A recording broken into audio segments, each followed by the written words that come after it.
The Middle Pillar, The Balance Between Mind and Magic, by Israel Regardie. Introduction to the third edition.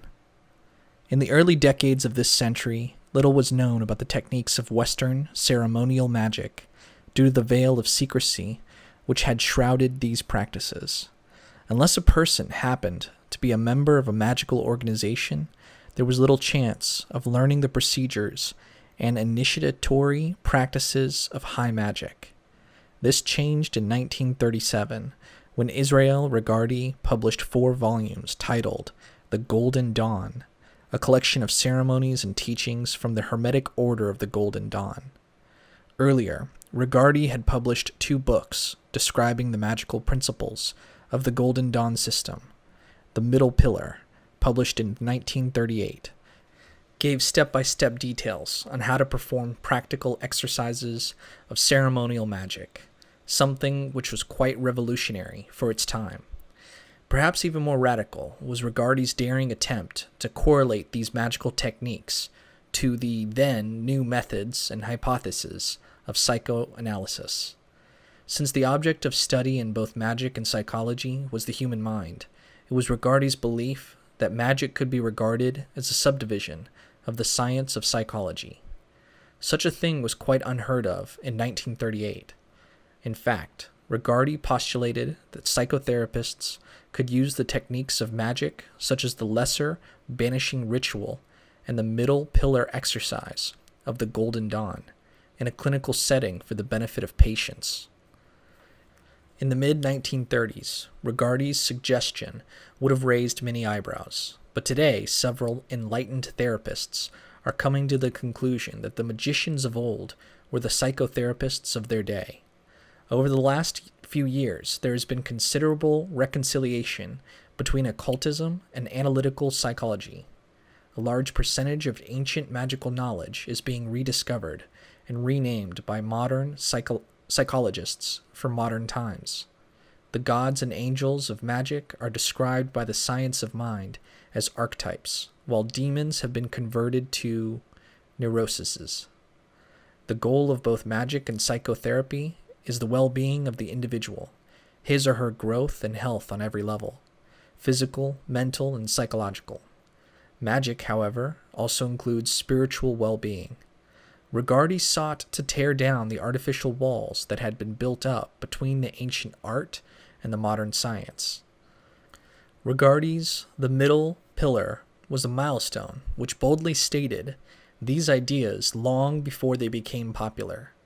Today, the exercise of the Middle Pillar as a technique for self-development has become standard fare, so much so that it is sometimes described in New Age self-help manuals, often without mentioning its source in the Golden Dawn tradition.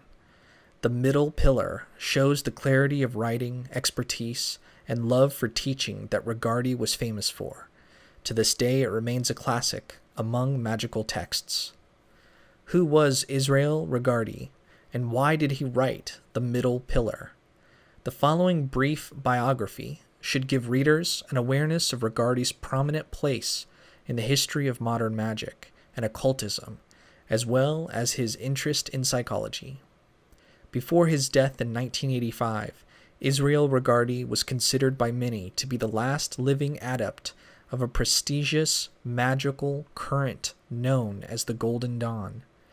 The tradition represented by the Golden Dawn and its sister spin-off groups, the Stella Matutina and the Alpha et Omega, attracted many influential occultists of the late 19th and early 20th centuries. Among these were Dr. William W. Westcott, Samuel L. MacGregor Mathers, Arthur Edward Waite, William Butler Yeats, Dion Fortune, and Aleister Crowley. Yet among this extraordinary ensemble of knowledgeable magicians, Regardie ranks high as an authority of prominence. Born on November 17, 1907, in London, Israel Regardie moved with his family to Washington, D.C. in 1921 when he was 13 years old. At an early age, he developed an interest in the theosophical works of Madame Blavatsky, Hindu philosophy, and yoga. At age 16, Regardie frequented the Library of Congress, which he called his second home. It was through his contacts in the library that he was able to find a Hebrew tutor. He learned to read Hebrew fluently, a skill that would aid him tremendously in his study of Kabbalah. About this time, Regardie enrolled in an art school in Philadelphia. On March 18, 1926, Regardie discovered a newly published book which captivated his curiosity. The book was Part 1 of Book 4 by Aleister Crowley. Regardie wrote to Crowley in Paris and eventually received a reply to his inquiry, suggesting that he contact Crowley's agent, Carl Germer, in New York. From Germer, Regardie bought a set of The Equinox, a series of magazines that Crowley published from 1909 to 1914.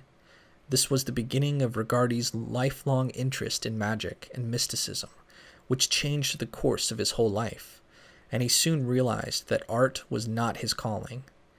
In March of 1926, the young Regardie became a member of the Washington College of the Societas Rosicruciana in America. A year or so later, Crowley offered Regardie a job as his secretary in Paris. Regardie took this as a great opportunity to learn magic from an authority. In order to go to Paris, Regardie had to obtain a passport and a visa. He was still a minor and was supposed to get permission from his father for the required documents. However, he never told his parents about Crowley or his interest in mysticism. Crowley received a great deal of bad press in both the English and American tabloids, so Regardie was hesitant to tell his parents that he would be working with Crowley.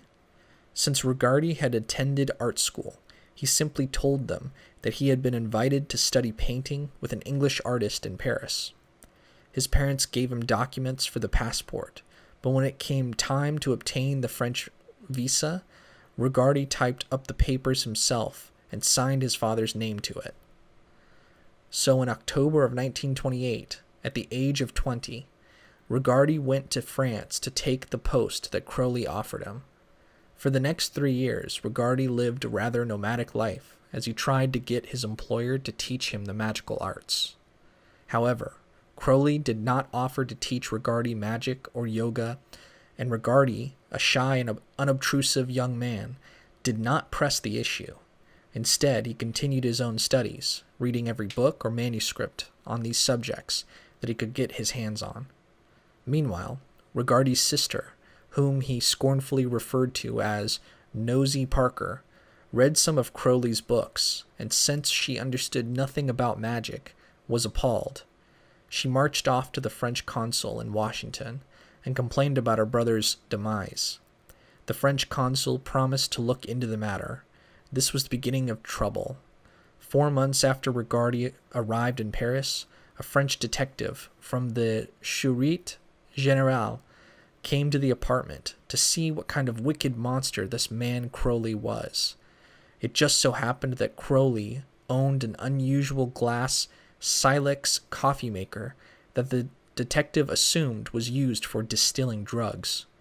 The fact that Crowley was the British head of a German magical society, the Ordo Templi Orientis, led police to the false conclusion that Crowley was a German spy. Crowley's problems came to a head when he had a falling out with his literary press agent, who told French police that Crowley was a drug addict. As a result of all this, Crowley and his wife-to-be, Marie de Miramar, were given expulsion papers. The young Regardie, who had neglected to get a valid residence permit, was also told to leave the country. After spending 6 months in Brussels, Regardie went to England, where he stayed with Crowley and his wife. By the time Crowley had discovered another publisher, Mandrake Press, but by now Crowley's notoriety in the tabloids as the wickedest man in the world was enough to cause most booksellers to avoid him, and Mandrake Press soon went under. As a result, Crowley could no longer afford to keep his secretary. After attempting to repair Crowley's tarnished image by co-authoring a book called The Legend of Aleister Crowley, 1930, Regardie and Crowley drifted apart, though they remained friends. For a time, Regardie, who had settled in London, served as a secretary for Thomas Burke, the novelist. In 1932, Regardie published his first two important books, A Garden of Pomegranates and The Tree of Life. The former represented Regardie's own Qabalistic studies, while the latter is usually considered Regardie's magnum opus and one of the most comprehensive texts on practical magic ever written. The book was primarily a restatement of the original teachings of the Golden Dawn and contained very little Crowleyanity. The Tree of Life was dedicated to Crowley under the name of Marseille, a pseudonym that Crowley used in his poem, Aha. About 5 years later, in 1937, Regardie sent his old friend a copy of The Tree of Life with a warm note. Unfortunately, Crowley's response to Regardie's kindness was less than kind, chiding the sensitive young author with an anti-Semitic slur about his recently adopted name of Francis, a name given to Regardie by a lady friend who thought he had a lot in common with St. Francis of Assisi. Regardie took offense and wrote Crowley an inflammatory letter designed to sting him, which apparently it did. Crowley retaliated by circulating an abusive and slanderous letter about Regardie to all of his friends and acquaintances. The result was a final and complete break between the two men. Regardie was deeply wounded by the breakup of the friendship and was only able to pardon Crowley in his later years. In 1970, when he wrote The Eye in the Triangle, an interpretation of Aleister Crowley, Regardie's charitable nature and his ability to be forgiving toward his old friend was evident. The publication of The Tree of Life caused quite a stir in magical circles of the time.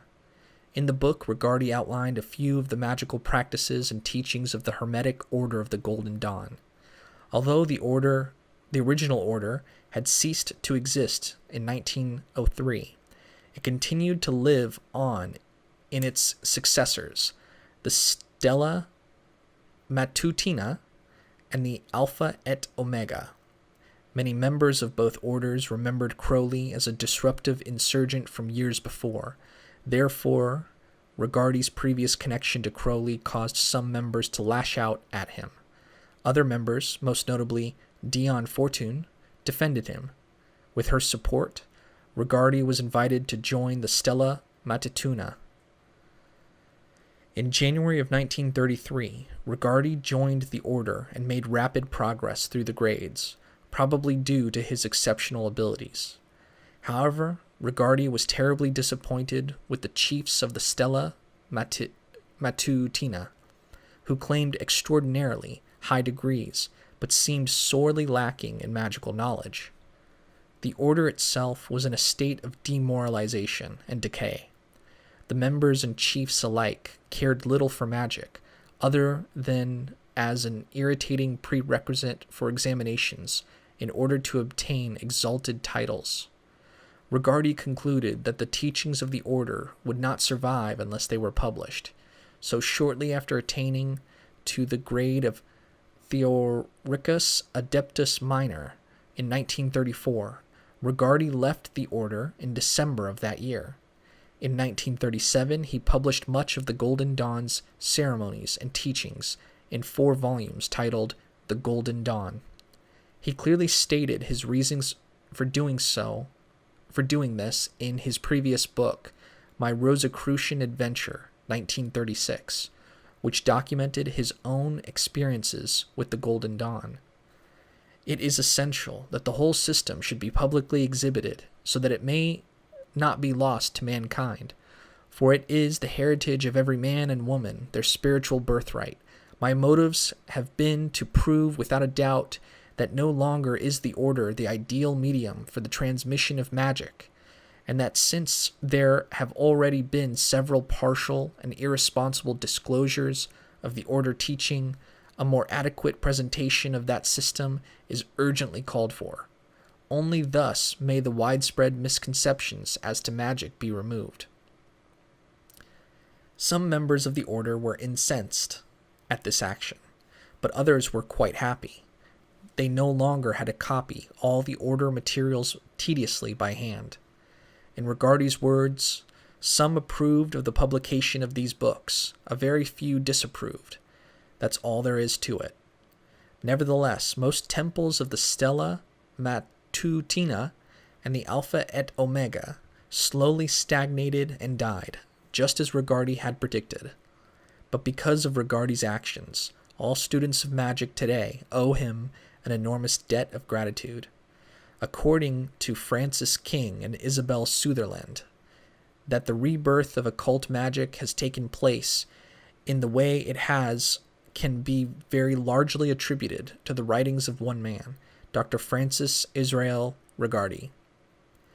Regardie made a very difficult and courageous decision to break his oath of secrecy to a lethargic golden dawn in order to save the valuable teaching of that order.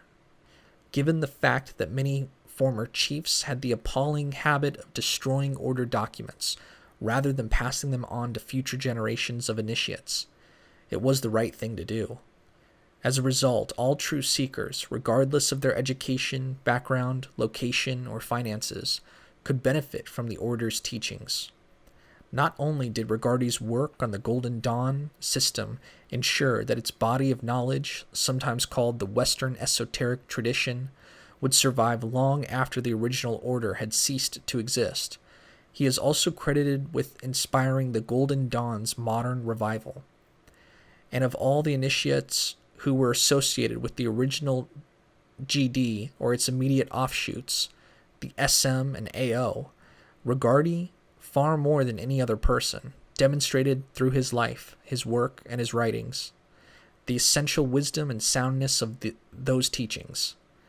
He was the one initiate uniquely qualified for his appointed task, the task of successfully presenting magic as a therapeutic tool to the skeptical world of psychology, and ultimately to bring psychotherapy and magic together.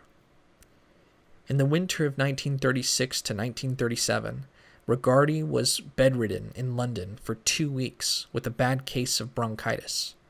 During this time, he wrote most of what would be published as The Philosopher's Stone, a book about alchemy from a Jungian perspective. At the time, Regardie was convinced that laboratory alchemy was fallacious and that only theoretical, spiritual, or psychological alchemy was valid. By 1970, however, interaction with practical alchemists, such as Frater Albertus of the Paraclesus Research Society, caused him to change his opinion on this. He began his own alchemical experiments in a small laboratory setting. Unfortunately, one of his experiments went awry, and he seriously burned his lungs when fumes of antimony escaped in the lab. Regardie gave his alchemy equipment to a friend, and for the rest of his life he suffered from the effects of the accident. Seeing that war in Europe was imminent, Regardie returned to the U.S. in 1937, where he immersed himself for a number of years in the study of psychology and psychotherapy. He was grateful for his previous experience with the Golden Dawn and a lengthy Freudian analysis, for both of which I can say in all humility and simplicity, thank God. These were the two influences which led him to write The Middle Pillar in 1938. The Art of True Healing would soon follow. In 1941, he graduated from the Chiropractic College of New York City with a degree in psychology and took up practice as a lay analyst. He was particularly intrigued with the work of Wilhelm Reich. When America became involved in the World War II, Regardie discontinued his practice and joined the army, something he later considered a huge mistake. When the war was over, he continued his studies and received a doctorate in psychology. For a time he explored Christian mysticism with as much energy as he had previously pursued Hindu, Jewish, and Buddhist systems. He was especially drawn to Christian Science, New Thought, and the Unity school of Christianity, which taught that faith, belief, and the power of positive thinking could cure physical illnesses. He concluded that the healing techniques taught by these different schools had validity, and he explored these ideas in The Romance of Metaphysics, 1946. In 1947, Regardie relocated to California and set up practice as a chiropractor and a Reichian therapist. He also taught psychiatry at the Los Angeles College of Chiropractic. During this time, he contributed articles to various psychology magazines, including the American Journal of Psychotherapy and Psychiatric Quarterly. Throughout the 1950s, Regardie distanced himself from the occultists and concentrated on establishing his practice, which brought him a comfortable income. He had 3 marriages which all ended in divorce. He had no children. His interest in magic never waned, as can be seen by such books as The Art and Meaning of Magic, 1964, 12 Steps to Spiritual Enlightenment, 1969, A Practical Guide to Geomantic Divination, 1972, How to Make and Use Talismans, 1972, and Foundations of Practical Magic, 1979. Regardie retired from his practice in 1981 and moved to Sedona, Arizona, where he continued to write. His later books included Ceremonial Magic, 1980, The Lazy Man's Guide to Relaxation, 1983, and The Complete Golden Dawn System of Magic, 1984. He continued to give advice on health and magical matters until the end of his life. We came to know Regardie through Grady McCurtree, former caliph of the OTO. We had established our own independent Golden Dawn Temple in Columbus, Georgia in 1977, and were in the process of building the Vault of the Adepti. At that time, we were also involved with the OTO, because we were told that the Golden Dawn no longer existed in any form. Grady was well aware that our primary interest was the Golden Dawn, as since he and Regardie were friends, eventually he was kind enough to give us Regardie's address. We were ecstatic. We had assumed that Regardie passed on years ago. We wrote to Regardie and initiated what was to become a rewarding magical adventure and close friendship. Regardie, as we knew him, was small in stature, but great in spirit. In his later years, the shyness and inhibition of his youth was gone. In its place was a vitality, a ready smile, a no-holds-barred honesty, and a mischievous Scorpio sense of humor. He enjoyed good food and drink, boxing, professional wrestling, Salvador Dali, and Mozart. He enjoyed the unique red rock outcroppings of Sedona as much as he enjoyed playfully teasing the local New Age inhabitants of that town. Although Regardie believed that no magician should be poor or have to struggle to make a living, he was adamantly opposed to the idea of spiritual gurus or magical groups exploiting students for personal financial gain. On March 10, 1985, Regardie died of a massive heart attack while entertaining friends at a restaurant. We had visited him in his home just 10 days prior. His death was a great blow to us. A few days later, we performed the Requiem ceremony from the Golden Dawn in his honor, in conjunction with the reading of one of his favorite pieces, the Prayer of the Sylphs. Although Regardie is gone, his written works continue to teach and inspire new generations of students. Regardie's classic book, The Middle Pillar, introduces a psychological perspective on magic and occultism, and presents an intelligent and viable rationale promoting the practice of certain magical techniques, the effects of which can be compared to the processes of analytical psychology. Regardie gave readers clear directions on how to perform the Qabalistic Cross, the Lesser Banishing Ritual of the Pentagram, and the Middle Pillar Exercise, along with its accompanying methods of circulating the light, the vibratory formula, and the building up of the Tree of Life in the aura.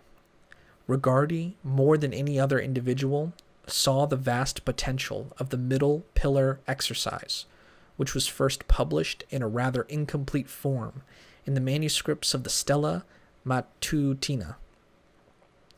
Regardie realized that this simple ritual could be adapted into a variety of exercises with varying levels of complexity and spiritual development, or used for numerous purposes such as charging talismans and healing oneself or healing others. He firmly advocated that the Middle Pillar Exercise was an excellent and multifaceted tool that could be easily accessed and employed by any and all for the purpose of self-development and self-healing. Regardie must be credited for the popularity that the Middle Pillar Exercise and its numerous variants have enjoyed among ceremonial magicians, mystics, and New Agers for the past several decades. Regardie also brought the disciplines of analytical psychology and magic together as a holistic mechanism for human development. As an author, Regardie's style of writing was refreshing, inspiring, comprehensive, and non-elitist. Now, nearly 60 years since the Middle Pillar was first published, it remains a fine introduction to the psychological processes underlying all magical work. It is with great pleasure, then, that we responded to Llewellyn publisher Carl Weschek's suggestion that Regardie's classic The Middle Pillar be reprinted and its ideas expanded on so that new generations of seekers could benefit from it. We hope that the material we have contributed to this new annotated edition is a fitting tribute to Regardie's original work, which was so instrumental in our own spiritual path. Part 1 of the third edition of The Middle Pillar contains Regardie's masterpiece in its entirety. We have redrawn the illustrations and added titles for Regardie's chapters. We have also applied standard rules of capitalization to Regardie's text and changed the style of certain capitalized words to italic. All endnotes are ours.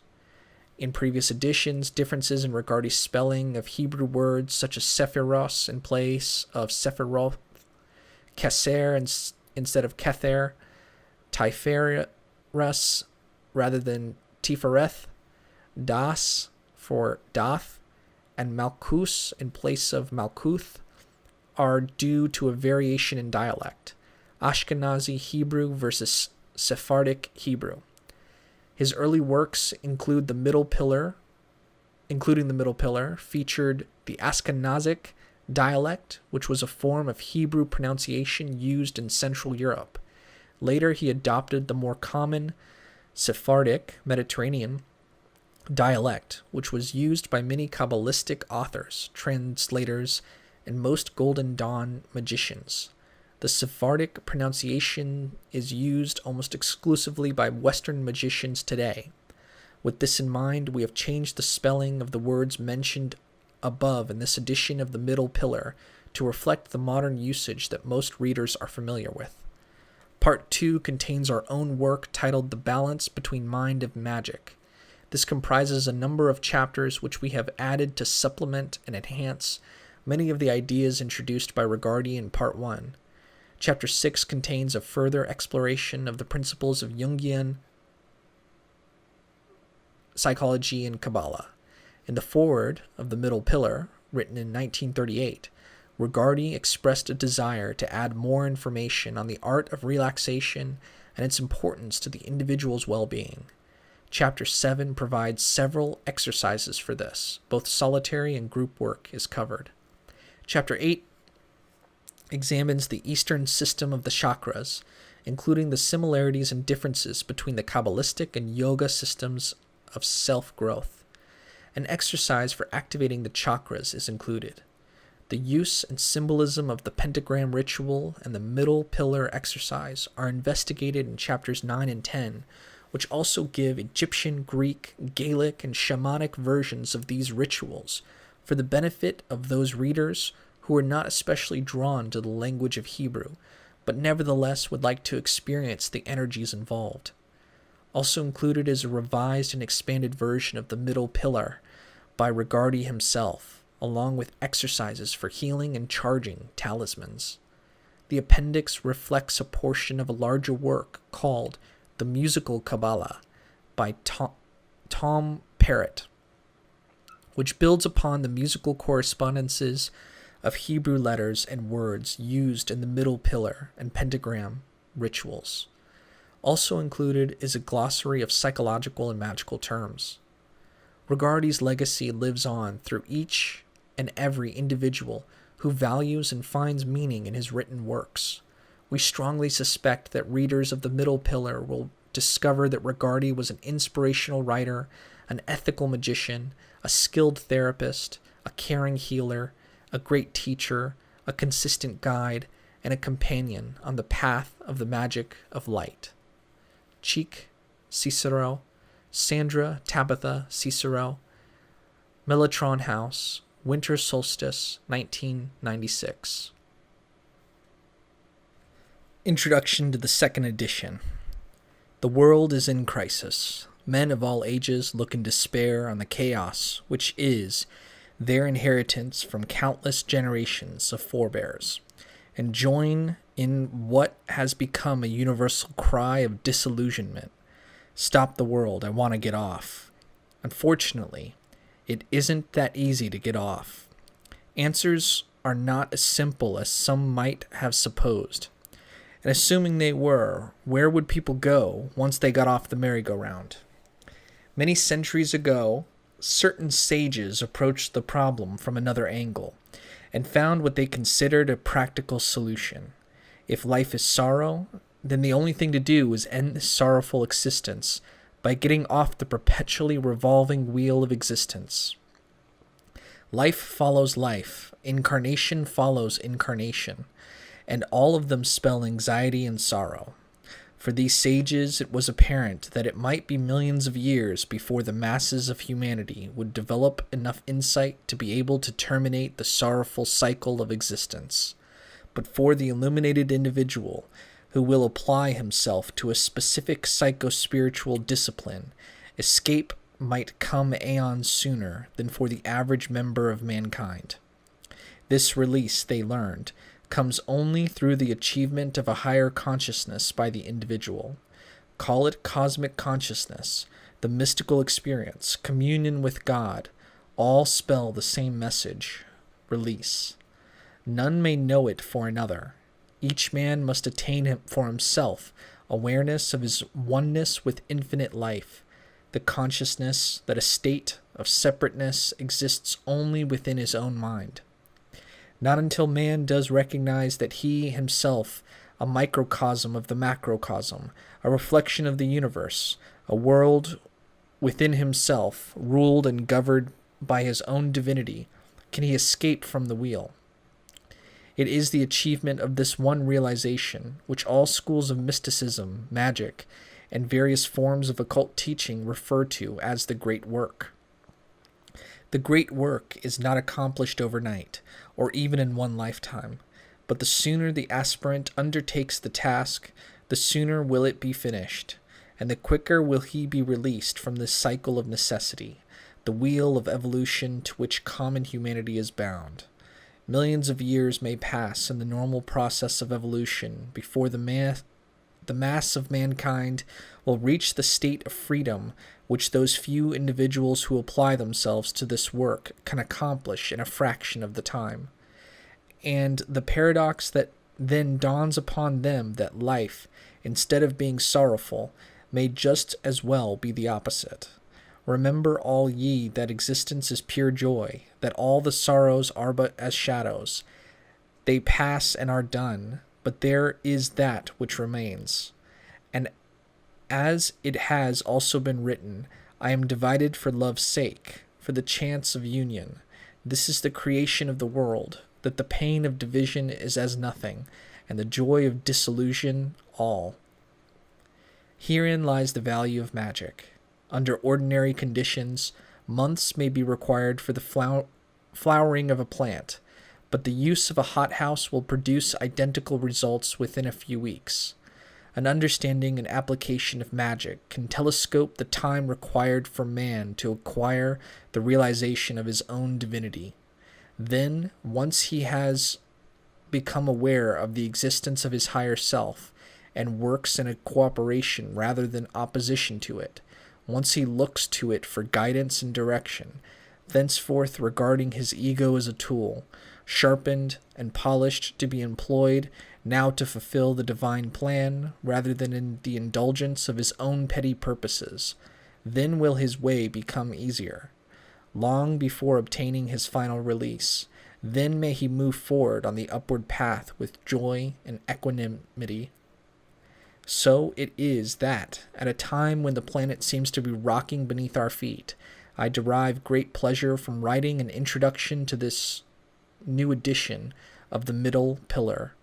It is that pillar which stands dependable and relatively changeless as the Sphinx between the extremes of mercy and severity, the two outer pillars of the Kabbalah's Tree of Life. Equally important, it also provides basic principles of magic which can speed the student on his way to be blessed release from the necessity of the accursed wheel. Once he has gained this new understanding, the student, it is to be hoped, will gradually but steadily progress until he has completed the great work. In doing so, not only will he help himself by stepping up his own evolutionary processes, but to that degree will have raised the frequencies of his fellow man, and even the planet itself, since all that is one. Francis G. Wickes, in The Inner World of Choice, points out that we must accept the experience that will bring to birth a latent potential, and be willing to dare the leap into the unknown, diving deep into the unconscious in search of the other unborn or lost potentials of the self. The middle pillar should prove a trustworthy guide on this search. It involves several distinct methods, each of which has been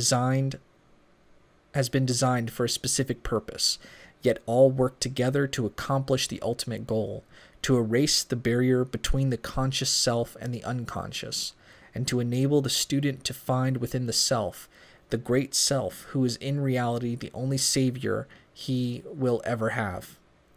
The use of the Qabalistic Cross, as described in an early chapter, serves as an ideal image of aiding the ego to undergo an enormous expansion, to open up consciousness on a voluntary, ordered level to the dictates of the unconscious. The so-called banishing ritual of the Pentagram is a vital technique designed to eliminate undesirable elements from the psychic sphere, and thus to permit the process of conscious expansion to proceed without harm or hindrance. The use of the archaic exercise referred to as the middle pillar will increase the field of attention, aid in the achievement of balance and equilibrium, and unfold to the aspirant a completely new and remarkable sphere of power and spiritual perception. Every technique of magic is intended in various ways to widen the field of vision of the conscious ego to the deeper, more spiritual aspects of the divine nature, which, in reality, is his true or higher self. Of the numerous techniques available in the vast armamentarium of magic for this purpose, the most vital and essential ones are summed up in the simple exercises outlined in this book. Ceremonial magic enables man to become an engine capable of harnessing and directing the enormous power that lies within. A multitude of basic principles are utilized to this end. Adoration, which is essential to attaining a sense of unity with Godhead, concentration, development of will, and the use of it to accomplish a given purpose, achievement of self-awareness, and the ability to breathe properly. Those are but a few of the benefits to be derived from persistent application to the basic practices herein discussed. Various symbolisms are employed in those phases which deal with adoration, but the choices of symbols is actually unimportant. Once it is realized that basically all religions are one and all prophets are true, it is quite logical to borrow any set of symbols from one religion for a certain purpose, and another set from a second religion for a different purpose. Nor will the practices be of passing value. On the contrary, the set of adorations to the student will learn from this book are to be integrated for all time into the daily pattern of living. Next, and important, is the achievement of a heightened sense of awareness, of self-awareness. All other exercises and complex procedures actually begin from this heightening of self-awareness. To the degree that the horizon of one's self becomes expanded, to that extent does the self become enlarged. The development of proper breathing habits will serve many purposes, including eradication of considerable neuromuscular tension, with a consequent increase of energy and vitality. The air by which we are surrounded, and in which we live and move and have our being, is the essence of life itself. Consequently, we live literally surrounded by circumambient sea of energy and vitality, a divine force which can be assimilated by the simple process of learning to breathe in a proper rhythm, altogether apart from more abstruse occult theories. Once he has gained control over his mental processes, the student can then learn to stimulate and direct his emotions. This becomes will. So complete and interlocking are the details of this system that the emotions can then be utilized as a tool to be used in directing and holding the mind steady on a given objective. For fervor and conviction are essential to activating the productive and creative agency within man. In the process, over a period of time, life becomes consecrated so that all one's energies become automatically concentrated in a continuous devotion to God, or the one life that courses through all of us. In short, the student achieves a perfect and harmonious identification with divine power, life, and love. And then he will know that existence is pure joy, that all the sorrows are but as shadows. They pass and are done. The middle pillar was originally dedicated to S. L. McGregor Mathers and Dr. William Wynne Westcott, who were chiefs of the Hermetic Order of the Golden Dawn, to which I owe so very much. The book is merely the simplest possible representation of some of the elementary practices of that order.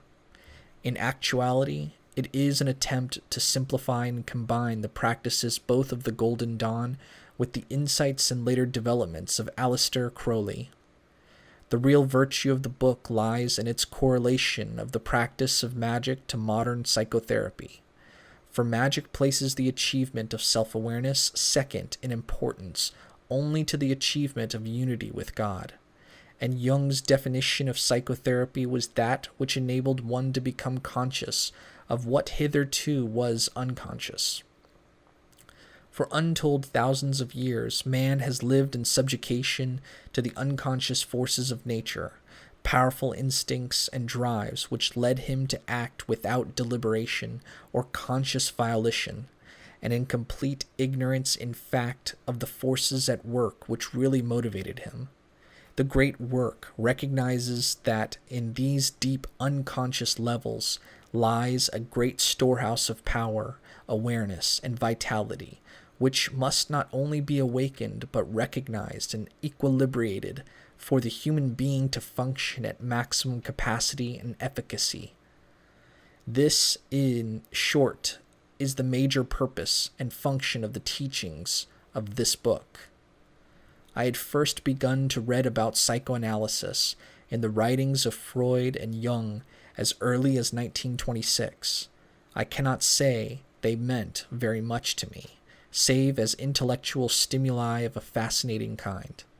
When I first wrote The Middle Pillar, I had just entered psychoanalytical therapy, thanks to the influence of a very dear friend. The tremendous value and importance of psychotherapy as a prelude to any serious magical training was just beginning to dawn upon me.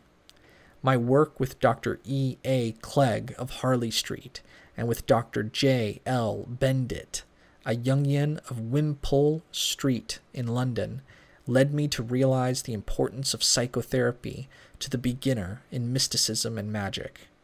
In fact, 35 years later, in 1968, I am more strongly of the opinion than I was then. So fervently do I feel about this, that since that time I have acquired some of the qualifications necessary to practice various forms of psychotherapy, particularly that of Wilhelm Reich,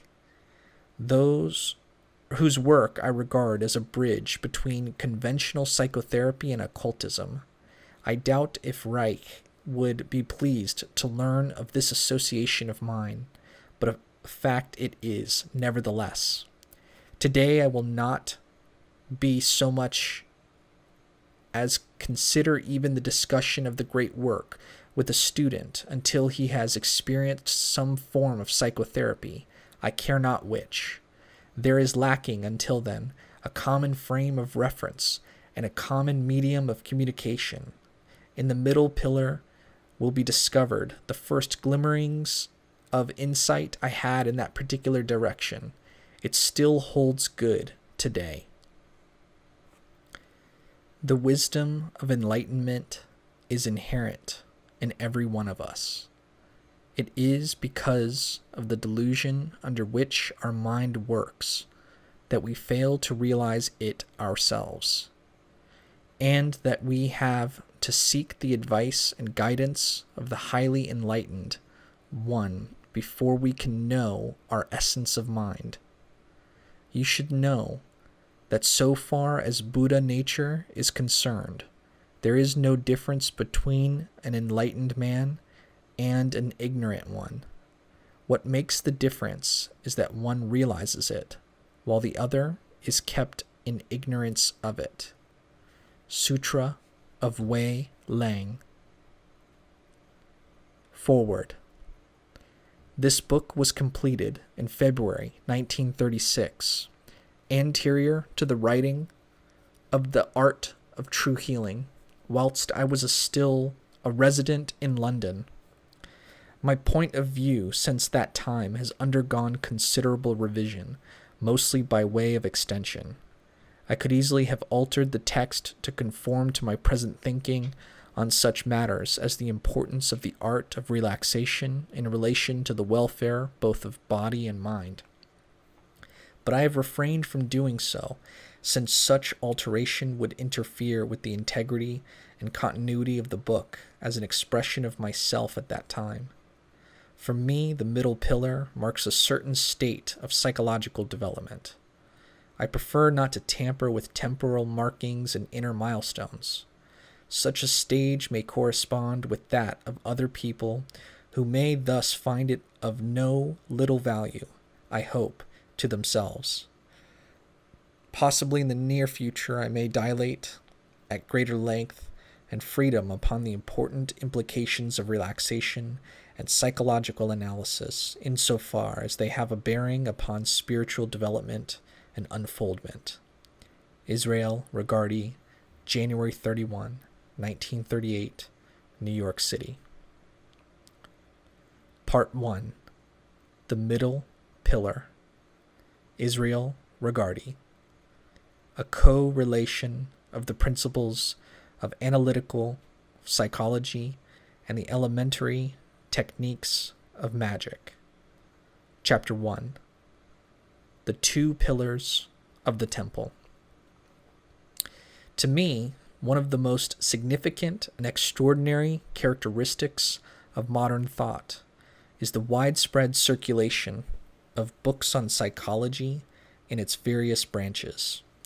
There is a general interest in matters dealing with the mind, especially with that aspect of the hinterland of the mind, which has been named the unconscious for want of better words, and also because its realm at the moment is so ambiguous to us.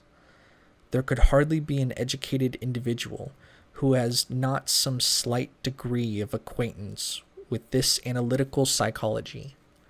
Even if this familiarity ran only to an acquaintance with several of the more commonly employed cliches, such as libido, the unconscious, conflicts and resistances, neuroses and complexes, that in itself would be indicative of a phenomenon which surely has occurred seldom before in the history of civilized thought.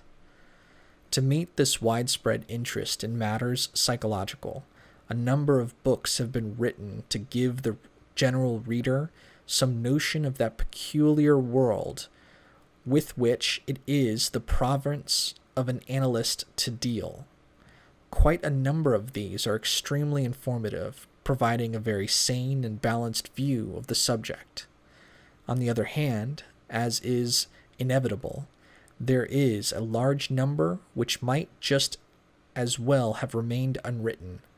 One of the most curious misconceptions promulgated by some of these latter is the fact that analytical psychology, and here I use this term in its widest sense to cover the various schools inaugurated by Freud, Jung, Adler, etc., is a thing quite apart, and that the one thing which stamped out our ancestors as barbarians and savages was their utter lack of acquaintance with psychotherapy. It would be totally absurd for anyone to minimize all that has been achieved by modern psychology due to the efforts of such astute investigators as Freud and Jung. But it is abundantly clear that their protagonists, psychological extremists, go entirely too far in disclaiming the intelligence and insight of our predecessors.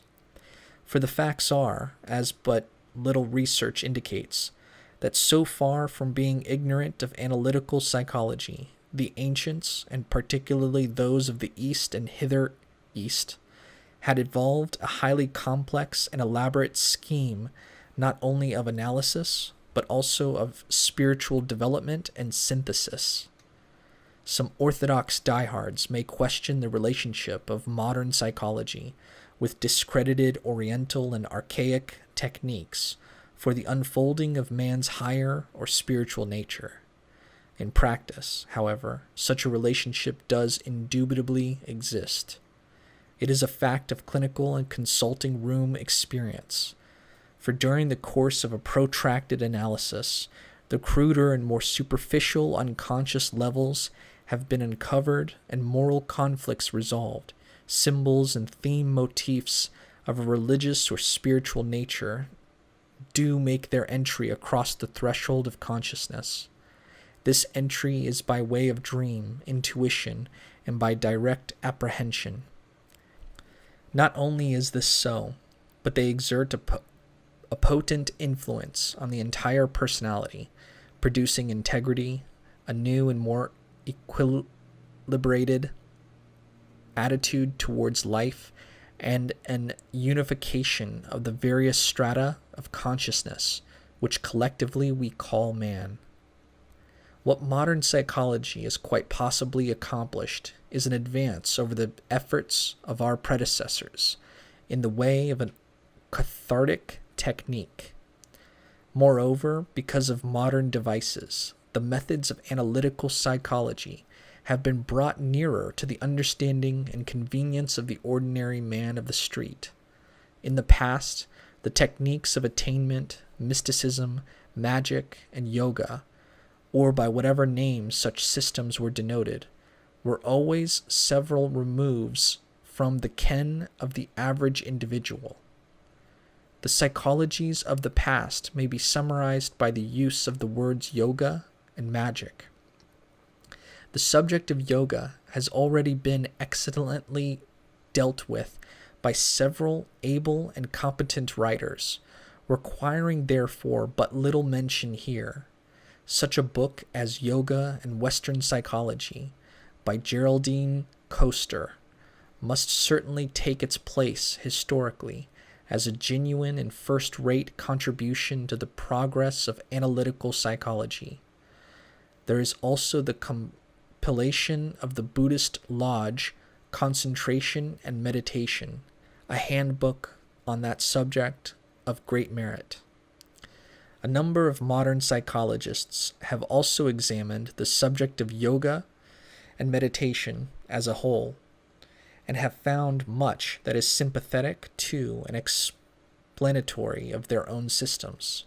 And furthermore, the mystical systems posit a goal and general schema which expand the rather hazy and indeterminate character of a very large part of our psychotherapeutic systems.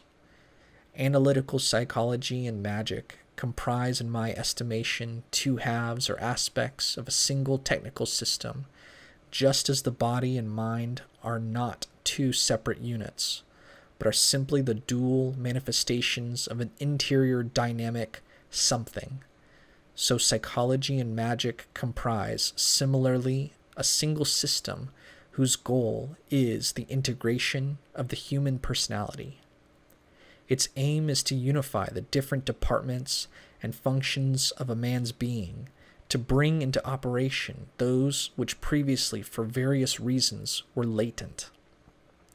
Incidentally, its technique is such that neurotic symptoms, which were too insistent upon expression, either become eliminated or toned down by a process of equilibration.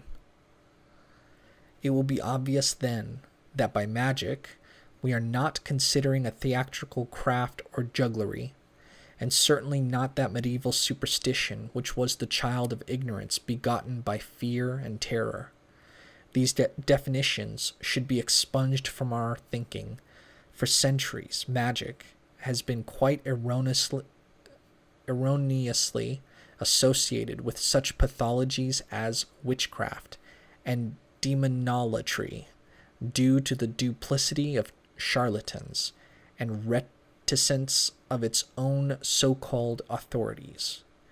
Even today, the custodians of this knowledge, harassed by personal problems, and more especially by their own power complex, are still adamant in their traditional refusal to circulate a more accurate description of the nature of magic.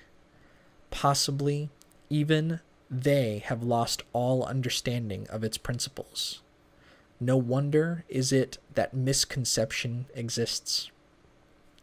With the exception of very few works which have attracted the attention of but a fractional part of the reading public, little has been written to act as a definitive exposition of what magic really is, insomuch as something of the nature of modern psychology is at least partially understood by a fair section of the educated world.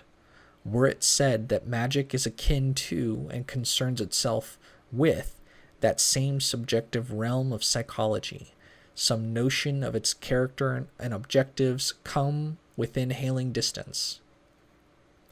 So far as the average man or aspirant to magic is concerned, unquestionably, the analytic technique should comprise the first stage of the routine employed in spiritual development.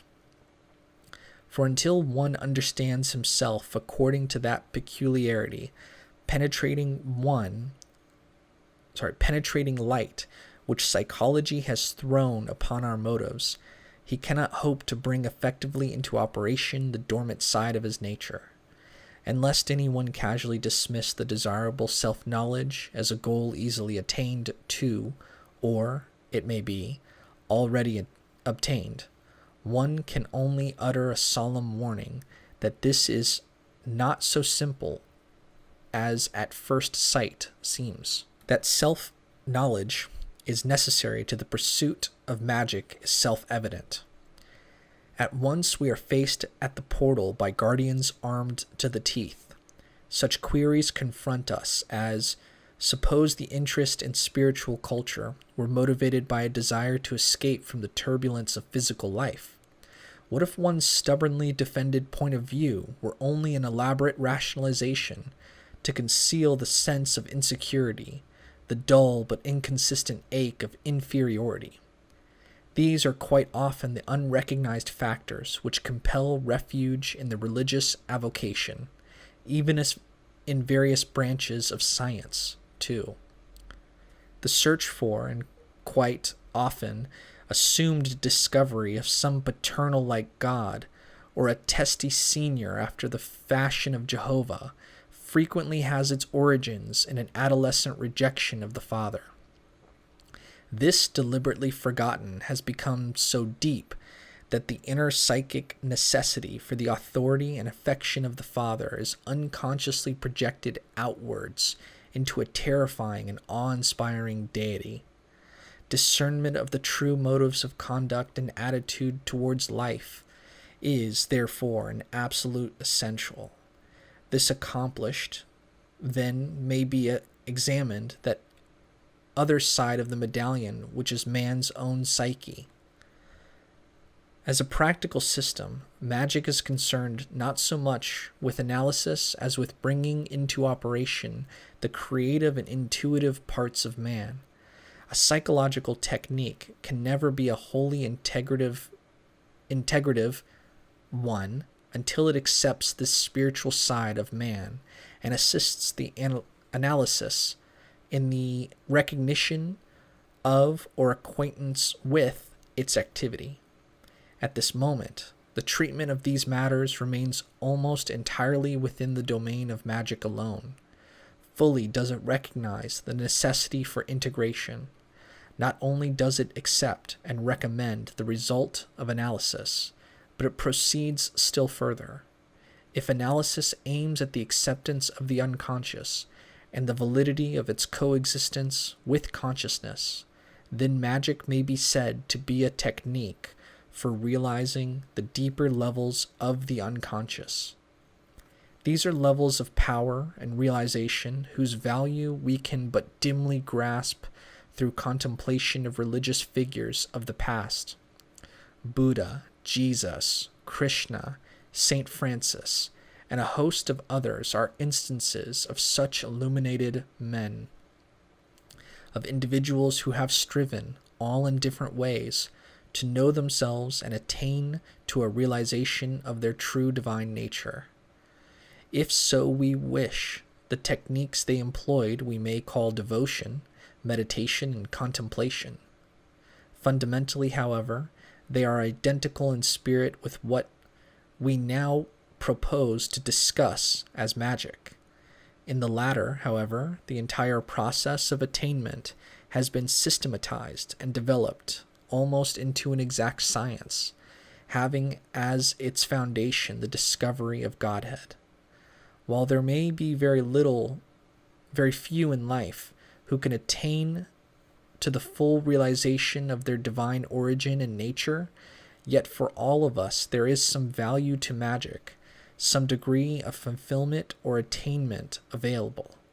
There is none so small as cannot employ it to some good and noble end, none so great as cannot better himself morally and otherwise, thus rendering himself more efficient to cope with and understand life and the world, both about and within him. These are objectives which, notwithstanding the magnitudes of their vision, are within the reach of every man. It is not yet the moment to enter into a disquisition on the intricacies of magical ritual, but in order to expound fundamental psychological and spiritual principles, it is necessary to refer to what are known technically as the two pillars. Halfway between the east and west, and north and south, in a properly instituted temple, are placed two upright pillars. One of these is colored white, the other colored black. These pieces of lodge furniture are emblematical of the two opposites functioning in the diverse operations of nature. just as the temple represents in miniature the whole of life by which we may ever be confronted, or rather the manifold parts of our own inner nature, so these two pillars symbolize some aspect of these phenomena. They represent light and darkness, heat and cold. In man, they stand for love and hate, joy and pain, mind and emotion, life and death, sleeping and waking. Every pair of opposites conceivable to the human mind find their representation in the implication of these two pillars. Now, one of the most important ideas communicated to the student of magic in his ceremonial initiation, when he is led from one station to another, is that an extreme leaning either to one or the other of the opposites is a very dangerous thing. It is unwise to swing to opposite poles of life's pendulum. Unbalanced power is the ebbing away of life. Unbalanced mercy is but weakness and the fading out of the will. Unbalanced severity is cruelty and the barrenness of mind. Were we to change the terminology of the speech, instead of the word mercy, we might substitute emotion or generosity, or love for severity. We may substitute power, the rational side of us, or justice, or tyranny. Either of these qualities, when carried to an extreme, unmodified by the other, is conducive to an unhealthy state of psyche. Thus it is that in so religiously authoritative a book as the Bhagavad Gita, which some consider one of the finest pieces of devotional and philosophical literature yet penned, we find it stated, "Be free from the pairs of opposites." The whole of life, it is in fact the law of nature itself, seems to be dominated by these extremes or opposites, two contending forces, and one which unites them eternally. Two basal angles of the triangle, and one which forms the apex. Such is the origin of creation. It is the triad of life. Only a little reflection will convince the reader of the truth of this theorem. Until we have acquired wisdom and understanding, we swing during the 70-year span of our lives between self-esteem and self-disgust, from an exaggerated estimation of our fellows to their utter and final condemnation. Age, it is true, does bring moderation and temperance with it, but were this more balanced attitude toward life cultivated, taught or adopted earlier or before middle age set in, how much more efficient could we not be, and what could we not achieve? The technique under consideration consists primarily in the conscious reconciliation of opposing forces. It is this which has been called the development of the golden flower.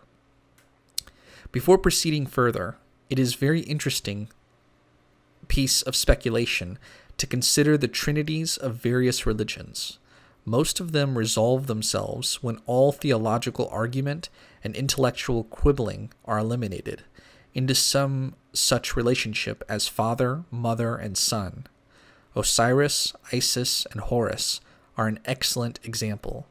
This is also true of the Christian system, where, upon careful consideration, we find the Holy Ghost defined as a feminine aspect of the Godhead. And in the Hebrew Kabbalah, we have the Trinity on the Tree of Life of Chesed, mercy, Gevura, might, and Tifareth, equilibrium or beauty. Correlating this latter triad with traditional symbolism, Chesed is masculine, referred to Jupiter, a paternal wisdom symbol. Gevura, feminine, is attributed to Mars, indicative of great power. One alchemical aphorism expresses this duality in the words, "Man is peace and woman is power." Bearing all these in mind, we conclude that as Chesed represents the father and Gevura the mother, so Tifareth, which is beauty, is the reconciler between them. Interestingly enough, Tifereth is referred to the sun and corresponds to the third member of the theological trinity, the Son. Looking at these trinities as so many expressions of psychological fact, that is, as previously defined, as factors active within the psyche itself, we are struck by similarity of the religious point of view with the idea of the middle way. It is the pursuit of this middle path which leads to self-conquest and the steady growth of the golden flower, the wakening of the imprisoned soul within. The father and mother may be said to correspond to the two pillars of the temple, to the two extremes or opposites. In this sense, they are the tendencies exhibited by all the phenomena of nature. They are the extremes of spirit and matter, love and hate, life and death, ebb and flow, systole and diastole. Nature itself is the embodiment of the two extremes, the two opposites of the Trinity.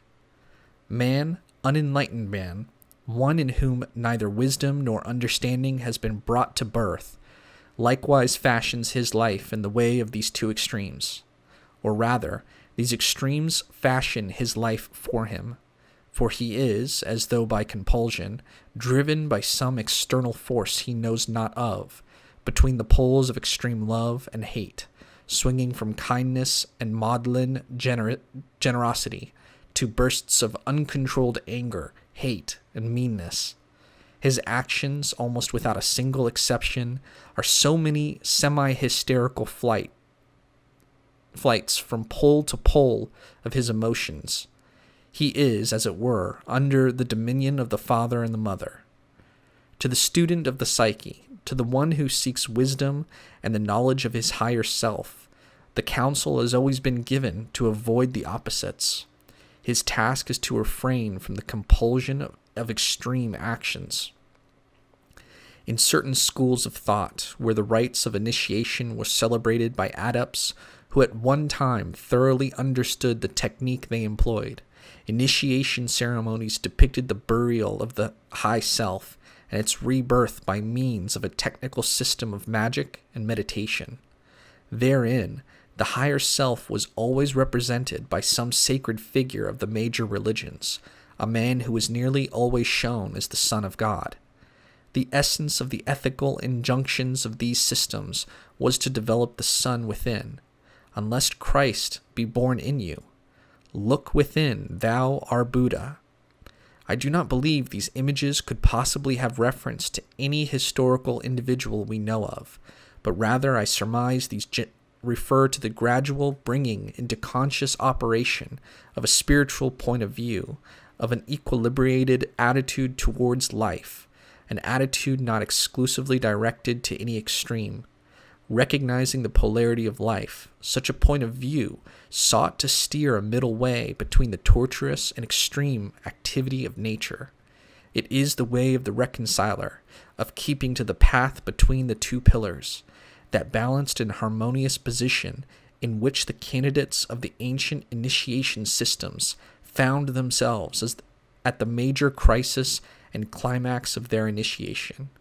This is the technique of bringing to birth the golden son of Tifereth, the son of beauty and harmony, who is the third person of the Trinity. Thus it is that one system nowadays conceives of the great work as partaking of the recognition of the crowned and conquering child Horus, he who, while partaking necessarily of the nature of both the father and the mother, is simultaneously an entirely different and unique being. Through the result of the union of opposing forces, his nature tends to a new viewpoint in the conquest of life. For the father and mother are those forces which reconciliation is the key of life. To illustrate in another way the import of this concept, let us describe it from a practical and physical point of view. One of the major inconveniences which afflicts a large portion of mankind is constipation. In many instances of this disorder, no organic disturbance exists at all, the trouble being principally a functional one, though it must here be interpolated that even if it were organic, there is sufficient psychological evidence to indicate that this likewise may ensue from an identical series of causes. Very often, this malady does not respond to any kind of medical treatment. It is not uncommon for patients to testify that they have been recommended massage, surgical operations, drugs, nature cure, and all other types of cures. In spite of these, the illness persists unchanged. Enquiry elicits that there is, frequently, a conscious conflict between two courses of conduct. More often than not, however, the real seat of the conflict is not in consciousness at all, but exists in a far deeper level of mind, in the unconscious. It was probably around puberty that an already existent conflict developed such acuteness and severity as to require for the psychic safety of the ego to be repressed completely out of sight. From this, we might conclude, and there is some psychological evidence to this end, that the conflict is one between the instincts and social dictates. That is, because of parental training, there is blind refusal to recognize the necessity of the proper and legitimate expression of the instincts. It is denial of one side of the personality, a denial without justification or reason. It is as though, while admiring the beauty and form of the lotus, we wished not to be reminded of the slimy source where grow the roots of the plant, and therefore cut the stalk right through, severing the flower from its necessary root. This cutting of the lotus stalk has its counterpart in human minds, many of us having been cut off from our roots. For this denial of the instinctual life, in which the conscious existence, after all, has its roots, and this persistent repression, cause some degree of dissociation. That is, a severance of the integrity and unity of the psyche. The psychosis, if sufficiently intense and prolonged, produces symptoms of various sorts, rather ranging from lack of vitality, irritability, constipation, and a host of other physical and nervous disorders. With such a problem, there is but one logical method of attack. It is to recognize quite clearly that the physical symptoms are the result of an internal conflict, a conflict between the needs of the body and the self-sufficiency or cowardice of the mind. It is a conflict between the necessity to the expression of emotion and feeling and the imperious urge of the ego to escape from a vulnerable constitute of its nature. That principle which at one time had been susceptible to hurt and injury. With the frank recognition of the conflict, one should endeavor to recollect the events of his early childhood, bringing up as many memories as possible of that period, experiencing neither shame nor remorse at his discoveries. Confronting these memories with the knowledge that, as an adult in whom is the light of reason, he understands that his mature mind can dissipate the infantile emotion connected with early experiences, in which shame or inferiority or insecurity was felt. In this way, he links and applies mind to emotion, thus avoiding within him the uncontrolled play of the opposites. Their existence is neither denied nor frustrated. This is a vital point to be understood. No denial or rejection should be countenanced of what manifestly is an actual fact. No stubborn refusal to admit and accept a part of his own nature. As we have seen, the denial of any function of the self leads to dissociation, and the latter results in nervous and physical disorders. Face the fact that at one time there was a denial of one phase of life, and thus accept the conflict. Accept it, knowing that so long as we remain human, these conflicts are bound to be our lot. In our present stage of evolution, there are part and parcel of human nature, and so cannot be avoided. But what can be eliminated is the ignorant attitude so often adopted toward them.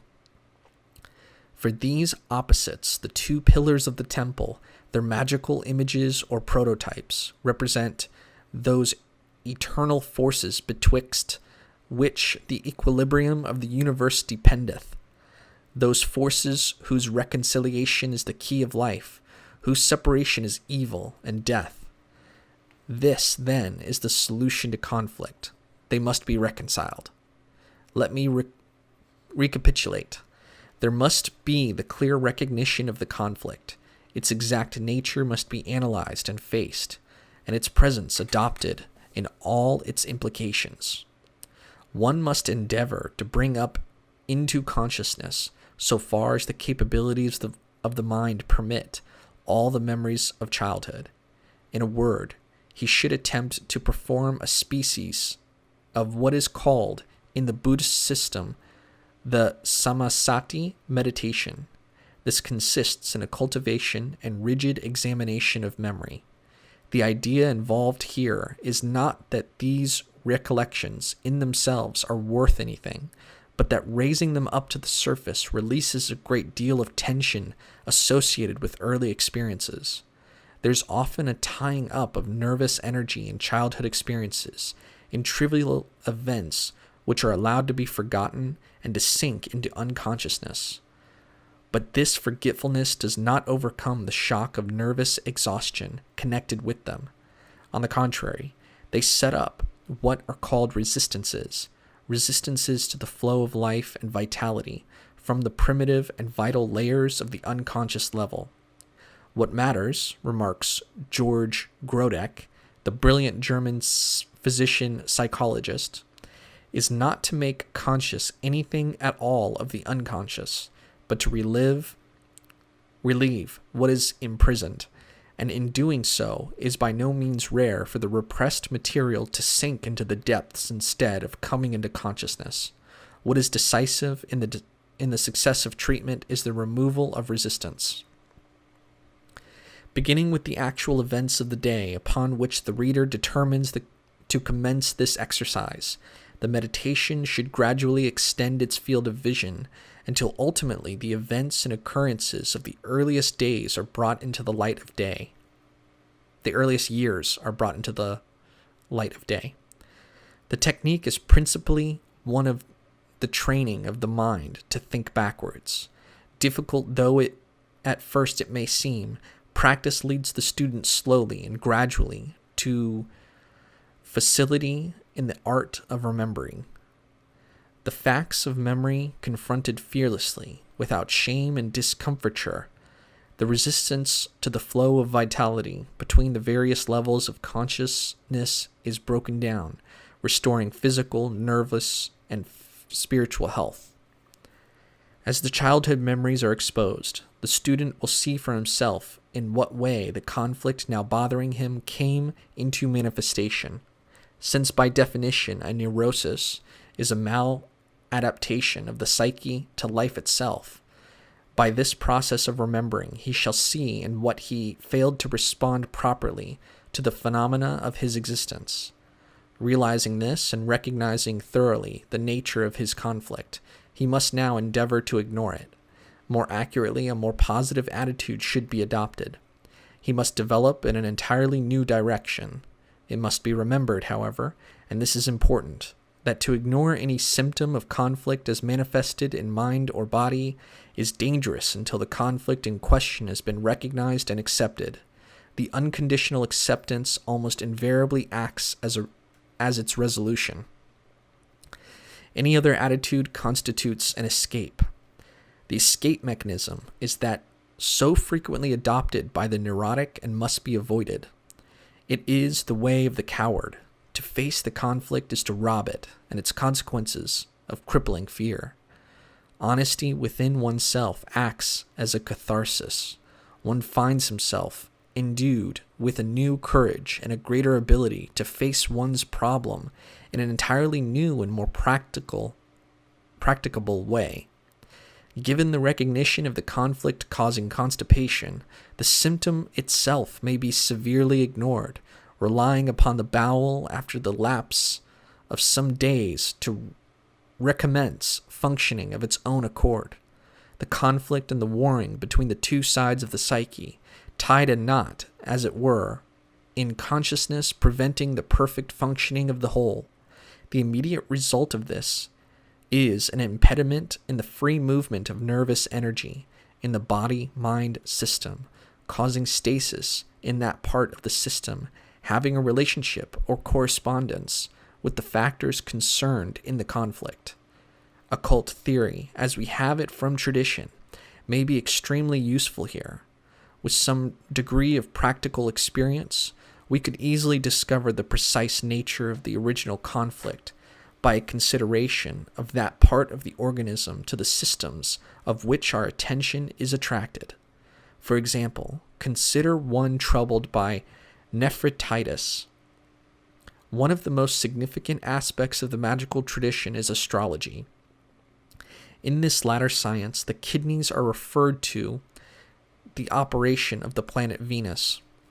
As we know from mythology, Venus is the deity concerned with love, feeling, and emotion. We would surmise, therefore, that in the event that the love or emotional life of an individual has been frustrated or repressed to such a point where the psyche finally refused to continue living while hampered by such a neurosis, some expression of that frustration could be transferred to the neighborhood of the kidneys. Were the frustration complete and devastating to the psyche, it is not impossible that we should find a cancer, the symptom par excellence of the death wish, the so-called suicide complex indicative of a division in the psyche's integrity. Moreover, we could proceed a step further. We might inquire as to whether the affliction were on the right or the left, remembering the Qabalistic definition of the left pillar as the side of mercy, and that on the right as the pillar of severity. Unbalanced mercy is weakness and the fading out of the will. Unbalanced severity is cruelty and the barrenness of mind. Enquiry might elicit the fact that an afflicted left kidney was symptomatic of one who had been afraid to taste life to the full, or on the other hand, out of sheer compensation, had lived so completely as to have overindulged. The right kidney would indicate symptoms of severe and violent repression on principle, where the entire emotional life had been so subjected to continuous frustration because of an ethical standard that the outraged eros reacted upon the body either with acute nephritis or it may be with cancer. Whether there is trouble with the legs, the patient being unable to stand and confined to the bed, some psychological thinkers proffer some such explanation as this. The legs are the things we stand on, that which gives support to the body. In the symbolic pageantry utilized by the unconscious, and it must be understood that the activity of the unconscious proceeds almost exclusively through what are to us symbols. The instinctual life is our mental support. It is that which we tend to rely upon, our stability and foundation during life. Should, therefore, our understanding of life fall short of what it should be for us, and obviously that standard varies with different people, so that we unduly repress our instincts to the point where the resulting sense of insecurity and anxiety become intolerable, the psyche achieves a revenge through an affliction of the supports of the personality. Thus, it is what we learn, so it is said, by illness. When our supports, no matter what nature, have been annihilated, we sometimes seek to inquire into causes and origins. When the inquiry is honestly furthered, with a sincere view to self-knowledge, an internal resistance broken down by meditation or analysis, no doubt recovery would ensue. That is to say, the disappearance of the alarming symptoms and a return of normal function. The solvent to these difficulties, the practical solution of the problem, consists primarily in the elimination, so far as possible, of fear. Of course, from the larger point of view, fear is an essential part of our makeup. Man is so puny a creature in the face of the earth, and nature is vast and terrible in her operations. How else could it be that fear eats at the heart of each of us? But this is a wholesome fear, a fear which is the beginning of wisdom. The emotion under consideration is a pathological thing. Fear of the future, fear of position, a needless worrying about affairs which cannot be helped or changed, at least not by hugging a constant fear that they will change in a matter that is painful and sad. From the spiritual point of view, fears such as we have named act as a great freezer, as an inhibitor of action and of the free flow of vital energy from within. The man who is afraid to embark upon a given course of action because it may lead to failure, or whose apprehension of success and of the future generally is hardly likely to accomplish very much. Fear is failure, says one magical aphorism, and the forerunner of failure. Be thou therefore without fear, for in the heart of the coward virtue abideth not. One of the most interesting instances of the psychotherapeutic attitude to fear and anxiety and the escape problem as a whole was Grodek's treatment when he was a physician before applying psychology to his problems of certain cases of indigestion and nervous dyspepsia. One of the psychological theorems regarding this form of discomfort is that it is due to anxiety. We all know how bad news or worry affects the digestion, from turning the food sour to taking away the appetite. But the root cause of this particular anxiety is not the problem in hand, but the anxiety which has its roots in the early conflict and is made worse by the occurrence of an immediate problem evoking conflict and anxiety. Grodek's treatment, almost the homeopathic principle, emphasized or comprised a diet of precisely those foods which formerly disagreed with his patient. If eggs were the cause of indigestion, the diet would comprise eggs until eventually the psychic would give up attempting to evade the associations which had been linked to eggs, and the digestive trouble would in time disappear. To force the psyche to face its own problems and accept them was his idea, rather than the psyche should continually balk from and attempt to flee the symptoms it threw up in the body. The unconditional acceptance of the conflict and the associations connected with it was the first step towards cure. The technique is, in a word or two, an attack on the escape mechanism. Integrity cannot be worn by an escapist attitude towards life. The reward of the attitude which escapes from problems and the reality of life is more likely than not to be nothing but the gnawing pain of guilt and sin. The same method is often made use of in other forms of therapy. Amongst these, for example, is the treatment of nightmares by analysis. The terror experienced in nightmare, causing the dreamer to awaken bathed in perspiration, angered by a palpitation of the heart, and experiencing an inexplicable sense of impending catastrophe, is likewise due to some conflict or other. Its nature, being unconscious, can only be determined by the context of the dream, and by lengthy process of confession, free association, and reductive analysis. But if the dreamer can be trained in his waking state to realize that the nightmare is only the expression of an internal conflict, then he has proceeded halfway to the point where it will cease to bother him. He must accept the presence of such a disorder rather than attempt to escape it, because escape is not an adequate solution of a psychic problem. The discovery was brought home to us during the war. Amongst the soldiers at the front were those who would not recognize the very obvious fact that war was a dangerous matter and that they were afraid. This they would not accept, though underneath a veritable torrent of fear was raging, and the whole of the instinctive impulse was to bolt from the scene of battle. Those who recognized this impulse, but at the same time saw that flight was impossible, and that the war had to be seen through, came to no mental or spiritual harm. It was the former type, suffering from a terrible fear, but boasting that they were not in the least afraid, who became affected by shell shock.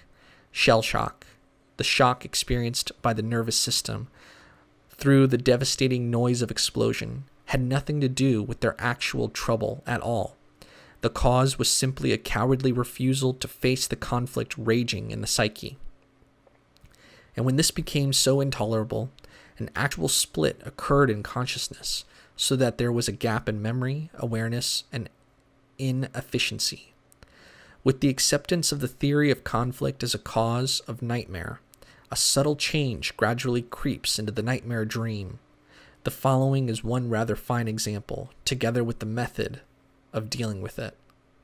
A woman patient frequently dreamed that she was hanging from a rope in a room which had an enormously high ceiling, about 50 or 60 feet high. The rope was affixed by a hook to the ceiling, and the weight imposed upon the hook was gradually loosening the plaster around. Any moment, the hook would tear loose from the ceiling, and the body would be dashed to the ground.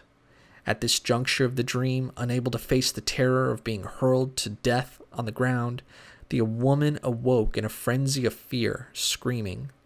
The advice given in this particular case, and since the dream is a typical nightmare, the same technique may be widely recommended, was to suggest to the woman the advisability of meditating on the dream before falling asleep at night. The suggestion was to lengthen the term of the dream so as to invite the nightmare and observe what happened when the plaster did finally break, tearing the hook from the ceiling. Constant and deep reflection on the dream's theme before sleep was the method by which the unconscious could so be influenced as to induce a vigilant attitude even during the progress of the fantasy. The topic of meditation would also be the conscious application of the idea of non-resistance. Let the catastrophe occur and see what happens. If the fantasy being perched on a high cliff and at any moment there is a danger of being hurled to the ground, awakening at midpoint in a sweat of fear, then gradually train the mind to thrust out all resistance to the fall. By methods such as these, resistance and repression is broken down, and fear eliminated from the sphere of consciousness. Here some words should be said about repression and the means of its elimination. A great many people have come to believe, though a very casual reading of some of the early psychoanalytic literature, that psychology countenances the removal of repression by means which are unethical and antisocial. Nothing could be further from the truth. Repression is always defined as an unconscious and automatic process. It is a process by which the personality protects itself against distasteful concepts by thrusting them without the horizon of consciousness into the dark and forbidding regions of the unconscious. Since this process begins very early in life, the unconscious is, by middle age, stuffed with a mass of repressed material ideas about parents and relatives, associations connected with environment, infantile beliefs and actions. Suppression, on the other hand, is a deliberate and conscious thing. It presupposes a process of conscious selection and elimination, in which one alternative is suppressed in favor of another. There is no need to live an antisocial or vicious life, one of self-indulgence or of degradation, as so many people think. To be free from a repression does not argue that one should have behaved like a young man about town, though that is not to say that a reasonable satisfaction of the instinctual life should be eschewed where this is at all possible.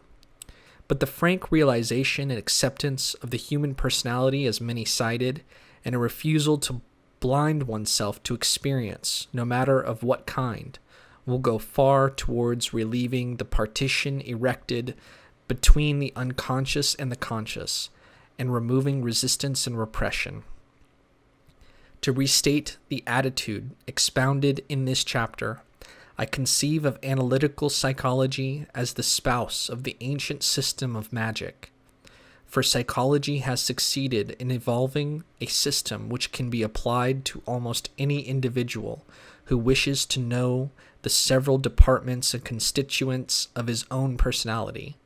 Possibly for the first time in the history of civilized thought, there is a technique which is of inestimable value to the average man. It is of supreme value to the student of magic and mysticism, who, too often, labors under several delusions of what it is that he hopes to accomplish, and in what length of time he will do so. A study of analysis will prove, first of all, that he cannot proceed quicker than his own unconscious permits him. This will prevent gate crashing and an irrational enthusiasm and desire for speed. Secondly, through the elimination of erroneous ideas as to himself, the phantasms of wish fulfillment and insensate daydreaming, he will have obtained a more comprehensive account of what magical and meditation systems can accomplish, and what degree of achievement in these spheres is open to him. He will be entirely less subject to delusion and deception, because his attraction to magic will not have been caused by the unconscious desire to escape from the pressing problems of his immediate existence, with which he finds himself unable efficiently to cope. Moreover, he will have familiarized himself with the true extent of his own sense of inferiority. The compulsive necessity of becoming unduly aggressive because of an imagined or pathological inferiority will no longer urge him to an intolerable sense of deficiency. Being acquainted with the fundamental problem of insecurity, which every thinking individual is bound to have, since man is so apparently insignificant and unimportant when compared to the vastness of the universe, he will not be liable to adopt extreme religious or scientific notions from so-called spiritual experience or laboratory experiment to buttress up his own desire for some one thing which is secure and reliable. Analysis is the logical precursor of spiritual attainment and magical experiment. It should comprise definitely the first stage of spiritual training. Were it possible, and were there magical schools in existence, it would gratify me enormously to see magical training preceded by 6 or 12 months of application to reductive analysis, pursued by sympathetic physicians or lay analysts who had long and intimate experience with clinical work. The magical schools must open a department of analytical psychology if their own systems are to attain public prominence worthy of attention and patronage. Such schools, though offering courses of training considerably prolonged, would eventually develop such a type of individual that the public would eliminate dangerous from its association with magic, and be obliged to take cognizance of the soundness of its technique. The union of two systems would, for magic at any rate, build up psychological credit, and a sense of great reliability and prestige would accrue to it. One of the greatest obstacles to success in magic, to any kind of worthwhile result in the mystical sciences, is that the psycho-emotional system of its average student is hopelessly clogged with infantile and adolescent predilections which have not been recognized as such. The ego is compelled to extreme courses of action as though by compulsion, and underneath his every activity lurks the unconscious specter, fear. It is precisely with these monsters of fantasy that analytical psychology can deal effectively, and it is from such absurd obstacles that the magical student is a confirmed but unconscious sufferer. By associating magic with analysis, we should be able to avoid the pitfalls by which our predecessors fell so headlong. The production of genius, more specifically a religious and mystical type of genius, ever the goal of magic, should be more within our grasp than ever before, and considerably more open to achievement. These ideas are mentioned not because a systematic union of magic and psychology will be here presented, but in the hope that this effort will spur some psychologists acquainted with magical and mystical techniques to attempt such a task. Whoever does succeed in welding the two indissolubly together, to him mankind will ever be grateful. For such a union comprises the marriage of the archaic with the modern, the unconscious with the conscious, the precursor of the birth of the golden flower, not for any individual alone, but for mankind as a whole. Chapter 2. The Tree of Life. There are then, roughly, the broad divisions of certain principles, common to both psychology and to magic. And it will be conceded by all that the problems relating to fear, anxiety, insecurity, and inferiority in connection with the broad divisions of the conscious and the unconscious are fundamental to both systems. Therefore, being able to consider any of the techniques of the methods employed by magic, it is essential that we analyze a little further this classification of the psyche into the conscious and the unconscious. While a simple outlook has certainly its advantages, yet difficulties arise demanding a further subdivision and calling for the consideration of additional factors operative within the unconscious. It is really not so simple as seems at first sight. Magic employs a somewhat more extensive view of the two primary aspects of the psyche, and it is necessary to consider at greater length the intricate nature of man, so that we may realize more or less exactly what it is that in magical experiments we are desirous of achieving. It seems to me that the division of the psyche into conscious and unconscious is entirely too simple to prove adequate as a means of explanation. The almost overused instance of the iceberg, with 1/7 of its mass above the surface and 6/7 below, is all right as far as it goes, but does it go far enough? If that division is to avail us at all in practice, that portion of the psyche which is below the surface of our normal awareness demands more insight into its nature and rather deeper analysis. There is, therefore, some wide realization of the inadequacy of this division, varying with the different schools and systems of practice. Thus, in the Freudian school, we meet with the primary concepts of the libido, which is defined with particular emphasis on the sexual urge. There is also the slightly broader classification of psychic activity into a triad of the id, the superego, and the ego. In the system propounded by Dr. C. G.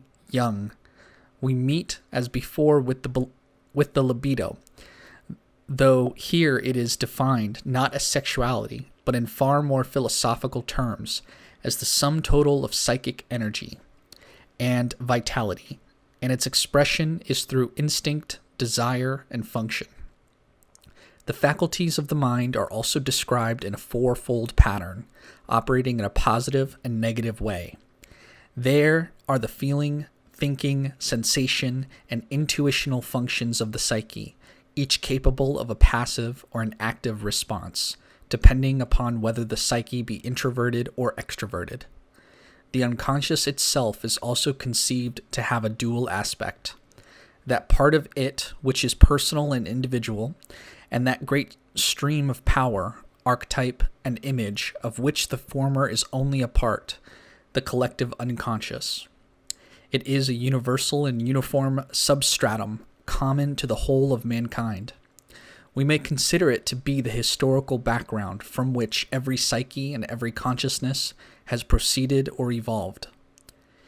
It is the primordial basis upon which each race and people and civilization evolves its own individual pattern. It is this that the medieval alchemists called anima mundi. While having innumerable points of contact with the above psychologies, the magical conception differs in several respects. For one thing, it prefers to use a diagram to express its viewpoint, believing that reflection upon this glyph, which for centuries has been an object of meditation, will yield illuminating ideas associated in the unconscious and its parts. Secondly, it believes that man is a more complex being than the newer schools would allow. The diagram it employs is a Qabalistic glyph called the Tree of Life. This shows the 10 spheres, or sephiroth, as they are called, arranged in a geometrical pattern to form 3 columns or pillars.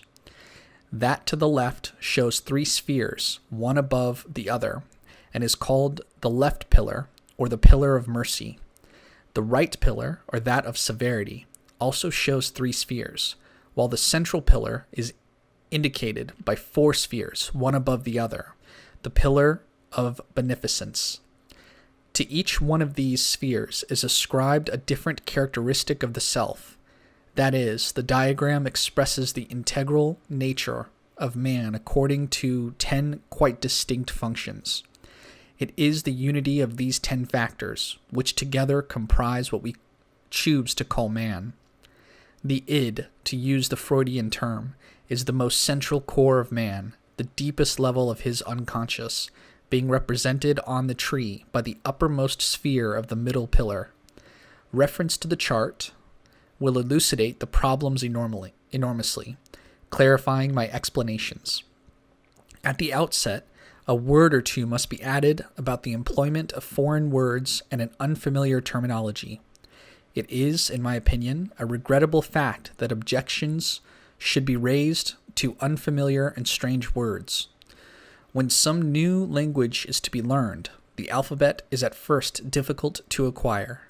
This happens in magic, for in most instances there are no terms existent in English to express the idea to be conveyed, and where such a term does exist, it does not have the appropriate psychological or spiritual background to indicate what is required of it.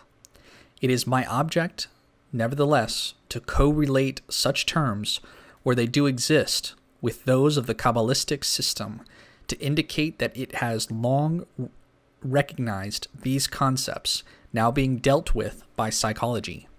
Not only so, but it has evolved a profound technique whereby such potencies may be brought into manifest operation. The magical correspondence of the psychological id, or S, as Dr. George Grodek calls it, is the Yechida, a word meaning the monad, the self, the paternal ends of light. It is the essence of mind which is intrinsically pure, to adopt a definition of an Eastern religious text. It is also the Buddha nature, the realization of which is that alone which differentiates the enlightened man, the sage, from him who is ignorant and unenlightened. Just as in physics, where the electron may be considered either as an electrical particle or as a system of radiations or waves, so this Yechida may be considered from 2 quite distinct points of view. It is the innermost kernel of the self, the deepest core of consciousness itself, unconscious to our ordinary awareness, while on the other hand it is the life flow itself, the current of libido, which is the sum total of our vitality and our life. Since the translation of Eastern texts has been made available, many psychologists have pounced on several Chinese terms for inclusion within the technical nomenclature of their own systems. One such term selected by Jung to have reference to a concept such as explained above in connection with the Yechida is Tao. This term, so ambiguous to the Western mind accustomed to precision and accurate definition, has been variously translated as God, or a goal, or heaven. The sinologue, Wilhelm, prefers the word meaning, and Jung employed it as having a closer association with the conception which he wished to explain, for it's precisely this factor in consciousness which, eventually, provides a meaning for life and for man.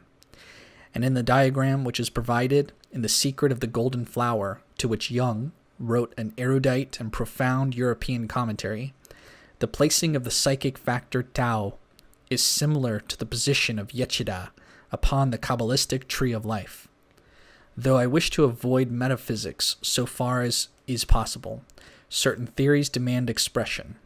In order to retain accuracy with simplicity, it must be stated that the Qabalistic tradition posits a universal stream of life, described in terms of light, behind, as it were, the monad. That is to say, the Yechida, so far from being an ultimate division in itself, is but one particular point or section of the universal life, or the collective unconscious, and owes its separate existence to that pulsating stream behind it. It is interesting here to record that Grodek surmised that the unconscious, in the ordinary Freudian sense, is the precursor of reason, the brain-mind, whereas the it produces the unconscious, the brain, and everything else that belongs to life. The unconscious is a part of the psyche a part of the it. He also believed that whatever happens in and or through a man, from the moment of conception to the occurrence of death, even what he reasons out for himself and does of his own free will, everything is directed by this unknown it. If we wish to consider the self in its widest sense as consisting of so many layers of consciousness, not unlike an onion, having 10 peelings or skins, then the Yechida is the deepest or central layer. Those immediately above it, and it must be remembered that this is figurative speech and that the spatial analog does not hold good here, are what we name the Chia and the Neshama. These would correspond to the anima and the animus in the system elaborated by Jung. Again, referring to the Chinese mystical text commented upon at length by Jung, we will see that according to the Chinese, the whole of nature is permeated by two principles, one positive or masculine, the other negative or feminine. These are named the yang and the yin. These two principles are present in the human psyche, and looking at it from the widest possible point of view, we could assume that the conscious level of the mind is the yang, and the unconscious is the yin. But this division, because it is the widest generalization, is inadequate and is capable of further classification. Because within the mind there are both positive and negative elements, factors which are those of thought and feeling. This holds true also of the unconscious, and though we have referred this to the yin, within its sphere there is both a yang and a yin operation. If we refer to one of the deepest levels of the unconscious, then this yang and yin operation is what Jung means by the animus and anima, and what the Kabbalah indicates by Chia and Neshama. It may be useful to quote definitions of these two psychological principles to provide authoritative explanations as we proceed. One pupil of Jung's, Joanne Corey, the author of ABC of Jung's Psychology, says the following: the anima is in contact with the objects of the inner reality, the images of the collective unconscious, as the persona is in contact with the objects of external reality. The anima is an archetypal figure that might almost be described as the precipitate of man's age-long impressions of woman. Not his conscious reasoned ideas, but the unconscious inherited mold into which she is cast. The anima is a correspondence of the neshama, which is feminine and passive, representing the true spiritual vision of intuition or the imagination. Here it may be interpolated that it has always been an axiom of the magical system that the being which is active physically is passive spiritually, and vice versa. In many an occult work do we find some such statement as this: man is termed the positive member of the two sexes. In reality, only his physical body is positive. His etheric body is purely negative. On the other hand, while the female is commonly supposed to be the negative of the two sexes, it is really her physical body that is negative, for her etheric body is positive, and the real creative pole of the sexes. It will be readily conceded that every person is psychologically bisexual. He is a combination of both masculine and feminine elements, and within him operate the yang and the yin. In man, the feminine elements, and in woman, the masculine or positive traits, are alike unconscious. And the deepest and truest archetypes of these unconscious traits are in the anima and animus, the chia and the neshama. Here, after a fashion, is the explanation of the frequently observed phenomena of the unparalleled tenderness and love of which many a man is capable, and the harsh and cruel lengths to which certain types of women may go when infuriated or aroused. True, therefore, to its compensating or balancing principle, the soul or unconscious of a man has a feminine bias, which we refer to the anima, while that of a woman has a masculine bias, the animus. This latter is defined as a constantly changing figure, its energies in a state of continuous fluctuation. The anima is not a persistent, unvarying figure, as is the anima. The typical woman finds her conscious feeling expression centered in one person of the opposite sex.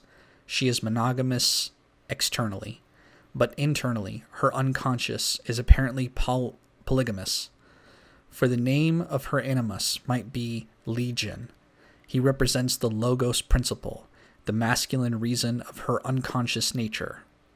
On the Tree of Life, this animus principle is equivalent to chia, the will. This word also means life, animal life. This principle is the first creative vehicle of the S, as its other pole is neshama, understanding and love.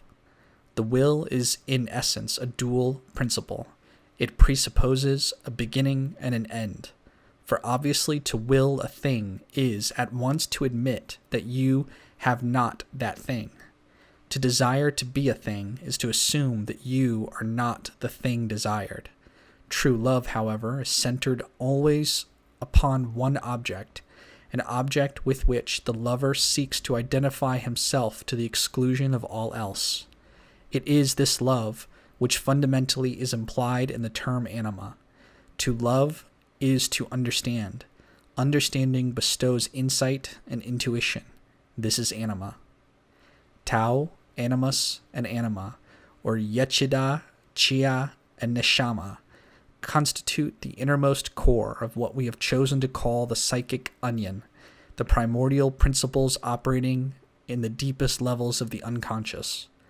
It might be said that this is the level which is always in direct contact with the racial and universal levels of the collective unconscious, that dynamic and ubiquitous stream of life and vitality of which the Yechida, together with its vehicles, comprise just one particular center of consciousness.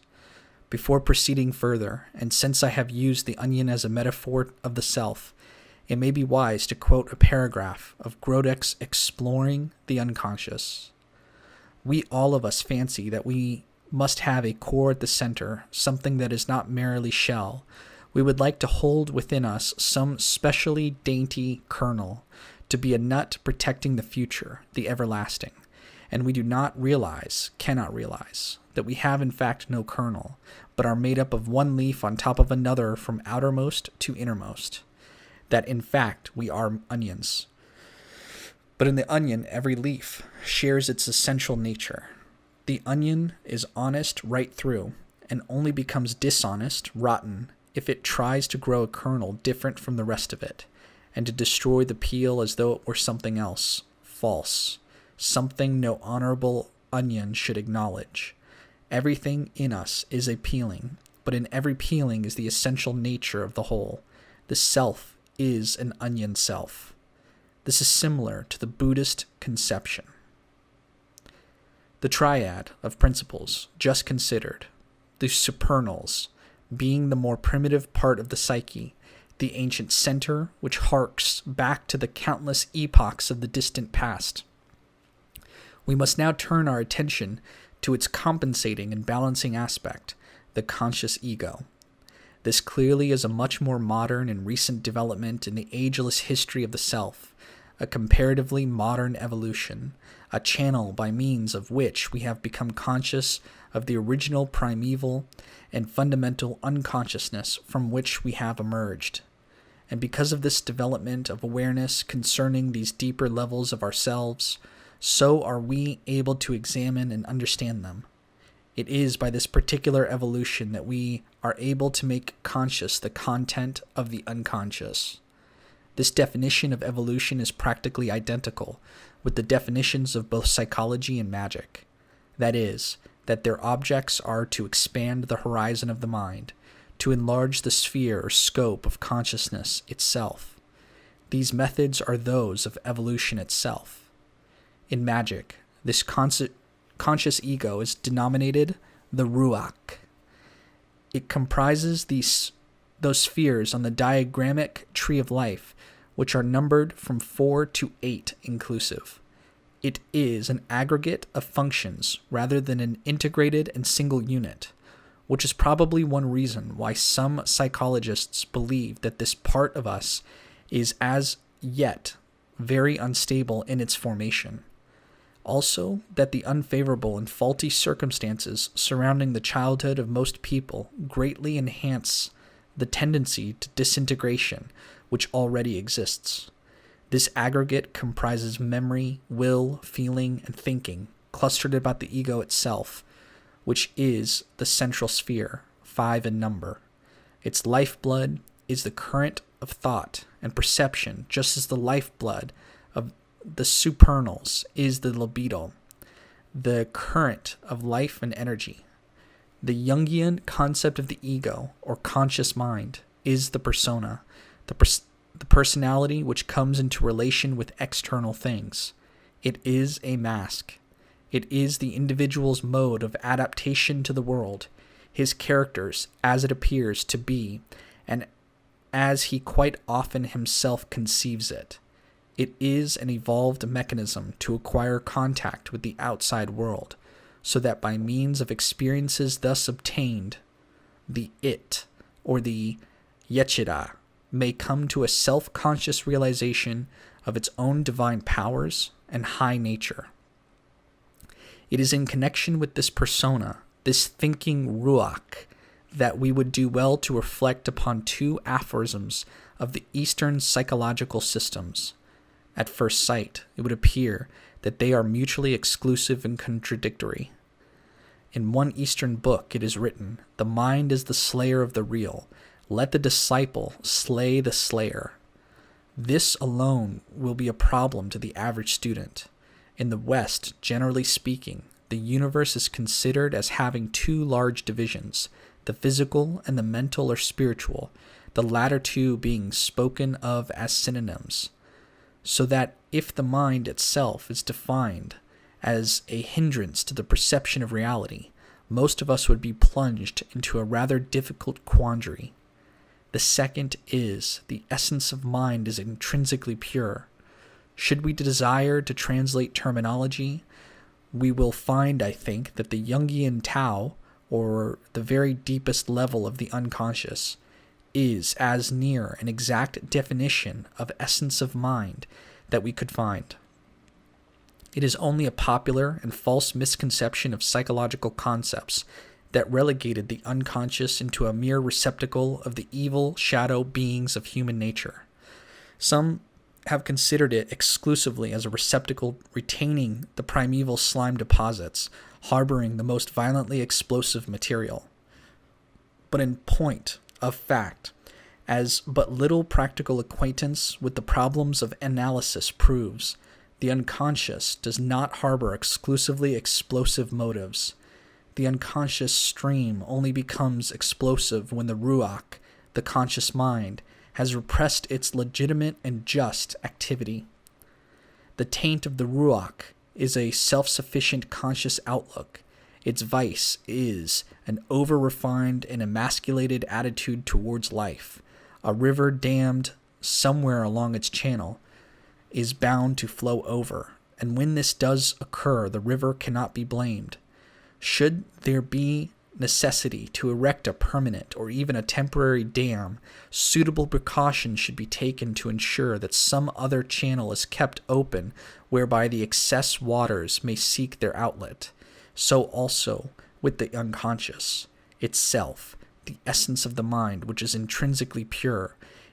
It is neither dangerous nor explosive, but if the individual be prevented from having access to life due to some maladaptation to environment, some failure fully to express both the yang and the yin of his nature, that repression acts as a constant source of irritation, presenting always some likelihood of a psychic explosion. It is this false dam, the obstacle which is erected along the river's course, psychological resistance, which is the mind which slays or prevents the realization of reality. How many of us really understand life and the world as they really are? This is without projecting upon our perceptions the desire of what we should like to be. Few have insight into our deepest motives, the real causes of our attraction to our friends, or of revulsion from our enemies. There are not many, I surmise, who can at times account for their actions in terms of consciousness. The majority of us are moved a great deal of the time by involuntary compulsion. It is a true saying that habits are a necessity imposed upon us by evolution to ensure the smooth functioning of the psyche, but they are necessary only in so far as they do permit the psyche to function freely. And with many, it is just that mass of habits and predilections which is the barrier to the free activity of the psyche. To question people as to the purpose of their habits, a survey of their activity, and why they were formed originally, is to obtain much illumination as to what is implied by the phrase, "The mind is the slayer of the real."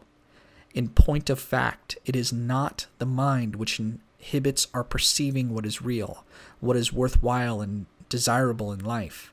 It is the false development of mind, that mass of prejudices, emotional biases, improperly formulated philosophies and superstitions, relics of the inheritance from misguided parents, which is here denoted.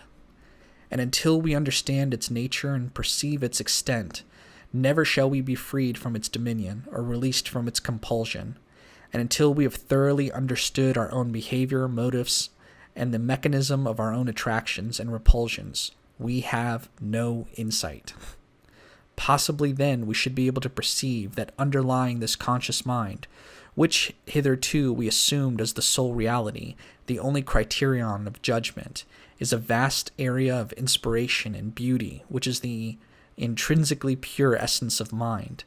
If we could open ourselves or become fully conscious of this essence so that it's content without distortion, we're capable of ascending within sight of our focus of consciousness, then should we begin to realize, as never before, the true nature of life and its problems.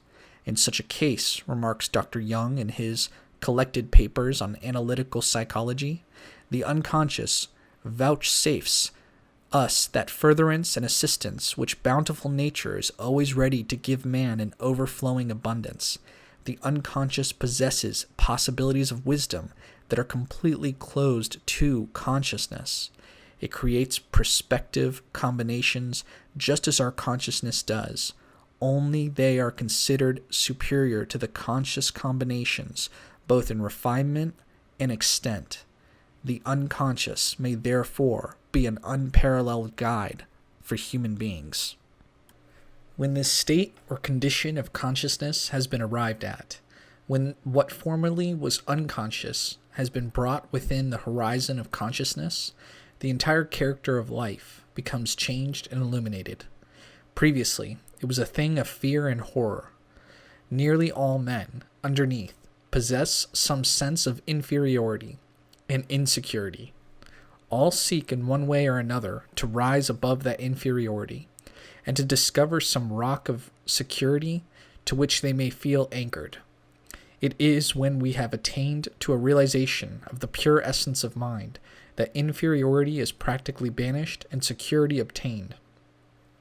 And then we can deal with life and our fellows. The ninth sphere, or sephira, on the Tree of Life, is that of the nephesh, which means the animal soul. It is the sphere proper of the animal instincts and urges, what may in truth be called the Freudian unconscious, that which was conscious at one time or at one stage of development, but which has since been lost to consciousness. It is regarded as comprising those psychic faculties which are not conscious. All the various automatic, habitual, and routine actions, all the things that we say and do without thinking, and all the thousand things we never really do at all, those processes are assigned to the unconscious realm, to the principle of the nephesh. To it is related the cerebellum, the hind section of the brain, and it is intimately connected with the glandular and sympathetic nervous systems. As such, it is that part of our being which regulates the circulation of the blood, the pulsation of the heart, our digestion and respiration. All the promptings of desire and the urges of passion that spring unbidden within us have their seat in nephesh. This is the underworld of the psyche, through which we get comparatively close to nature, to the elemental side of life. It is the undermind in which function the primary instincts of self-preservation and reproduction. It is the seat of the sex instinct itself. The Jungian concept of the unconscious might be the appropriate term for this side of life, as is held by the Freudian school, whereas the much abused word superconscious would be distinctly descriptive of the supernal sephiroth of the Yechida, Chia, and Neshama, corresponding to the Jungian unconscious. The 10th sephira is that of the physical brain and the active physical body. Here it is that we find the receptacle in which the other principles have their abode, and the instrument through which they function. This 10th sphere, Malkuth, the sphere of action, we may consider as active as Yang, when compared to Yesod, the Yin, which we may define as the seat of the impelling instincts, predatory lusts, and animal impulses. On the other hand, the Ruach, which is an active thinking principle, we likewise may describe as Yang in relation to the Yin of the supernals, which are quiet, passive, and hidden behind the scene. Malkuth has innumerable other correspondences, but a consideration of these does not at the moment concern us. It is obvious that disorders in the proper function of the higher or interior psychic principles will have their corresponding effect on the body, which, as the 10th sephira, is but the synthesis of the preceding 9. Any conflict between parts of the psychic makeup will accordingly present a physical disturbance corresponding in position and intensity to the exact nature of the lesion. By purely empirical methods, the ancients developed a vast series of correspondences between the various parts of man's body and his psychic constituents. It is this tradition which forms in reality the fundamental basis of what is true and valid in such arts as character reading, palmistry, phrenology, and the such. For as within, so without. And what is present within the mind is bound in some way to react upon the obverse of the psycho-physical medallion. There is another method of classifying the components of the psyche by means of a rather different view of the Tree of Life. The method just completed considered each separate sphere. but at the same time we may look at the tree from the point of view of its levels or layers. In this event, taking the first Sephirah alone, we have what technically is known as the archetypal world. It is that underlying essence of the unconscious, which is the most primordial of all, its functions reaching back into the immeasurable past. It is a stratum whose characteristic is those symbols and archetypes which were first assimilated to the simple homogeneous structure, if it may be called, of the evolving consciousness. The Hindu system calls this condition or state turiya, or ecstasy, absolute consciousness, and its experience in consciousness is of that rapturous type which the mystics of all ages have testified as union with God.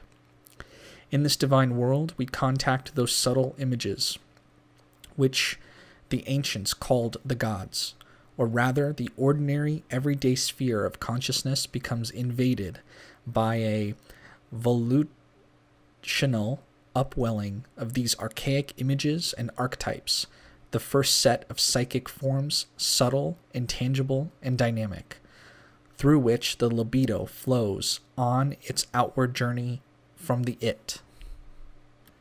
The second and third Sephiroth constitute what is called the creative world, the state of Sushupti. It is that stratum of the primordial psychic sphere in which function the principles of the anima and animus, wisdom and understanding. Therefore, its reaction upon the ego would be through a stimulation of the creative faculties and an enhancement of its entire horizon and field of awareness. As the second state of consciousness, it has a correspondence with dreamless sleep. Yet even this description is inadequate, for dreamless though its characteristic may be, it is too vital to be defined in so passive a way. In certain philosophic literatures, it is held that Sushupti is a state in which even criminals commune with the higher nature and enter into the spiritual plane. It is said to be the great spiritual reservoir by means of which the tremendous momentum toward evil living is checked. Though involuntary with such people, it is constantly salutary in effect.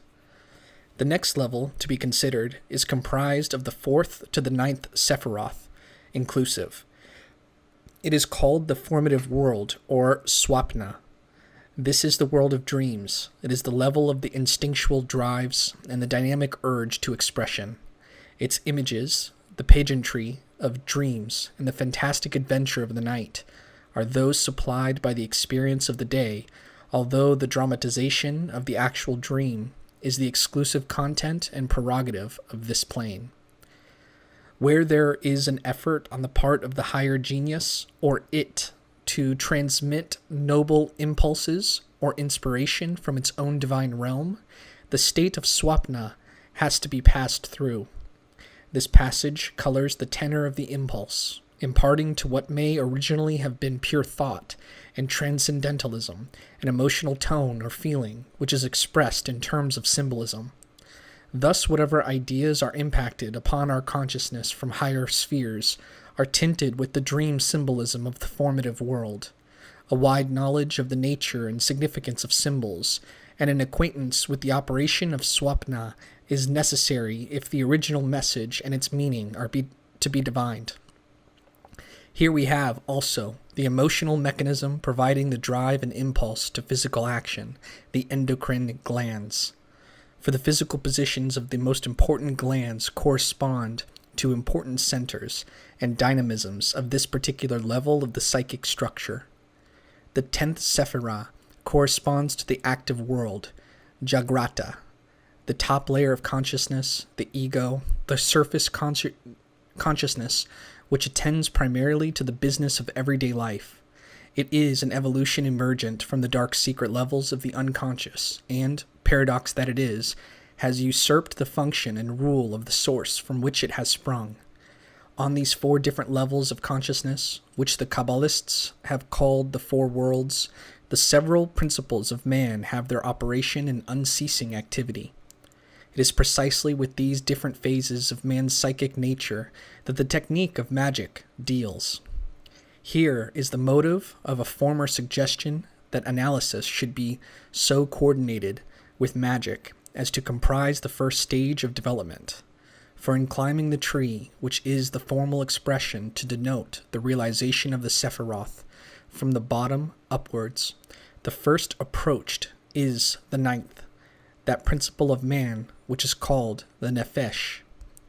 That is to say, the next level of consciousness beneath the ordinary waking state of the active world is the level of dreams and lurid image and picture. It is the most superficial layer of the unconscious, using this term as the composite of the formative, creative, and archetypal levels of the Tree of Life. The formative world is that of the warring instincts and unconscious conflicts, the realm of the predatory lusts and passions. It is with this particular level that the analyst must deal in the majority of his patients in order to resolve those conflicts that have their existence in that plane. If there be conflict and incessant warfare here, how can the flow of spiritual energy descend from the higher Sephiroth, or, depending upon one's point of view, ascend from the deeper levels of consciousness? If the direct result of an unresolved conflict is to tie a knot, as it were, in the psyche, naturally there is no free passage for the libido, which is thus thwarted and frustrated. How can access be obtained to the more primitive, diviner parts of the psyche, those archaic levels of the unconscious whose nature is entirely spiritual, where function those principles which aspire to the superhuman, shining heights, if the channel be dammed and the way barred by conflict? If the message or revelations from these lofty heights are changed in nature and perverted by the presence within the mind of a powerful and ugly complex, how can there be real magic and spiritual development? Since analytical psychology confines itself by its own definition to an examination and a clarification of the two upper and most superficial levels of consciousness, this process must be considered the preliminary aspect of magical routine, where analysis preaches the gospel of re-education in the attitude towards life. And when we find psychological patients producing magical designs or mandalas of the type that Jung reproduces in The Secret of the Golden Flower, here we have an encroachment upon, or a usurpation of the realm and function of magic, and a transcending of the limitations of the ordinary analytical technique. Just as the technique of analysis must comprise the first stage of development, so to my mind the second stage is occupied by various elementary techniques of magic. I say elementary advisedly, for it is only these elementary techniques which the average Westerner may ever feel inclined to take upon himself, being debarred from more intense application to the magical art by such limitations, among other things, as time, the necessity for a business and domestic life, etc. The more advanced magical routines are for the exceptional person, and comprise the training of the human psyche to complete spiritual mastery.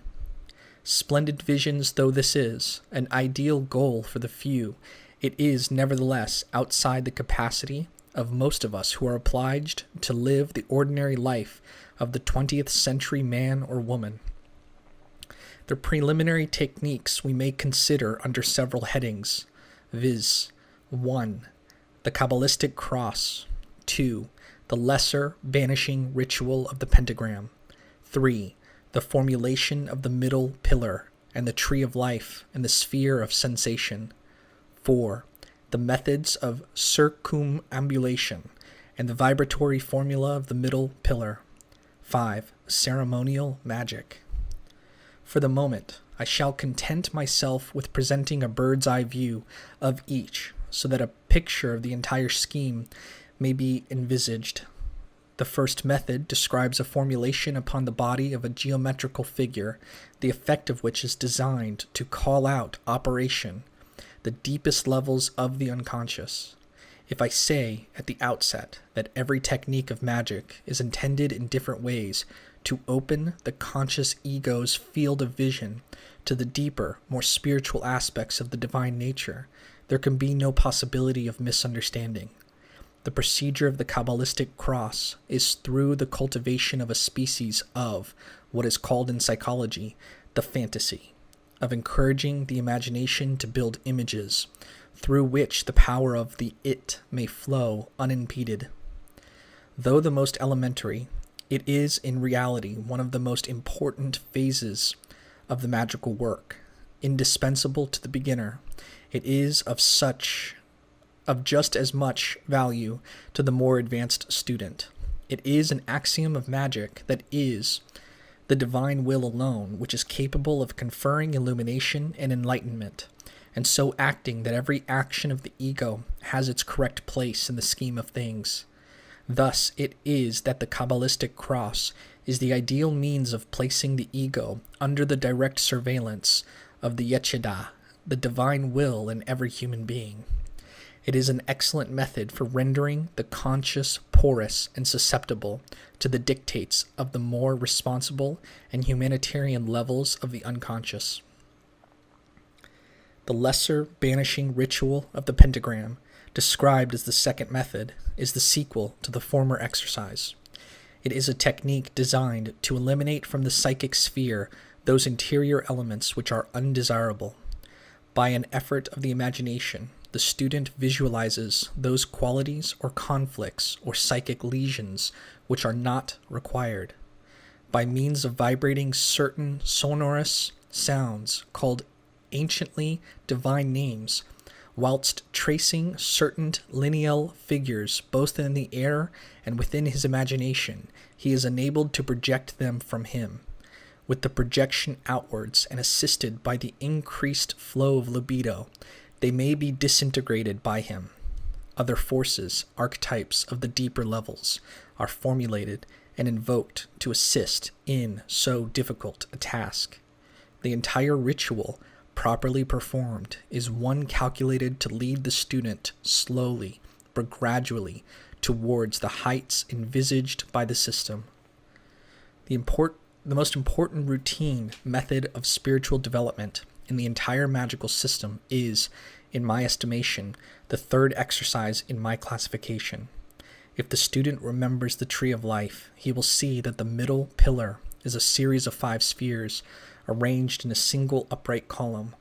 The exercise proceeds by the visualization of these Sephiroth as circles or spheres of light in various significant parts of the physical body. More accurately, they are to be realized as centers already existent in the aura, which is for this purpose defined as an egg shape of subtle electric matter, a magnetic field which surrounds and interpenetrates the material body of man. The object of this visualization is to awaken these Sephiroth in balanced activity as a means of providing the higher genius, as the it may be named, with a psychic mechanism by which it may freely function within consciousness at the intent of the ego. It will be recalled as stated as an axiom that certain of the psychological principles of man have their correspondence with various organs and limbs and parts of the physical body. The exercise called the middle pillar is a demonstration of this axiom, given the attributions of these principles as a practical experiment to be attempted. The visualization of the Sephiroth and the measured vibration of the divine names arouses the centers of this aura or sphere of sensation from their former latent condition. The effect is gradually to bring into operation the dormant and hitherto unsuspected parts of the psyche. The result of this practice evinces, for one thing, an unparalleled level of vitality and power. This induces and is succeeded by a calmer judgment, less perturbable by the affairs of the external life, though the capacity for dealing with it remains unimpaired.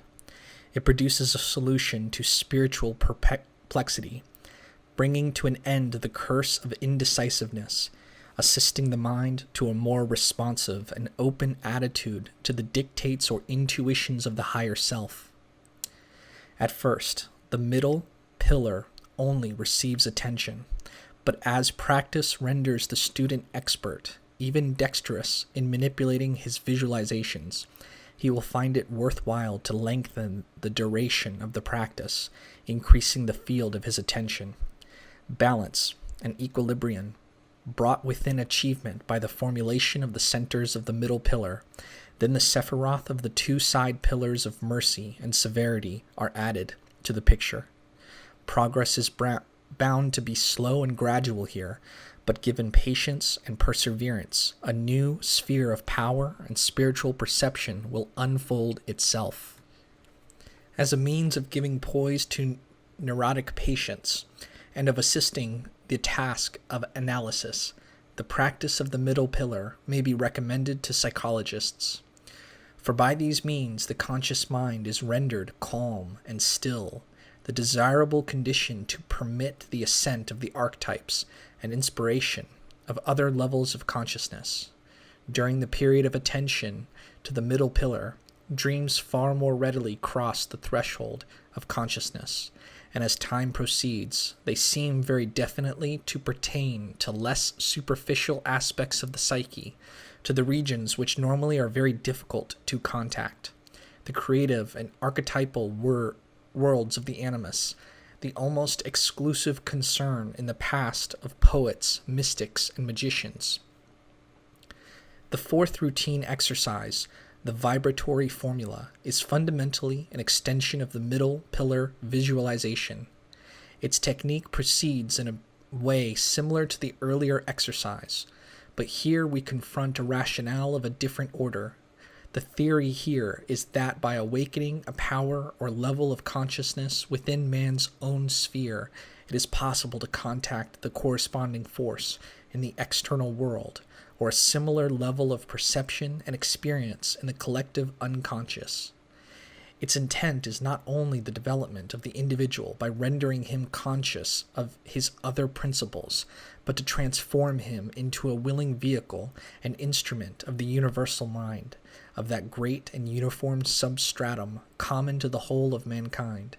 It is within the power of man, by these methods, to associate himself with the almost omnipotent vitality and spiritual value of those divine powers which as an aggregate comprise the universe. It is the first step towards what is colloquially termed adeptship, that path by which man is translated into a voluntary co-worker with nature in the task of evolution. The final exercise is magic proper, the art of ceremonial magic. By now it should be abundantly clear that not all magic is ceremonial, that not necessarily does it proceed by way of ceremony or ritual, nor does it always require the usual paraphernalia of robe, candle, incense, and lodge room. There is much in magic which is not too dissimilar with the methods of meditation. That is to say, it follows an interior route, and is a means of dealing with the psyche by way of the actual psychological instruments of psyche without reference to any external object, symbol, or piece of equipment. It is the technique of an equilibrated introversion. Just as the exercises described above comprise the second stage of magic, as analysis is the first, so ceremonial magic as a distinct method is the third. I will iterate that charlatans and misguided enthusiasts have done only too much to confirm general opinion in the belief that magic is sheer quackery, but the earnest student who has applied faithfully these fundamental principles will, by his enriched nature, bear testimony to its value, both therapeutic and spiritual. Ceremonial magic has been misunderstood by overzealous beginners, principally because there has been no general understanding of the principles here laid down as rudiments of the work. Except in the rare cases of those born with a definite flair, it is quite impossible to succeed in ceremonial magic until a great deal of development has been obtained. and by development I imply the awakening or formulation within of the Sephiroth of the Tree of Life. Development implies the arousing of the dormant power of the psyche. Above all else, it means the ascent into consciousness of the light and love and wisdom of the higher genius, the Yechida. Until that light shines above and through the student, and the magical power is operative within, ceremony must remain for what it is for most people, a thing of habit and custom, a set of observances perfunctorily to be performed, celebrations in which there is no trace of virtue, of value, of power. The divine power, once awakened, and the light of the higher self pouring through the mind, then ceremony appears in its entirely different guise.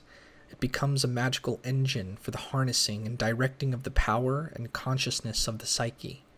Ceremony may be realized now as a means of mobilizing the hitherto unknown factors in man's constitution and employing them for various ends, which depend entirely on man himself and the extent of his knowledge and spiritual development. Here is no place to utter portentous warnings about the use and abuse of magical powers and spiritual knowledge. Within the psyche itself is a sentinel which never sleeps. It is a guardian of the moral law whose punishment is so dire and devastating that there is no appeal save by expiation of crime. From the dicta and judgments of this inner self there is no escape, except through the admission and the acceptance of the abuse, following by a grim determination forever to avoid a similar deed. Chapter 3. The Qabalistic Cross and the Pentagram Ritual. Some years ago, the principles of this exercise of the Qabalistic Cross were published in my book, The Tree of Life, and I repeat the rubric as follows. 1. Touch the forehead. Say, Ato, thou art. 2. Bring the hand down and touch the breast. Say, Malkuth, the kingdom. 3. Touch the left shoulder and say, Ve Gedula, and the glory. 4. Touch the right shoulder and say, Ve Guvera, and the power.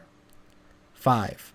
Clasping the fingers on the breast, say, Le Olam Amen, forever Amen. The words employed are in the Hebrew tongue. Hebrew is so employed because the magical system first attained prominence in Europe since it was adopted by some Jewish philosophers whom we call Kabbalists. Apart from this usage of Hebrew words, there is not the slightest implication of Hebrew theology or philosophy. The gestures themselves are a variance of the ordinary Christian cross, making use of the last few phrases of the Lord's Prayer. That it is utilized in magical work is due to the fact that it constitutes an ideal method of equilibrating the personality and raising the mind to the contemplation of higher things. The first name in the invocation is Ato. This is a Hebrew word meaning thou, and the second personal pronoun. To explain this in the simplest possible way, may I say that there is some justification in metaphysics for this usage. The reader who has studied some philosophy will have noted reference to a triad of concepts, such as the thinker, the thing known, and the act or the result of cognition. The ancient authorities of the Kabbalistic philosophy conceived that the deepest or most spiritual principle in man, which they argued was man's highest notion of divinity, was just such a triad of a thinker, knowledge, and the act of knowing. To each one of these principles or functions of the higher self, they therefore attributed a personal pronoun as a symbol. The thinker, the Yechida itself, manifestly was I. Thou was referred to the thing known, and the third person, he, was referred to the activity of the thinker, though all three were considered an indissoluble unity. But bearing in mind, at times, the concept of the middle way, by which the extremes of the opposites may be avoided, they chose as the word to express the higher self in this slight ritual the second pronoun, thou. The other words employed are the names of the Sephiroth on the Tree of Life. Gevura, or power, is that center numbered 5 on the diagram. Gedula, or mercy, is the 4th. These two are the centers represented by the 2 lodge room pillars and the 2 opposites encountered in everyday life. It is of these 2 centers that speaks the ritual injunction already quoted about unbalanced severity being cruelty and oppression. Malkuth is the 10th Sephirah. It is translated by the word kingdom, insomuch as the ancients considered that man's nature was a kingdom of inconceivable extent, a kingdom of vast and wide complexity, one having over it a divinely ordained ruler, the Yechida. The last phrase of the ritual is of little significance, save as it completes the gesture. The word olam means forever, but it can also mean world or universe. We would assume that it is so placed as a peroration because within the miniature universe which is man, there are innumerable elements and principles in constant activity, the entire 10 Sephiroth of the Tree of Life. If the reader will bear these brief explanations in mind, the description of the rubric which follows will be seen to have more significance than otherwise might be the case. Ato is a reference to the higher genius, the it. Malkuth refers to the body. This is with the Yechida being the dual expression of the living human organism, the 2 expressions of the yang and the yin, using these latter terms in their widest connotation. Gevura and Gedula, the 2 extremes of power as the highest aspects of the ego, signify the 2 modes of that ego's capacity for action and reaction. The final gesture, closing on a point which is between these 2 extremes, indicates the voluntary decision of the evolving psyche to seek a balanced position, the middle way, a place which partakes of both the opposites and yet which is not subject to their equal but opposing poles. It has been emphasized that the fundamental task of both analytical psychology and magic is to attempt to bring into operation the higher genius, or to bring into full working consciousness the content of the hidden and buried unconsciousness. We should remember the parables of the archaic philosophical religions, whose fundamental tenet was that within man was a spirit, a dynamic center of consciousness, which, because of its contact and association with matter, has been plunged into a profound sleep, a state of somnambulism. The problem is, how may this slumbering level of the primeval consciousness be awakened within us? By endeavoring to extend the horizon of consciousness, to enlarge the field of awareness so as to embrace what previously was unconscious, is obviously a logical method. To become aware of all of our actions, our thoughts and emotions, and unsuspected motives, to regard them in their true light, as actually they are, and not as we would like them to be, or as we would wish the onlooker to perceive them. It requires, to take this step, an extraordinary degree of honesty and courage, both indispensable virtues to the student of psychology and magic. The more of this suppressed and forgotten material stored in this at one time unknown or dormant side of our nature that can be raised into the clear light of the day, by exactly so much do we awake from that inert stupor into which we have in the past been plunged. And also, by that much do we liberate ourselves from the compulsion to nature's instinctual commands, and become freed from what Levi Bruhl has called the participation mystique. It is a phrase coined to express that peculiar unity with nature with which primitive man felt and enjoyed, that participation in the unconsciousness of nature which only became disrupted as the evolution of mind made itself apparent, a slinking serpent within the peaceful Garden of Eden. But mankind, despite thousands of years of evolution, has not yet freed itself as a whole from this subjection to the unconsciousness of nature, whereby it moves and feels without deliberation and without conscious volition. Here and there we do find an individual who has realized the snare and burden in which he has lived, and attempted accordingly to release himself from the bonds in which he has been bound.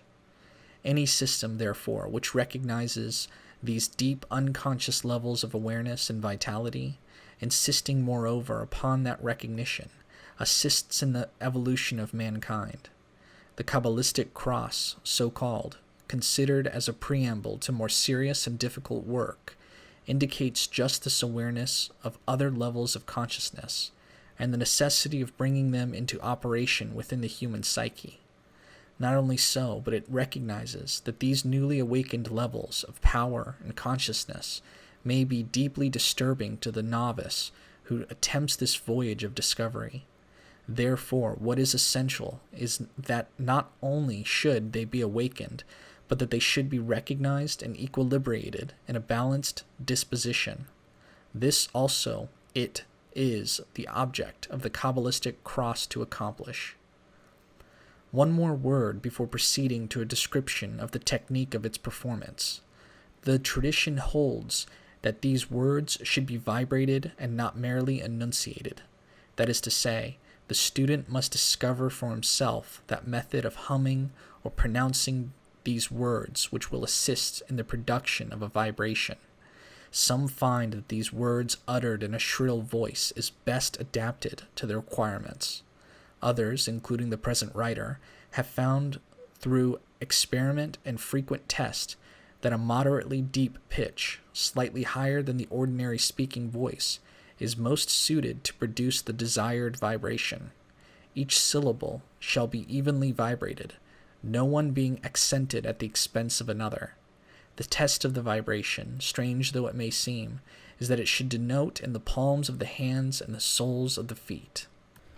When vibrating a word forcibly, but not necessarily loudly, a tingling sense should be felt in every cell and nerve of the body, and it should seem particularly that in the hands and feet every atom and cell has become alive and is in a state of rapid vibration. Little more than this can be said in explanation without actual demonstration, but it is such a simple matter in which to attain proficiency that no difficulty should be experienced. The metaphysical theory involved here is that by means of vibration, the actual formation of the body-mind system may be changed and renewed. That is to say, the proponents of the system urge for a consideration of the fact that within a period of 7 years, the body has undergone a complete biological change, and during that time has renewed its entire cell structure. It has ejected old and deceased organisms, and by means of the metabolic process has built itself a new cell organization. The vibratory technique, therefore, hastens the expulsion of dead tissue and unwanted molecules and particles, so that new ones being absorbed into the system, whilst attention is devoted to expanding the field of consciousness, a purified body is produced, through which that higher consciousness may more readily function. It is principally a question of tactics. One could, on one hand, content oneself solely with the task of widening the field of consciousness, altogether to the exclusion of bringing the body system within the scope of this purifying process. Or, on the other hand, the entire time and attention could be given solely to the production of certain obscure bodily changes, as do some Oriental Hatha yogis, to the exclusion and at the expense of desirable factors of consciousness. Magic, very sanely, combines the advantages of both points of view, eliminating the dangerous and harmful features common to the other. Always in a salutary way is the path between the two extremes indicated. When actually performing the Qabalistic Cross, it is well to face the east, the place of the rising of the sun. This takes advantage of a prevailing symbolism which identifies Yechida with enlightenment and wisdom, a spiritual concept always determined by and defined in terms of light. It is from the east that the light arises, standing motionless with the eyes closed.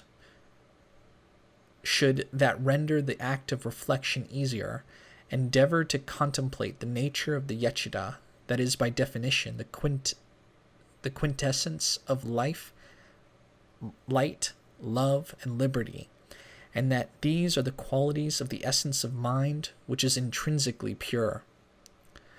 One very essential point constantly requiring recollection is that in the magical symbolism, as well as in that of psychology, has been demonstrated, the various psychic principles have a spatial correlative in the human body. That is, certain principles correspond to or have a special affinity with certain organs or limbs of the body. This certainly is a fact within everybody's experience. Emotion is almost always associated with the heart, reason with the head, passion with the genitals. The magical tradition simply classifies and considerably extends this list of affinities. Whilst considering the Yechida, recognizing that it represents freedom and that its nature is light itself, the student should endeavor to visualize just above the crown of his head a spherical form of light. The diagram on page 73, see figure 4, will indicate its likely position. The symbolism places this above the head because, in the first place, since the Yechida is the root of man's consciousness, it is a principle of whose presence the majority of us have never become really aware. That is not to deny its existence, but only to affirm our previous ignorance. Moreover, magical symbolism, which incidentally is of the same type that employed by the unconscious, also affirms that this divine genius, being the highest principle within of which we still have no awareness, has not yet fully incarnated within us. That is to say, it is a potency which overshadows us, a principle which the race will be able to realize fully only some thousands of generations hence. The consensus of experienced opinion has it, therefore, that this overshadowing, no matter whether actual or only metaphorical, does assuredly exist, and that the psychic correlative of an overshadowing is a center just above the crown of the head.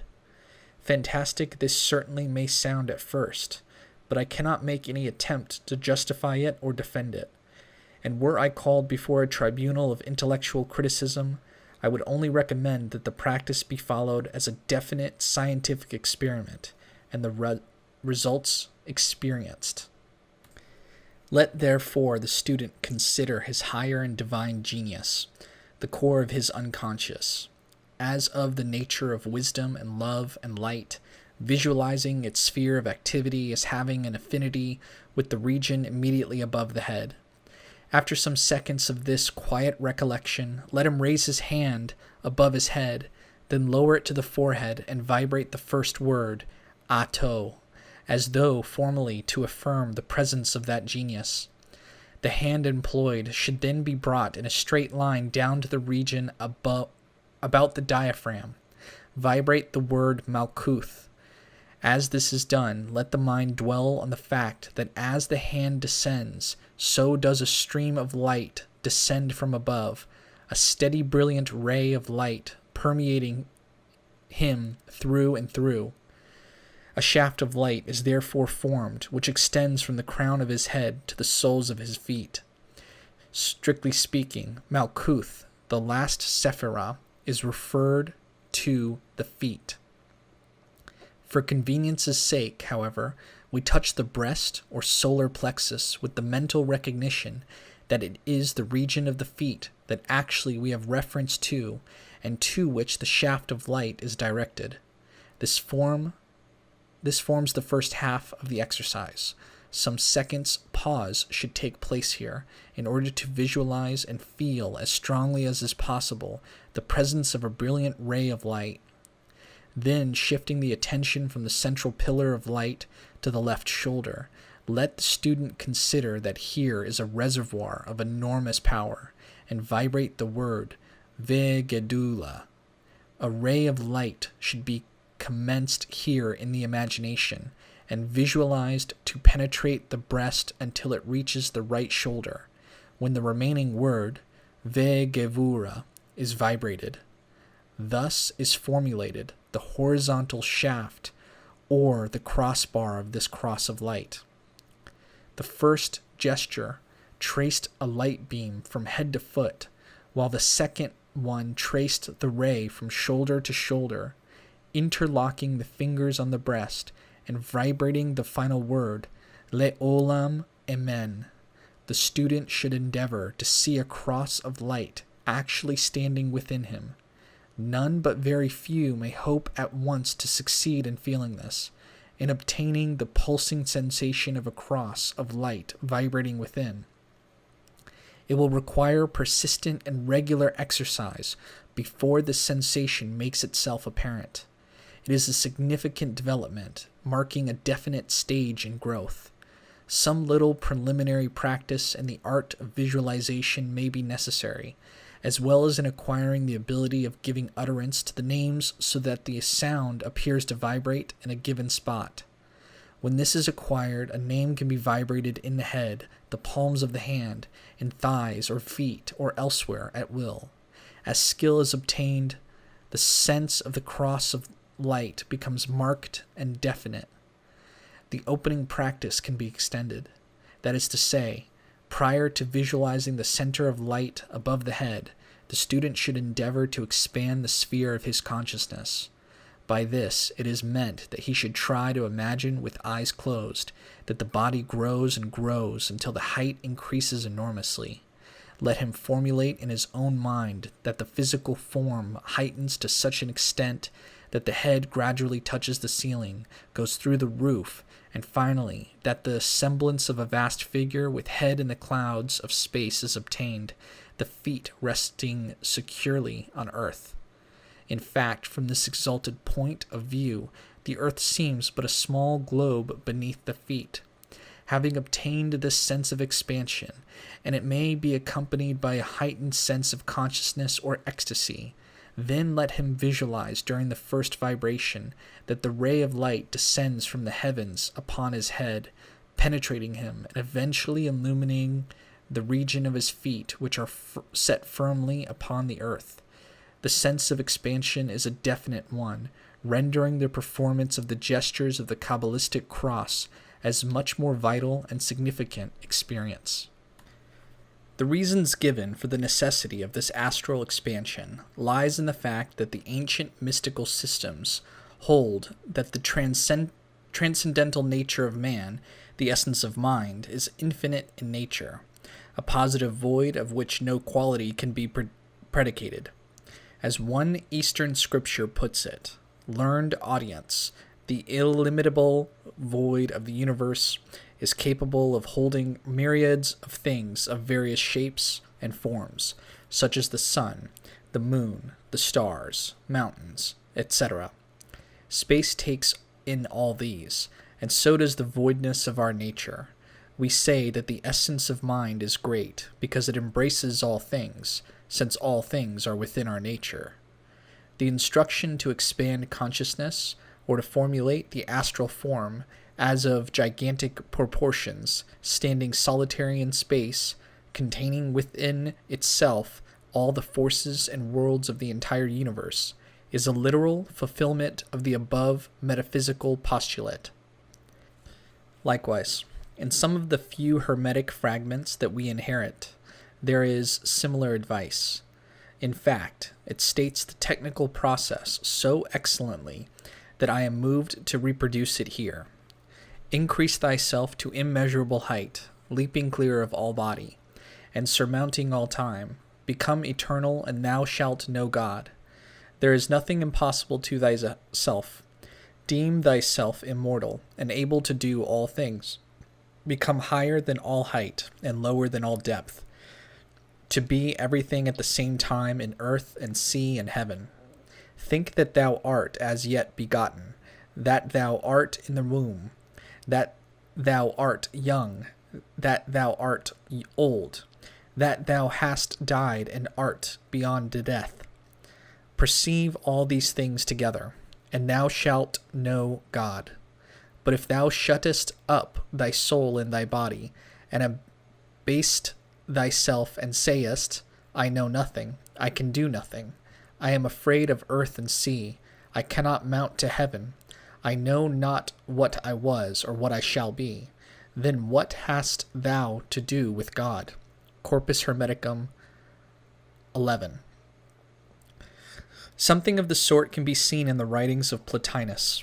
In any event, metaphysical or psychological or nonsense, only constant practice will determine whether it has validity and value, or whether these are simply delusions of unbalanced minds. The final test must be a pragmatic test. It is that of science itself. It will now be seen why it was stated above that this practice is essential to all magical work. In fact, it should precede or form part of any series of mental exercises upon which one may embark, insomuch as it does endeavor to ally the personality with the true sources of life, permitting them, in any event, a species of open channel to enter into consciousness. No words can underestimate or exaggerate its importance. This is not to suppose that at once will the casual performer of the Qabalistic Cross become aware of the secret self of the unconscious, the flame which burns in the core of every man. That is simply not the implication, for he who runs may not read. What is implied is that continuation in the way of regular practice brings with it a recognition of the transcendental self, or, to put it another way, a bridge is formulated between the conscious and the unconscious, permitting the mind to be made porous to diviner things. Gradually and almost imperceptibly, the student will become aware of the inspiration of that higher genius.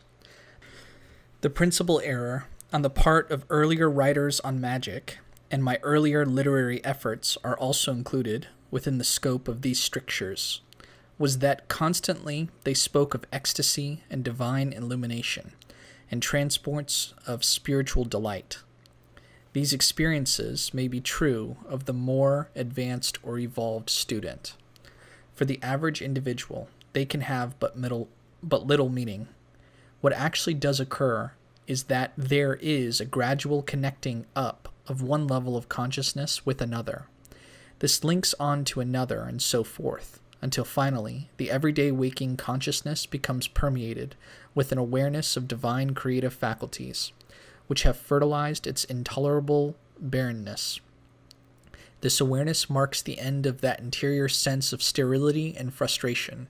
Here we have, in a word, the rationale of such mystical phraseology as union with God, the spiritual marriage, alchemical nuptials, etc. There is, to state it differently, a gradual engaging of the clutch. By this method there is no violent grinding of gears. There is only an imperceptible and slow changeover to another speed, or rate of vibration, as it is called, to another mode of functioning.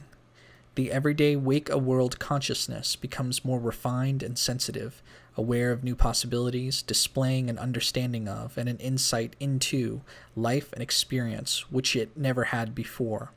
A wide tolerance is developed, and an all-inclusive sympathy for and concern in man's problems is manifested where formerly there was self-centeredness and disinterestedness in anything that did not touch upon personal problems.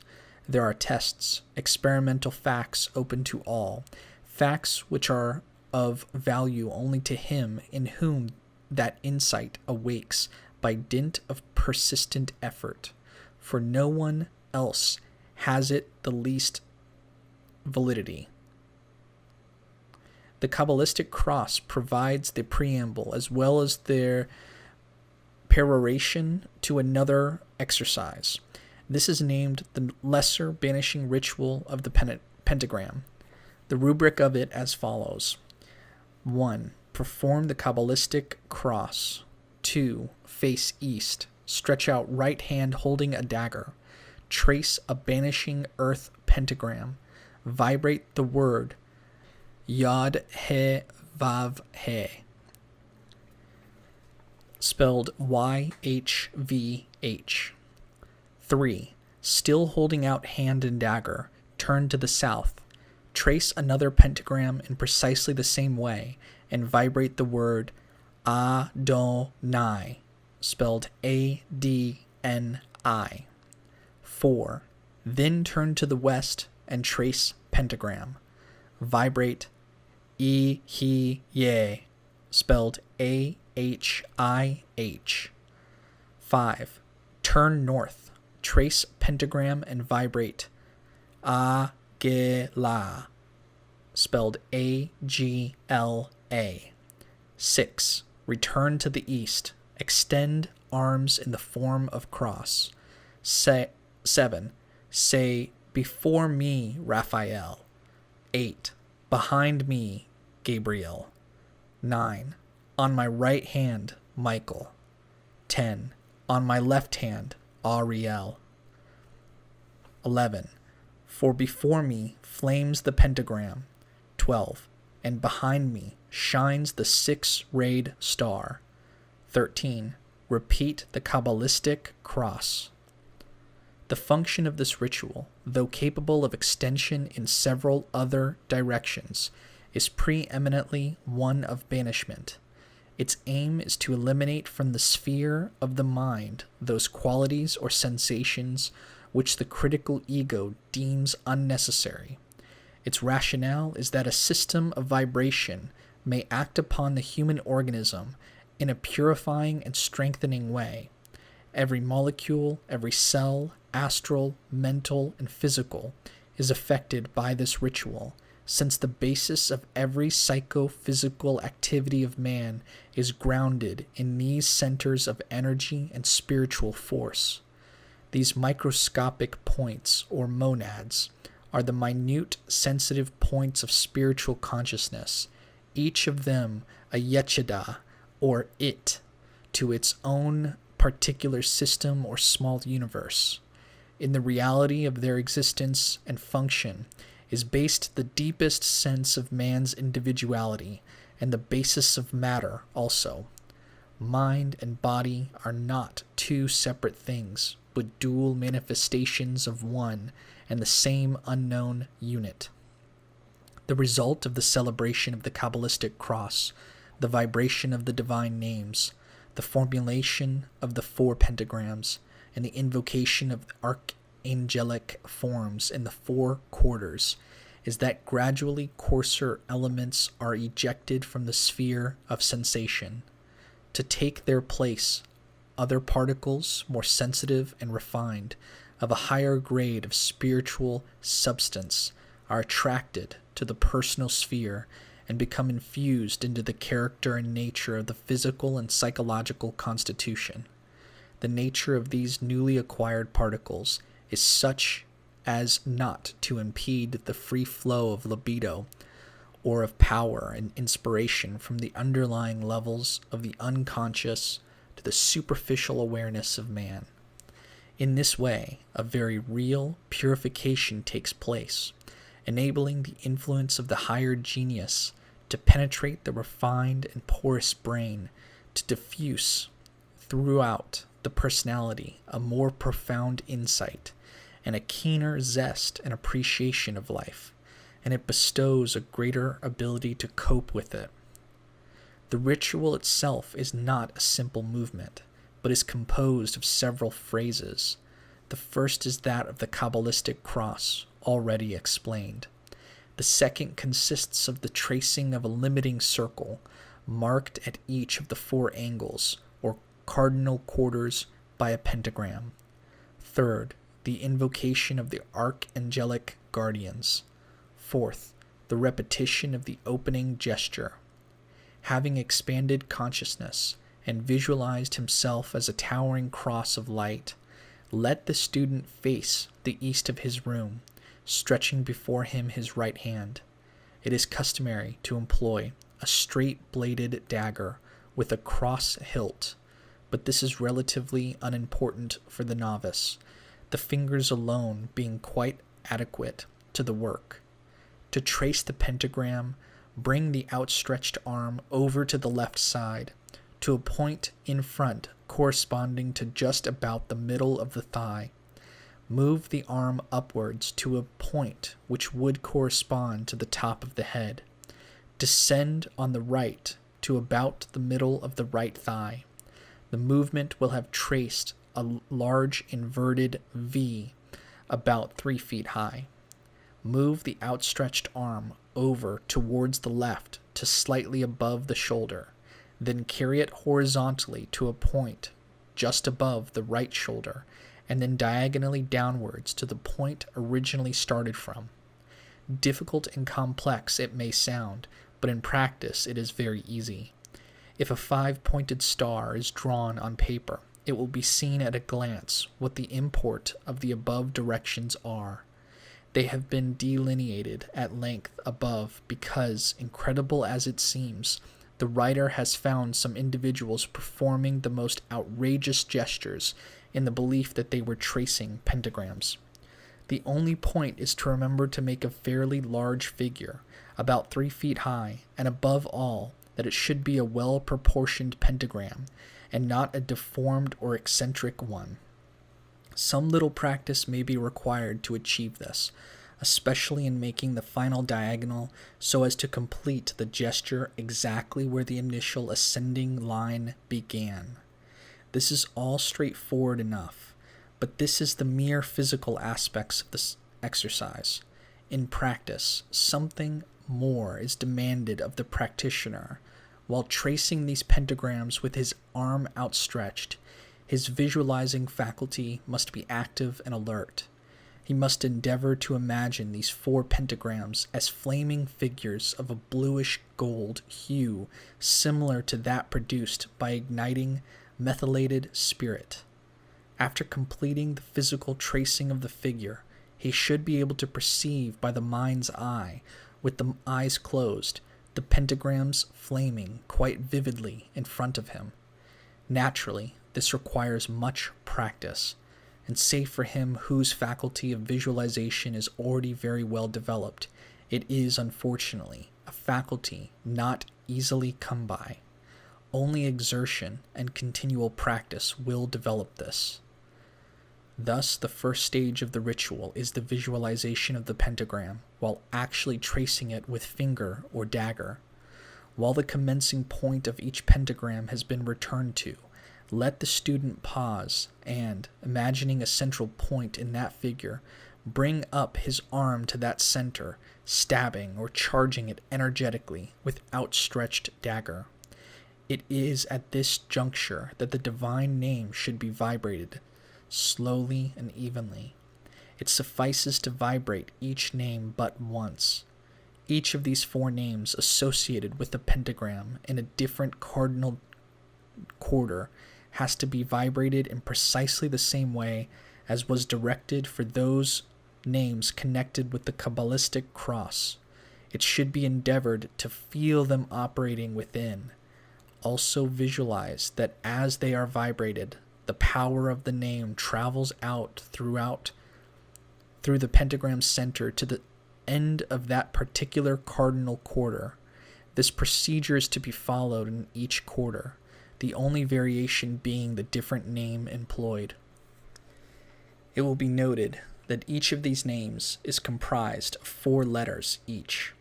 In the mystical system of the ancients, each was attributed to one of the 4 elements or the 4 nodes of activity comprising our makeup, and the ritual has direct effect upon these. It would take too long and serve no good purpose to dilate upon the reason why these names were supposed to be effectual, and why certain names were associated with certain quarters and not to others. Suffice here to say that the tradition has found them effectual for the purpose under consideration, and the experimental work of modern students has confirmed this psychological association. The student desirous of delving more deeply into the subject, wishing to discover the system by which symbolic names are attributed to certain quarters or to the 10 Sephiroth will find much material in the Tree of Life and My Rosicrucian Adventure, as well as in The Golden Dawn. The last pentagram having been traced in the north, the student returns, still holding arm with dagger outstretched, to the east where he started from, with his arms extended to form a cross, and being aware about him of the 4 pentagrams vitalized by the vibration, he now commences a further phase of the ritual.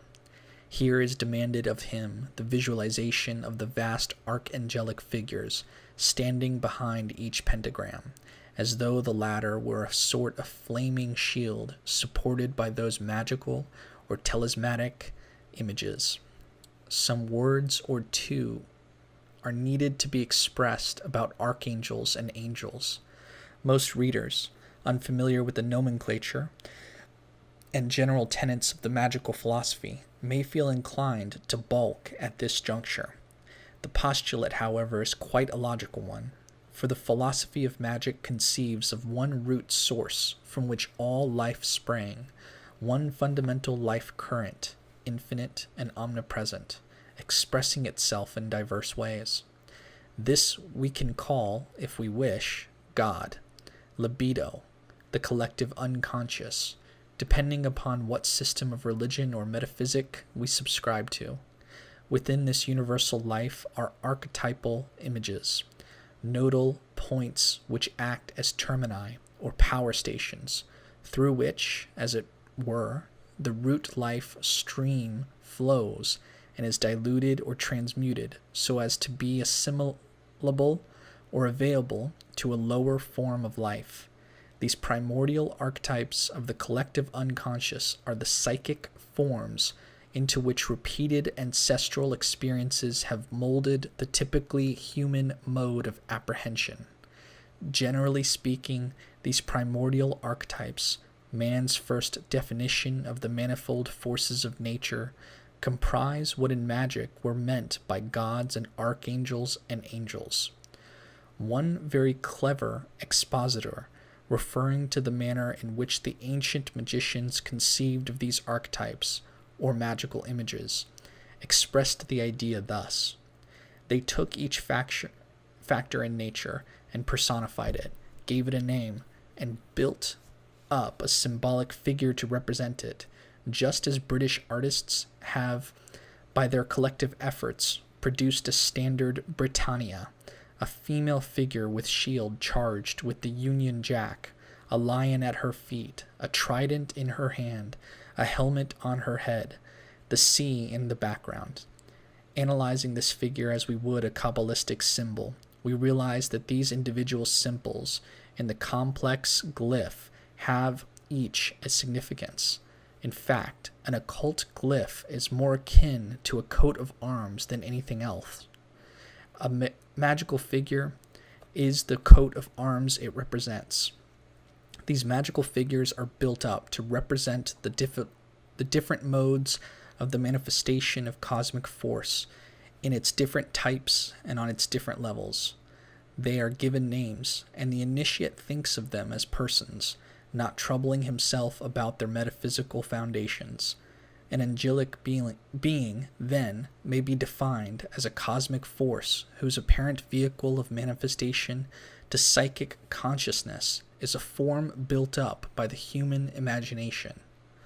When facing east, therefore, and vibrating powerfully the name Raphael, the student should attempt to build up in his imagination or to visualize a vast angelic figure, conceived of in the traditional conventional style of vibrating yellow and mauve hues.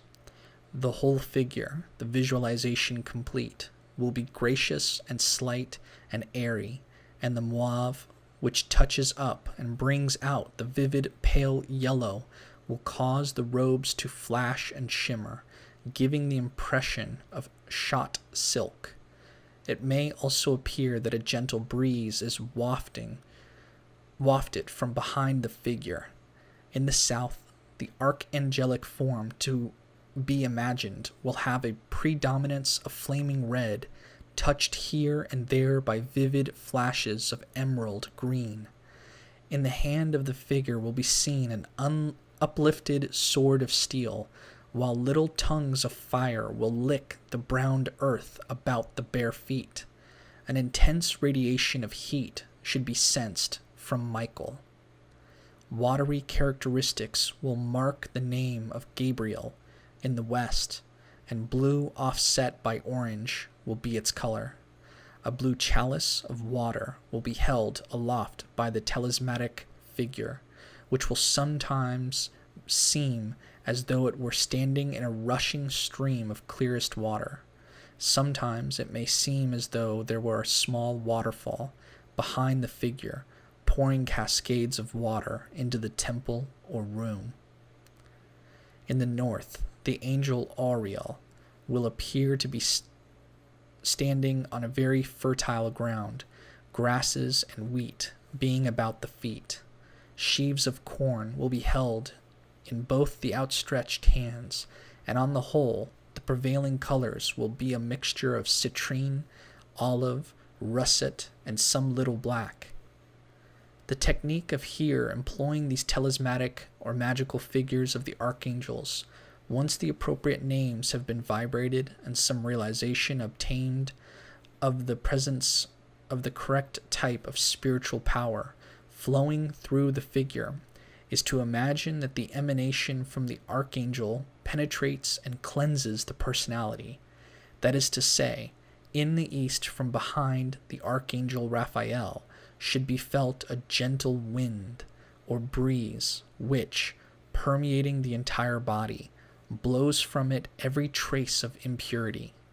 From Michael in the south, warmth at first of gentle degree should be felt, increasing in intensity to a powerful heat which burns and utterly consumes every blemish which troubled the personality. This purging should be felt as consecrating one to the service of the higher self. The same technique should be applied to Gabriel in the west, except that one is purified with water, while in the north one is invested with the stability and fertility of Auriel, archangel of the earth. Of course, this sounds a most complex and complicated procedure to pursue, but with practice, the entire exercise will be found to be easy. First of all, the student should recognize that a wise man knows how to limit himself. He will limit himself at the start to obtaining mastery of the mechanical part of the ritual without reference to the initiated technique. That is to say, his aim should be to commit the ritual to memory so completely that at any particular quarter there is no groping for the appropriate names. Then each phase should be studied separately until skill and ease are achieved. He should apply himself to familiarizing himself with the sense of expansion of consciousness and visualizing the descending ray of light which formulates itself into a vast radiant cross within him. A certain degree of accomplishment gained in this exercise, and already being skilled in the tracing of perfectly geometrical pentagrams in mid-air, the next task is to obtain about him a clear formulation of the blazing pentagrams, vivified by the vibration of the appropriate divine names being hurled through them. Application to the technique of purification by means of again expanding consciousness, whilst surrounding himself with the colossal magical figures of the archangels, comprises the next important step. The final task is to visualize, before performing the Qabalistic Cross again, a pentagram of fire burning on the breast. Seen on the back is a hexagram, its ascending triangle being red in color, its descending triangle of blue, both triangles to be interlaced. I hope the student will not be frightened by this mass of directions, for he can be assured that the exercise is not nearly as obscure or terrifying as it sounds. Practice will make perfect, and the realization of the goal to be acquired will provide sufficient confidence to enable him to pursue the practice still further until complete mastery is achieved. In this way, his mind being made quiescent, and his body and emotional apparatus purified, the consciousness of the hidden grades or levels of his being may gently and gradually ascend and manifest to his perceptions, thus assisting him in his inward growth, in the conquest of ignorance and the acquisition of self-knowledge. Before closing this chapter, one final set of directions remains to be communicated with regard to this practice. Once skill has been acquired in performing accurately and effectually this lesser banishing ritual of the pentagram, the student may endeavor to perform the entire ritual in his mind.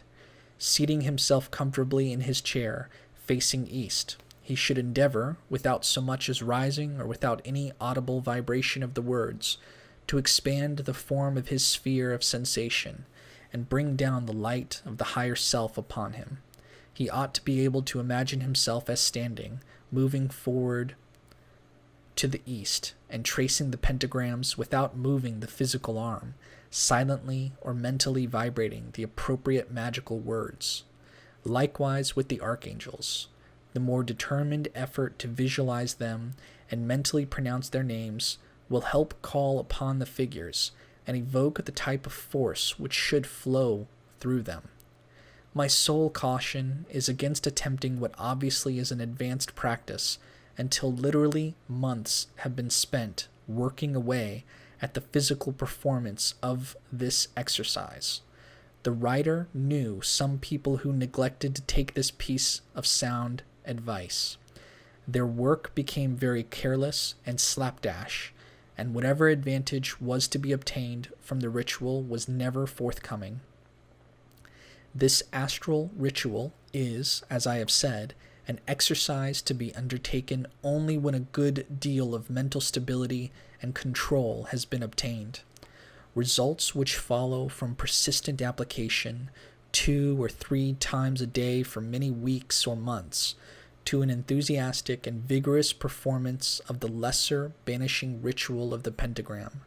Sudden spurts of enthusiasm, followed by prolonged bouts of inactivity, avail nothing in magical work.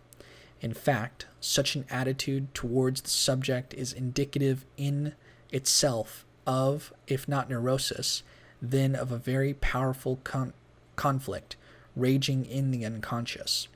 It indicates that the opposites are still operative within the mental sphere, and that the golden flower of stability and equilibrium has not yet begun to blossom. The student would do well to become fully aware of the conflict, determining to be affected neither by the violent enthusiasms nor equally violent depressions. Above all, he should perform quietly and patiently the banishing ritual. Let him continue steadfast, with courage and equanimity, in the daily celebration of his chosen work. Chapter 4. The Middle Pillar Exercise. It is my confirmed belief that several weeks, at the very least, of patient application to the lesser banishing ritual of the pentagram should precede any effort to perform the middle pillar. For one thing, it will have trained the student in several little tricks of routine and magical technique, quite apart from the intrinsic virtues of the exercise, which is to purify and cleanse the entire sphere of personality, to the end that the higher self may manifest through a purified body and mind. If the exercise has been labored at for 2 or 3 months, performing it 2 or 3 times during the course of each day, the student will approach the further stages of magic well prepared, quite able to cope with and accommodate the increased vitality and power which will pour through him. It will be realized how necessary analysis is as a preliminary routine to magic. The student should have arrived at a fair understanding of himself, his motives, and the mechanism of his mind, and integrated himself more or less thoroughly so that no dissociation or serious neurosis exists within the psyche. For the presence of a powerful complex of associated ideas in this unconscious, or a marked dissociation splitting off of one part of the psyche from the other, we will have the effect of short-circuiting the flow of energy generated or released by the middle pillar. An explosion in the form of a complete nervous breakdown, or even the destruction of mental stability, will be a likely result. Many instances have been known of unprepared students contracting fatal physical illnesses through attempting work of this nature, though this is more true where Eastern exercises have been unwisely attempted. Some of these unfortunates, when the dissociation was rendered complete, have succumbed to chronic melancholia or taken their own lives. These warnings are not intended to be portentous or terrifying, but only to impress upon the student the solemnity of these undertakings, a journey of self-conquest, than which nothing could compare in importance or seriousness. To my mind, the exercise described as the middle pillar is the groundwork of all actual developmental work.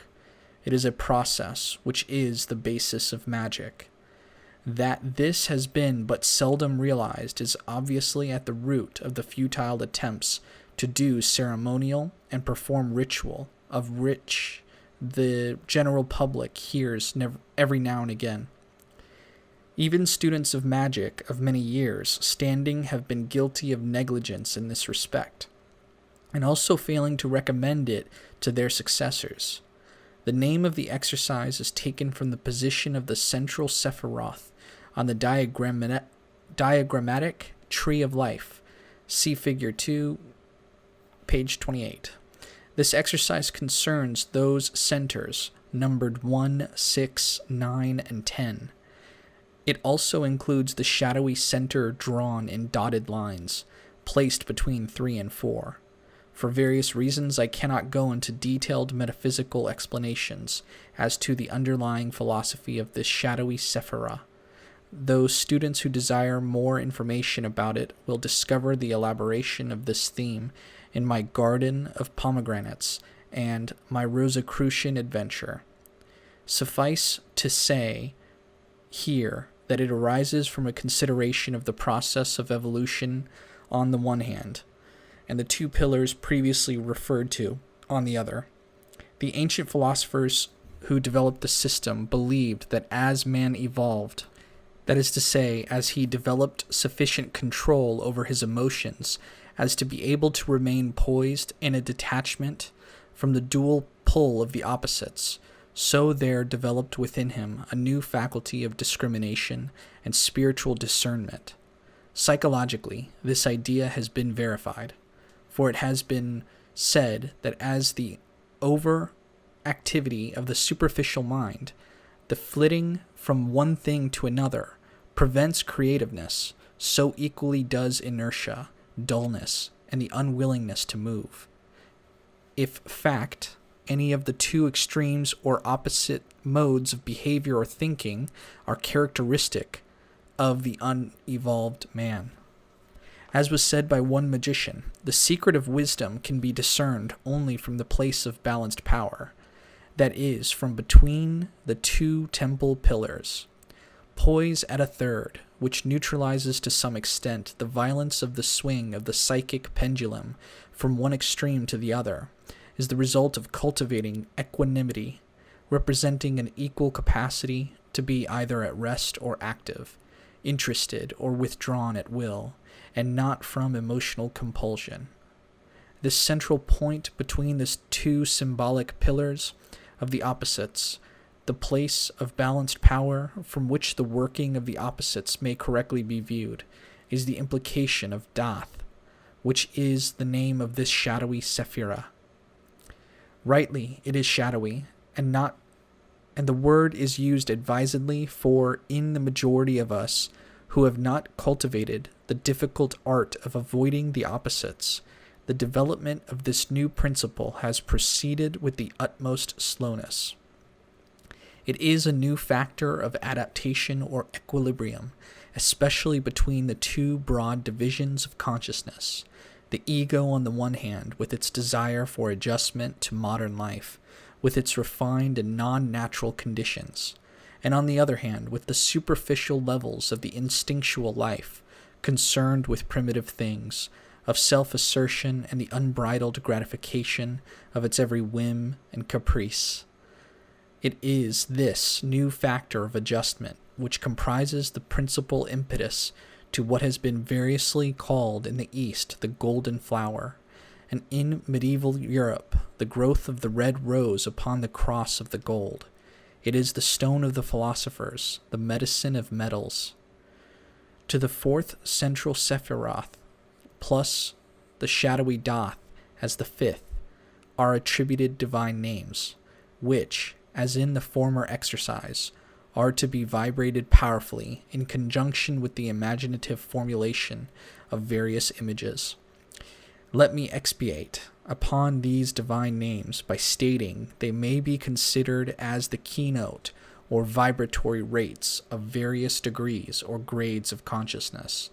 In their prolonged investigation into the hidden knowledge and secret side of man's nature, the ancients, who were as empirical scientists as our psychologists today, came to associate various sound values or rates of vibration with various parts of the body, and also with particular types of magnetic force and strata of consciousness. No religious or metaphysical theory need attach to the employment of these names. The system rests entirely upon its own merits. The simplest way of regarding them is, as explained above, as vibratory rates. Again, they may be considered as keynotes by means of which access is obtained to the consciousness of the different parts of our being, the existence of which hitherto we have been kept in ignorance. With each of these 5 centers there is associated a divine name to be used as a vibratory formula. The attributions as we have received them, together with the traditional name of the Sephiroth, are given below with the names of the principles active in the human psyche. The numberings are those that appear on the tree. 1. Kether, Yechida, Ahi, pronounced Ihe-Ye, Dath, the link, Yeho-Vo-Elohim. 6. Tifareth, Ruach, Yeho-Vo-Eloah-Vedath. 9. Yesod, Nefesh, Shaddai-El-Chai. 10. Malkuth, body, Adonai Ha-Aretz. The divine names and the names of the Sephiroth should naturally be committed to memory, as also the following scheme of their position or relation to parts of the human frame. Kether, the first Sephira, is a center of light, and in the Qabalistic Cross it is attributed to a center posited slightly above the crown of the head. It refers to that higher genius, or it, which, not yet fully incarnated within, broods above, a silent watcher. It is for each of us the source of inspiration and freedom and enlightenment. It is life itself. Doth, the shadowy Sephira, which develops in the course of evolution as we learn the domination of our mental and emotional propensities, is situated at the nape of the neck. Its position is at a point on the spine just below the occiput, about 1 or 2 inches above the larynx, and its diameter may be imagined to be about 4 inches in extent. It is conceived to be a symbolic link, self-induced and self-devised, between the higher genius on the one hand and on the other, the ego, the conscious self referred to that group of characteristics clustered around Tifareth. On the middle pillar, Dath connects the higher faculties to the ego, Kether to Tifereth. This latter sephira is resident in the neighborhood of the heart, and its sphere extends from the diaphragm or solar plexus more or less to the spine. Its center may be imagined to be the lowest point of the sternum or breastbone to which the ribs are attached, its diameter being about 6 inches. Below Tifereth is Yesod, a center which is referred to the region occupied by the generative organs, and its size should be visualized as the same dimensions as Tifereth. The final center is Malkuth, referred to the feet, and it will be found by experience that the ankles comprise the periphery of a visualized sphere, about 4 inches or so in diameter, the center being the sole of the foot. The method of working this practice, called the middle pillar, is to stand upright, hands to side, eyes closed, breath being inhaled and expired steadily. Above all, the mind should be quiet, calm, and still. When familiarity with the exercise is obtained, it may be performed sitting or lying down. These preliminary conditions being fulfilled, let the student begin by transferring his attention to that region immediately above the crown of his head, to where he should endeavor to visualize a sphere of white brilliance.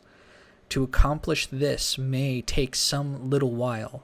Several attempts may be required before any realization of this center occurs. But when it has been obtained, let it be regarded with a certain sense of devotion, and contemplated as being the spatial correlative or correspondence of the vital core of his being. This devotional attitude should enliven it considerably, and the sense of light and power, the first avenues of sense by which this higher phase of consciousness may be grasped, should increase wholly beyond anticipation. At this juncture, let him vibrate 3 or 4 times, slowly, the name E-He-A. This is a Hebrew divine name meaning I am, or more accurately, I will be. A statement which in reality is all that one can truthfully say of the self. Every other characteristic and quality belongs not to its own intrinsic nature, but to vehicles and sheaths of consciousness through which it functions. Steadfast in the contemplation of this source of power and enlightenment, he should endeavor to feel that an all-penetrant beam of brilliance is emitted downwards towards the nape of the neck. Here it widens, expanding to form a brilliant center similar to, though smaller in, diameter than that above the head. Applying the same vibratory technique here, while realizing that this is not his divinity, but its conscious link or point of contact with his ego, the student should again feel the radiation of power and vitality. So marked and powerful should this become at this juncture, that even in the palms of his hand will the vibration of energy be felt as almost of a physical nature, and quite possibly a prickling sensation which will be noticed in the head and neck. A quite indescribable sense of poise and mental quiescence should be experienced. No inconsiderable attainment, no small acquisition in these days of hurried business life and social fluttering. After several vibrations of the appropriate name, again the beam of light should descend to the heart or region of the solar plexus, and from there a warmth and quite different sense of power will gently radiate, as though from an interior sun. Here, too, a name should be slowly vibrated in such a way, which can only come through practice, as to detonate precisely in the physical area being contemplated and not in another. It must be felt to vibrate in the region between the diaphragm and the point opposite to it on the spinal column. Pass in contemplation from the heart to the center of the generative organs. Visualize the sphere of light and vibrate the name, employing the same technique as before and noting carefully the reaction in consciousness. Some minutes having been spent arousing this center and vitalizing it in with power, Pass downwards to the feet where the magical center will be found to awaken quite easily. In point of fact, it will be discovered that the mere contemplation of Kether, the center above the head, will by reflex action bring into the operation the Malkuth center, these being the two poles, height and depth, of the middle pillar. This very briefly is the technique. Little can be said which the zealous student will not be able to discover through application to it. If the student spends about 5 minutes in the contemplation of each sephira on the middle column, the exercise will approximately take 25 minutes to half an hour. And surely there is no one so busy today who cannot devote at least 1/2 hour a day to the task of self-mastery, to the cultivation of spiritual insight, and in the quest of his own divine nature. My own plan of personal instruction, one developed some 3 years ago, was to perform this exercise sitting beside that student I had decided to teach. The principle involved was that of induction. I assumed that by bringing into operation the centers within my own sphere of sensation, while sometimes, though not invariably, holding the hand of the student, the unawakened centers of the latter would react and revolve out of sympathy or by reflex. It amounted, in a word, to a sort of initiation, and powerful it may become too. And I discovered that whereas the average student took some while before stumbling upon the best means of producing the desired results by the middle pillar, those few students whom I had initiated in this way were capable of performing the exercise immediately after in a highly successful way, even when away from my presence and atmosphere.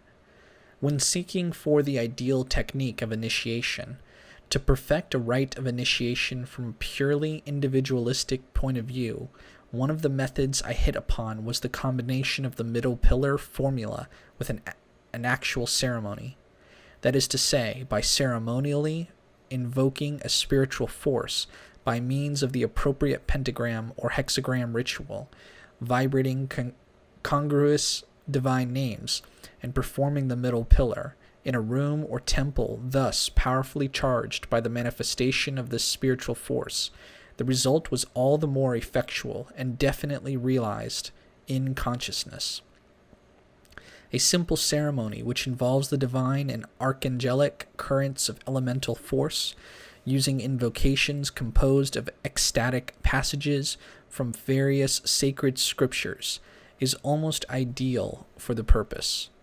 Not only does this method succeed in providing a neophyte with an introduction to the light of his own higher genius and to the realm of magic, but it is a supreme technique of self-initiation. Various changes may be rung on a simple theme, and according to the student's own ingenium and spiritual aspiration, so will he devise several methods of employing the techniques I have described above. There will be some who will propound belabored theories as to suggestion, that because I consciously or otherwise suggested to these students that there were magical centers existent within their own system, their unconscious accepted the suggestion and produced the looked-for result.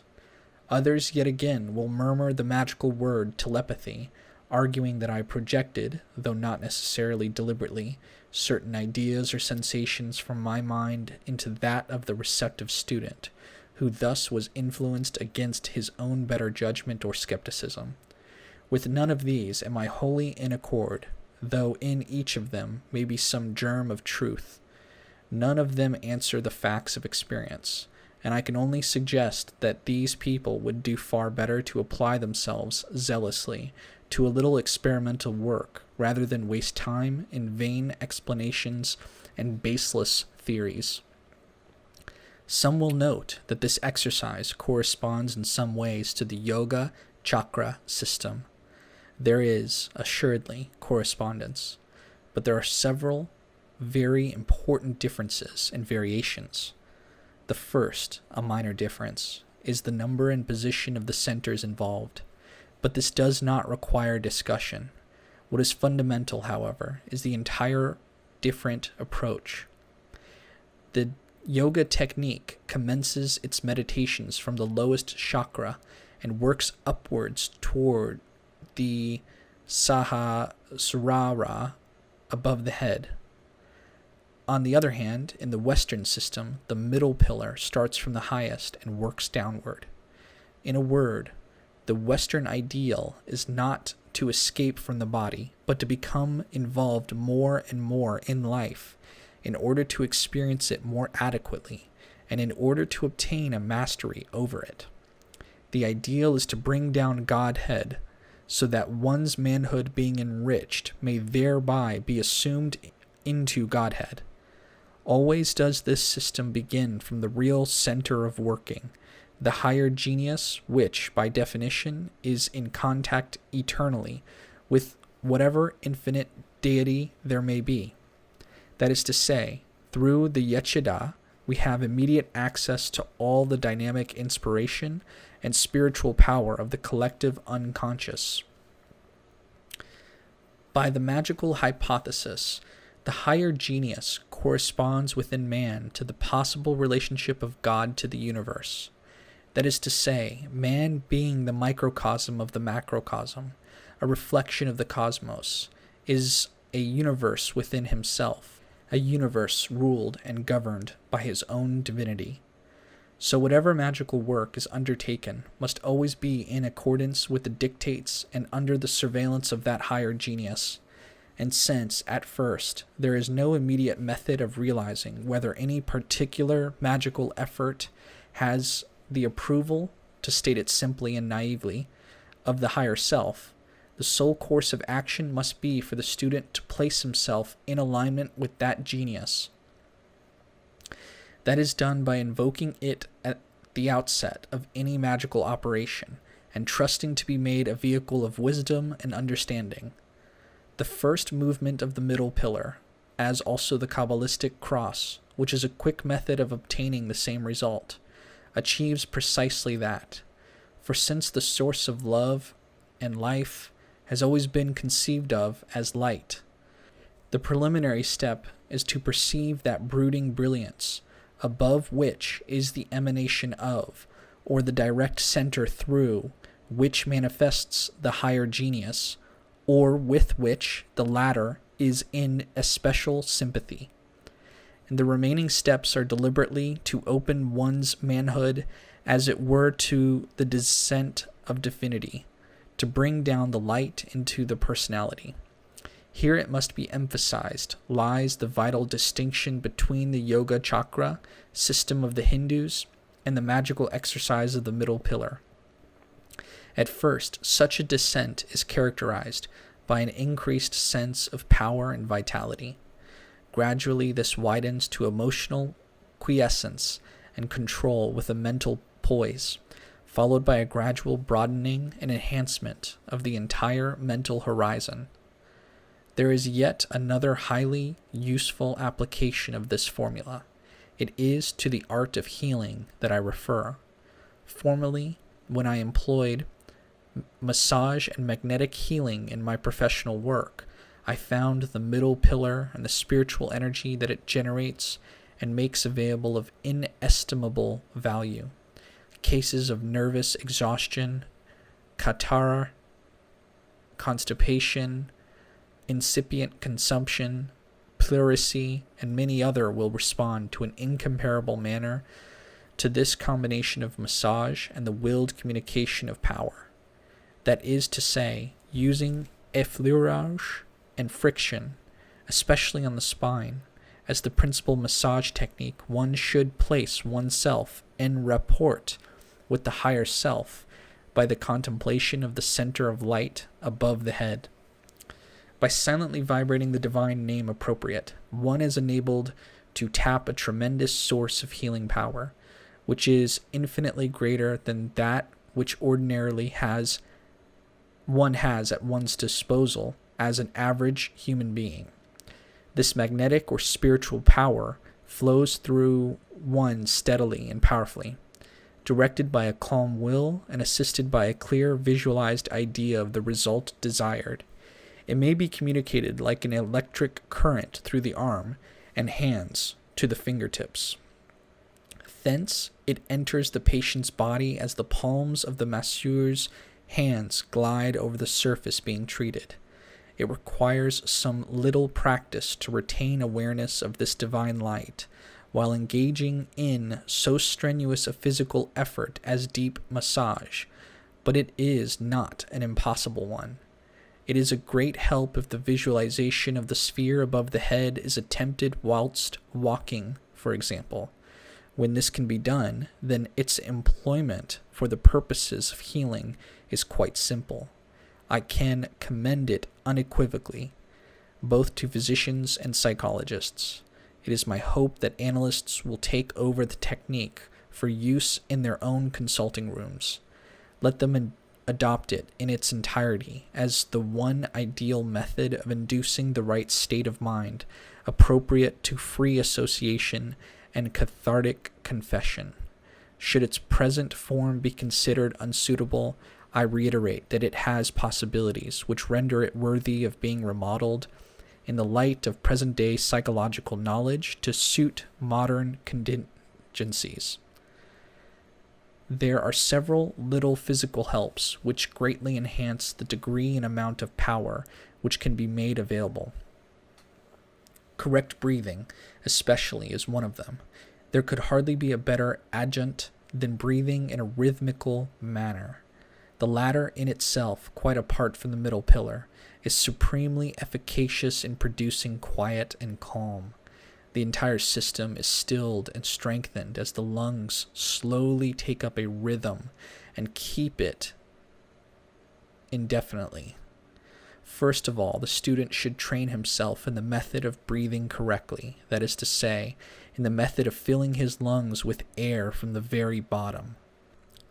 He should combine abdominal with both diaphragmatic and costal breathing. The act of inspiration, if carefully observed, consists of these three phases. First, the abdominal part of the lungs are filled, then that underlying the diaphragm, and finally, as the shoulders are slightly lifted, the thorax itself becomes filled. They are so continuous as to appear an undivided act.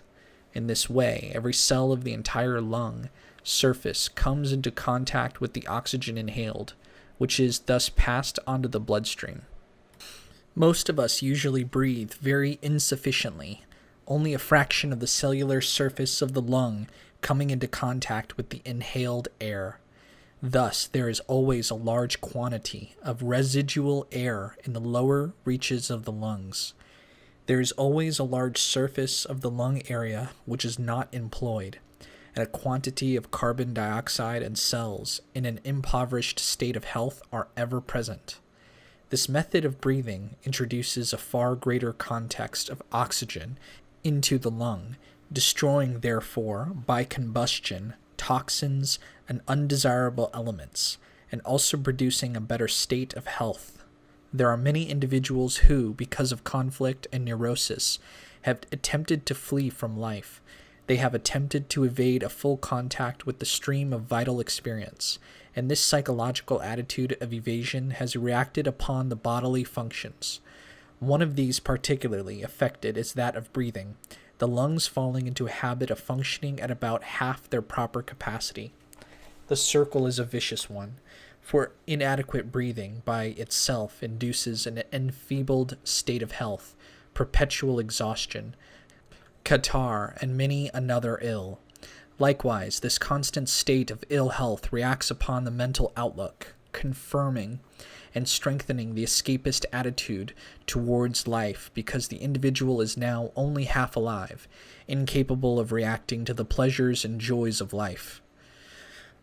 For mind and body, as so often reiterated in these pages, are not two distinct units. The functions of the one interlap with and interpenetrate the functions of the other.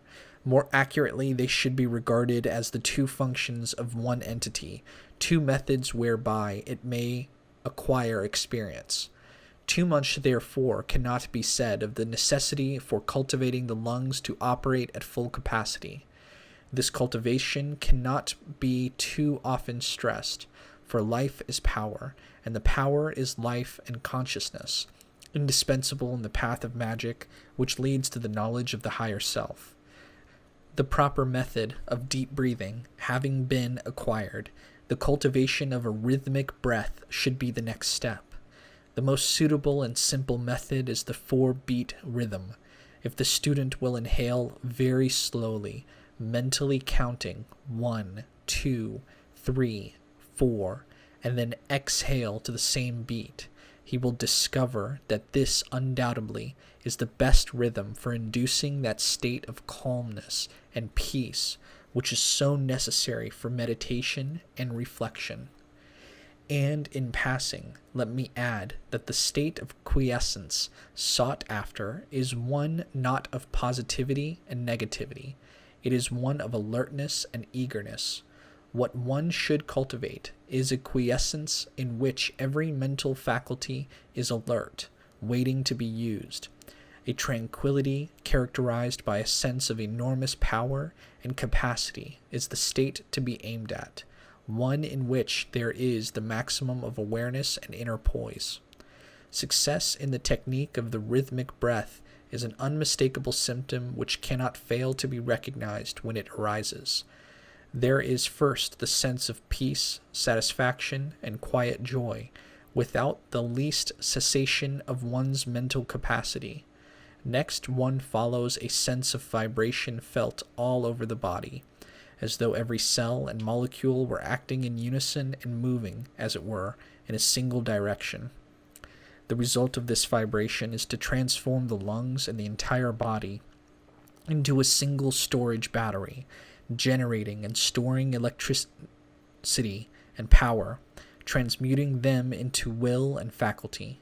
Hard upon this, if the rhythm be persisted in, comes to a quiet ripple over the diaphragm or solar plexus, a difficult symptom to describe, because it produces no perceptible physical or recognizable change, though the sense of the rhythm is none the less distinctly felt.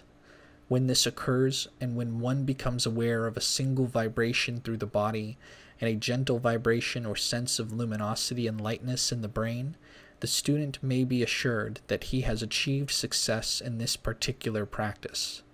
This state gained, the middle pillar should be proceeded with, and the names could be silently vibrated in tune with the rhythmic inhalation and exhalation of the breath.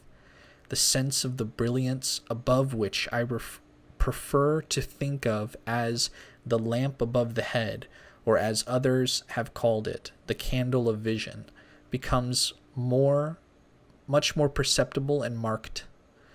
Very often it develops into an awareness of a whirling sphere of fiery light, radiating peace and illumination into the mind and the body. Little more need be said, for I have no desire to provide material which may act upon suggestible minds. There are people so constituted as to be able to produce symptoms of any described kind with the least application, and with practically no spiritual effect upon themselves or their mental or moral nature, and certainly no progress in that path which leads to the knowledge of the higher self. Silence with reference to symptoms and results is therefore most desirable. Chapter 5. Circulating the light and the formula of vibration. The formula of the middle pillar has many and varied uses. It serves as an excellent prelude to any type of spiritual work. For those whose penchant or principal interest is the art of meditation as the supreme means of placing themselves in alignment with the higher self, no better opening to that meditation could be found. It also serves, as suggested above, as the only worthwhile preparation for serious magical work. It is that technique which generates the magical power, which by its presence spells success in the routine of ceremonial or ritual magic. Those who have not applied themselves to this practice, or have not stumbled upon its essential core by accident, as very often happens, are certainly not those who have in any way proved the efficacy of the art of ceremonial. They believe that the ultimate factor which confers success is any one of 1,000 things, save this particular preliminary one. We read in some authoritative tomes that the factor in question is the whirling dance or music played by violin or harp, the mystical circumambulation, or the mental spasm sometimes caused by invocation or adoration. In practice, however, should any of these routines succeed in producing the requisite and longed-for result, it is, as it were, in spite of themselves. That is to say, they are purely secondary and subordinate techniques. Their method is hit or miss, and does not rest upon a sound basis of attainment, nor upon a sure understanding of magical principles. The practice of the middle pillar is the introductory or preparatory means of aligning the personality with the inner self, of identifying and unifying all the levels of the true consciousness which we, in our complacency and blindness, choose to call the unconscious. Reverting back to the technical side of things, there is yet another development of the middle pillar which requires description. Having been awakened from latency into some degree of activity, it is necessary that the power that the centers generate should be circulated through the invisible or psychic system. Failure to do this, in my estimation, is one of the most potent sources of nervous trouble and disturbance experienced by dabblers in occultism, who have experimented with various amateur or incompletely delineated methods of awakening the psychic centers. The energy thus awakened streams back and forth from the center, but unless some method is devised for distributing it and thus relieving the pressure, the center itself will, in the course of time, suffer derangement through overstimulus, and there is bound to ensue some serious disturbance to the nervous and psychic system.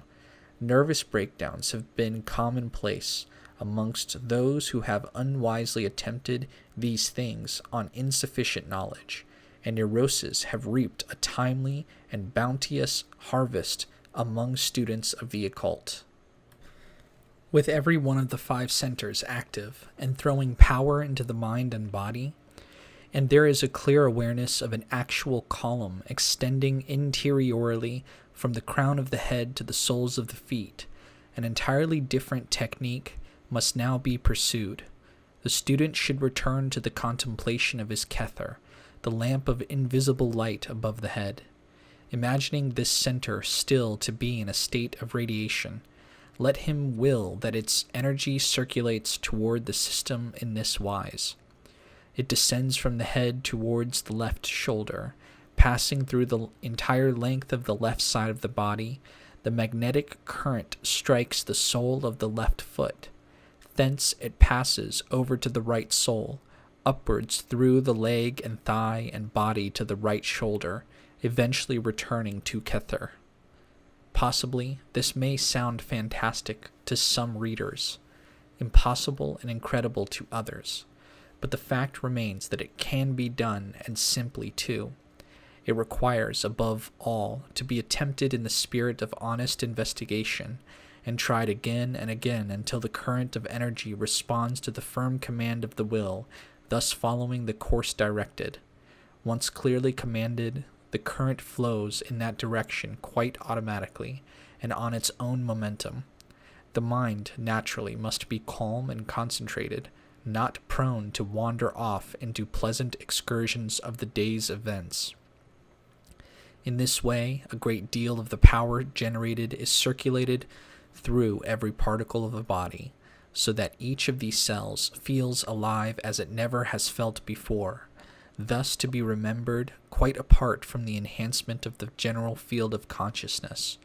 What I have described may be called, for clarity's sake, the formula of circulation number 1. It is now necessary to circulate the stream of power in yet another direction. The object is to ensure that no single area of the sphere of sensation be omitted from its vitalizing and cleansing passage. Once again returning to the vision of the light above the head, this time imagine and will that the current of the spiritual power descends from Kether in a forward motion.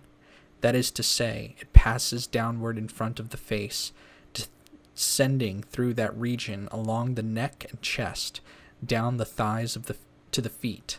When it strikes the thighs, the stream turns backward along the soles of the feet, along the calves at the back, ascending the spinal column and neck until once more it reaches Kether. Both this formula and the preceding one should be repeated several times, until they become quite simple.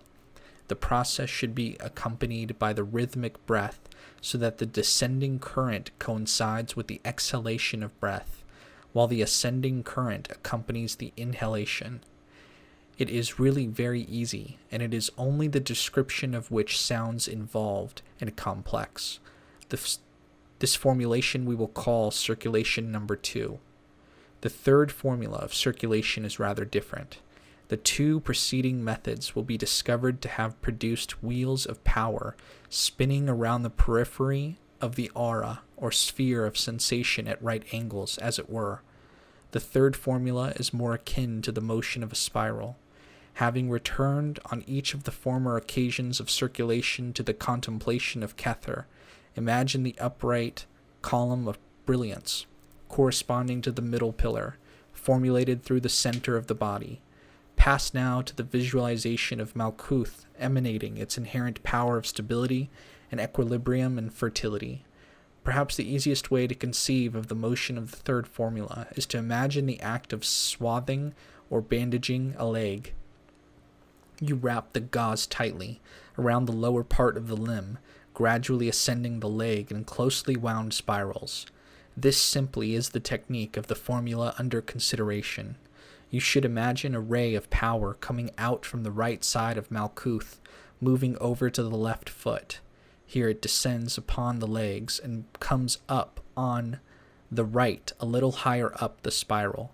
Repeat the same movement again and again, until eventually you feel the distinct sensation of a whirling of spiritual power, which gradually rises from the feet to the thighs, its spiral current still fairly close and connected, overlapping those immediately below.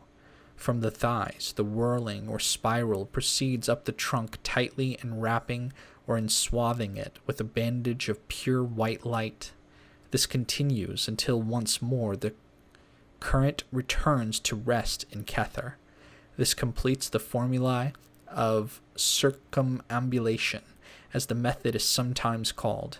These circulatory movements will be referred to again later, and the student is asked to pay special attention to them. The Chinese yoga instruction, The Secret of the Golden Flower, has a sentence or two which is very apposite to this technique of the mystical circumambulations.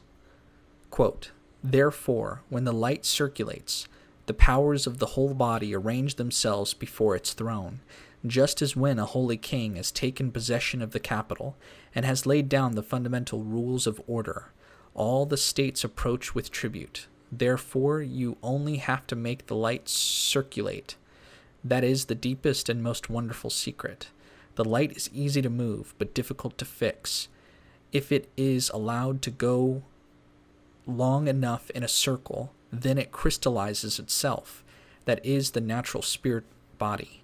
This crystallized spirit is formed beyond the 9 heavens. It is the condition of which it is said in the book of the seal of the heart, silently in the morning thou fliest upward." End quote.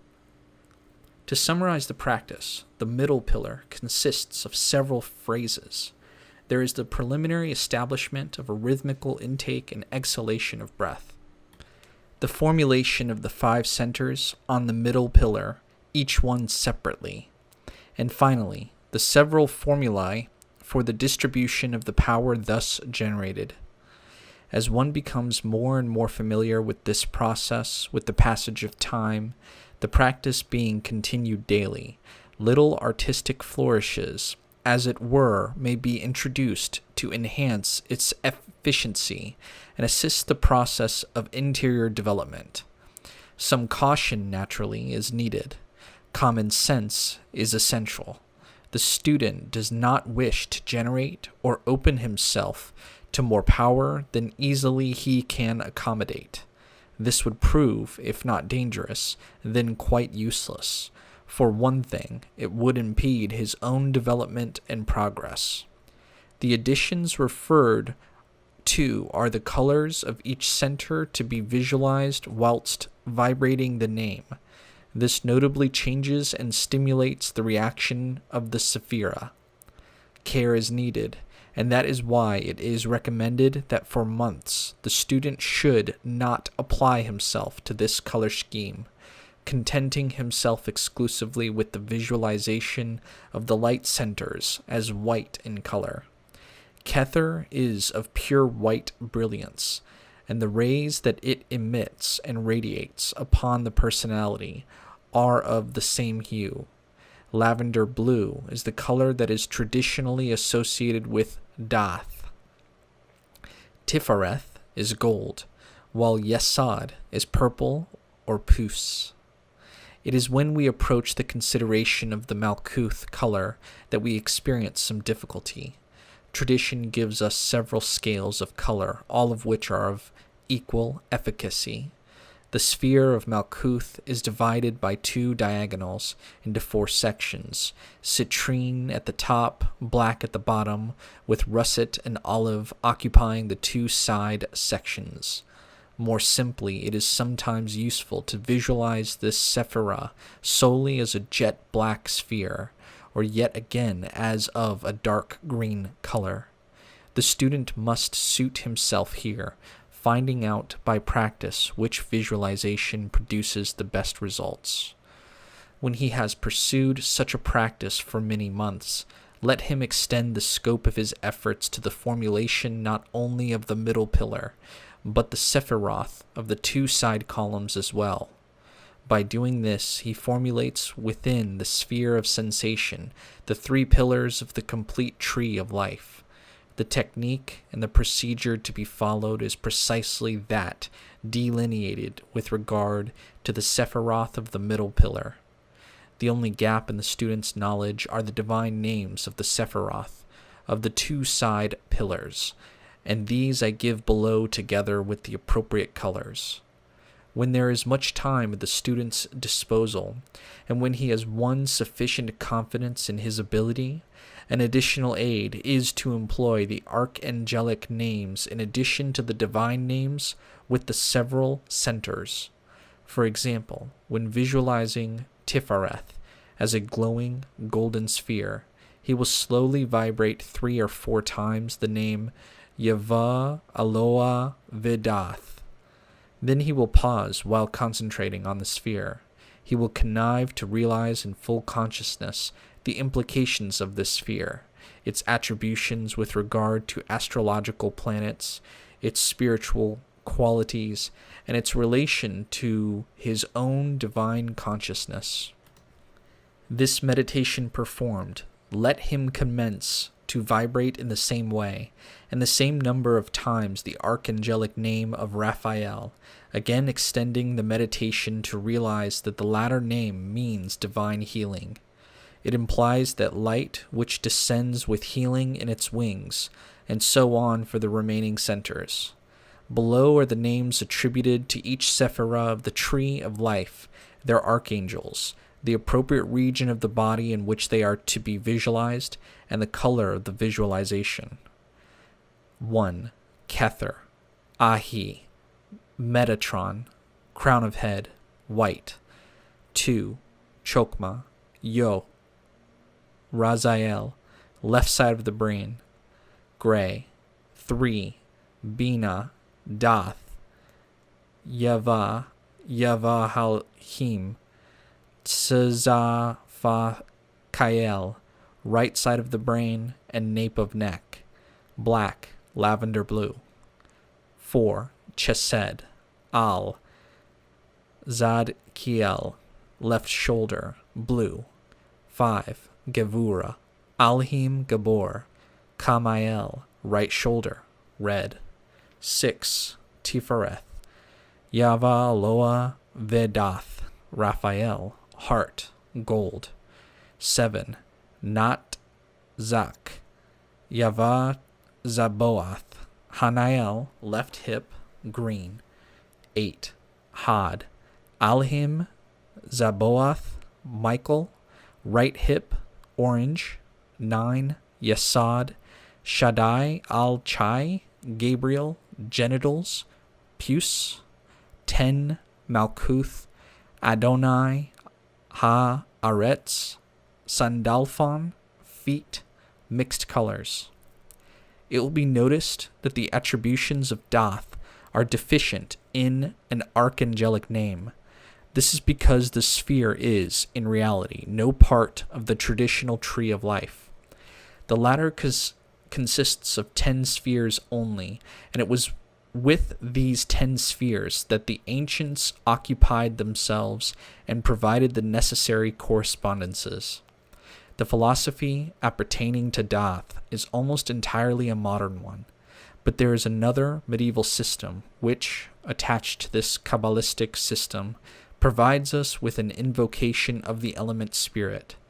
A great deal of research on this was done by Dr. John Dee and his scryer, Edward Kelly, both of whom called it the angelic or Enochian system. My experience confirms that the archangelic names contained in one of these very potent magical invocations are very sympathetic to the nature of Thoth, which is described as a link between the ego and the higher self. These names may very logically be attributed to Thoth and be used with it. They are Elexar Pe, Komananu, and Tabitom. The method of vibrating these archangelic names is to split each one into syllables, each one receiving the maximum amount of vibration. Let care be taken so that the vibration detonates solely in Thoth. The middle pillar, as already described, together with the formulae of circulation, constitutes the first half of this particular formula. The other half is denominated the vibratory formula of the middle pillar. To perform it properly presupposes a great deal of familiarity with the results to be obtained from the middle pillar and the complete Tree of Life exercise. It, however, proceeds a stage further. The former exercise devoted itself solely to awakening the centers considered as psychophysical symbols or co-relatives of various principles operating within the psyche. The vibratory formula, so-called, envisages another goal. Its object, once the interior Sephiroth have been established and some awareness obtained of the principles they represent, is to ally or connect up those psychological principles to their replicas in the collective unconscious. The traditional magical theory is that since man is a reproduction in miniature of the universe, his own interior constitution must be modeled on the pattern of the larger universe of the collective unconscious. Just as the individual unconscious is not, as we have seen, a simple unit, but comprises several constituents, so also the collective unconscious. Moreover, the tradition holds that by awakening any principle within, or by becoming conscious of any factor operative within the psyche, it is possible by an extension of the sphere of its operation to tap the corresponding aspect of that center or psyche in the collective sphere. The deeper levels of the collective unconscious bear to the individual unconscious the same relationship as do the deepest levels of the latter to the conscious thinking ego.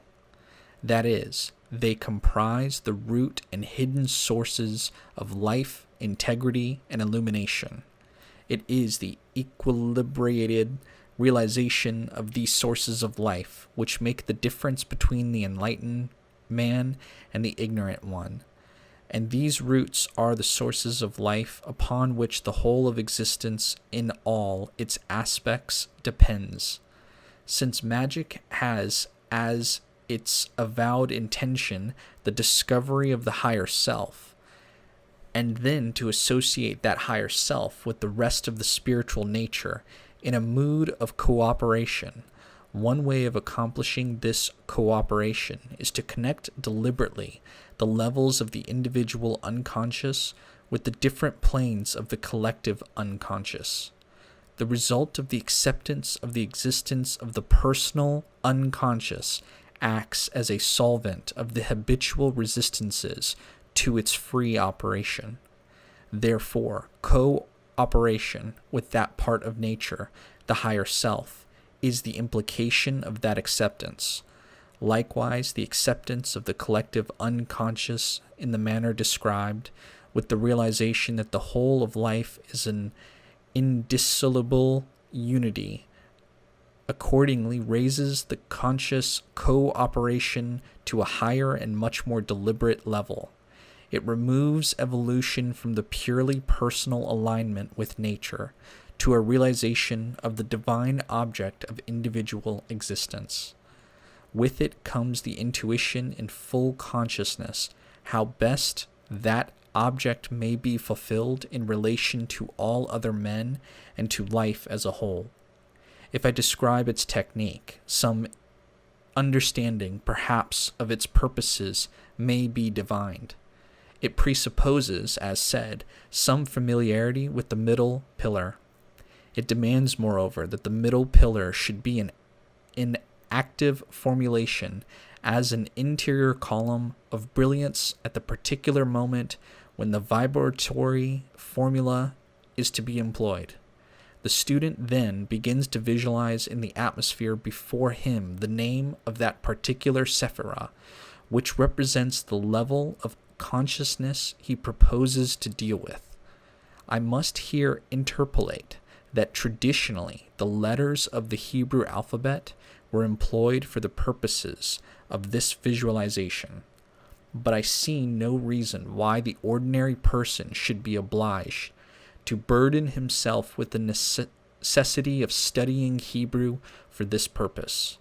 In the case of the serious student who wishes to make a profound study of the Kabbalah from a purely magical point of view, and wishes to engage in the full ceremonial and ritual aspects of this tradition, I should be the first to insist that Hebrew be made a part of his curriculum. It would enter into every department of magic, in its wider implication that he would touch. For the average student, however, English or Roman letters may just be as well employed, and I recommend that in the visualization only the consonants corresponding to the appropriate Hebrew characters of a name be employed, not the vowels. This is why in the rubric of the Pentagram ritual and in the table of correspondences above, I have spelt the divine names in consonantal form only. The pronunciation of them is provided elsewhere. The name visualized in Roman letters in the air, let the student imagine that he has drawn these letters into the lungs by means of a deep inspiration of air. The names should be visualized in flames corresponding in color to the sephira being employed. That is to say, if it be the fifth sephira, the name should be visualized in scarlet and vivid red flame. But if the seventh sephira is being considered, the name ought to be formulated in an emerald green of surpassing brilliance and clarity. The name having been inhaled into the lungs by means of an inspiration, it should be silently and powerfully vibrated, the entire attention being concentrated upon this to the exclusion of all else, while in the lungs the white light of the kether ought to be felt descending upon the name, consecrating it to the service of the higher self. Then the name should be visualized, whilst the breath is retained as descending from the lungs via the middle pillar to the feet. Here it should again be vibrated very powerfully. When the entire tree of life within is pulsating sympathetically to this vibration, the name rises rapidly once more to the lungs, where once more it is subjected to a silent vibration. The exhalation of the breath accompanies an audible vibration of the name.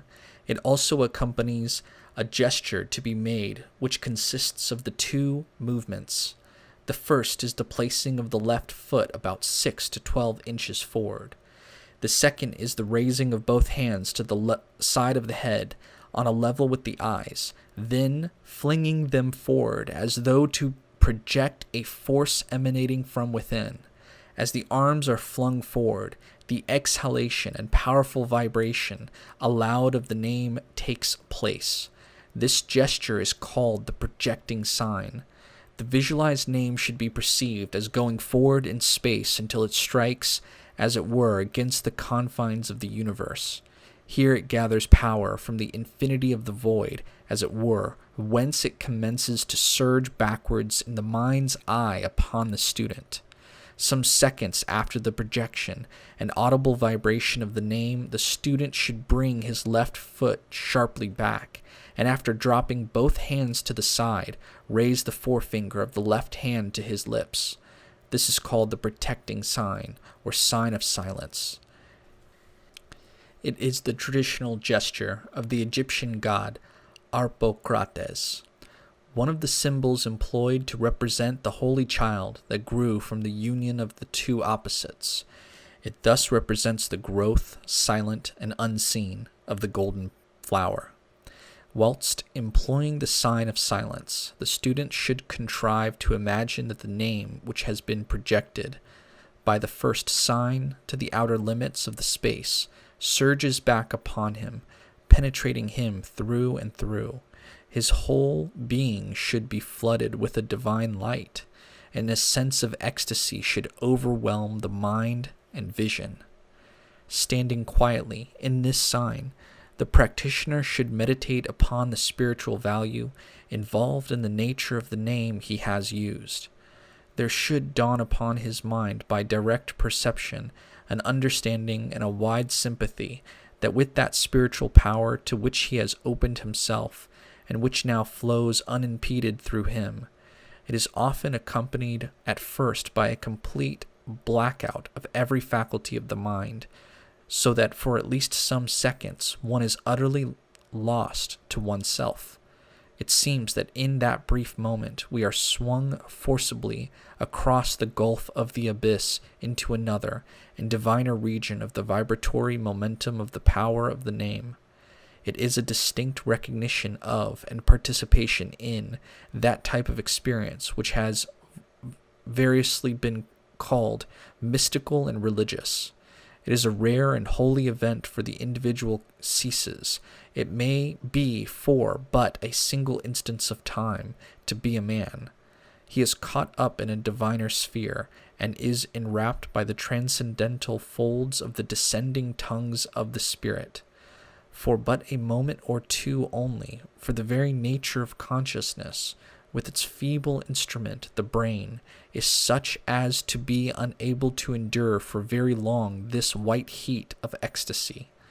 And then once more the ego, dazed and stunned by so awe-inspiring and terrific an experience, recovers its equilibrium, resumes its normal function, and asserts itself once more. But the nature of that consciousness is never the same afterwards. It has changed in that an impression of higher things is left, a sense of exaltation and of expansion. It dimly understands that Godhead has descended into its sphere, and that it has been raised into divinity. It must be understood that this technique is applicable to any of the names belonging to the 10 Sephiroth. And moreover, it must also be clearly understood that the vibration should be repeated several times as described, and that the 3 formulae of circumambulation or circulation must be employed with this vibratory formula as they were with the middle pillar. One authority on magic describes the effect thus, quote, "It is a sign that the student is performing this correctly when a single vibration entirely exhausts his physical strength. It should cause him to grow hot all over or to perspire violently, and it should so weaken him that he will find it difficult to remain standing. It is a sign of success, though only by the student himself it is perceived, when he hears the name of God vehemently roared forth, as if by the concourse of 10,000 thunders, and it should appear to him as if that great voice proceeded from the universe and not from him. In the above practice, all consciousness of anything but the God name should be absolutely blotted out, and the longer it takes his normal perception to return, the better." End quote. My own personal experience of this formula, while confirmatory, is not quite so drastic as the above description would make out.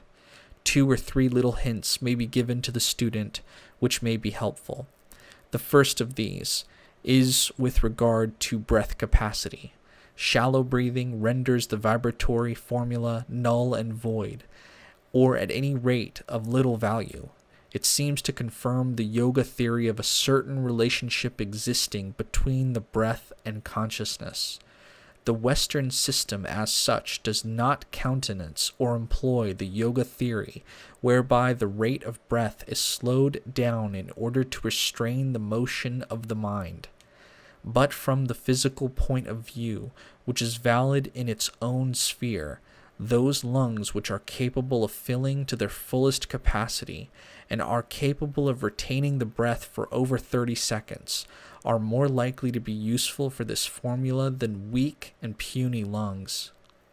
Another important point is that the experiment should be performed in as nearly an empty room as possible, or where this is not practicable.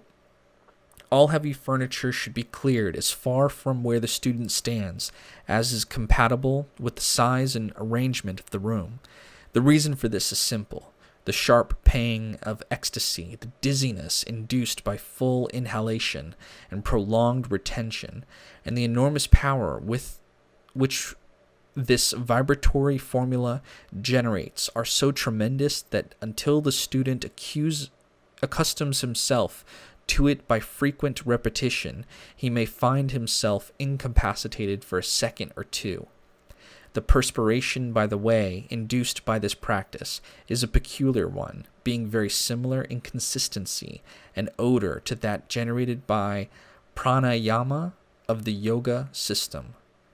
The incapacity experienced is such that he may, while lost to himself, stumble forward and fall.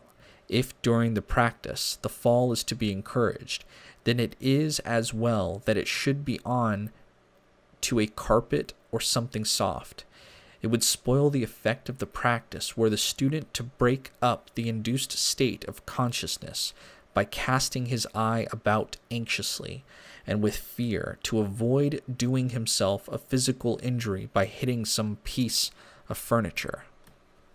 When the practice, however, has been repeated some dozen times or so, the entire psychic and physical system becomes accustomed to the severe strain imposed upon it without manifesting any sign of weakness.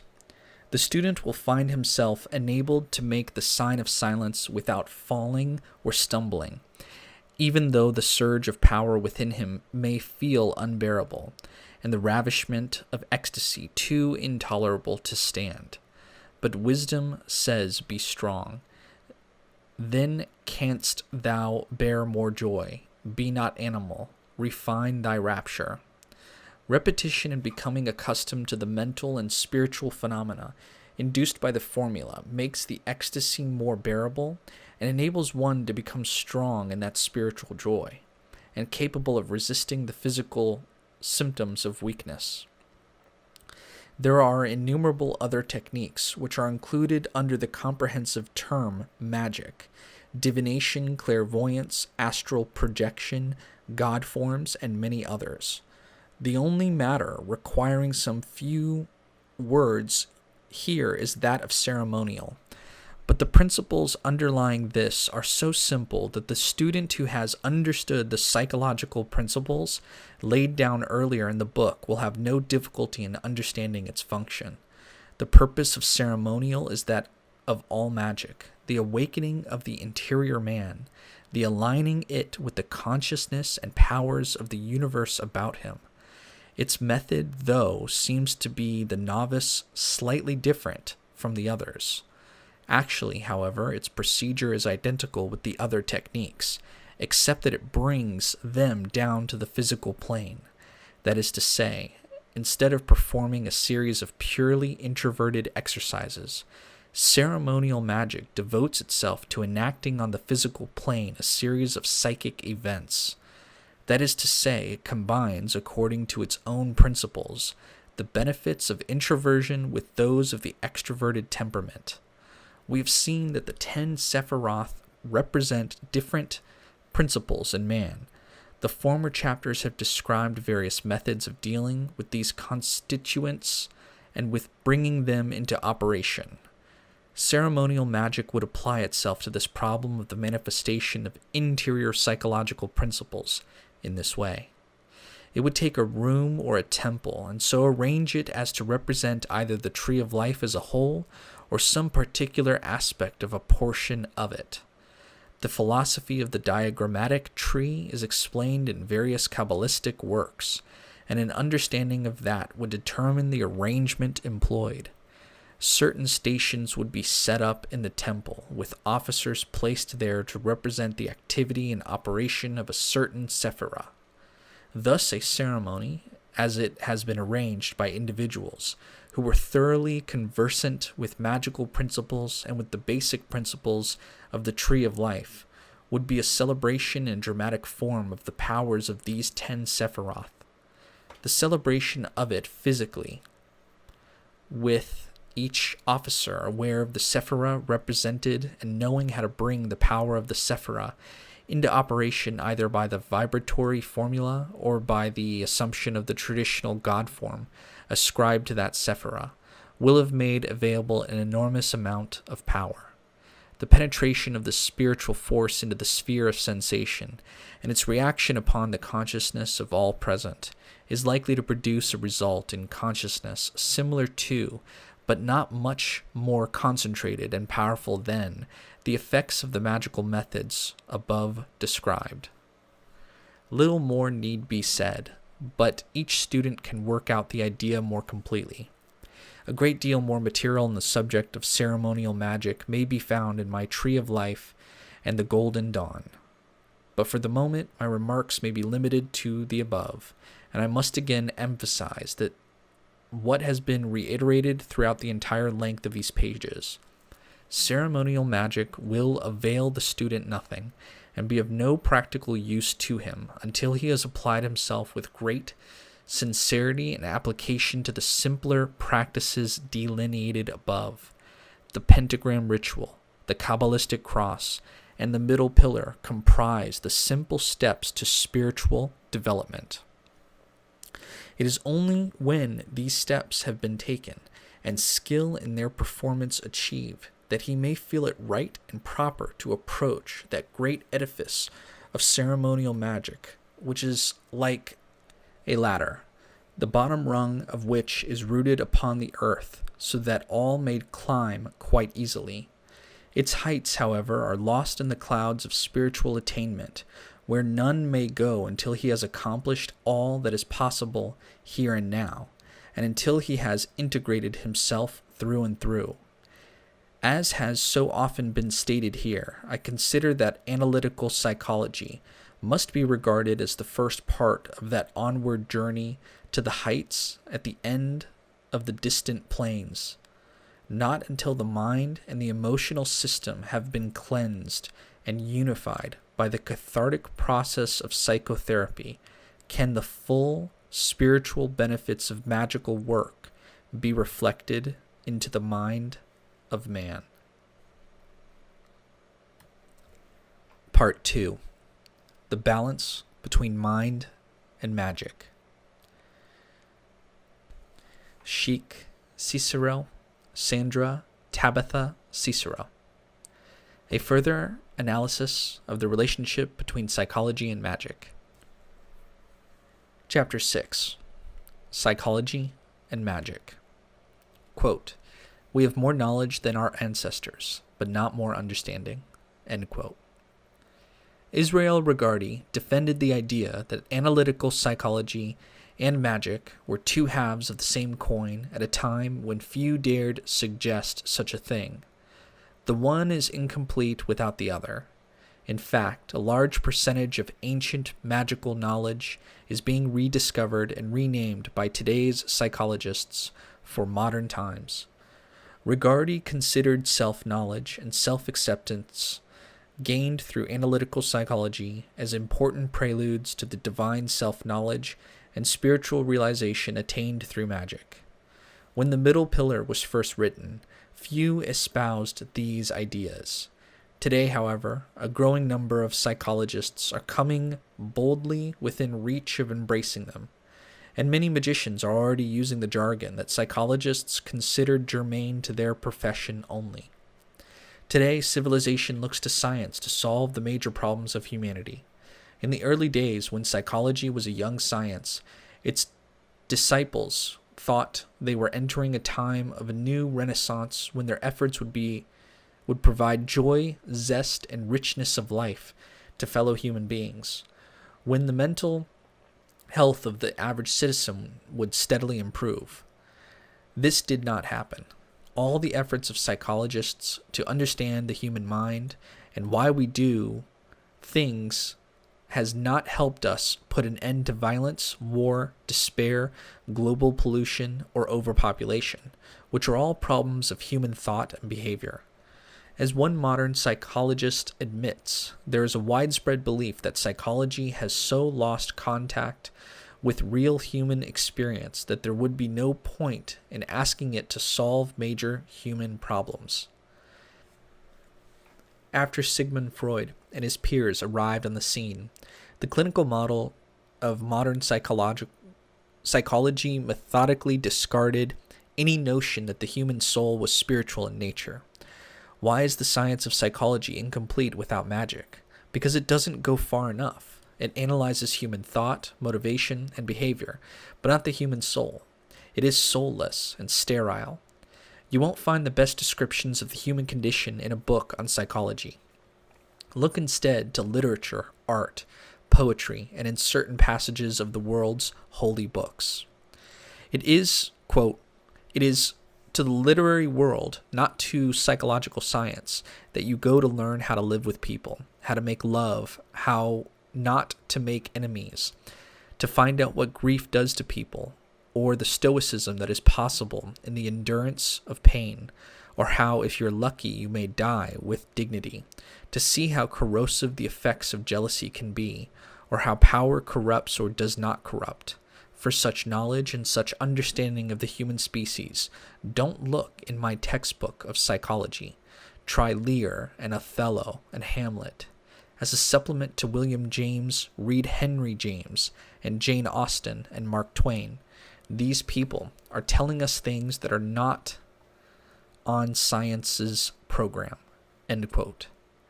Not only is modern clinical psychology detached from the humanities, it is divorced from spirituality.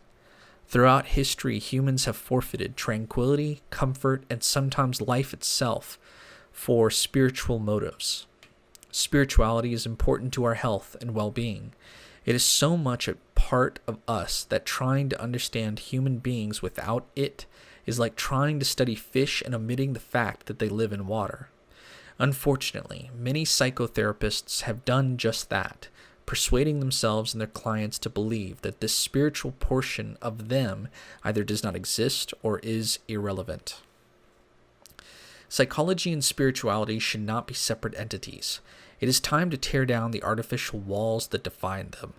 The various schools of magic and their extensive teachings comprise an enormous body of wisdom that was the forerunner of modern psychology. The ancient art of magic can give back to the modern science of psychology that which it has so unwisely neglected, a systematic practice for addressing the spiritual factor in humans in a manner that is in accord with modern psychological principles. One of psychology's founding fathers, Carl Gustav Jung, was aware of this, even if some of today's psychotherapists have forgotten it. A sign hanging above Jung's office door read, "Avocatus atque non avocatus Deus aderet." Whether or not he is called, God will be present. Since the goal of both magic and psychotherapy is the well-being of the individual, it is only natural they become reacquainted with one another. Contemporary psychology must transform itself to include a more holistic approach wherein the physical, psychological, and transpersonal aspects of the individual are all seen as interconnected, and humanity's need for healing, spirituality, and guidance is respected. If psychology can be compared to a dictionary of words in a specific language, the human psyche, magic can be compared to a book of poetry that makes those words come alive with meaning and relevance in our lives. Psychological/spiritual evolution. Now that we have reprimanded modern psychology for its shortcomings, we can explore some of the monumental contributions it has made to the understanding of the human mind. From there, we will explore how psychotherapy and magic can come together to the meaningful enrichment of both, and more importantly, for the benefit and welfare of the individual. Psychotherapy. Psychotherapy is the treatment of mental disorders with methods that revolve around the interpersonal relationship between therapist and client. A large portion of this entails helping clients explore their own ideas about themselves. The earliest form of psychotherapy, called psychoanalysis, began with Austrian psychologist Sigmund Freud, 1856 to 1939. Freud discovered that the corporeal systems of patients suffering from hysteria often disappeared after seemingly forgotten material was brought into the realm of consciousness. From this, Freud conjectured one of the most fundamental theories of modern psychology, that within the human psyche there exists a powerful segment known as the unconscious, which influences all of our actions, yet functions with material or content that cannot be recalled or remembered by normal processes. He regarded the unconscious as an extensive portion of the mind that housed instinctual drives and the forgotten residue of unwanted life experiences or thoughts. Freud named this forgetting, or the prevention of undesired ideas from entering the conscious mind, repression. Repression is one of a number of defense mechanisms, unconscious reactions employed to satisfy emotional needs, balance opposing objectives, decrease anxiety resulting from unwanted thoughts, or change reality to make it more bearable. The cornerstone of Freud's psychoanalytic therapy was the conscious recollection or recognition of repressed memories and experiences. The basic tools of this therapy were free association and dream interpretation. In recent years, other forms of psychotherapy, including behavior therapy, hypnotherapy, and group therapy, have become popular. In many cases, psychotherapy is not only employed for the treatment of mental disorders, but for less severe problems. Therapists often assist people in breaking unwanted or compulsive habits, smoking, overeating, etc. Freud's triad of the psyche. Freud developed the theory that the conscious mind is only a small part of our mental composition, and our motivations are caused, for the most part, by factors that we are unaware of. Freud postulated that psyche is divided into three distinct factions: the id, the ego, and the superego. According to Freud, the id is the division of the psyche that is completely unconscious and functions as the origin of instinctual impulses and demands for instant satisfaction of primal needs. It is the reservoir of unconscious drives ruled by the pleasure principle and instant gratification. The ego is that portion of the psyche which is conscious, most directly governs thought and behavior, and is most concerned with outer reality. The ego mediates between the id, the superego, and the stipulations of reality or society. The superego, primarily unconscious, is that which is created by the internalization of moral standards from parents and society. It is the conscious and the ego ideal, a moralizing faculty which monitors and censors the ego. Because of society, parental guidance, and peer pressure, humans experience a process of repression from the day of birth. Thus, the id and the superego are usually in conflict in most people, since, as Freud thought, repression was necessary in order for humanity to live within the bounds of civilization. Human beings, according to Freud, are motivated by vital animal instincts, primarily the sexual drive, which he called the libido. Other principal elements of psychology uncovered by Freud were the ideas of the Oedipus complex and infantile sexuality. Freud's tools for exploring the human psyche included the hypnosis, dream analysis, and a new technique that he termed free association. The goal of Freudian analysis was to release repressed memories and provide an increase in self-knowledge that would release trapped energies and result in a more satisfying existence for the patient. Jung and spiritual psychology. The works of Swiss psychologist C. G. Jung, 1875 to 1961, can be seen as part of the apex of the occult revival of the late 19th century. Using the new vocabulary employed by Sigmund Freud, Jung described that knowledge of the human psyche which mystics and magicians had gathered since ancient times. What had once been veiled in occult jargon and symbolism, and thus viewed as superstition and nonsense by the public at large, was now for the first time expressed in such a manner that psychologists and other intellectuals sat up and took notice. Jung's exploration of psychology in conjunction with his study of the paranormal made his theories the crucial link between psychology and magic. However, his interest in occult matters was one of the primary reasons for his ultimate break with Freud. The difference between Freud's and Jung's approaches to psychology was primarily Jung's view that the human psyche was a whole organism, and Freud's belief that it was not. Freud extrapolated a rather disorderly picture of the psyche, wherein autonomous components of the mind battled for dominance. Jung saw the psyche as being complete in itself from birth. The various elements of the psyche attempted to work harmoniously together, and their natural inclination was toward unity. While both men recognized two basic halves of the psyche, conscious and unconscious, Jung further divided the unconscious into two levels, personal and collective.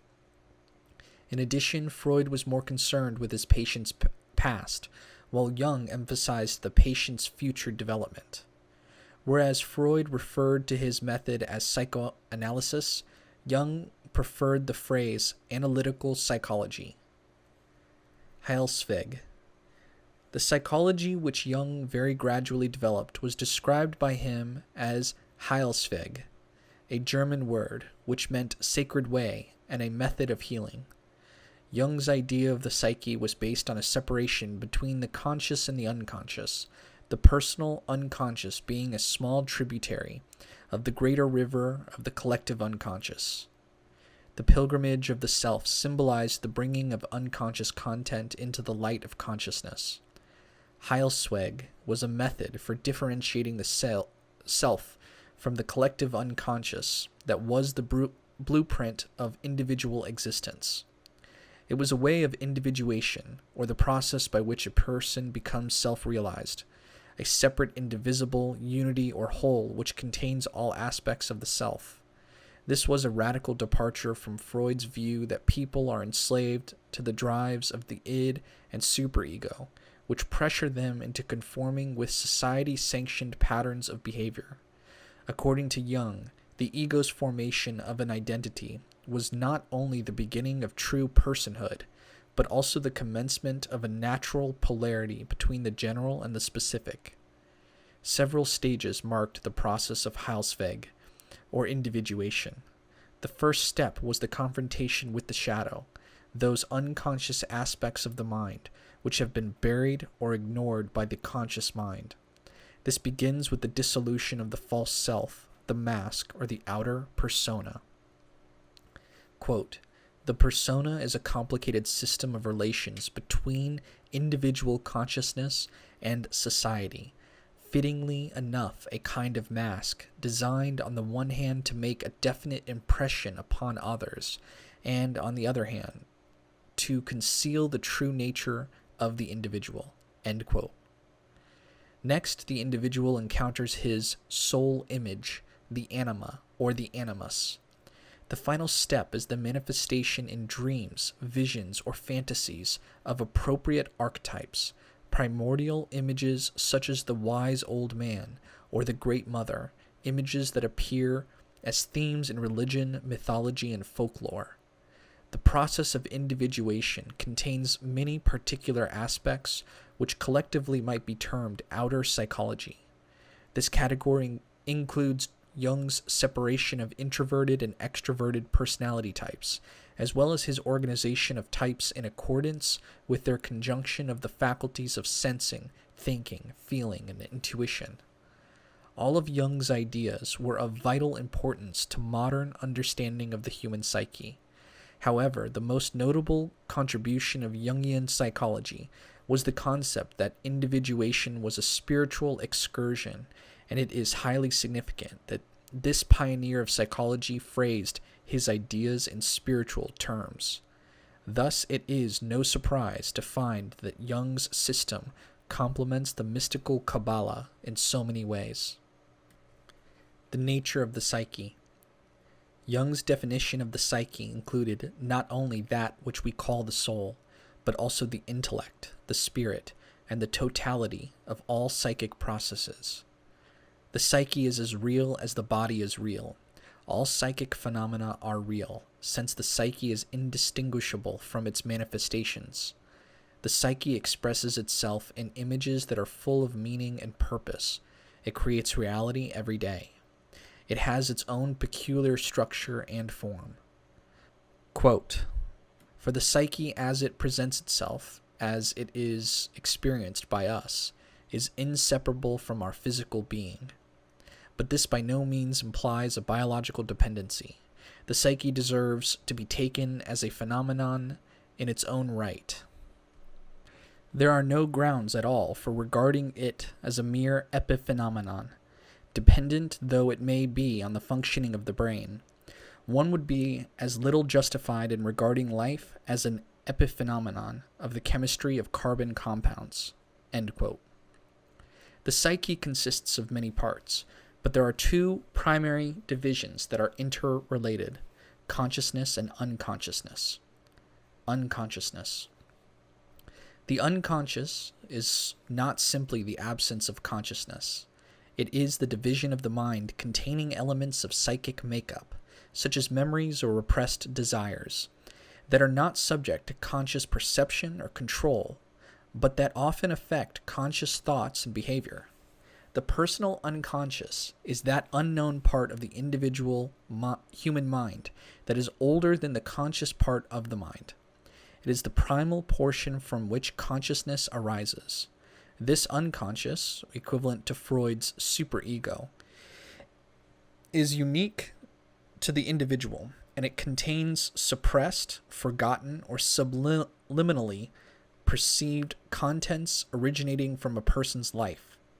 Whereas the mind can be trained, the unconscious cannot. It is a creative and autonomous psychic entity that is beyond subjective control. Jung concluded that the collective unconscious does not include personal characteristics distinctive to one's individual ego, but rather the sum of what is inherited from the biological and psychic structure common to the human race. They are those acts and mental patterns that are universally shared by all humanity. The primordial images of the collective unconscious are the result of thousands of years of human struggle and experience. Quote, every great experience in life, every profound conflict, evokes the accumulated treasure of these images and brings about their inner constellation. But they become accessible to consciousness only when the individual possesses so much self-awareness and power of understanding that he also reflects on what he experiences instead of just living it blindly. In the later event, he actually lives the myth and the symbol without knowing it. End quote. Consciousness. Consciousness is that component of waking awareness perceptible to a person at any given instant. It is a state of being mentally awake and observant, of having an awareness of one's environment and one's own existence, sensations, and thoughts. Consciousness is therefore the function which sustains the relationship between psychic content and the ego. Many mistake consciousness with mere thinking, when consciousness actually includes feeling, will, fantasy, and all other facets of waking life. Sentience is one of humanity's defining attributes as stated by Jung. Quote, man's capacity for consciousness alone makes him man. End quote. Elsewhere, Jung states, quote, and yet the attainment of consciousness was the most precious fruit of the tree of knowledge, the magical weapon which gave man victory over the earth, and which we hope will give him a still greater victory over himself. End quote. Jung believed that the most important objective for any individual was the attainment of harmony between the two halves of the psyche, the conscious and the unconscious. In this manner, man would achieve the, quote, greater victory over himself, end quote. The shadow. Quote, if the repressed tendencies, the shadow as I call them, were obviously evil, there would be no problem whatsoever. But the shadow is merely somewhat inferior, primitive, unadapted, and awkward, not wholly bad. It even contains childish or primitive qualities which would, in a way, vitalize and embellish human existence. End quote. The shadow represents the sum of all personal and collective psychic elements, which, due to their incompatibility with the selected conscious demeanor, are refused expression in life and consequently unite into a somewhat independent splinter personality, a type of alter ego, whose unconscious inclinations run opposite those of the conscious. It is our dark brother, who is a hidden but undeniable part of our total psyche. The development of the shadow coincides with that of the ego. Aspects that the ego rejects are repressed and have little or no outlet in a person's conscious life. The shadow often behaves to counterbalance the conscious, which can be positive or negative. Very much an archetypal figure, the shadow personality often appears symbolically in dreams as being the same sex as the dreamer. In addition, an individual will sometimes project his shadow, i.e., his own unwanted subconscious characteristics, onto another person.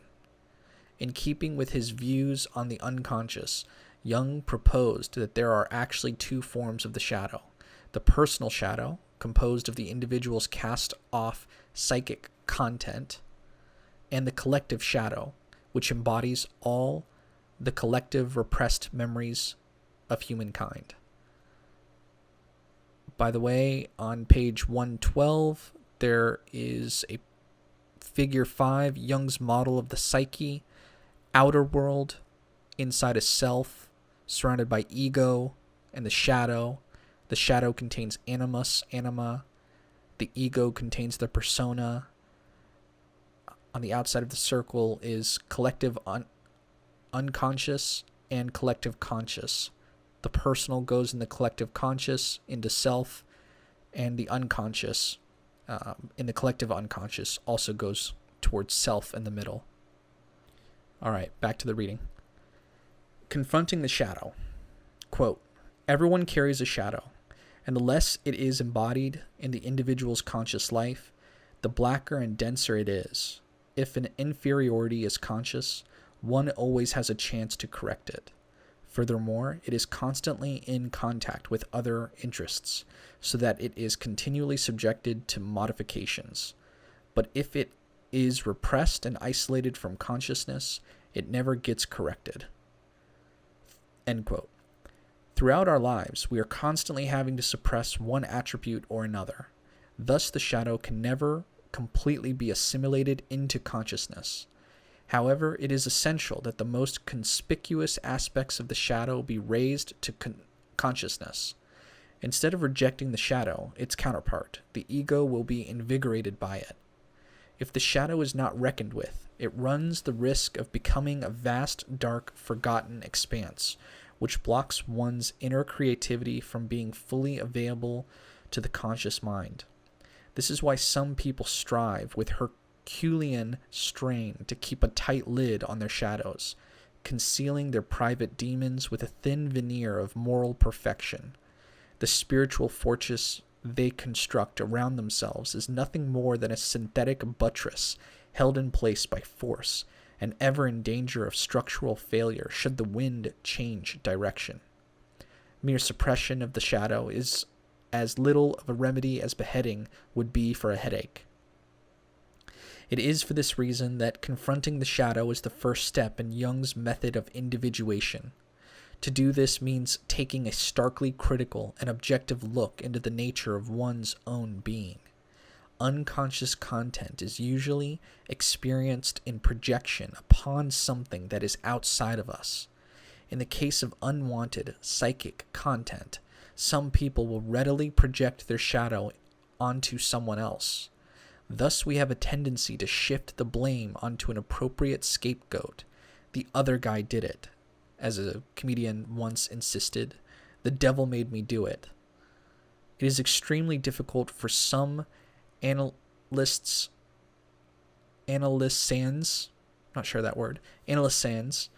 to accept the fact that they do indeed have a deep, dark side. The therapist, who tries to bring the shadow out into the open, often meets with enormous resistance because the client fears that the artificial structure he has carefully constructed to protect his ego will come crashing down. This is, in fact, the point at which many analyses fail, and the client, incapable of facing his unconscious self, stops the process cold and withdraws into his comfortable old self-deceptions. All of us must face our shadow side. This is especially important for magicians who seek to delve into the inner recesses of the human psyche, the mind of the microcosm. No spiritual progress can be made without it.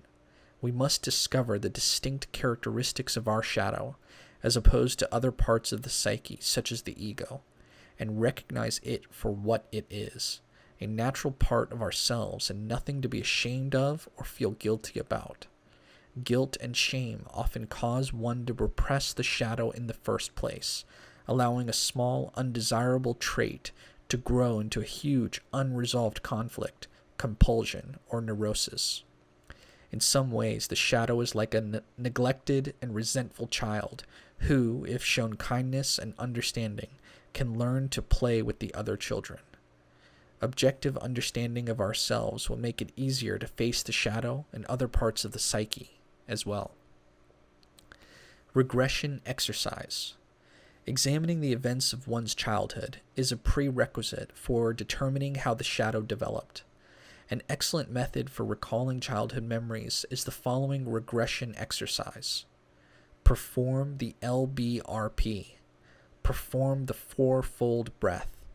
Breathe in the count of 4. Hold the breath to the count of 4. Exhale to the count of 4. Keep the lungs empty to the count of 4. Sit in a comfortable position or lie down, eyes closed. Spend a few minutes inducing relaxation and rhythmic breathing. Visualize yourself within your present surroundings. As you continue the fourfold breath, see yourself going backwards in time. As you inhale to the count of 4, Think of last spring. Hold the breath for 4 counts and think of last winter. Exhale to the count of 4 and imagine last fall. On the empty, hold to the count of 4. Think of last summer. Continue the exercise in this fashion, going backwards in time from spring to winter, fall, and summer, ever backwards, keeping pace with the 4-fold breath. You may decide to go back in time in 5-year intervals. 5 years, 10 years, 15 years, 20 years, etc. At any one of these intervals, stop and visualize yourself at that particular point in time.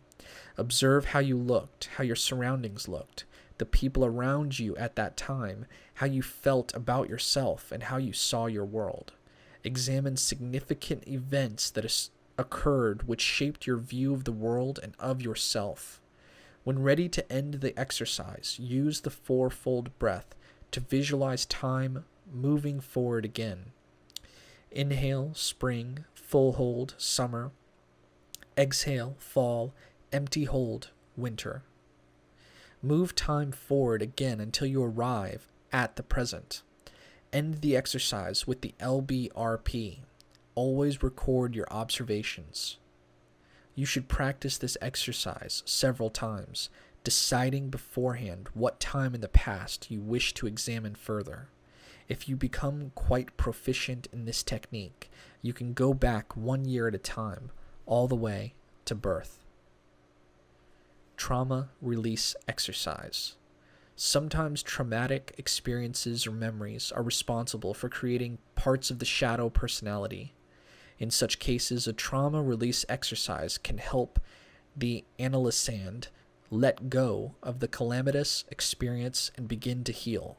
The technique for this is as follows. Have the person lie on their back. Place your right hand on their forehead and your left hand at the back of their head. A breathing technique to further relaxation is helpful at this point. Next, guide the person to slowly visualize the traumatic event in the reverse order it happened, to a time before it occurred. In other words, emphasize that the details of the event will look like a videotape running in reverse and in slow motion. Then have the person run this mental tape in its natural order, forward in time, until arriving at the initial point when the event began. Guide the person to repeat this backward and forward motion until they no longer feel an emotional connection to the event. At the close of the session, have the person take a long, deep breath as they reflect upon any stress or concerns. Hold the breath for a few seconds and then release it, letting go of any residual tensions. Repeat this process 3 times. It is usually recommended that the person do this exercise a number of times on their own over a period of a few weeks to be certain that it is effective. It can also be done entirely solo, if preferred. Anima and animus. The second step in the process of individuation is defined by the encounter with the animus or the anima. The anima is the embodiment of the reflective feminine nature of man's subconscious, while the animus is the personification of the creative masculine nature of a woman's subconscious. Both are soul images, which usually manifest themselves in anthropomorphic form as fantasy lovers in dream and imagination. Animus and anima have a direct relationship with the persona or mask. If the persona is emotional, the soul image is rational, and vice versa. They are two of the most important archetypes, often influencing how we respond to members of the opposite sex. People often search out and are attracted to someone who symbolizes the attributes of their own psyche. Quote, "Every man carries within him the eternal image of woman, not the image of this or that particular woman, but a definitive feminine image.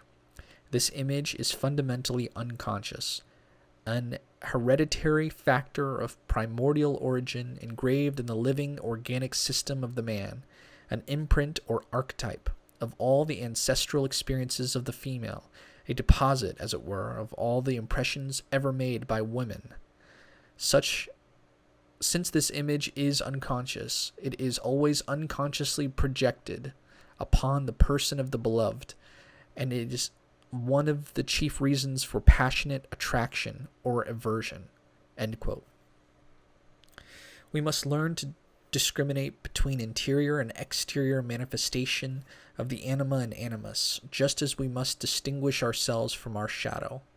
Whereas the conscious recognition of the shadow brings forth the knowledge of one's own dark side as it relates to a person's own sex, so does the recognition of the animus or anima provide the means for understanding the contrasexual portion of the psyche.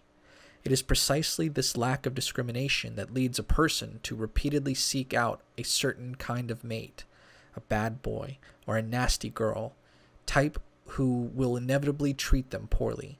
This is exactly how some individuals, in failing to differentiate between their own soul image and secret inner desires and a prospective mate, project the inner image outward and consequently fall into bad relationships time and time again. Sometimes the animus and anima can be symbolized by parental figures, leading some people to try to find a companion who resembles their father or mother in some way. While attempting to find the perfect mate, externalization of the soul image leads some to look outside of themselves for the perfection and beauty that lies within. This is true for most people who choose a mate who represents the subconscious portion of the psyche.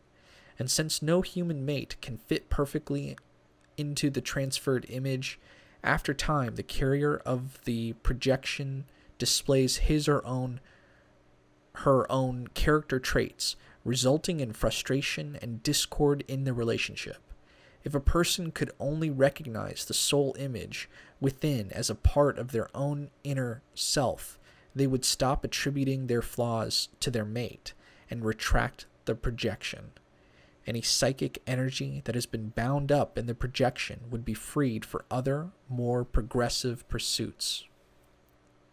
The encounter with the soul image usually takes place later in life, after the dynamics of youth, reproduction, and the priorities of the outer world have been satiated. Confronting the soul image is an indication that the second half of one's life has commenced. Once the contrasexual soul image has been brought to consciousness, however, it may not be possible to, quote, lose ourselves completely, end quote, in the love of another, for we have now found the object of that love within us. This brings with it the realization that we are, in fact, complete within ourselves, and we do not need a slavish love to a projected illusion in order to prop us up. Instead, we are enabled to develop a deeper love and a conscious devotion to our partner. The proper role of the soul image is that of the psychopomp, guiding the soul around impasses on its own way towards spiritual transformation. It is the mediator between the conscious and the unconscious, whereas the persona is the reconciler between the ego and the outer world. The soul image is the reconciler between the ego and the inner world. Once fully realized and integrated, the soul image can bring incredible enrichment into consciousness and a vital expansion of the true self. Archetypes. The third step in the process of individuation is the manifestation of archetypes. An archetype is an idea, mode of thought, or God form that has manifested from the inherited experiences of humankind, from the collective unconscious. Quote, the concept of the archetype is derived from the repeated observation that, for instance, the myths and fairy tales of world literature contain definite motifs which crop up everywhere.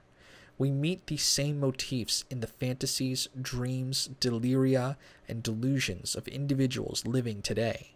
These typical images and associations are what I call archetypal ideas. The more vivid they are, the more they will be colored by particularly strong feeling tones. They impress, influence, and fascinate us. They have their origin in the archetype, which in itself is an irrepresentable, unconscious, pre-existent form that seems to be part of the inherited structure of the psyche and can therefore manifest itself spontaneously anywhere at any time." End quote. According to Jung, once the soul image has been integrated, next comes the manifestation of the major archetypes of spirit and matter. These include the wise old man as the spirit principle in man, and the great mother as the principle of matter or nature in women. Here we are dealing with the primal roots of the psyche of either sex back to its origins, and the ancient god forms from which they derive. Both the wise old man and the great mother can appear in a multitude of figures from all world mythologies. They are the sky gods, earth mothers, heroes, heroines, magicians, priests, priestesses, prophetesses, harvest gods, and fertility goddesses of all pantheons. These ancient archetypes are transcendent energies that can bring much wisdom and spiritual growth. Jung referred to archetypal figures of the psyche as mana personalities. This is a particular archetype or group of archetypes that the individual psyche most strongly expresses or manifests. A person who has mana is said to have power and influence over others, but also runs the risk of becoming self-centered and megalomaniacal. This is because these great universal archetypes produce a potent attraction which can, in some instances, entice the individual into identifying him or herself with the archetype, creating a type of self-aggrandizement or ego inflation. Such is the path of many modern-day messiahs, self-appointed gurus, and power-mad spiritual leaders. Quote, "An inflated consciousness is always egocentric and conscious of nothing but its own existence. It is incapable of learning from the past, incapable of understanding contemporary events, and incapable of drawing right conclusions about future. It is hypnotized by itself and therefore cannot be argued with. It inevitably dooms itself to calamities that must strike it dead." End quote. All of us surrender to such arrogance during this process of individuation. However, the creative energies that are stimulated in the psyche by the appearance of archetypes can be fully accessed only after one has humbly acquired the ability to discern the difference between him or herself and them. On the road to self-growth, we must not mistake personal insights into our own inner workings as messages from God to his new chosen prophet. We must work to clarify our relationship to spirit and nature as represented by the gods, archetypes. These potent and eternal forces are a part of our psyche that are meant to empower and inspire us. Magicians regard archetypes as various forms or images of divinity that teach us about ourselves and our place in the divine universe. The conscious recognition of the psychic elements that comprise the mana personality archetype brings the first real sense of authentic individuality. Accessing archetypes. Although textbooks on psychology provide few examples of archetypes for the reader to explore, various textbooks on magic are often replete with such prototype figures. Many are readily found in the cards of the tarot. Meditation on these images, as well as a host of tarot exercises that can be found in such books as Madonna Compton's Archetypes on the Tree of Life, Gareth Knight's Tarot and Magic, Paul Foster Case's Book of Tokens, or our own book, The New Golden Dawn Ritual Tarot, can be used to identify and connect with various archetypes that inhabit the psyche. Several archetypes in the form of gods and goddesses are correlated to the spheres on the Tree of Life, according to their nature and characteristics. War and fire gods are assigned to Gebura, goddesses of love and pleasure to Netzach, etc.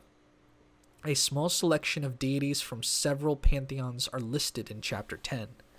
Meditation on these figures can aid in understanding the archetypal beings that one may encounter in the process toward true self-awareness.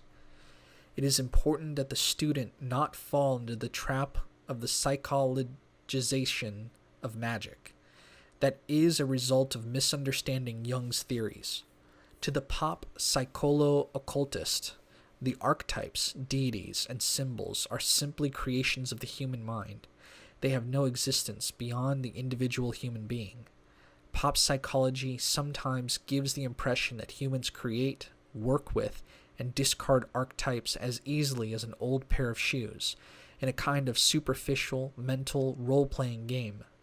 This view does not do Jung's theory justice, since archetypes exist eternally and independently of any individual.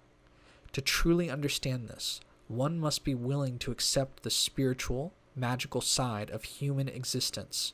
We are part of a cosmic ecosystem, so to speak. Self-realization. Throughout the process of individualization, unconscious content has been gradually raised into consciousness. Combined with the dissolution of the persona and the decrease in the sovereign power of the conscious mind, this new awareness brings with it a state of psychic imbalance. Magicians refer to this time as, quote, the dark night of the soul, end quote. This intentionally creates imbalanced works to remove any mental impediments which stand in the way of further psychic growth. If the conscious mind is able to absorb and develop the psychic content emerging from the subconscious, then this state of balance induces the independent, intuitive activity of the unconscious to create a new equilibrium, and the result, as Jung put it, is, quote, the victory over the collective psyche, end quote. Then and only then is the median between the conscious and the unconscious to be found. This is the archetypal image of the self, and self-realization is the final step on the path of individuation. The emergence of the self is a transformation of the psyche which involves a whole new outlook toward life. This is no easy process. Primal impulses from the subconscious will still assail us, but no longer will we totally identify ourselves with them or flee from them. We must do our best to understand them, and we should not let the resulting tension between the waking consciousness and the unconscious process disturb our daily routine in any way. Our ability to withstand this tension and persevere through a state of psychic imbalance is what will lead us to a new psychic equipoise. Consciousness and unconsciousness complement each other to form the greater principle of the self. Not only is the self at the center of these two halves of the psyche, it is also the circumference which surrounds them. According to Jung, the only content of the self that we can know is the individuated ego. Endeavoring to know more, we run into the boundaries of our own knowledge. The self is transcendental. It can only be felt and experienced, never wholly understood by the rational mind. Quote, it, as strange to us and yet so near, wholly ourselves and yet unknowable, a virtual center of mysterious constitution, the beginnings of our whole psychic life seem to be inextricably rooted in this point, and all our highest and ultimate purposes seem to be striving toward it.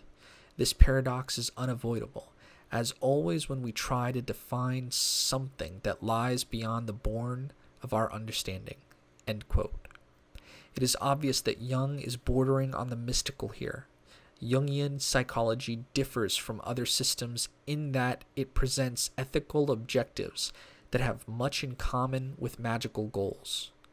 The discovery of the self might well be described as the completion of the great work, or the creation of the philosopher's stone. The expansion of consciousness through the elevation of heretofore unconscious material is a form of spiritual illumination.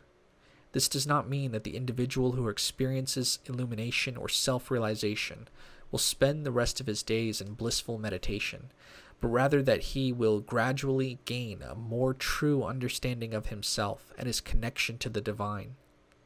The goal of Jungian psychology is the creation of psychic wholeness.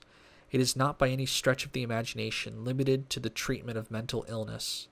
Treatment today is often sought out to cure a feeling of pointlessness or to find new purpose and direction in life. As we approach the 21st century, humanity is besieged by a collective neurosis and spiritual erosion. But the cure will not be found in adherence to rigid church dogmas or cold, detached methods of psychology. Countering the disorientation of modern humanity will require a combination of spiritual awareness, mystical experience, fundamental ethics, and sound psychotherapies. A method for self-realization which encompasses magic and psychology, such as the middle pillar exercise, is part of the answer. The symbol of unity. The psyche that has received the benefits of self-realization is expressed in a glyph called the uniting symbol. This is a symbol which portrays the union of all parts of the psyche, yet its synthesis transcends all of its separate components. It represents the restored equilibrium between the conscious and the unconscious. The uniting symbol portrays a balanced psychological state that we wish to achieve. In Eastern societies, the uniting symbol often takes the form of a drawing called a mandala, or magic circle, said to be a balancing glyph of the cosmos. The most important uniting symbol in the West is the Qabalistic Tree of Life. Reich and his theories. Wilhelm Reich, 1897 to 1957, studied medicine and Freudian analysis at Vienna University. He spent 2 years doing postgraduate work under Professor Wagner Warheg. It was during this time that he formulated 2 of his most recognized theories. The first was the concept of physiological armoring, muscular tension or physical rigidity that had the same effect as a neurosis. That is, it serves as a mechanism for the repression of unwanted psychic content. The second is the idea that schizophrenia is a bottling up of energy within the autonomic nervous system. Reich believed that psychic problems caused muscular tension, and any successful therapy had to treat both sides of the disturbance, mind and body. His remedy was to develop a psychoanalytical treatment combined with deep, often painful, massage which would break down the physical armament and in turn liberate the psyche from neurosis. This represented an assault on the psychic problem by using physical manipulation. He called his method of treatment vegetotherapy, or as it is sometimes known as nonverbal psychotherapy. The goal of this treatment was not simply to relax the muscles, but to bypass all verbal or intellectual defense mechanisms, to reconnect the exterior ego with the interior reality, and release the material which was being repressed. In 1936, Reich began a series of experiments that resulted in his theory of orgone energy. This was a type of life force energy that Reich thought was vital to good health and which permeated all life. Some have compared it to the astral light of ceremonial magicians. Reich thought that muscular tension blocked the free flow of orgone energy in human beings, and that his vegetotherapy liberated the flow of orgone. His research got him into trouble, both in Nazi Germany and later in the US, where he built a machine that was said to extract orgone from the atmosphere and project it into the human body.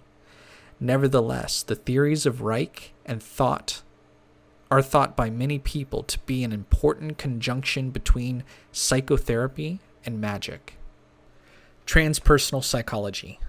Coinciding with an interest in magic, today there is also increased attention being paid to transpersonal or depth psychology, a trend initiated by Jung and further examined by psychologists such as Roberto Assagioli, 1888 to 1975. The word transpersonal means that which transcends the personal or the individual. Transpersonal psychology takes a more spiritual approach to the human dilemma and does not reject the idea of the soul, rather it embraces it. A true system of transpersonal psychology must examine the highest aspects of the unconscious and take a philosophical as well as pragmatic approach to human evolution. Seeing that psychoanalysis was an incomplete system, Assagioli developed his own form of therapy and called it psychosynthesis. Psychosynthesis accepts the idea of the soul, the libido, and the imagination as essential aspects of the human being. It also includes the use of symbolism and allegory to initiate alchemical change and psychic integration. Quote, "May I emphasize the fact that the elements and functions coming from the superconscious, such as aesthetic, ethical, religious experiences, intuition, inspiration, states of mystical consciousness, are factual, are real in the pragmatic sense, because they are effective, producing changes both in the inner and the outer world. Therefore, they are amenable to observation and experimentation through the use of the scientific method in ways suited to their nature. Also, they can be influenced and utilized through psycho-spiritual techniques." End quote. Assagioli defined the parts of the psyche as 1. The collective unconscious, a surrounding psychic membrane which permits constant and active interchange between all parts of the psyche and with the general psychic environment. It is the common primordial symbols, images, and metaphors of all humanity, the part of the soul that is shared. Archetypes of the collective unconscious include extremely primordial god images, such as the Mesopotamian Apsu and the Greek Chaos. 2. The higher self, or the true transpersonal self, which is above and is unaffected by the thoughts from the mind stream or the sensations of the body. It is that pure consciousness, the core of the self, that underlies all other aspects and functions of the psyche as well. All personal energy and consciousness issues from this source.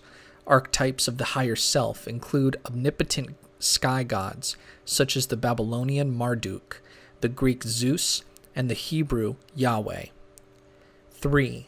The conscious self, or I, is the ego or point of self-awareness. It is the seat of personal identity that we organize our field of awareness around. Its function is to coordinate the vast amount of interior and exterior information that we acquire and to act as a intermediary between our internal and external realities. Experience is processed by the ego through various functions such as the emotions, the senses, the intellect, and the imagination. To carry out these duties, the ego relies on discrimination, reason, and certain defense mechanisms that often conflict with other aspects of the psyche, sometimes posing obstacles to growth and healing. Archetypes of the ego include all deities who have walked between the worlds of life and death, conscious and subconscious, such as the Sumerian Inanna and the Egyptian Osiris. 4. The field of consciousness, which contains the ego, is the incessant flow of observable images, feelings, and thoughts, sensations, and impulses. Archetypes of this region include several groups of deities with a variety of attributions: wisdom, Enki, Thoth, Hermes; love, Hathor, Aphrodite; war, Horus, Ares; pleasure, Bes, Pan, etc. 5. The higher unconscious or superconscious is the transpersonal level of the unconscious, containing higher intuitions, inspirations, latent psychic functions, and spiritual energies. It is here that the higher self expresses itself in various forms through archetypes. The ordinary person is usually unaware of these forces and archetypes until they are brought to light during the process of self-realization. Archetypes of the superconscious include the first gods of a pantheon, such as the Greek Titans or the Norse giants. 6. The middle unconscious is an inner region similar and accessible to that of the waking consciousness. This contains all things in our field of awareness that we are not normally aware of, but that we can become aware of. It is an unconscious matrix that underlies the conscious mind, where the mental activities are incubated before their birth into consciousness. Archetypes of the middle unconscious include all deities who are associated with prophecy and oracles, such as the Greek divinities Apollo and Gaia. Narrator's note: there is a figure 6, Asagioli's model of the psyche. It contains a picture of the higher self, the collective unconscious, in an oval, and then a circle in the middle of that oval. And the circle in the middle is the field of consciousness, and a point in the center is the conscious self.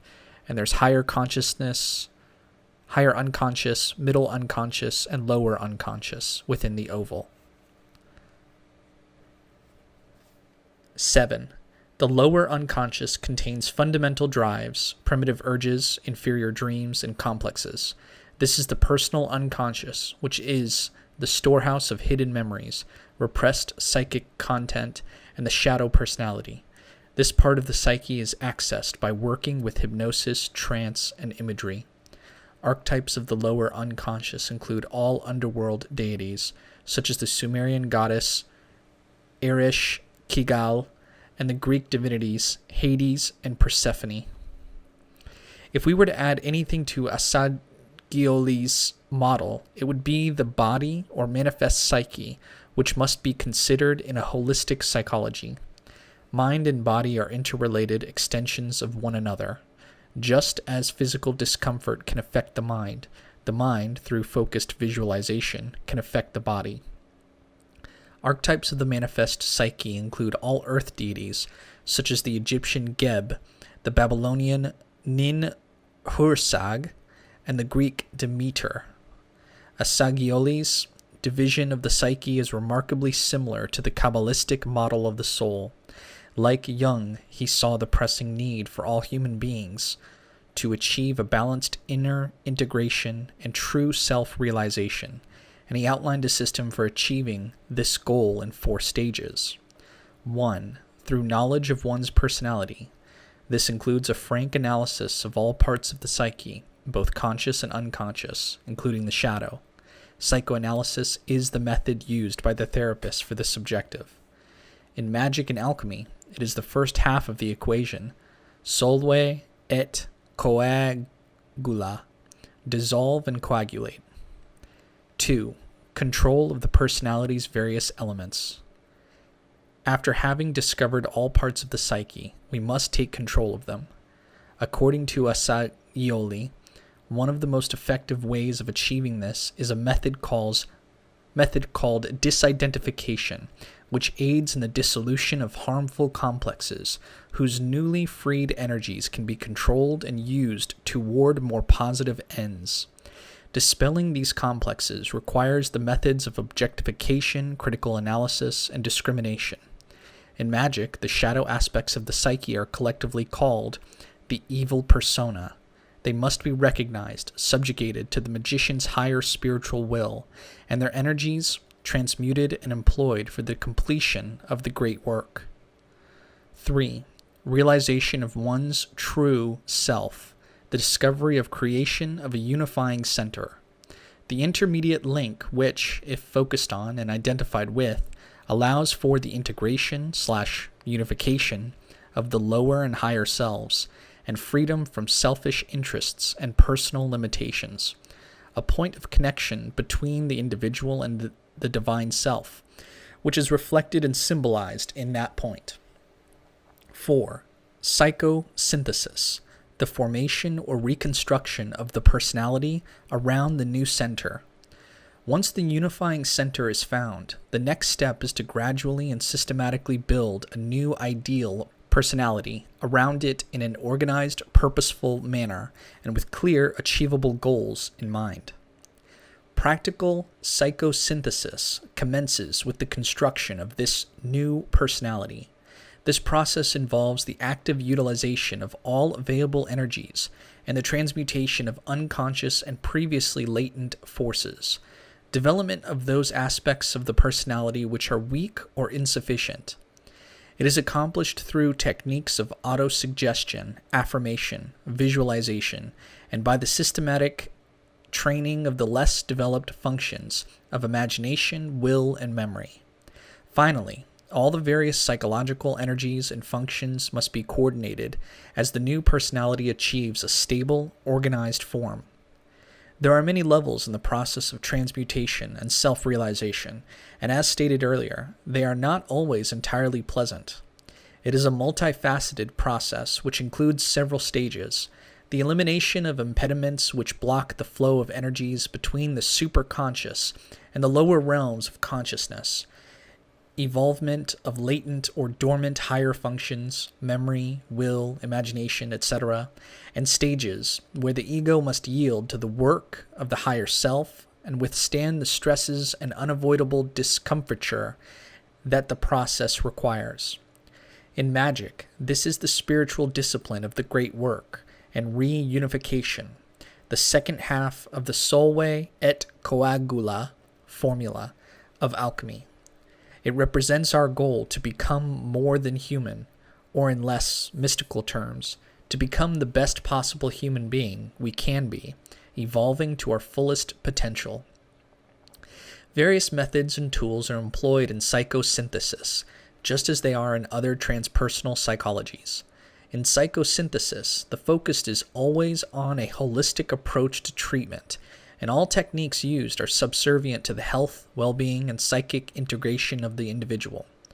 The keeping of a diary, dream analysis, free association, hypnosis, group analysis, psychodrama, relaxation, meditation, music therapy, autosuggestion, humor therapy, chromotherapy, disidentification, visualization, development of the will, utilization of the symbols and metaphors, transmutation and sublimation of sexual energies, and development of the imagination are but a few of the methods used to obtain self-realization.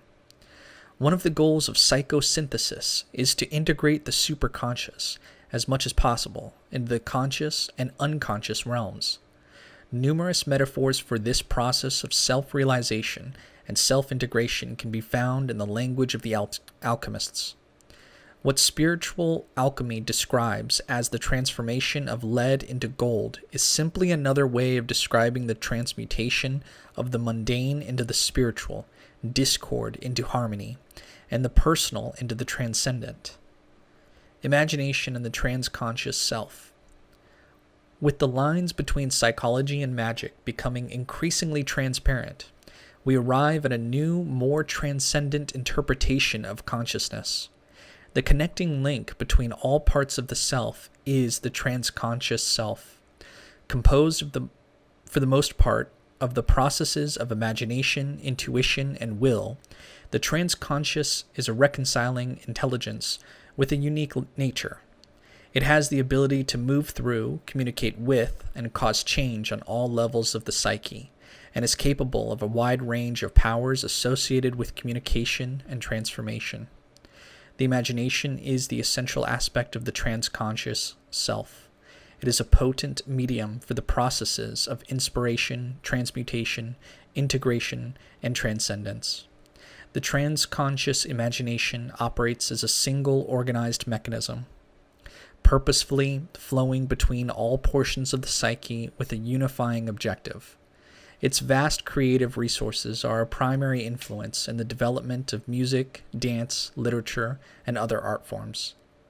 The transconscious imagination expresses itself in two ways: the intuitive imagination and the creative imagination, which relate respectively to the natures of the reflective anima and the creative animus.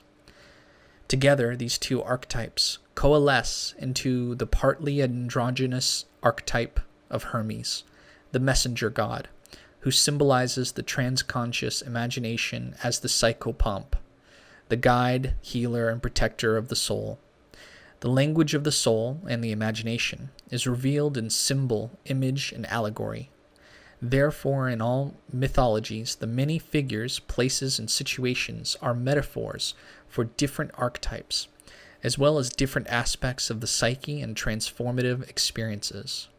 Thus does Hermes, representing the soul guide and the transconscious self, communicate to all levels of the psyche through symbol and myth. The imagination is one of the most important tools of magic. A focused imagination is employed by magicians for everything from the consecration of talismans to healing. Concentration on a visualized image or symbol is the key to this type of working. In healing, the source of the infection or injury is often visualized as being dissolved, or the sick individual is imaged as being free from the diseased. The exploration of the unconscious realms usually begins with the image of descending into a basement, a cave, or the underworld. Superconscious levels are often contacted by visualizing the climbing of a steep hill or climbing the branches of a mystical tree.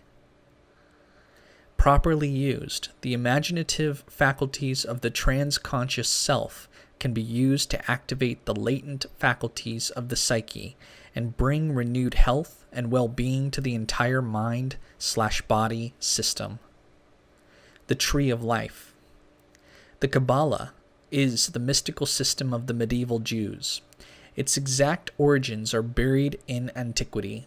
Its primary symbol, the Tree of Life, is said to be a glyph of the essence of God, the origins of the cosmos, the soul of man, and a model of how to live in accordance with the divine plan. It is also the most important symbol used by magicians and other practitioners of the Western esoteric tradition.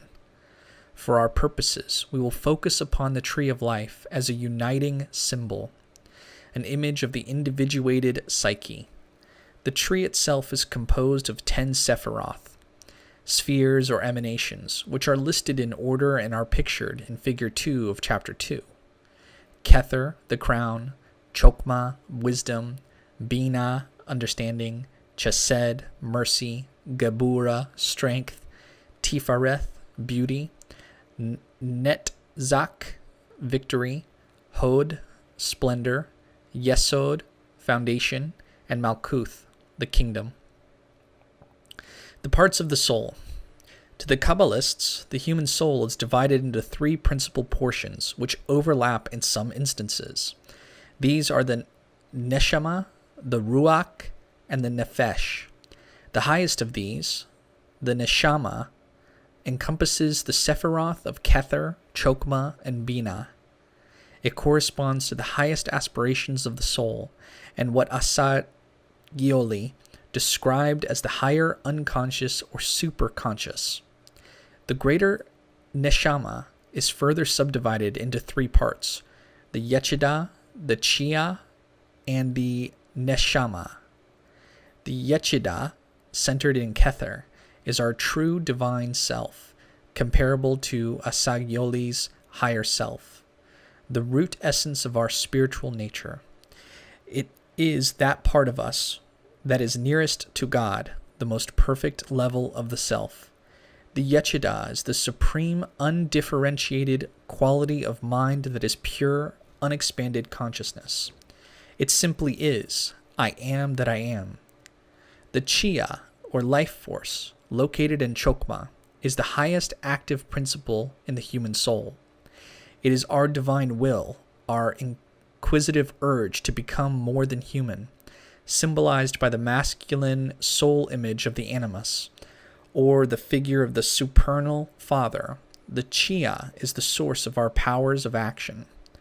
The subdivision of the Neshama, as distinct from the greater Neshama, is the intuitive soul located in Bina, although it lends its name to the other supernals as being generally descriptive of the soul's greatest aspirations.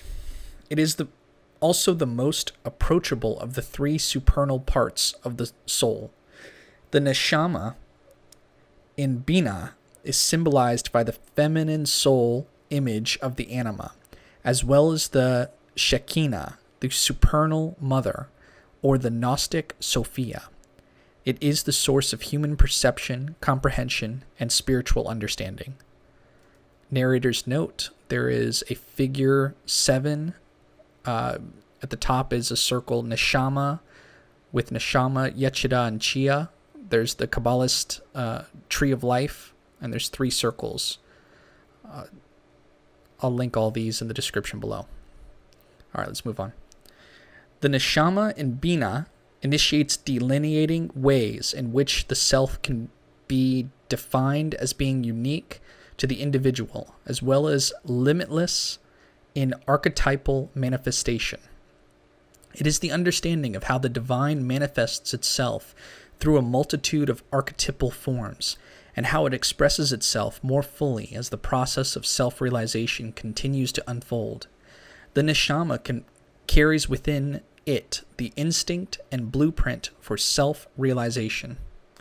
The Neshama, as a whole, is our true desire or deepest state of consciousness, the intuitive power that connects humankind with the divine. It is our superconscious intuitive mind. According to the ancient Kabbalists, this part of the soul remains dormant until the individual is spiritually awakened to its existence. The Neshama, divine self, higher soul, or higher genius, embraces the elevated aspects of the collective unconscious. It is the divine spark that is common to all of humanity. Between the Neshama and the middle part of the soul is a great boundary known as the abyss. This is the line of intersection between mortal and eternal, personal and transpersonal, separateness and unity. That which is above the abyss is immortal and common to us all. That which is below the abyss is temporary and individual. The shadowy sephira, or rather non-sephira, of Dath is located within the abyss. Its function is to create a bridge between the higher and middle parts of the soul, Neshama and Ruach, so that the Neshama can descend and the conscious mind thereby connect with, and perhaps gain some understanding of, the nature of spirit and divinity. The middle soul, or rational self, the Ruach, is located in the 5 Sephiroth, from Chesed to Yesod, although it is centered in Tifereth. It also overlaps, to a lesser extent, Dath and Yesod. This is the conscious mind and reasoning powers, the conscious part of our being, which is the abode of the ego. This is the seat of outer consciousness, where humanity becomes aware of thought images and is able to fashion thoughts into actions. It is here that human beings use their powers of discrimination as the mind navigates continuously between both secular and transcendent functions. 5 faculties are to be found in this pentad of spheres: memory, Chesed; will, Gebura; imagination, Tifereth; emotion, Netzach; and intellect, Hod. The 2 lowest of these functions, corresponding to the spheres of Netzach and Had, are quite easy for the average person to understand. The 3 higher faculties of the Ruach, attributed to the 4th through the 6th Sephiroth, are somewhat more difficult to access. This is because of the demarcation called the Veil of Peroketh that exists on the tree between Tifereth and the 2 lower spheres of Netzach and Had. Thus, the higher Ruach faculties of memory, will, and imagination are obstructed somewhat and are often less accessible to the individual than are the lower functions of thinking and feeling.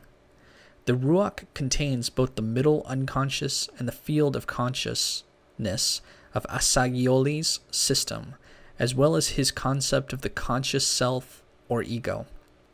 The higher self or lower genius, sometimes called the Agoaides, which mediates between the divine self of the Neshama and the lower self, which is located in the Ruach, primarily in Tifereth.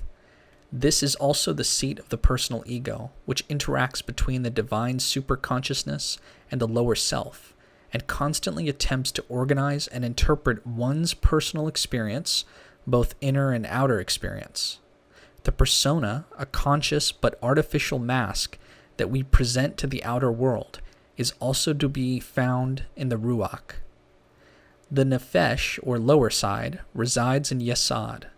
Comparable to Asagioli's lower unconscious, the Nefesh is a low level of awareness that answers to the primal instincts, fundamental drives, and animal vitality from our prehistoric past. The Nefesh embraces the lowest components of the collective unconscious, those basic aspects which relate to survival, sex, and the reptilian brain. It also is the seat of our personal unconscious. The Nefesh is sometimes equated with the aura and the etheric body, a kind of energy sheath which forms the matrix for physical body. Proper use of the vital, raw Nefesh energy is important in many aspects of magic, but it must always remain under the firm control of the Ruach, the conscious mind. The Nefesh is the most misunderstood part of the soul, due to its placement in relationship to the Ruach above it, and the Gupf below it. The Nefesh is also the seat of the shadow, the dark subconscious underside of the conscious ego. The shadow represents those basic desires that run contrary to society and to our own ideals of behavior and personality. During the course of life, personal conflicts and neuroses are created within the psyche, which are banished to the Nefesh through the process of denial and repression. This results in a type of dualism, which in turn creates the shadow and its various attributes.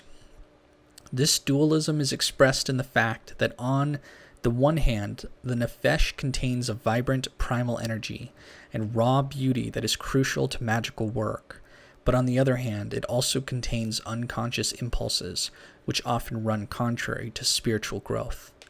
These impulses can be likened to Freud's id, with its demands for instant gratification. Thus, the Nefesh and the unconscious mind, together with the shadow, have all been unceremoniously rejected throughout history as scapegoats for problems which originated in the conscious mind, when the neuroses were consciously repressed rather than examined. Thus, the Nefesh becomes the abode of many emotionally charged complexes, phobias, obsessions, delusions, and compulsive urges. Beyond this fivefold division of the human soul, there is one more portion that is sometimes overlooked. The lowest part is called the Guph. That's Guph. Centered in Malkuth, the Guph is closely tied to the physical body and the total range of all psychophysical functions. It is a low level of subconscious intelligence which communicates the current condition of the human body to the brain. Transpersonal psychotherapies and reputable systems of magic both work to examine and integrate the shadow of the Nefesh. This integration is a prerequisite for further spiritual/magical work and self-realization. In magical orders, such as the Golden Dawn, this is accomplished through initiation rituals, which heighten the awareness of the student, combined with intellectual teachings and personal meditations, rituals, visualizations, invocations, and exercises, such as the middle pillar. Once the shadow is confronted, recognized, and correlated into the psyche, its tremendous energy, resources, and rich symbology can be harnessed and utilized by the conscious mind, which can in turn stimulate the neshama. Magical disciplines strive to open a channel for the neshama to communicate with the lower portions of soul, bringing to the individual a conscious recognition of the divine self. The higher faculties of the Ruach, including imagination, will, and memory, are also awakened. In order for this to take place, however, it is essential that the modern reader, who seeks renewed meaning in the purpose of life in addition to an understanding of his or her own inner workings, uniqueness, and place in the greater divine scheme of the universe, have the ability to bridge the ever-shrinking chasm that has divided psychology and magic. Both systems should be examined, and their respective bodies of knowledge culled for the gems of wisdom to be found in each.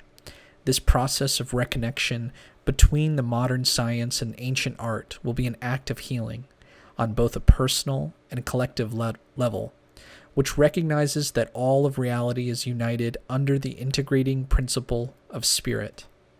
No one should be led to believe that the process of self-realization, whether achieved through the principles of analytical psychology, the techniques of magic, or a combination of the two systems, is an easy matter.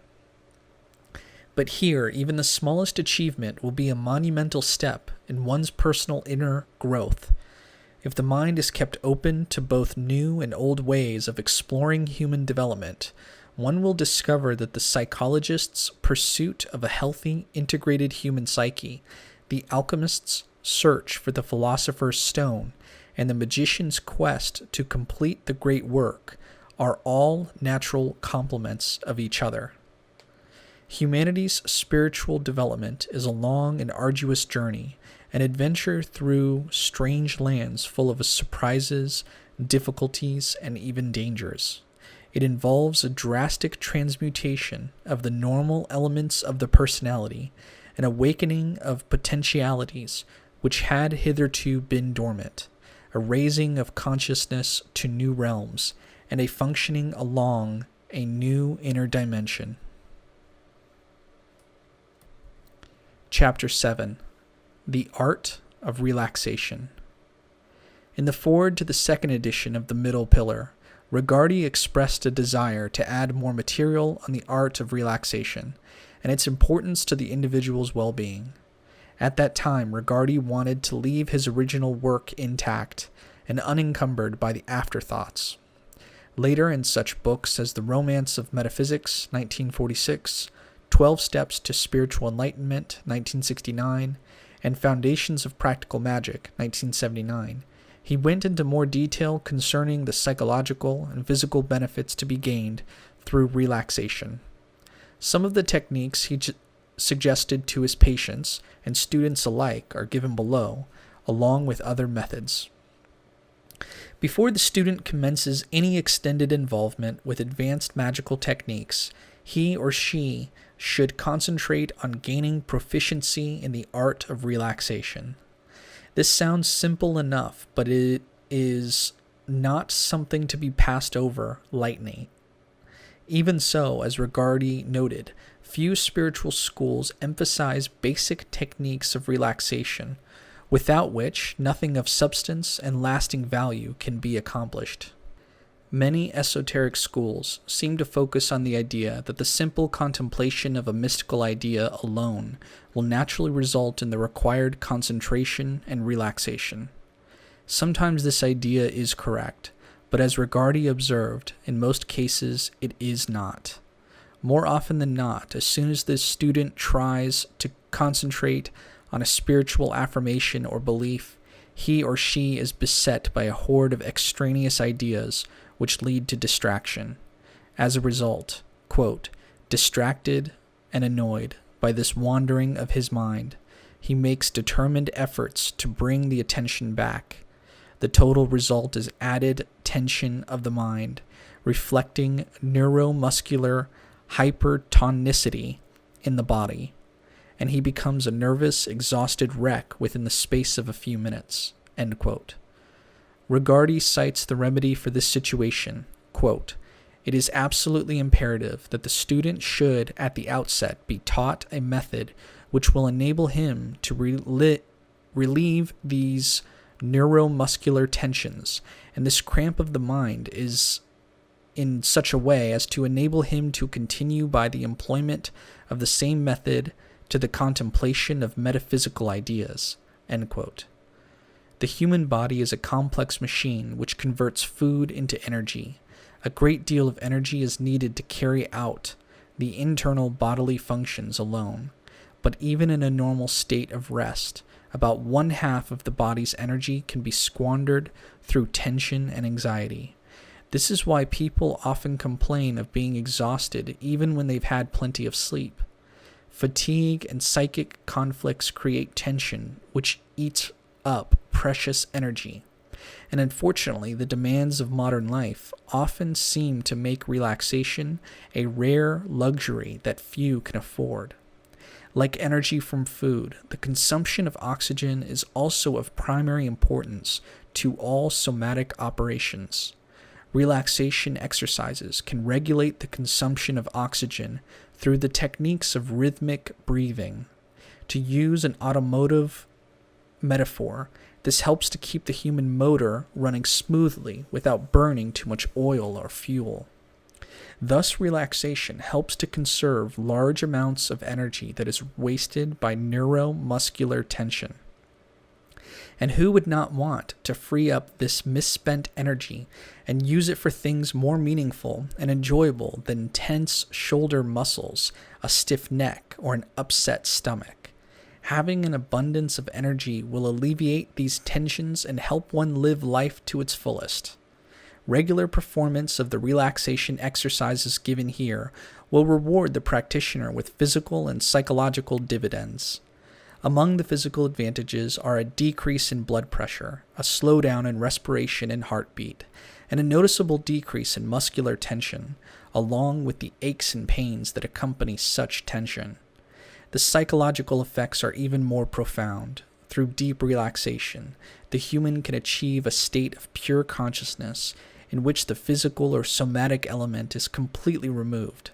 Eventually, the body is able to relax so completely, as if all its needs have been fulfilled, that all body consciousness disappears. This has a very healing effect. Regardie suggested that a new point of view is needed, a scientific approach to metaphysics. This psychological approach will accomplish two things. 1, the complete relaxation of the mind-body mechanism, and 2, the training and education necessary to successfully contemplate spiritual truths. Quote, "The mind is able to control the body and its manifold functions, and in fact to affect the entire phenomenal world. The methods indicated will prove to the metaphysical novice that by means of evolving mental pictures he can himself induce a variety of psychological changes in his body. With this acquired ability, a quiet confidence based upon experience will come to him, an assurance that now he will be able to succeed in demonstrating metaphysically his ability to conquer and transcend all physical and mental circumstances of every kind." End quote. When relaxation techniques are successful in bringing about a state of consciousness where awareness of the body vanishes and mind is no longer restrained by physical sensations, pains, or other corporeal impediments which activate psychological activities that obstruct the higher mental and spiritual functions. It is a feeling of ecstasy, calm and satisfying. Free from physical limitations, the mind is able to focus on profound spiritual truths. This is a real advancement in personal growth, which results in increased mental balance and self-confidence. The relaxation of the body, which is so closely connected with the subconscious mind, dissipates those psychic blockages which cause tension, stress, and disease, or dis-ease. Beyond these important considerations, relaxation will provide the student with great impetus toward approaching spiritual exercises and magical techniques with a sound psychological basis. Simply put, you need to relax. Your body requires it. Your spirit will rejoice in it. A few moments each day spent in a state of complete relaxation will be time well spent, and there is no reason 2 or more people cannot set aside time to perform these methods together and support each other's efforts. Body awareness exercise. One of the primary aims of any system of spiritual growth is the procurement of self-awareness or perception. The only way to increase sensitivity is to become aware of that which is within as well as that which is without. Try this body awareness exercise. Sitting comfortably or lying on the floor, merely attempt to observe what is happening with your own body. If you have trouble with your lower back, be sure to place a couple of pillows under each knee whenever lying down to meditate. Simply watch your physical body and its various sensations. Do not do anything special. Breathe normally, and don't try to relax or control wandering thoughts. Just try to notice what happens. After a few moments, find a comfortable position and stay in it without moving or consciously fidgeting in any way. Remain perfectly still. At first, this exercise should be practiced for no more than 10 minutes. Gradually increase the time spent in practice so that this exercise is extended to half an hour. Obviously, this exercise will be simple to some, terribly difficult to others. Any urge to wiggle and release tension should be resisted. The powers of concentration should also be developed as this awareness exercise is practiced. If your mind begins to wander, gently bring it back. Your powers of concentration will gradually but steadily become enhanced. During this practice, you may become aware of itching sensations in various parts of your body. Do not attempt to scratch. Merely observe. Simply be aware of various body sensations without trying to alter or ignore them. Do not make judgments or criticisms about these sensations. Accept them as part of you. Sensations will come and go in different areas of the body. Study them. It is sometimes a good idea to verbally express what you are feeling or experiencing. This exercise will result in a profound relaxation of nervous tension. Daily practice will heighten the function of self-awareness, something that is vital to the work of a magician. All complex ceremonies and rituals actually begin with this heightening of self-awareness. No special time period needs to be found to practice this. Lying in bed at night or in the morning provides an excellent opportunity to rehearse body awareness. This exercise should be done twice daily for about 6 months. In addition to this, short periods of temporary pause from activity can be taken throughout the day during bathing, shaving, or dressing, etc., in order to sharpen one's perceptions and to observe what is happening within. The cleansing bath exercise.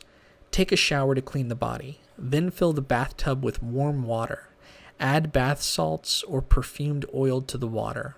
For an added spiritual effect, white candles and incense may be employed in the room.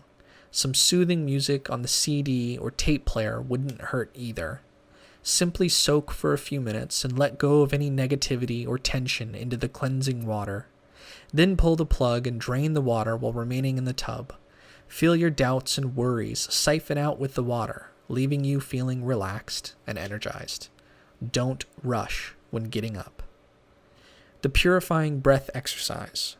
This simple exercise is an extension of the rhythmic breath and should be employed at the end of all meditations.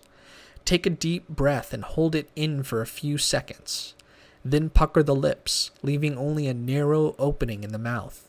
Exhale the air strongly through the mouth, gradually and slowly forcing the air out through the small opening in the lips until all the air is gone. Relax for a moment while maintaining the balance of the air, then repeat. This will impel an automatic rebound of the chest whenever the exhalation of breath is completed in this fashion. Repeat this technique over a long period of time until it can be executed easily and without discomfort. Relaxation Exercise 1. Gravity and Relaxation. Lie face up on a mat or thick blanket placed on the floor and relax. The floor provides a hard, uncomfortable surface, which will immediately let you know about the variety of ways you hold tension within your body. You will either have to get up or relax totally. A small cushion may be placed under the head. Let the weight of your body sink into the floor. Begin breathing in a rhythmic fashion. Bring your attention to your torso and head.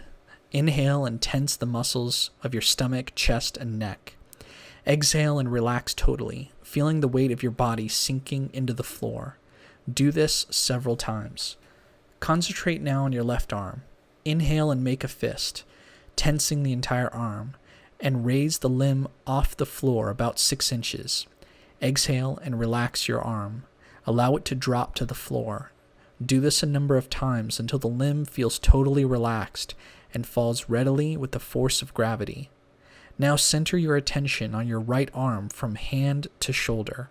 As you inhale, make a fist, tensing all the muscles in your arm, and raise your arm off the floor about 6 inches. Exhale and relax your arm completely, allowing it to fall back to the floor. Repeat several times until the arm is relaxed. Next, focus your attention on your left leg from hip to foot. As you inhale, lift your leg about 8 inches off the floor. Bend your foot so that your toes are pointing toward your head. Tense all the muscles in your leg. Exhale and relax all tension in your leg, letting it drop to the floor. Repeat several times until your leg is fully relaxed. Focus your attention on your right leg from hip to foot. As you inhale, lift your leg about 8 inches off the floor. At the same time, bend your foot so that your toes are pointing toward your head. Tense all the muscles in your leg. Exhale and relax your leg completely, allowing it to fall back to the floor. Do this a number of times until the limb feels totally relaxed and falls readily with the force of gravity. Tense your whole body several times and then relax totally. Let yourself take a few deep breaths. Do this a number of times until at length you feel as though you are melting into the floor, carrying all the tension out of your body like a stream of water from melting ice. Give yourself up wholly to the support of the floor. Accept the fact that the floor can easily hold up the weight of your body. Relax and let it. Relaxation exercise 2 for 2 people. This exercise is designed for the simple purpose of making one aware of the amount of muscular tension that is held within the body. 2 people are needed for this method, one who will receive the benefit of relaxation and the other who will aid the process.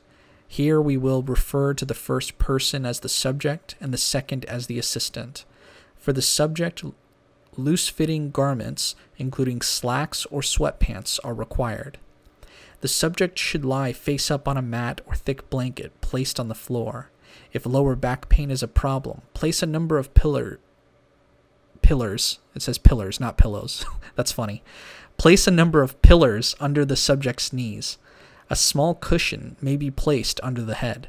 The subject should lie quietly for a few minutes, becoming aware of the body as in the first exercise.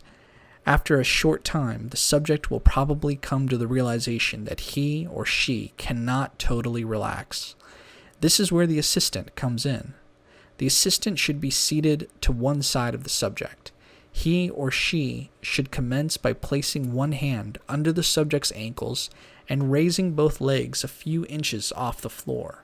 Next, the assistant should place the other hand under the subject's knees and slowly remove the hand from under the ankles.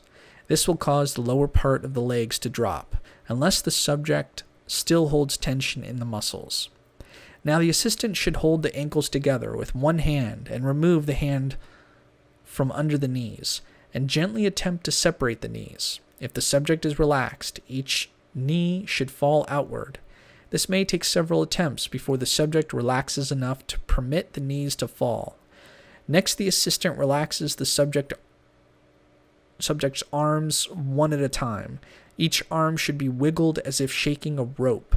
And then, holding the elbow to the floor with one hand, the assistant raises the subject's forearm perpendicular to the floor.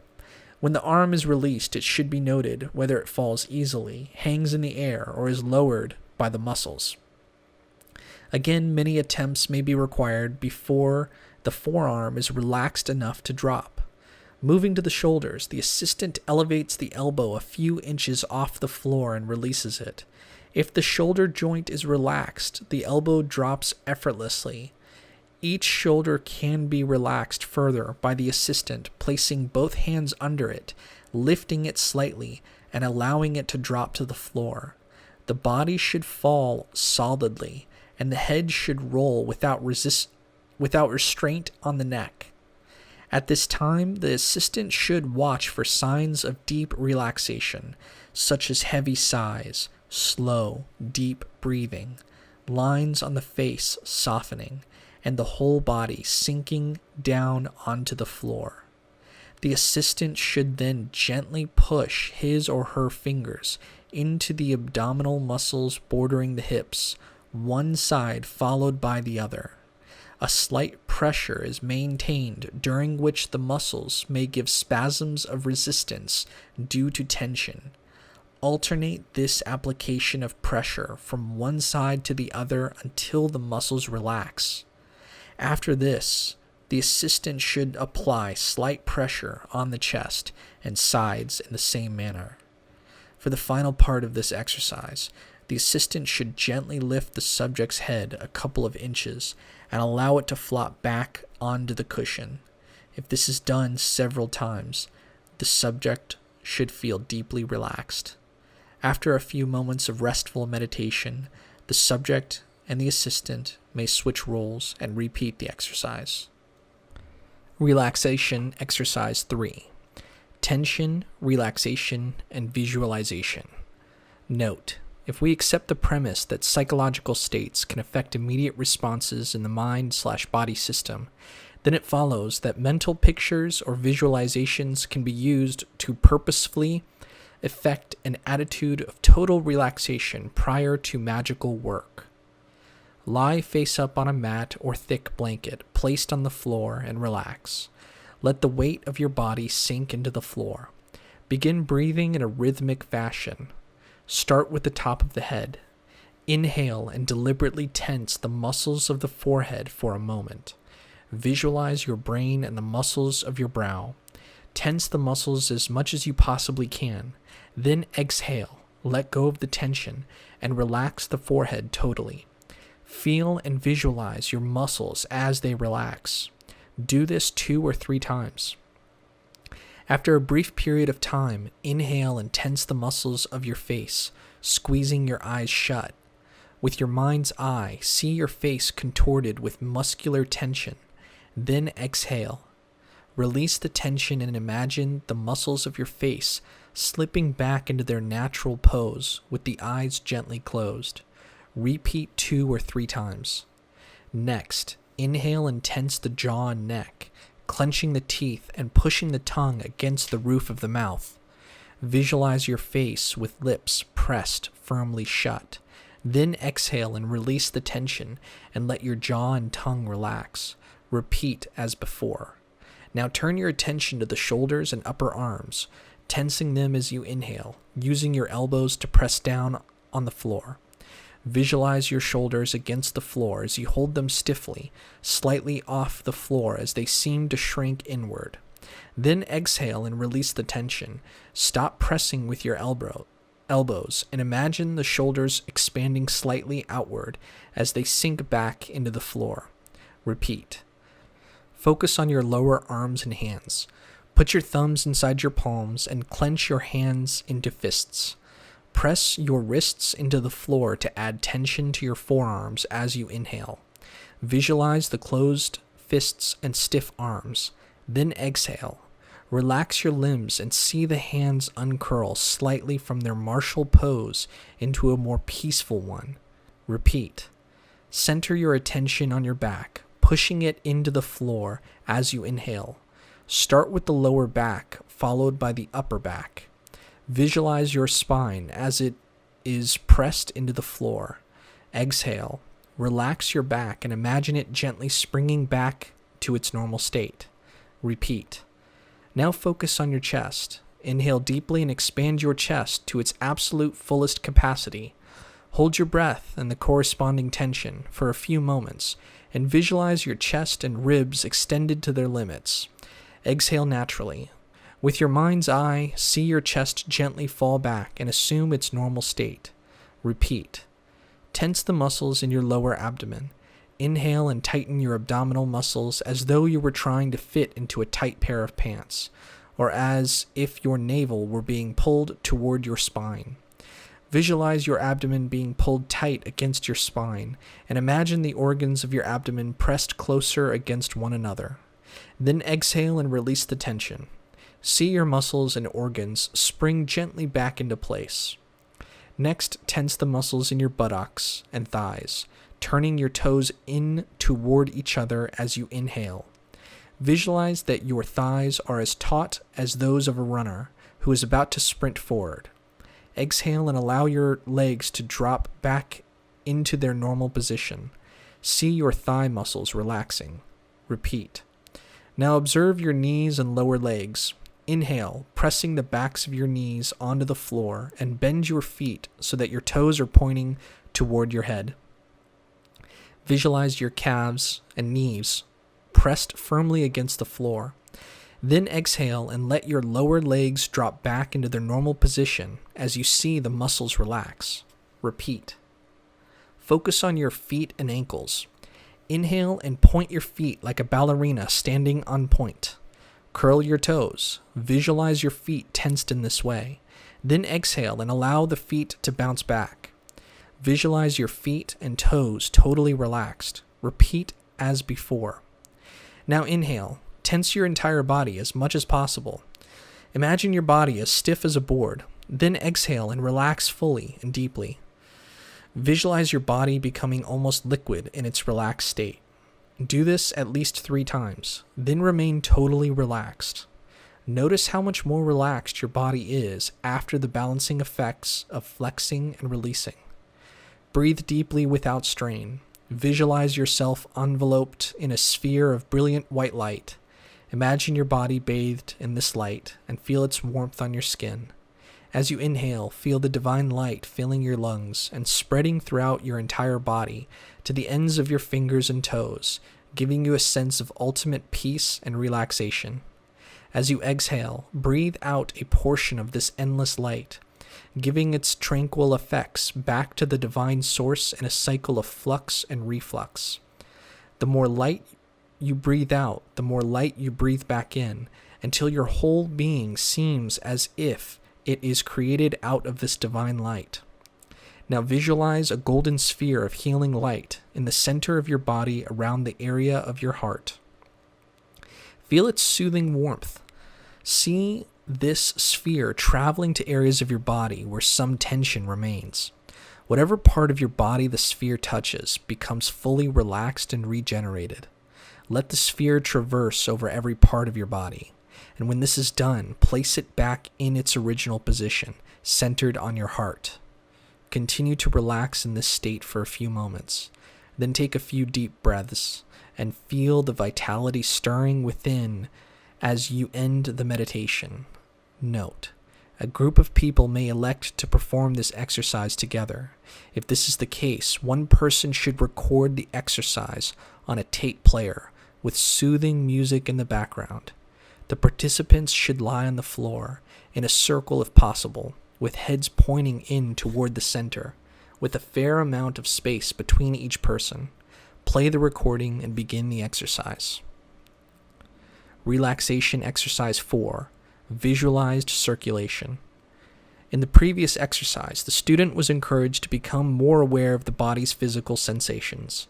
In this exercise, the student learns how to use the techniques of relaxation to manipulate body sensations in a premeditated fashion in order to cause certain changes that are both physical and psychological. Relaxation is a crucial step in changing one's conscious awareness from the mundane events of the day to a more spiritual focus. It is also an essential procedure that will always be undertaken prior to more advanced techniques and rituals. For this technique, it would be helpful if the student had a basic understanding of human anatomy. Before sitting or lying down, spend a minute or two engaged in physical exercise to increase the blood circulation and stimulate deep breathing. One way to do this is to pretend that you are skipping rope in a stationary position.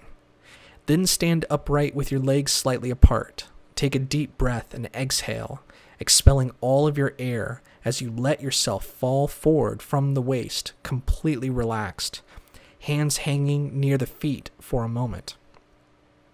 Allow yourself to be totally limp from the waist up. Inhale and bring yourself back to the full standing position. Repeat this process about a dozen times. Be aware only of the various body sensations. The actual relaxation exercise, which lasts approximately 1/2 hour, can now begin. Take some very deep breaths, sit or lie down on the floor, and remain aware only of what the body is feeling. Visualize your brain just as you have seen the human brain in drawings. A large gray, white, walnut-shaped organ divided into 2 hemispheres. Imagine it clearly. Concentrate. Do not allow your mind to wander from the visualization. If your mind wanders, gently bring it back. Hold the image of the brain in your mind until you begin to feel a warmth spreading out from the center of your head. Imagine yourself stimulating the flow of blood to the brain, relaxing the blood vessels there. You may be aware of a gentle tingling sensation. Picture the blood vessels within the brain dilating enough to hold larger amounts of blood. This turns the brain pink, resulting in the sensation of warmth that you are experiencing. Move on to the eyes, visualizing them as 2 balls held in place by muscles. Imagine the muscles becoming enlarged as you channel more blood to the area. This stimulates the feeling of warmth. Then relax, imagining the eyeballs sinking back gently into their sockets.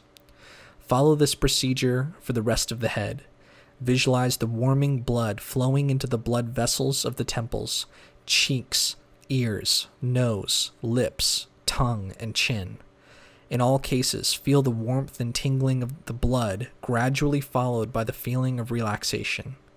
See the heated blood flowing into the muscles of the neck, the shoulder joints, the arms, hands, and fingertips. Imagine the pink muscles saturated with blood. Feel the radiant warmth of the blood tingling within the fibers of your muscles. You should now approximately be 10 minutes into the exercise. The remaining time should be spent visualizing the rest of the body in the same manner. Imagine once again the muscles of the neck, the glands, the larynx, the pharynx, the shoulders.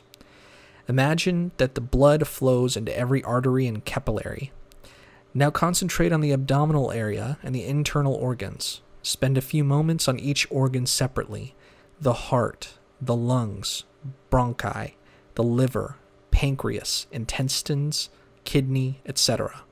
The more you relax the abdomen, the more likely it is that the rest of the body will relax also. Finally, imagine the current of warm blood separating into 2 mighty arterial rivers of blood, which flow from the pelvis into the thighs, knees, legs, feet, and toes.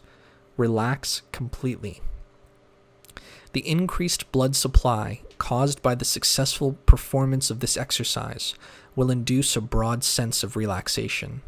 Once you have completed this portion of the exercise, observe how you feel. Let a sense of total repose and fulfillment be permanently recorded in your mind. Feel the pleasure of the moment. Impress the image thoroughly and strongly upon your mind. If you are able to remember this experience clearly, it can be evoked at any time. Whether you are driving a car or riding on an airliner, you can remember the feeling of pleasurable relaxation and evoke the memory, which will result in the tension leaving the muscles of your body. If at any time you wish to relax, simply take a deep breath and imagine the word relax as you release the air from your lungs. Inhale deeply, and as you exhale, command yourself to relax. Remember the serenity of complete relaxation, and it will be instantly brought back to you. Eventually, this will become a conditioned reflex, the effects of which will be complete and automatic. This exercise should be performed at least once a day. Twice would be better, once in the morning and once in the evening. Variations on this technique could also be used to help cure illnesses. One might imagine the stream of blood flowing through and breaking down a cancerous growth for elimination from the body, or the flow of blood may be seen to heal a wound. Relaxation exercise 5, the practice of the divine essence. For this exercise, the student should review and practice all of the relaxation and body awareness exercises prescribed earlier.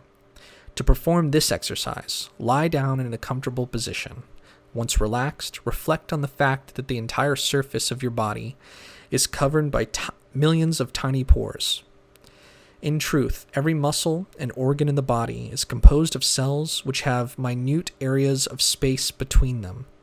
Imagine that the pores on the skin of your face, nose, cheeks, and brow are stretched wide open. This should only take a matter of seconds if you have performed the previous exercises regularly. Then proceed to visualize the skin on the scalp and back of the head in the same fashion. Continue on to the skin of the neck, shoulders, arms, chest, abdomen, hips, thighs, legs, and feet.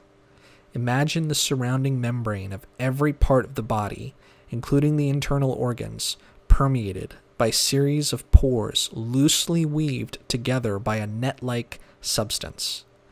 Once you have obtained a feeling of the opening of all the pores in your body, return to reflect upon your head. Imagine that the brain also has become full of open pores and is now somewhat sponge-like. Apply this visualization to every part of the body, the bones, muscles, and soft organs, all becoming like sponges. When this visualization is complete, imagine that the surrounding atmosphere is able to easily penetrate your body, as if the air itself flowed right through the pores and holes of your body. The air saturates you, entering into every pore. Imagine that when you inhale, the air enters your body through the bottoms of your feet, and when you exhale, the air leaves your porous body from top of your head. Experiment with similar visualizations, pushing the inhalations and exhalations of air through your body in various directions. A relationship exists between the elements of air and spirit. Therefore, imagine that the air cascading through your body is the air of the divine spirit, the Ruach Elohim. It exists everywhere, surrounding you on all sides, omnipotent and infinite. This spirit is without limitation or opposition. It is eternal truth, wisdom, and love. It is light and life. This is what you should imagine flowing freely through every pore of your body and mind. Regular practice of this exercise is designed to bring the student to a high level of divine consciousness. Every aspect of mystical experience and knowledge may be brought fully into play during this meditation. Although this is an extension of the aspirant's earlier work, this meditation is designed to bring about a true realization concerning the infinity of the eternal spirit and the complete fulfillment of the divine within. Most of these exercises require that the student lie on the floor to get the maximum benefit. However, as one relaxes and lets go of all tension, there is always the possibility of falling asleep. This is not a problem, and with practice it will pass. Eventually, the student will be able to separate mental consciousness from body consciousness.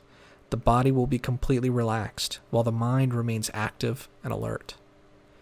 Additional exercises. Finding the right position. There may be times when the student will want to be seated for meditation and visualization work. A number of different postures may be used by the student for this purpose. Eastern pose. For this pose, you will need a pillow, cushion, or folded blanket on the floor. Seat yourself on the front edge of the pillow. This will help slant the hips forward and support the lower back. Bend your legs so that you are sitting cross-legged with the left foot under the right thigh and the right foot under the left thigh. Keep your knees level and your spine straight. Rest your hands palm downward on your knees and keep your elbows relaxed. Close your eyes and breathe rhythmically. The main meditation may now commence. Western pose. For this pose, you will need a chair and a small cushion. Be seated on the front half of the chair with the spine well away from the back of the chair. With the cushion under your feet, be sure that the lower part of your legs forms a 90-degree angle to your thighs, which may be together or separated slightly. Rest your hands palms downward on your knees and keep the elbows relaxed. The spine should be kept straight. Close your eyes and breathe rhythmically. The main meditation can now begin. Mind awareness exercise. Once the student has gained some experience with the techniques of relaxation, he or she is encouraged to raise the level of awareness from the body to the mind. The exercise employed for this purpose is a form of free association used by psychotherapists. It is performed by simply letting the mind wander as it may without obstruction. Set a predetermined amount of time for the session beforehand and use an alarm clock or timer. 20 minutes or half an hour is appropriate. At the end of the practice, stop immediately so that discipline is maintained. Sit comfortably in one of the positions mentioned above. A tape recorder should be set up ahead of time to record the entire session. As you sit, calmly articulate any thought, idea, memory, or feeling that happens to arise into the microphone. Speak indiscriminately, without planning what to say next. At the end of the session, play back what has been recorded. This practice will give the student a good idea of the hidden contents within the psyche. Some of it may seem shocking to the student, who has not always been mentally honest with him or herself. The student may experience the opening of a floodgate of pent-up feelings or thoughts that have been censored for years. However, the simple act of becoming aware of these hidden thoughts is part of the process of being able to come to terms with them. The mental pressure and inner conflicts caused by these repressed thoughts will eventually dissipate along with the number of breaks in concentration. This method of mind awareness should at least be practiced until the shock and anxiety usually encountered by the recognition of one's disturbing thoughts has vanished completely. What is most important about this exercise is that there should be no criticism, judgment, or self-loathing concerning anything that might come up during the session. Your thoughts are a part of you, just like your arm or your leg. They are simply childlike parts of yourself that need training. With time and discipline, the energies of these juvenile portions of the psyche can be directed toward higher pursuits. Development of the will exercise. The development of the will is one of the most important tasks faced by the student. It is a principal factor in the attainment of spiritual progress. A practical and most effective method for training the will is to consciously set up specific goals for a predetermined period of time, and if diverted from keeping these goals, to withhold something that gives enjoyment. This method is based on a type of behavior modification therapy. Keep in mind that there is nothing moralistic in this procedure. The student who undertakes this practice is not avoiding bad vices in favor of good virtues. The point is to strengthen the will, which in and of itself is neither good nor bad. This exercise is a disciplinary vow that a certain habitual action will be denied by the aspirant. In order to perform this technique properly, the student should deliberately set a goal which is not in any way connected with a bad habit, such as smoking, swearing, or drinking. An impersonal and guilt-free attitude of detachment should be maintained. The aspirant should select a personal idiosyncrasy, such as tapping the foot to music, saying a certain word, or crossing the legs when sitting. This will help ensure that the student does not make a senseless virtue out of what is merely designed as a discipline exercise. One of the most effective ways to reinforce the will is to dispense a mild electric shock. One can usually find a small device which will deliver a slight shock in any store that sells supplies for stage magic. The shock is very light, but can be quite surprising. If this device is employed immediately following the broken vow, a mental connection is made which will become a fixed and potent reminder that sets up a continual alertness on the part of the will. By doing this, the student will reinforce the connection between the unwanted action and the electric shock. It is important to carry the device with you at all times, so that the disciplinary action can be delivered immediately after the transgression. It is through this discipline that the will obtains its training and effectiveness. All violations of the oath should be rapidly punished in order to make an enduring impression on the student's mind. This can be done either by administering a light shock as described above, or by denying oneself something that is pleasurable. This technique accomplishes two things. First, a constant vigilance is established, which generates a potent willpower. Second, the mind itself is placed gradually under the control of the aspirant's will. This in turn helps the student's faculty of concentration immensely. The rite of elemental equilibration. One of the goals of magical work is to bring to the student an awareness of the inner elemental makeup of his or her psyche. This awareness also includes the ability to experience the elements and balance them in equal portion within the mind. It is vitally important that all magical students be able to consciously equilibrate the psychic elements. The simple rite of the Qabalistic Cross is very useful for this purpose. However, we also suggest that the student perform the following rite of elemental equilibration to actively combat any elemental imbalances that may occur during the transformative process of self-development. This is a ritual that should be performed regularly. Stand facing the east and perform the fourfold breath a number of times until you feel relaxed. Imagine a brilliant light above your head. Reach up with your right hand as if to touch this light, and bring the light down to your forehead. Imagine the yellow triangle of air superimposed over the upper part of your body. Vibrate. Shaddai El Chai. Then picture the black triangle of earth covering the lower portion of your body. Bring your hand down as if pointing to the ground and vibrate. Adonai Ha Aretz. Visualize the red triangle of fire superimposed over the right side of your body. Touch your right shoulder and intone Yod He Vav He Za Ba Oth. Imagine the blue triangle of water covering the left side of your body. Touch your left shoulder and intone Elohim Za Ba Oth. Bring both hands together, interlocking the fingers with the palms outward, and touch the area of your heart with your knuckles. Imagine the sigil of the spirit wheel in white at the center of your body, uniting the four elemental triangles.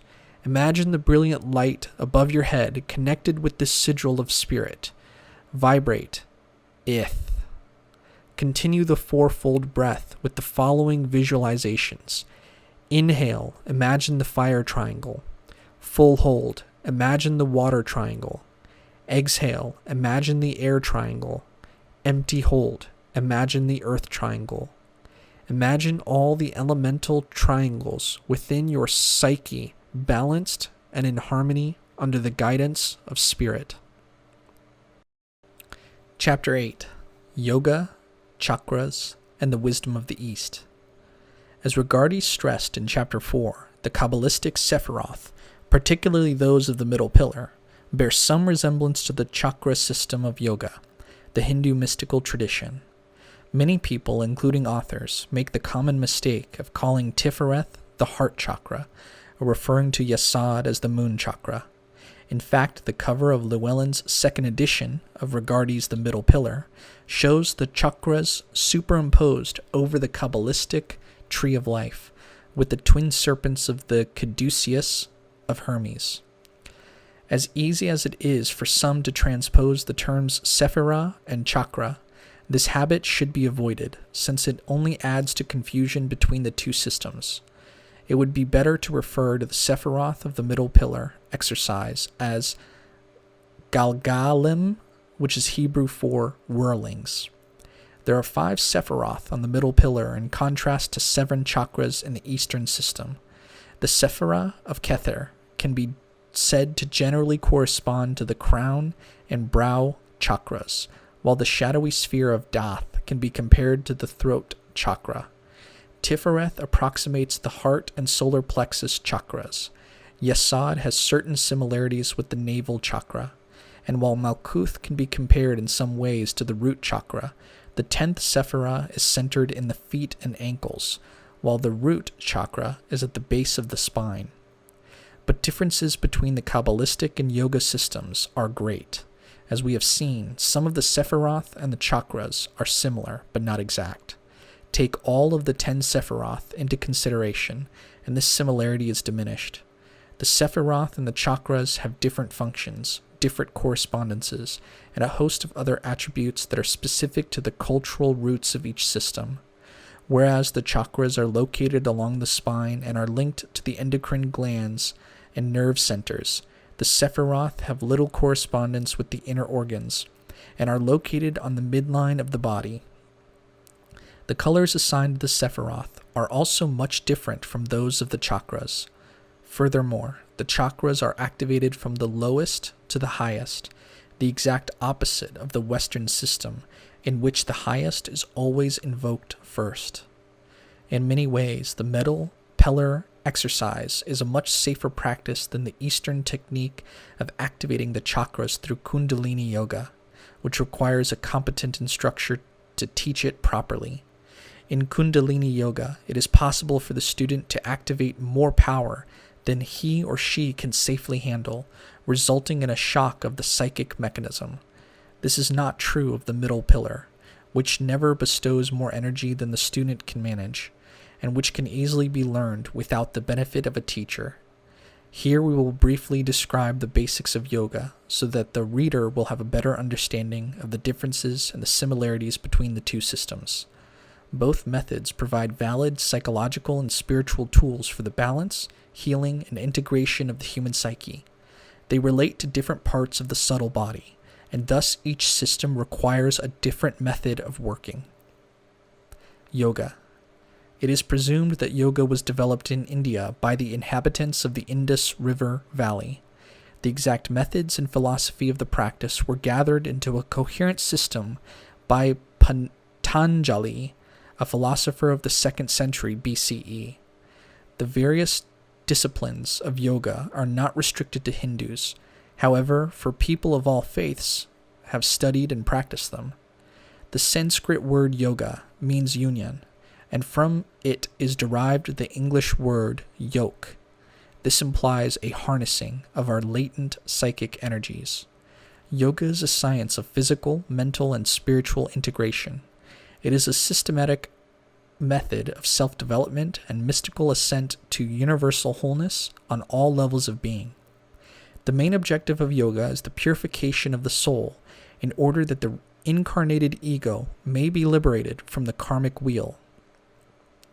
There are several different types of yoga, such as Bhakti yoga, union through devotion, Dharma yoga, union through the virtues of religious duties, Hatha yoga, union through physical discipline, breathing, and postures, Karma yoga, union through proper action or work in daily life, Kriya yoga, union through the sacred outlook in everyday life, domestic ritual, and purification, Laya yoga, union through developing the serpent fire or Kundalini force, Mantra yoga, union through spells and incantations, Raja yoga, union through meditation.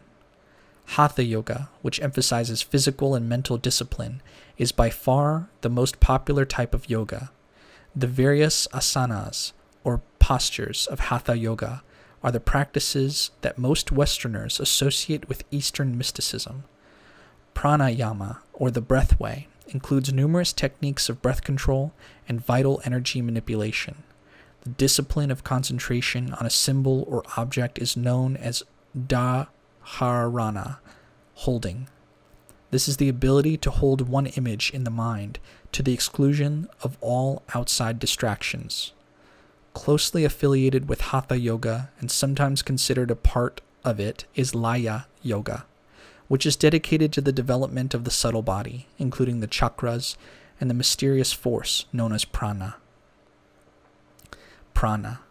According to the system of yoga, vital life force, called prana, courses through the human body by means of a network of minute conduits or canals known as nadis. This psychophysical circuitry is often called the subtle body. In yoga, the physical body is refined not simply for its own sake, but in order that it may serve the subtle body. The main nadi, or conduit, is called the sushumna, which runs from the bottom of the spine to the top of the cranium. Along its length from the sushumna connects the 7 chakras, or main energy centers. Many more chakras are said to exist within the body, but all are governed by the primary 7. The 2 other important nadis are known as the Ida and the Pingala. They start at the base of the spine and wind around the sushumna like strands of DNA. The Ida ends at the left nostril and is associated with the moon and the left side of the body. The Pingala terminates at the right nostril and corresponds to the sun and the right side of the body. These 2 nadis take in prana from the surrounding environment, and they are important to the practice of pranayama, or the discipline of breath control. The ability to control breathing is equated with the ability to control the amount of prana retained in the body. In this way, the revitalizing prana energy can be fully utilized to the benefit of the practitioner. The chakras. The chakras, the wheels, or lotus flowers, are power centers within the aura that correspond to certain glands or organs in the body. They are reservoirs of vibrant energy, psychic sense organs, where prana energy is concentrated in the human body. They can be described as spinning whirlpools of energy that exist at certain crossroads where mind and body, or spirit and matter, meet. These centers are listed in both position and level of consciousness from the lowest to the highest. They are often visualized as discs or orbs of color running up the center of the body. The mental, psychic, and physical state of any individual can be characterized by analyzing the level of vibrant energy at every chakra. In the average human being, this vital energy is confined to the 3 lowest centers. As the individual undergoes the process of spiritual growth, the majority of energies are transferred to the higher chakras. These psychic centers must be developed, like any growing flower, so that their petals are allowed to open and bloom. Like the Western Sephiroth, each chakra has a series of correspondences attributed to it. These include colors, sounds, deities, symbols, planets, exercise positions or asanas, and parts of the body, among a host of other associations. All these correspondences can be called upon for meditation and ritual work with the chakras. Tattvas. Before describing the individual chakras, we must mention a few words about the tattvas. The word tattva means quality, and is used to describe a characteristic, essence, truth, or element. There are 5 primary tattvas which conform to the 5 basic elements.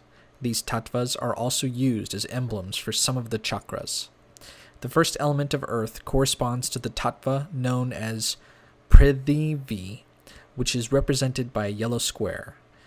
Traits of this element include cohesion, materialization, and solidarity. Apas is attributed to water, the second element and principle of liquid, portrayed by a silver crescent. Tejas corresponds to fire, the third element, symbolized by a red triangle. Its attributes include transmutation and heat. Vayu is assigned to air, the fourth element, represented by a blue circle. Vayu symbolizes motion and the principle of vapor or gas. The fifth and final element of ether or spirit is referred to as Akasha, symbolized by a black oval. Unity and limitlessness are its characteristics. The 7 chakras. 1. Muladhara, the base or root chakra. The first chakra is located at the sacrum at the base of the spine, near the anus. Associated glands/organs are the ovaries, the testes, and the pelvic plexus. The traditional color of this chakra is yellow. An alternate color given for this center is red, sometimes called the Earth Chakra. Its symbol is Prithvi, the yellow square of elemental earth. Basic survival needs are the focus of this center. Muladhara means basic, fundamental, or simply root base. This center is associated with the physical self, elimination of waste, and basic needs of movement, sustenance, support, grounding, survival, and protection from danger. It also controls the function of sex, a role it shares with the second chakra. Bowel and sexual dysfunctions result from psychic blocks at the base center. 2. Svadhisthana, the navel chakra, controls sexuality. It is located about 3 inches below the navel. Associated organs are the kidneys and the adrenal glands.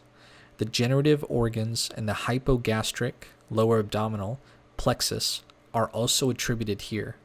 Traditionally, this chakra is colored light blue. An alternative color is vermilion, brilliant orange-red. The symbol of this center is Apas, the silver-white crescent of elemental water.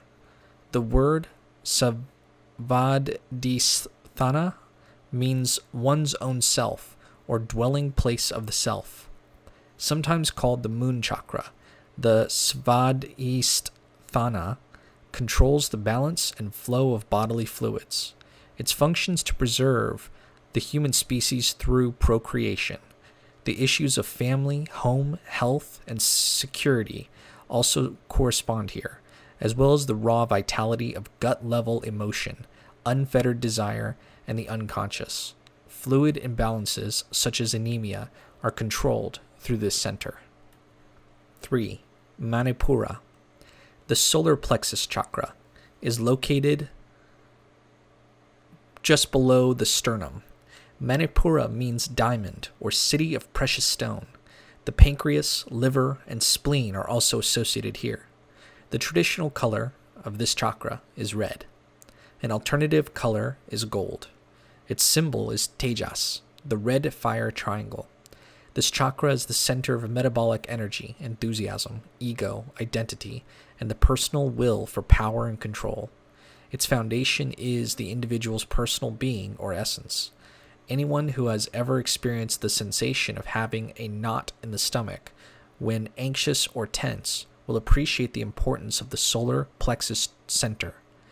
Continuous stress at this center may cause a number of gastrointestinal disorders. 4. Anahata, the heart chakra, in the middle of the chest, is the center of love, feelings, and connection, relationships, associations, cooperation, and compassion. It is also the center of meditation, devotion, and prayer. The word anahata means unstruck sound, implying that its sound is completely inner, a silent sound. The thymus gland and the cardiopulmonary plexus are associated here. The traditional color of the 4th chakra is green. An alternate color is deep red. Its symbols are Vayu, the blue circle of elemental air, and the blue hexagram or 6-pointed star. The center is the bridge between the more physical energies of the first 3 chakras and the transcendence energies of the final 3 centers. Disorders of the heart and lungs fall under the realm of the 4th chakra. 5. Vishuddha, the throat chakra, is located in the hollow of the throat. The thyroid and parathyroid glands are associated here, along with the vocal cords and the pharyngeal plexus. The name Vishuddha means purity. The traditional color for this center is purple. An alternate color is gold. Its symbol is the akasha, or black egg of the spirit. The 5th chakra controls respiration, auditory functions, cleansing, sensations, intuition, perception, psychic ability, communication, creativity, and self-expression. It is a center of focus and direction. When psychic blockage occurs at this center, it is usually described as a feeling of being all choked up or having a lump in the throat. Malfunctions of the thyroid, as well as speech and hearing disorders, are under the dominion of the fifth chakra. The essence of this center is associated with sound, particularly vibration. In yoga, the Visuddha is a very important center of the alchemical transmutation. It is also said to produce a secretion of immortality. 6. Ajna. The brow, or third eye chakra, is located in the forehead. It is associated with the pituitary gland and the frontal lobes of the brain. The word ajna means order or command, which indicates that activation of this chakra is indicative of true order and mastery. The traditional color here is translucent blue. An alternative color is white. Its symbol is a circle with two wings or petals, which correspond to two pituitary lobes and two major nadis of Pingala, right petal, and Ida, left petal. This center controls all higher intellectual functions: imagination, intuition, insight, consciousness, spiritual wisdom, knowledge, and true sight. Activation of the sixth chakra is thought to be responsible for all experiences of astral vision and astral traveling, as well as all encounters with the higher self. It is attributed to the element of light. 7. Sahasrara. The crown chakra, located at or above the top of the head, is associated with the pineal gland and the cerebral cortex. Traditionally, this center is given the various colors of the rainbow. An alternate color is clear. The word Sahasrara means thousand-petaled lotus, which is the symbol of this chakra, alluding to the thousands of brain cells within the cerebrum. The seventh chakra controls all aspects of mind and body, and it regulates the activities of all the other chakras. Its energy is often described as pure thought, spiritual understanding, bliss, peace, eternal life, superconsciousness, and the divine white light. The seventh chakra is activated at peak instances of oneness with the divine. It is said to be the abode of Shiva, illuminated consciousness, whose demolishes ignorance and illusion. We should add that although the chakras are correlated to certain physical organs, glands, or nerve centers, they are not solely physical centers. To think of them in this way is to fall into the trap of Western rationalization. Anyone who believes that the chakra system is a network of purely physical organs and responses will never be able to experience the raising of the Kundalini. Since they are partially corporeal and partially incorporeal, the chakras can influence and be influenced by both the material and spiritual worlds. The subtle body of the individual is affected by his or her physical habits, diet, posture, physical tension, etc., as well as mental and psychological habits, thought processes, emotions, imagination, aptitude, etc. Kundalini. The vital energy that is used to activate the chakras is called Kundalini, a Sanskrit word that means serpent power. This fiery transformative energy has been described as a sleeping coiled serpent which rests in the lower chakra of Muladhara. Through the spiritual disciplines of yoga, exercise, breath control, and meditation, this serpent power is stimulated. It rises up the spine, vitalizing, purifying, and equilibrating each chakra it comes into contact with. With each chakra thus attained, the individual reaches new plateaus of spiritual development. Raising the Kundalini from the lowest to the highest chakra is the Eastern method for attaining higher levels of consciousness that are associated with the experience of union with the divine. It is equivalent to the various stages of the great work of Western mystics and magicians. Tradition says that when the Kundalini unites with the crown chakra, the result is a shock to the nervous system, which arouses the pineal gland out of its dormancy to provide the practitioner with various siddhis, or psychic/sensory powers that have been lost through neglect. Many yogis warn against practicing Kundalini yoga without a teacher and without extensive practice in Hatha yoga. This is because the Kundalini energy may encounter impurities and psychic blockages in the subtle body as it flows upward. The fiery energy of the Kundalini tries to burn its way through such obstacles.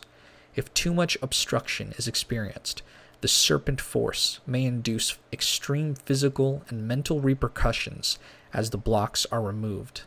A far safer method of working with the chakras is to simply visualize them within the aura and contemplate their various attributes. Chakra awareness. Many asana positions and breathing exercises are intended to purify and invigorate the chakras, removing any blocks from the subtle body. Although such blocks usually have a psychological basis, they often result in physical problems, such as digestive disorders. These psychosomatic tensions can be diffused gradually by focusing the mind on the chakras. The way to do this is to concentrate the various symbols and correspondences that the chakra system provides. These include geometric symbols, colors, gods and goddesses, Sanskrit letters, animals, and sounds used as mantras. Chakra awareness exercise. 1. Be seated in a meditative position on the floor or in a chair. Relax, but be sure that your spine is straight. Begin to breathe slowly and rhythmically through your nostrils. As you inhale, draw the air into the lower part of your chest, filling the lungs to their fullest capacity without strain. Maintain this relaxed pattern of deep, full breathing throughout the exercise. 2. Imagine a disc or center of light at the base of your spine. Visualize a yellow square within this disc. As you focus on the square, breathe in and begin to notice the weight of your body, its density and mass. Breathe out and visualize the yellow square again. Breathe deeply, then intone the mantra Lang. Place special emphasis on the nasal ng sound, extending the latter sound out with the remaining breath. On the following inhalation, mentally intone the word Lam, extending the of the mantra. Repeat this mantra cycle 3 or 4 times. 3. Imagine a light blue disc just a few inches below your navel. Visualize a silver-white crescent within this disc. As you focus on the navel center, breathe in and begin to notice that the horns of the crescent are upturned to form a cup. Imagine this cup filled to the brim with pure, sacred water. Feel this water flowing throughout your body, cleansing and purifying it. Breathe out and again visualize the silver crescent within the light blue disc. Breathe deeply, then intone the mantra Vang. Emphasize the ng sound, extending it out with the remaining breath. On the following inhalation, mentally intone the word Vam, extending the M of the mantra, repeating this mantra cycle 3 or 4 times. 4. Imagine a disc of light just a few inches below your sternum. Visualize a red triangle within this disc. As you focus on the solar plexus center, breathe in and imagine the red color of the triangle glowing hot. Feel the heat from this center spreading to all parts of your body. As the heat spreads, visualize it burning away all toxins and impurities. Breathe out and visualize the red triangle cooling a bit, returning to its original temperature. Breathe deeply, then intone the mantra Rang, emphasizing the ng sound, extending it out with the remaining breath. On the following inhalation, mentally intone the word Ram, extending the M of the mantra. Repeat this mantra cycle 3 or 4 times. 5. Imagine a green disc of light in the area of your heart. Visualize a blue hexagram within this disc. As you focus on the heart center, breathe in and imagine that you are filled with the breath and spirit of God. Feel the cool breath of the vast sky flowing through you as if your body were porous. Your heart opens with a feeling of compassion for all things. For a moment, you imagine the golden sun with its healing rays in the center of your heart. Breathe out and again visualize the blue hexagram within the green disc. Breathe deeply, then intone the mantra Yang. Emphasize the sound, extending it out with the remaining breath. On the following inhalation, mentally intone the word Yam, extending the M of the mantra. Repeat this mantra cycle 3 or 4 times. 6. Imagine a violet disc of light in the hollow of your throat. Visualize a black oval or egg shape within the disc. As you focus on the throat center, breathe in and imagine that you can hear the heartbeat of the universe. You are aware of angelic choirs singing softly in some far-off heaven, and you have the feeling that if you opened your mouth to speak, your words would drip honey and have the aroma of jasmine. Breathe out and again visualize the black oval within the violet disc. Breathe deeply, then intone the mantra Hang. Emphasize the ang sound, extending it out with the remaining breath. On the following inhalation, mentally intone the word Ham, extending the M of the mantra. Repeat this mantra cycle 3 or 4 times. 7. Imagine a center of clear translucent blue in the middle of your forehead. Within this disc, visualize a white circle with 2 wings on either side. As you focus on the brow center, breathe in and imagine that the wing or petal on the right side is golden like the sun, while the left-hand wing is silvery like the moon. Inhale and notice the solar side glowing brightly on the right. Exhale and visualize the lunar side beginning to shine. Breathe in and again visualize the white-winged circle within the clear blue disc. Breathe deeply, then intone the mantra Om, extending the M of the mantra. On the following inhalation, mentally intone the same word. Repeat this mantra cycle 3 or 4 times. Continue to breathe rhythmically and visualize an eye in the center of the brow chakra. Now imagine the eye opening. Through it, you are able to perceive the divine light of the higher realms. 8. Imagine a clear disk of light above your head. Within this disk, visualize a lotus flower with 1,000 petals. Each petal is colored in one of the hues of the rainbow. All the colors of the universe are contained within this flower. At the center of the lotus is the white brilliance and true peace of the divine light. Inhale and feel a stream of energy extending up your spine, connecting all the chakras you have visualized on your ascent to the lotus crown. Exhale and imagine the divine light from the center of the lotus descending, passing through all of the chakra centers, cleansing, maintaining, and balancing each one. Do this several times. There is no sound or mantra that can do the crown center justice. There is only the silence of the divine union. Breathe in and again visualize the lotus flower within the disk of clear light. 9. After all the centers have been meditated on, descend the path of the chakras from the crown to the base. Visualize each center briefly on your journey backwards, and be aware of how all the chakras seem more vitalized and equilibrated. When finished with the base chakra, take some time to become conscious of your surroundings before attempting to get up and move about. Suggested readings: A Chakra and Kundalini Workbook by Dr. John Mumford, Llewellyn Publications, 1994. Chakras by Harish Johari, Inner Traditions, 1988. Energy, Ecstasy, and Your 7 Vital Chakras by Bernard Gunther, Borgo Press, 1983. Laya Yoga by Shyam Sundar Goswami, Routledge and Keegan Paul, 1980.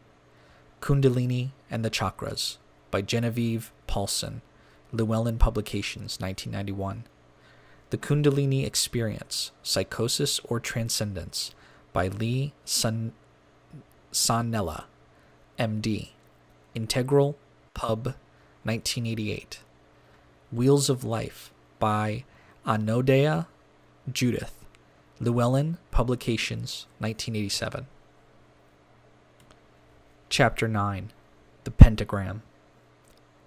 The Lesser Banishing Ritual of the Pentagram, sometimes called the LBRP, is one of the most important magical tools that the ceremonial magician has at his disposal. The following rendition is only slightly different from the one presented in Chapter 3. It is the version that we prefer to use. The Qabalistic Cross. Stand and face east. Imagine a brilliant white light touching the top of your head. Reach up with the index finger or blade of a dagger to connect with the light and bring it down to the forehead. Touch and vibrate, Ta, thou art.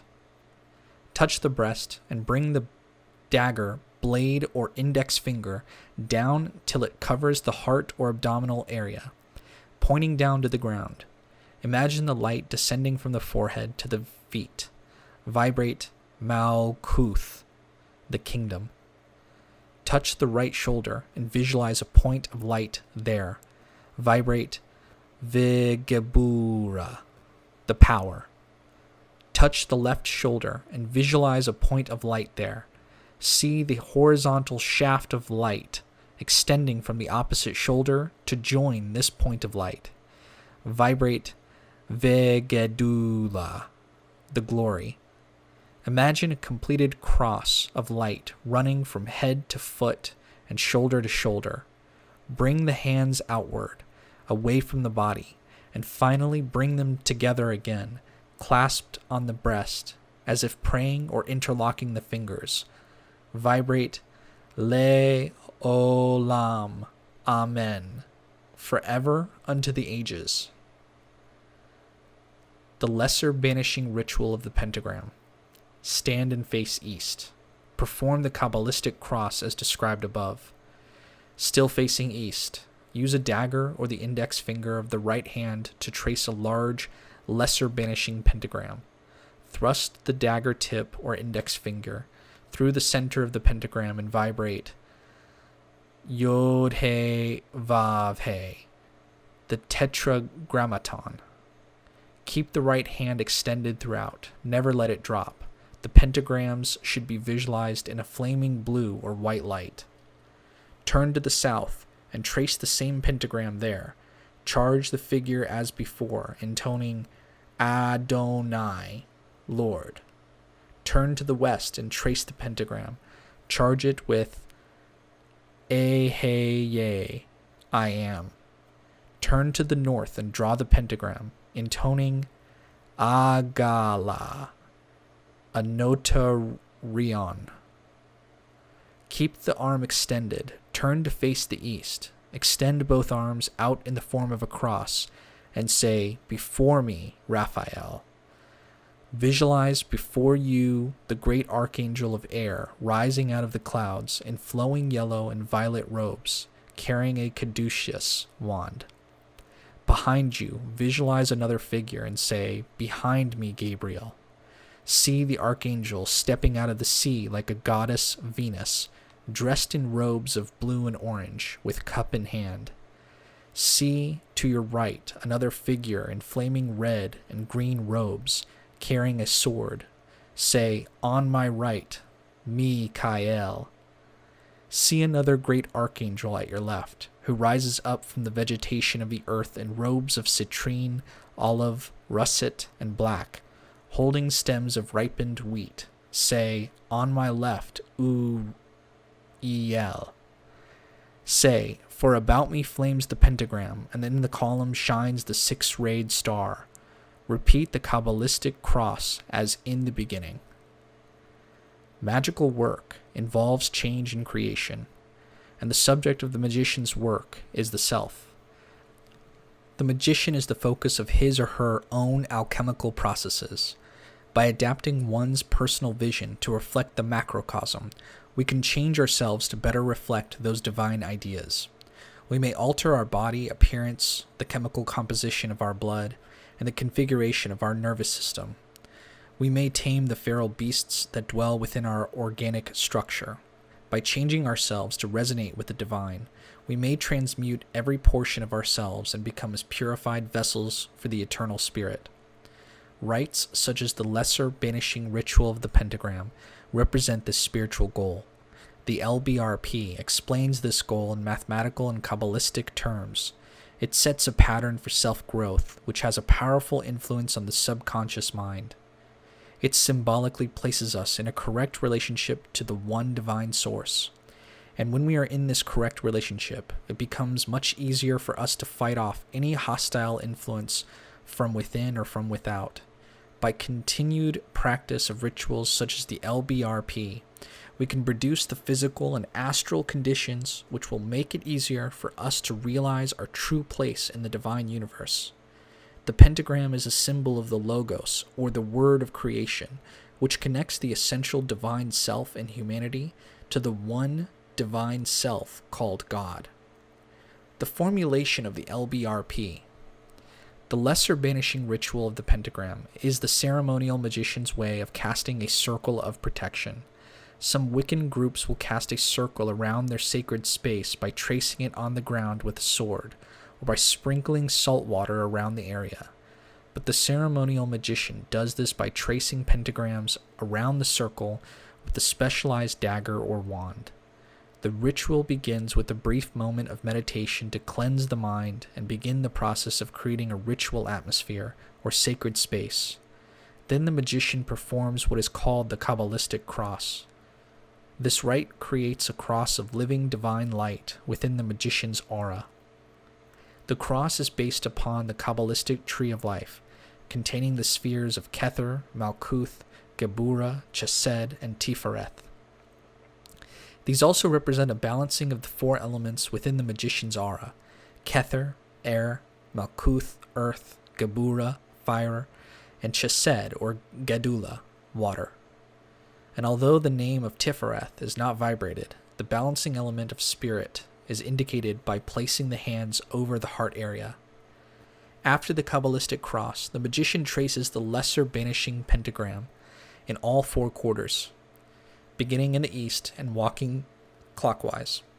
The symbol of the pentagram refers to the four elements, crowned and completed by the fifth element of spirit. The pentagram is a symbol of protection. When traced, the pentagrams are visualized in flaming astral blue or white light. They are charged by stabbing through the center of the figure when the appropriate Hebrew words are vibrated. The pentagrams are connected to each other by an astral ribbon of the same color. Drawing these banishing pentagrams rids the area of all unwanted energies. The magician returns to the east and stands with arms extended in the form of the cross. He identifies himself with the Tau Cross of Life, a symbol of knowledge gained through sacrifice, but which is also related to the ideas of mercy and justice. Next comes the invocation of the four archangels. These archangels are associated with the idea of the divine creator governing the four elements in the four directions. Angels and archangels are considered specific aspects of God, each with a particular purpose and jurisdiction.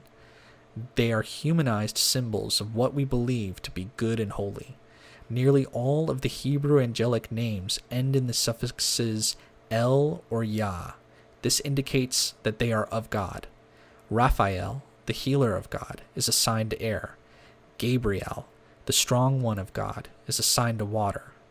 Michael, he who is like God, is assigned to fire. Uriel, the light of God, is assigned to earth. While the pentagrams are drawn for the purification of the circle, the archangels are invoked to consecrate the circle with the forces of the divine light. Before me, Raphael; behind me, Gabriel; on my right, Michael; on my left, Uriel. Then comes the statement, "For about me flame the pentagrams, and in the column shines the six-rayed star." The six-rayed star is the hexagram or Star of David, which is the star of the macrocosm or greater universe. It is formed from the two triangles of fire and water, and it symbolizes perfection and total balance. While the pentagram is the symbol of man, The hexagram is the symbol of perfected or purified man, balanced within the greater universe. This is followed once again by the Qabalistic Cross, which further strengthens and seals the cross of light within the magician's aura. Origins of the Pentagram Ritual. The Lesser Banishing Ritual of the Pentagram was a creation of the Hermetic Order of the Golden Dawn. However, various portions of the ritual are found to have far more ancient sources. In the New Testament, the Lord's Prayer, Matthew 6, 9-13, is obviously based upon Kabbalistic principles, showing that Jesus of Nazareth, who is called Rabbi by his followers, knew of his Kabbalah. This is because the Lord's Prayer is itself based on the Hebrew prayer of David from the Old Testament, found in the first book of Chronicles 29:1. The prayer of David at the foundation of the temple reads as follows: "Unto thee, O Tetragrammaton, are the greatness and the power and the beauty and the victory and the glory. For unto thee is everything in the heavens and the earth. Unto thee, O Tetragrammaton, is the kingdom." This single verse mentions the name of several Sephiroth, including Chesed, Geburah, Tifereth, Netzach, Hod, and Malkuth. The Lord's Prayer from the New Testament states, "For thine is the kingdom and the power and the glory, forever and ever. Amen." This is only slightly different from the Qabalistic Cross, which states in English, "Thou art the kingdom and the power and the glory, the world forever, unto the ages. Amen." The word Atah, thou art, is linked to the Sephirah of Kether, whose divine name is I Am. Malkuth, the kingdom, is the 10th sphere on the tree. Geburah, and the power, refers to the 5th sephira of power. Gedula, which means and the glory, refers to Chesed, since glory, or magnificence, is another title of Chesed. Le'olam, Amen, means forever unto the ages. This is very similar to the Christian sign of the cross. One important difference between the Christian cross and the Qabalistic cross is that in the Hermetic version, Geburah, or the power, is attributed to the right shoulder, while in the Christian cross it is placed on the left shoulder. This points out a major difference in the way that a ceremonial magician approaches the divine self from the way that the average churchgoer and Christian Rosicrucian approaches God. Within the Judeo-Christian tradition, the image of God is seen as separate and outside of humanity. The image of God as projected on the Tree of Life is usually viewed as something out there, or something that is too sacred to be approached by sinful earthbound human beings. Thus, the Tree of Life as the image of God is sometimes pictured as the backside of God by the Orthodox religions. In other words, God's face is not turned toward humanity, or as the scriptures tell us, one cannot look upon the face of God and live. It was safer to image the deity from behind. Therefore, to the Roman Catholic, Geburah is on the left shoulder, and the same as the image of the tree seen from the back and outside of the human being. One Kabbalistic diagram often used to illustrate the idea of the divine on the Tree of Life is that of Adam Kadmon, the so-called Atziluthic or archetypal man. Adam Kadmon is the heavenly man or body of God. He is the divine prototype of humanity, which is circumscribed upon the Tree of Life. The crown of Kether is above his head, Malkuth is at his feet, Geburah is at his left shoulder, and Chesed is at his right shoulder. In his book Kabbalah, Tradition of Hidden Knowledge, Zev ben Shimon Halevi tells us about the diagram of Adam Kadmon.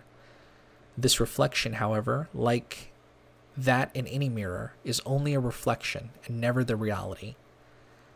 Halevi says, quote, "The likeness of a man, Ezekiel 1:26, was used by early mystics to describe the divine glory, the figure of a primordial Atziluthic man, God's image is the embodiment of the Sephirot.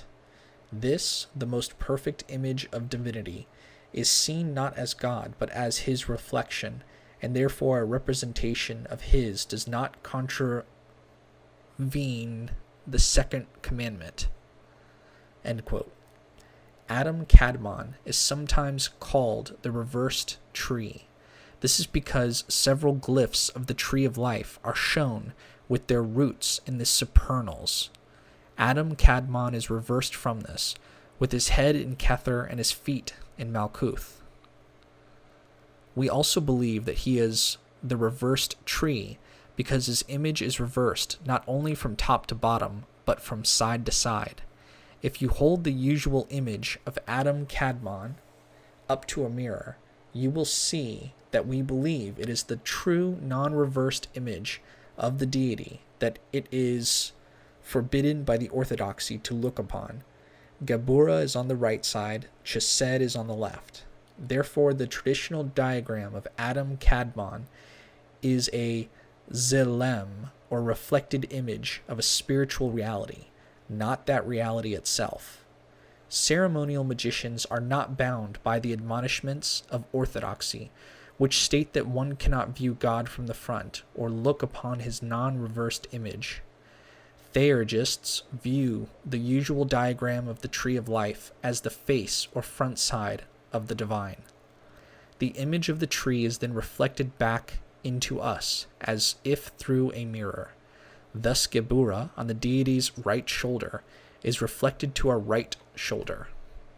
This is because the magician seeks to bring the image of God inside the aura. This is a greatly simplified version of a magical operation known as the Assumption of God forms, and it points out the difference between the exoteric beliefs of mainstream religion and the esoteric practices of ceremonial magicians. Commenting on the Qabalistic Cross in his book, Transcendental Magic, Eliphas Levi, the man most responsible for the occult revival of the 19th century, wrote that this sign made after this manner should precede and terminate the conjuration of the four. The conjuration of the four refers to the four elements of fire, water, air, and earth. The four archangels in the LBRP are among the best known and most powerful of the Hebrew deities, and they are the governors of the four elements. The invocation of the archangels in the LBRP is very similar to an invocation in a Hebrew night prayer printed in an Orthodox Siddur or daily prayer book translated by Philip Birnbaum. The Siddur reads as follows, quote, "In the name of the Lord God of Israel, may Michael be at my right hand, and Gabriel at my left, before me Uriel, behind me Raphael, and above my head the divine presence." End quote. This clearly relates very closely to the calling of the archangels in the LBRP. Although they are in a different order, they are still the same archangels, carrying out the same duties. These orthodox correspondences may reflect an approach that is different from that taken by the Golden Dawn. They are undoubtedly similar versions of the invocation of the archangels still tucked away in Hebrew texts. What the pentagram represents. No one knows the exact magical origins of the pentagram, or pentalpha, as it is sometimes called in older texts. For centuries, the five-pointed star has been used as a symbol of protection and a talisman for health and well-being. It was popular among the Babylonians, Egyptians, Assyrians, and Hebrews. According to Eliphas Levi, the magicians of old used to draw the symbol upon their doorsteps to keep malevolent spirits out and the beneficent spirits in.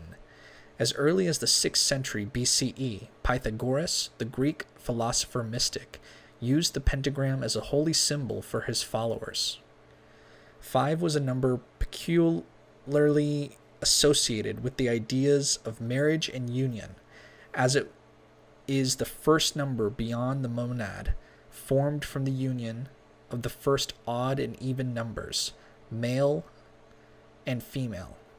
It is also said to represent the human figure with arms and legs outspread. The shape of a five-pointed star seems to be one of nature's favorite geometric designs. It can be found in flowers, fruit, and crystalline forms. In magic, the pentagram represents the 4 elements of fire, water, air, and earth, plus one other. In addition, the number 5 is attributed to the pentagrammaton, or 5-lettered name. This is a natural extension of the tetragrammaton, the holy and hidden 4-lettered name of God signified by the letters YHVH. In the pentagrammaton, the letter Shin is placed in the center of YHVH, resulting in the name of Yeshua. This is the name of Jesus in Hebrew, but more importantly to magicians, it is the 4 elements of fire, water, air, and earth, with the addition of the 5th element of spirit. The element of spirit binds together and governs the other 4, which are the metaphysical building blocks of all that exists. The 5th element of spirit, also called the quintessence, crowns and connects the other 4. It is spirit which transcends the others and makes the whole of the pentagram greater than the sum of its parts. Spirit is the divine and guiding principle. This is one reason magicians stress that it is important to keep the spirit point of the pentagram facing upward. To reverse it would be to subject spirit to the governance of matter. Thus, the inverted pentagram signifies chaos and evil. Levi states that, quote, "The pentagram signifies the domination of the mind over the elements, and the demons of air, the spirits of fire, the phantoms of water, and ghosts of earth are enchained by this sign." End quote. Elsewhere, Levi reiterates that quote, "The elementary spirits are subservient to this sign when employed with understanding." End quote. He continues, quote, "If it be asked how a sign can exercise so much power over spirits, we inquire in turn why the Christian world bows before the sign of the cross. The sign is nothing by itself and has no force apart from the doctrine of which it is the summary and the logos. Now a sign which summarizes, in their expression, all the occult forces of nature, a sign which has ever exhibited to elementary spirits and others a power greater than their own, fills them naturally with respect and fear, enforcing their obedience by the empire of science and of will over ignorance and weakness. By the pentagram is also measured the exact proportions of the great and unique athanor necessary to the confection of philosophical stone and of the great work. The most perfect alembic in which the quintessence can be elaborated is conformable to this figure, and the quintessence itself is represented by the sign of the pentagram." End quote. Here Levi gives us clues about the numerical dimensions of the pentagram, for by it is measured the exact proportions of athanor, the alchemical oven which is used to obtain the philosopher's stone, a symbol for spiritual illumination and expanded consciousness. What is so important about the proportions of the pentagram? Though the number 5, the number of points on this figure, the pentagram is connected to the sphere of Geburah on the Tree of Life, and to its corresponding planet, Mars. The pentagram represents that fiery, purifying power of the divine that takes the name of Pachad, or fear, one of the titles of Geburah, whose other primary title is strength. Another higher function of Geburah is that of Din, meaning justice, judgment, or severity. The divine name of Geburah is Elohim Gibor, or God of Battles. According to Iamblichus, a Neoplatonic philosopher-magician of the 4th century CE, the pentad is highly expressive of justice, and justice comprehends all the other virtues. In his book, Numbers, Their Occult Power and Mystic Virtues, W. Wynne Westcott states that the pentad is called the Unconquered. Westcott also states, quote, "Proclus on Hesiod gives 2 reasons for its semblance to justice, because it punishes wrong and it takes away inequality of possession, and also equalizes what is less to benefit." End quote. Thus, the number 5 provides us with the ideas of fear, strength, severity, power, and justice. The awesome energy of Qabura can strike fear into the minds of negative powers and those who do not understand its harsh, purifying, and equilibrating power. Eliphas Levi tells us that the pentagram is a potent sign that extends its power over the elementary intelligences that inhabit the astral realms. Quote, "The pentagram exercises a great influence upon spirits and terrifies phantoms," end quote. However, to the magician who uses it with a divine intent, the pentagram is a potent symbol of strength and justice. The pentagram has always been misunderstood and feared by those who do not comprehend its sacred meaning. Quote, "We proceed to the explanation and consecration of the sacred and mysterious pentagram. At this point, let the ignorant and superstitious close the book. They will either see nothing but darkness, or they will be scandalized.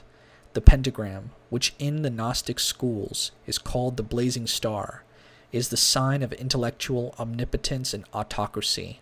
It is the star of the Magi. It is the Word made flesh. The sign of the pentagram is also the sign of the microcosm, and it represents what the Kabbalists of the book Zohar term the microposupus. The complete comprehension of the pentagram is the key of the two worlds. It is absolute philosophy and natural science. As will be seen, all mysteries of magic, all symbols of the gnosis, all figures of occultism, all Kabbalistic keys of prophecy are summed up in the sign of the pentagram, which Paracelsus proclaims to be the greatest and most potent of all signs." End quote. Gematria of the pentagram. One way to study the pentagram is through the use of gematria, or human numerology that is concerned with the numerical value of the letters of the Hebrew alphabet. Words and images that have the same value are thought to be related. By its number, 5, the pentagram is connected to Qabura and to the Hebrew letter He, a symbol of creative power. Through the letter He, the pentagram becomes a symbol of intuition and understanding. But it is also a symbol of sight, which is the sense attributed to He. Therefore, it is the magical symbol of true vision. The letter He is also connected with the sign of Aries, the warrior protector, and the tarot card, the Emperor, who is the ruler and executor of the divine law. In human physiology, Aries is especially referred to the head, symbolized by the uppermost point of spirit in the pentagram. Aries is ruled by Mars, and its exaltation is the sun, the symbolic source of all light. This again leads us to ideas of strength and protection through the warrior energy of Mars Aries, as well as solar light and health. Another word associated through gematria with the number 5 is Baba, meaning gate. The 5th key of the tarot is the card of the Hierophant, who is the teacher, the expounder of the mysteries, and the channel for spiritual instruction. There are other numbers associated with this figure as well. Refer to the diagram of the pentagram and its enclosing pentagon. The pentagon is a figure that is implied, if not actually traced, when drawing a pentagram. In length, every line of the pentagon is composed of 13 units. The number 13 is associated with the multitude of occult references. 12 spheres are needed to surround a central 13th sphere. Moses and the 12 tribes of Israel, Jesus and the 12 apostles, the sun and the 12 signs of the zodiac. In addition, many important Kabbalistic words have the numerical value of 13, including achad, unity, ahava, love.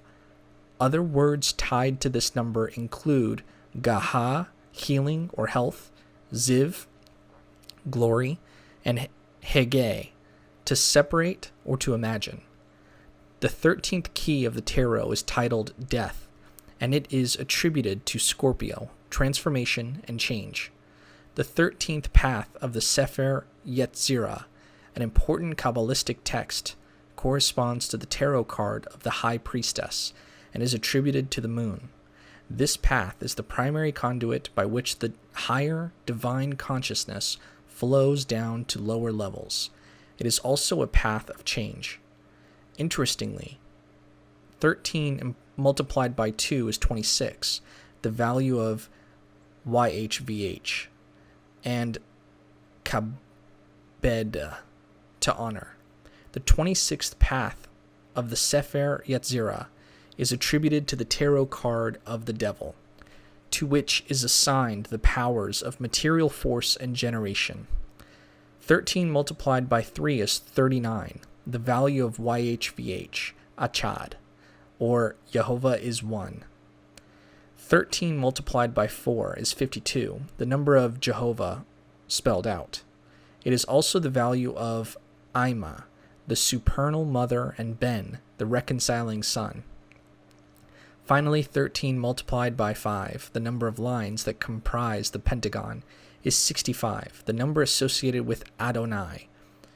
It is also the number formed by the Latin letters for light, LVX. L equals 50, V equals 5, X equals 10. The whole of the figure can be described as a sigil of the name of Adonai, or the light of LVX. 65 is also the number associated with the Hebrew words Hekel, meaning temple or palace. The Zohar tells us that Adonai is the place of Yahweh. Has, to be silent, Dumia, silence, and Yam, Gam Yechad, together in unity. The long segment of each line of the pentagram is 8 units in length. The number 8 corresponds to the Sephirah of Had, the sphere of intellect, communication, words of power, and magic. It also corresponds to the Hebrew letter Cheth, which means fence or enclosure, pointing to further protective qualities. The 8th key of the tarot is titled Strength. It is a fiery path which leads to the sphere of Gabura. Through gematria, the number 8 is associated with the word agad, to bind. The shorter segment of each line of the pentagram is 5 units in length, affirming once again the same ideas stated above.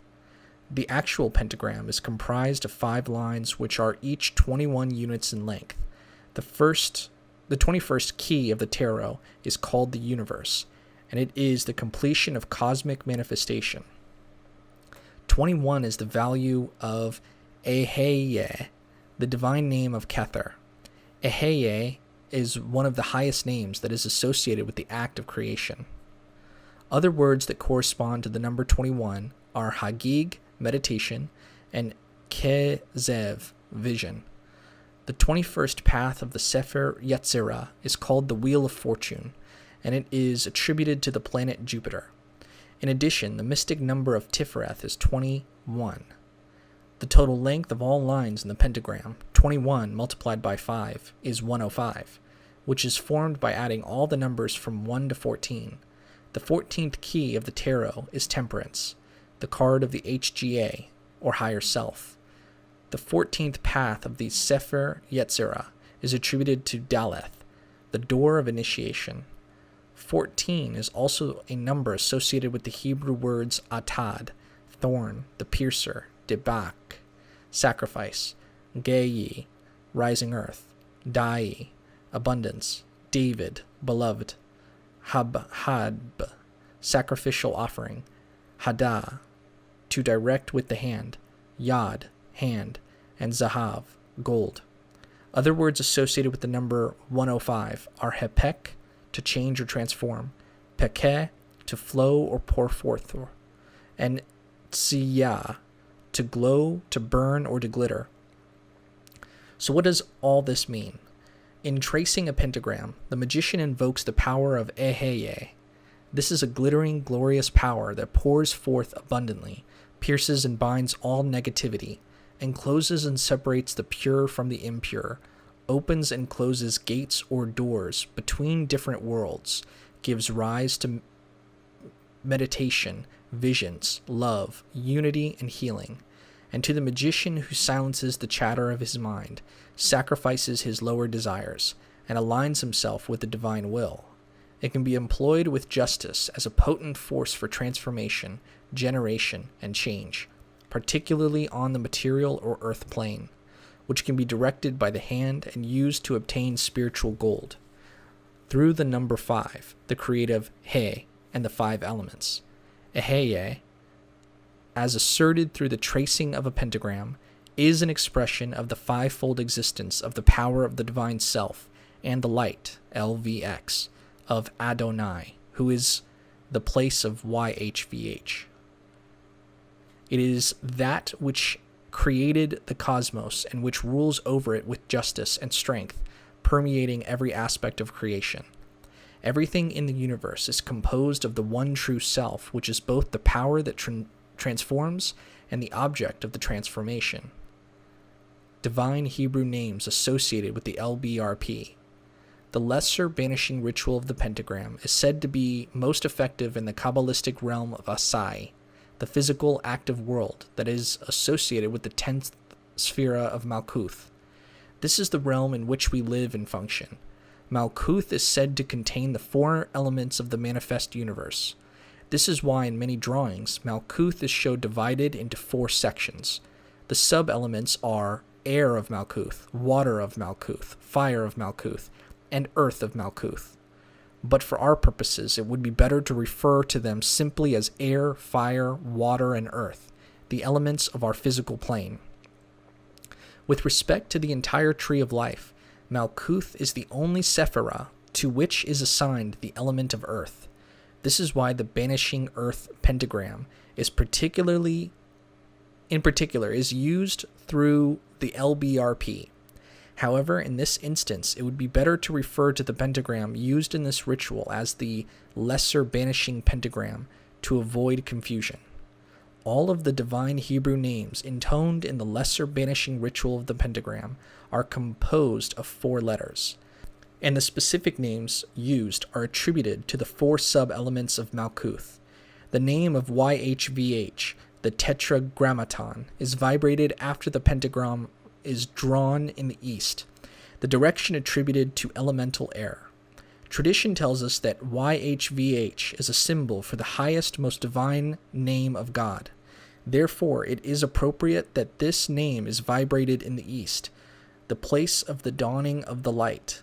YHVH is our sunrise, our source of life. The east symbolizes elemental air, which has further correspondences with Mercury, the highest of the 3 alchemical principles. Alchemists often refer to Mercury as spirit. All this is in keeping with the idea of the highest name of God. Adonai, meaning Lord, is the name vibrated after the figure is traced in the south. This name is particularly associated with Malkuth, whose complete divine name is Adonai Ha-Aretz. The name Lord carries with it connotations of high rank, especially power, rulership, and dominion. Here the name is associated with fire in the south, the direction of the sun's greatest strength. This is a reminder that here on Malkuth, our immediate symbolic link with the Lord of light and strength is through the life-giving rays of the sun. The name of Ehe is vibrated after the western pentagram is drawn. Ehe, meaning I am, is the divine name of Kether. The west is the place of sunset, the completion of the sun's journey across the sky. It represents rest and peace. To the ancient Egyptians, Ra, the sun god, died each night when he entered Amentet, the west. The west is a symbol of the completion of the soul's journey and the goal of spiritual growth. Therefore, the west is an emblem of Kether, the goal which we seek throughout our incarnation on earth, and which we hope to reach at the end of life, when we, like Ra, journey to Amentet. The name Ehe, vibrated in the west, suggests that the goal of all esoteric work is the magician's complete identification with the true and eternal self of Kether. After the northern pentagram is drawn, the word Agla is vibrated. This is not really a word, but rather a notericon, which uses the first letter of each word in a sentence to form a single word. In this case, the sentence from which Agla is formed is Ate Gebur Le'olam Adonai. This means, Thou art great forever, my Lord, which is a powerful invocation, clearly calling upon all the might of Adonai to aid and guide us through the darkness of things unknown. Agla is vibrated in the north because this is the direction of the greatest symbolic cold, darkness, shadow, illusion, and the unfamiliar. It is the place of forgetfulness, dumbness, silence, and necessity, and of the greatest symbolical darkness. It represents all the dormant and unmanifested forces of the universe, as well as those which are hidden or veiled to us. These are forces which we are largely ignorant of.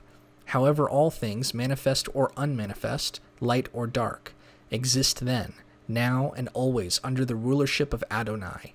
This we affirm by the phrase, "Thou art great forever, my Lord." How to draw a perfect pentagram. Refer to Figure 13, page 194, the diagram of the pentagram. 1. With pencil and straight edge, draw a straight or horizontal line on a piece of paper. 2. Place 2 points on this line that will be known as A and B. AB will be the length of the line between the earth and fire points of the pentagram. 3. Find the center of line AB and mark it with another point. We will call this point O. 4. From O, draw a line perpendicular to AB. We will call this new line OH. 5. Starting with point O, mark off a section of line OH that is equal in length to AB. The new point will be called C. 6. Draw a straight line from B to C and continue the line well past point C. 7. From C, measure off a portion of the new line that is equal in length to OA and mark it with another point. This will be point F. 8. The next part will require a compass. Starting at point B as the center, with lines BF as the radius, draw a circle FKD bisecting line OH at point D. This is the spirit point of the pentagram. 9. Draw a line connecting A to D. Draw a line to connect B to D. 10. Adjust the compass so that the radius is equal to the length of line AB. 11. With B as the center, draw a semicircle toward the upper right-hand corner of the paper. 12. With D as the center, draw a semicircle toward the lower right-hand corner of the paper. This semicircle will intersect the previous one at point E. This is the water point of the pentagram. 13. With A as the center, draw a semicircle toward the upper left-hand corner of the paper. 14. With D as the center, draw a semicircle toward the lower left-hand corner of the paper. This semicircle will intersect the previous one at point G. This is the air point of the pentagram. 15. Draw lines to connect A to E, B to G, and G to E. Uses of the Lesser Banishing Ritual of the pentagram. In addition to its psychotherapeutic uses, this simple yet powerful cleansing ritual can be used as a protection against the impure magnetism of others.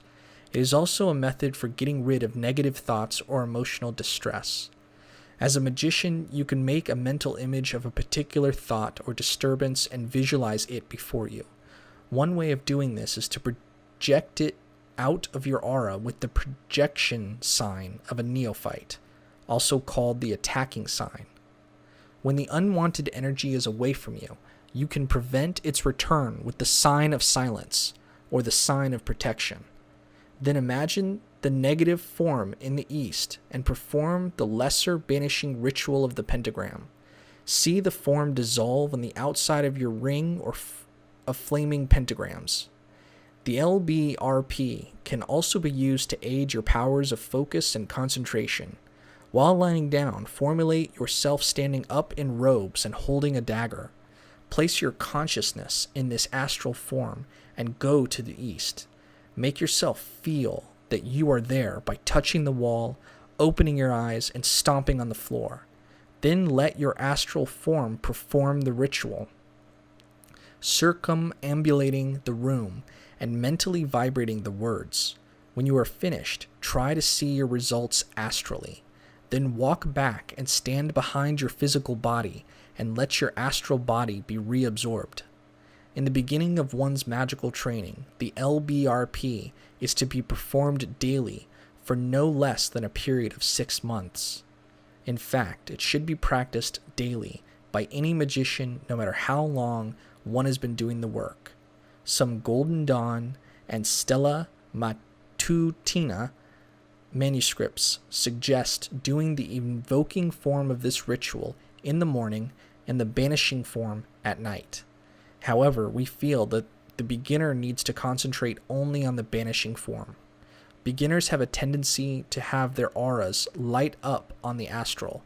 They unknowingly attract all kinds of elementals at this early stage of the work. It's far more important for the beginner to know how to banish rather to invoke. Anyone can attract an elemental or energy form. Getting rid of it can be more difficult. The following section describes a number of different versions of the LBRP, including Egyptian, Greek, Gaelic, and shamanic renditions. An Egyptian pentagram ritual. The Egyptian Qabalistic Cross. Stand and face east. Imagine a brilliant white light touching the top of your head. Reach up with the index finger or blade of a dagger to connect with the light and bring it to the forehead. Touch the forehead and say, Entek Pau, meaning thou art he who is. Touch the breast and say, Ta Su Ten It, meaning the kingdom. Touch the right shoulder and say, Ta Sak Hem, meaning the divine power. Touch the left shoulder and say, Ta Degesser, meaning and the glory. Clasp the fingers over the breast and say, Ta To He En Ha, meaning the world forever. Say, Ned Je Her, meaning homage to thee. The pentagrams. Face east. Use a dagger or the index finger of your right hand to trace a large, lesser banishing pentagram. As you do so, vibrate Nud Je Ra Ye Be Ta, meaning gods of the east. Thrust the dagger tip or index finger through the center of the pentagram and vibrate Nef, air. Keep the right arm extended throughout. Never let it drop. The pentagram should be visualized in a flaming blue or white light. Go to the south and draw the same pentagram while vibrating Nud Je Ru Re Su, meaning gods of the south.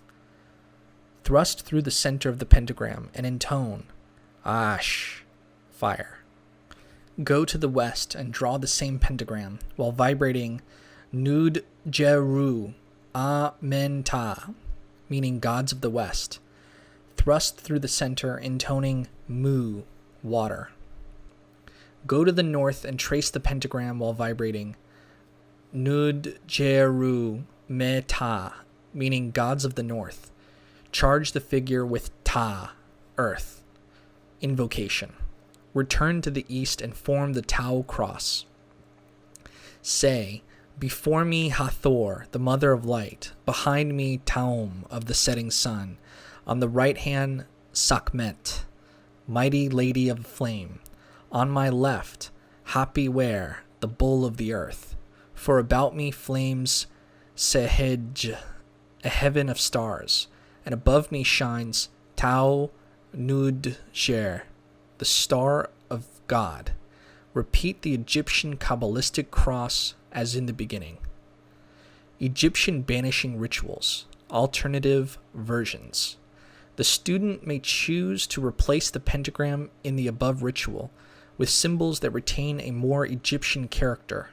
Rather than tracing the pentagram in the four quarters, the magician could draw the sign of the Ankh or the Wedjat, the Eye of Horus.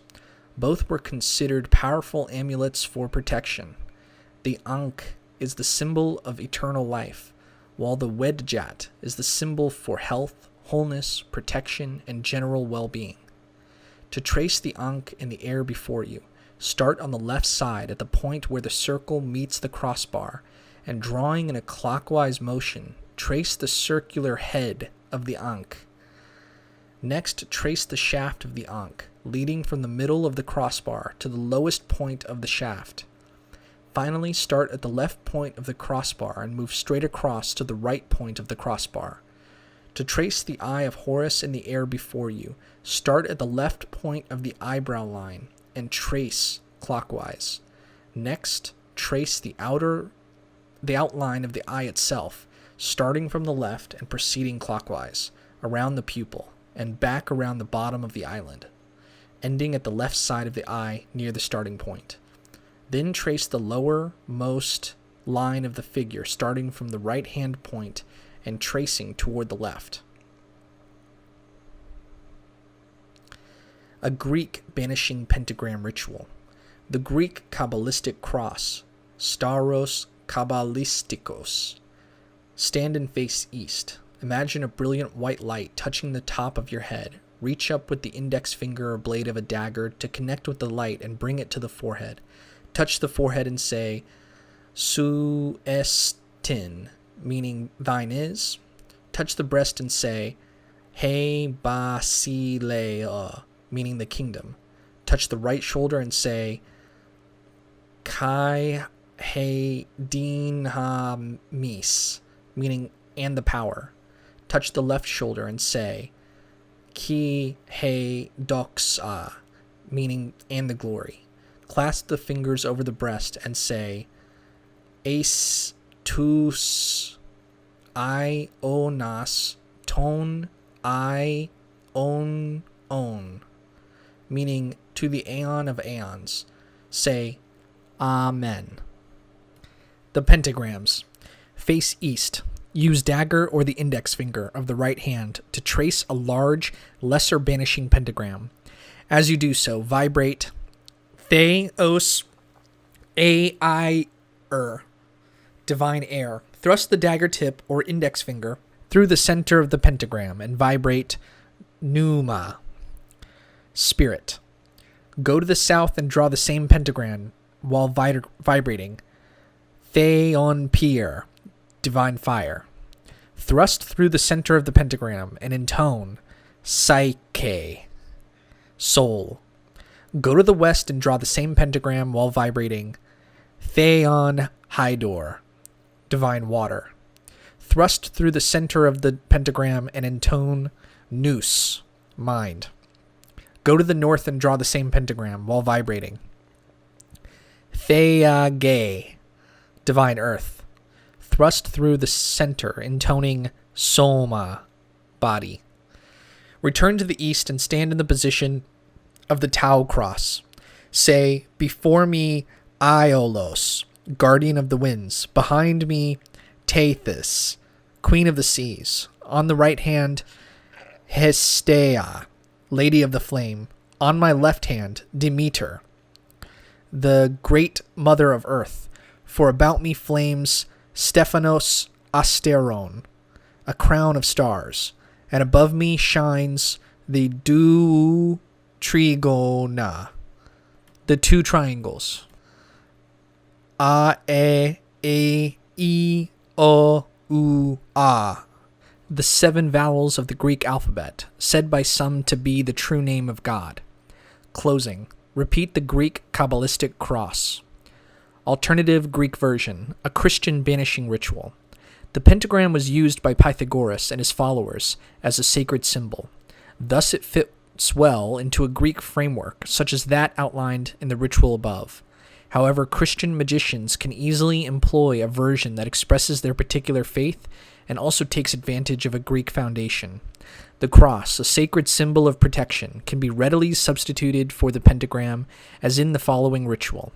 To trace the cross in the air before you, begin at the shaft of the cross, starting at the top and drawing downward. Then start at the left point of the crossbar and move straight across to the right point of the crossbar.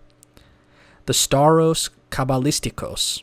Perform the Greek Qabalistic Cross as given in the preceding ritual. The flaming crosses. Face east. Use dagger or the index finger of the right hand to trace a large cross. Thrust the dagger tip or index finger through the center of the cross and intone Pater Haimon Ho En Tohes Oran Ho east. Our Father in heaven who in the heaven. Go to the south and draw the cross again. Thrust through the center of the figure and vibrate. Ho krios mataso. The Lord is with thee. Go out to the west and draw the cross. Charge the figure with Udes er che tai pros ton patera e me di mo. No one cometh unto the Father but by me. Go to the north and draw the cross.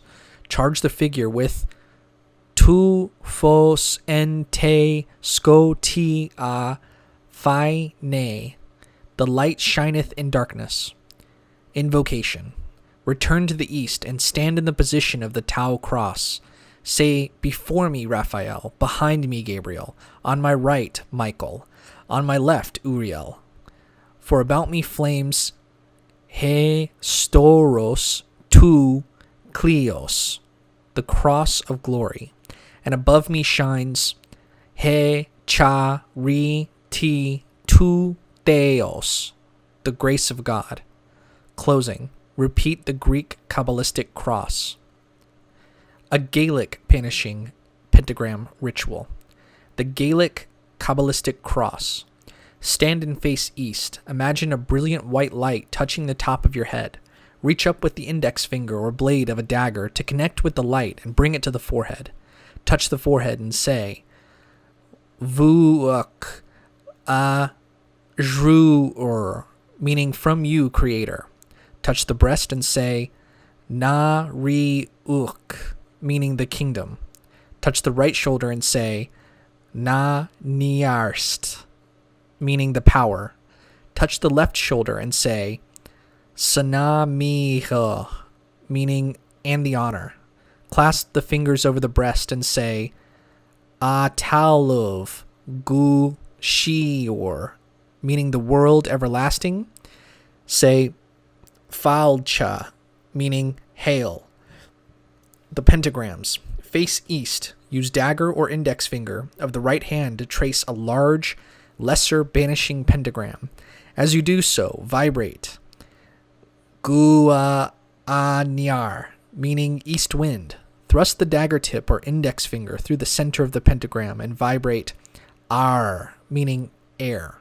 Keep the right arm extended throughout. Never let it drop. The pentagrams should be visualized in a flaming blue or white light. Go to the south and draw the same pentagram while vibrating. Gu a jays, meaning south wind. Thrust through the center of the pentagram and intone che na, meaning fire. Go to the west and draw the same pentagram while vibrating. Gu a nair, meaning west wind. Thrust through the center, intoning ushka, meaning water. Go to the north and trace the pentagram while vibrating.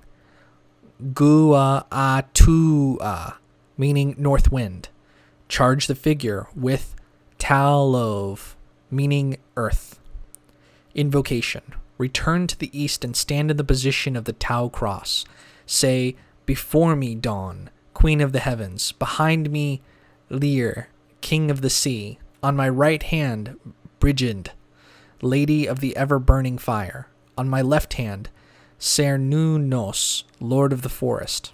For about me are Najayan, meaning the gods. And in the center is Kochorum, meaning equilibrium.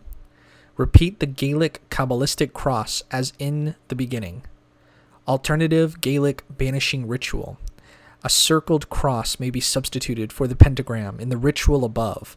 The symbol has several meanings, one of which is the circle of the heavens containing the 4 elements or 4 cardinal points.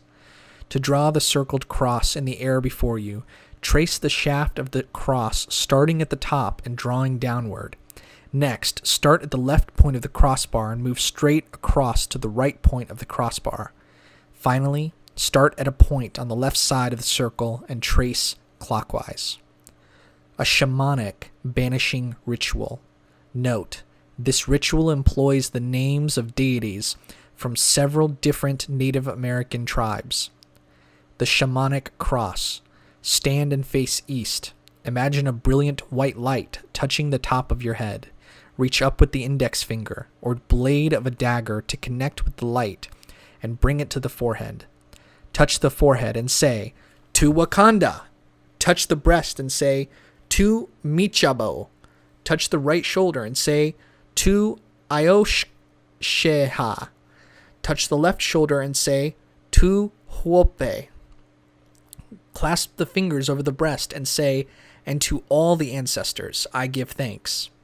The pentagrams.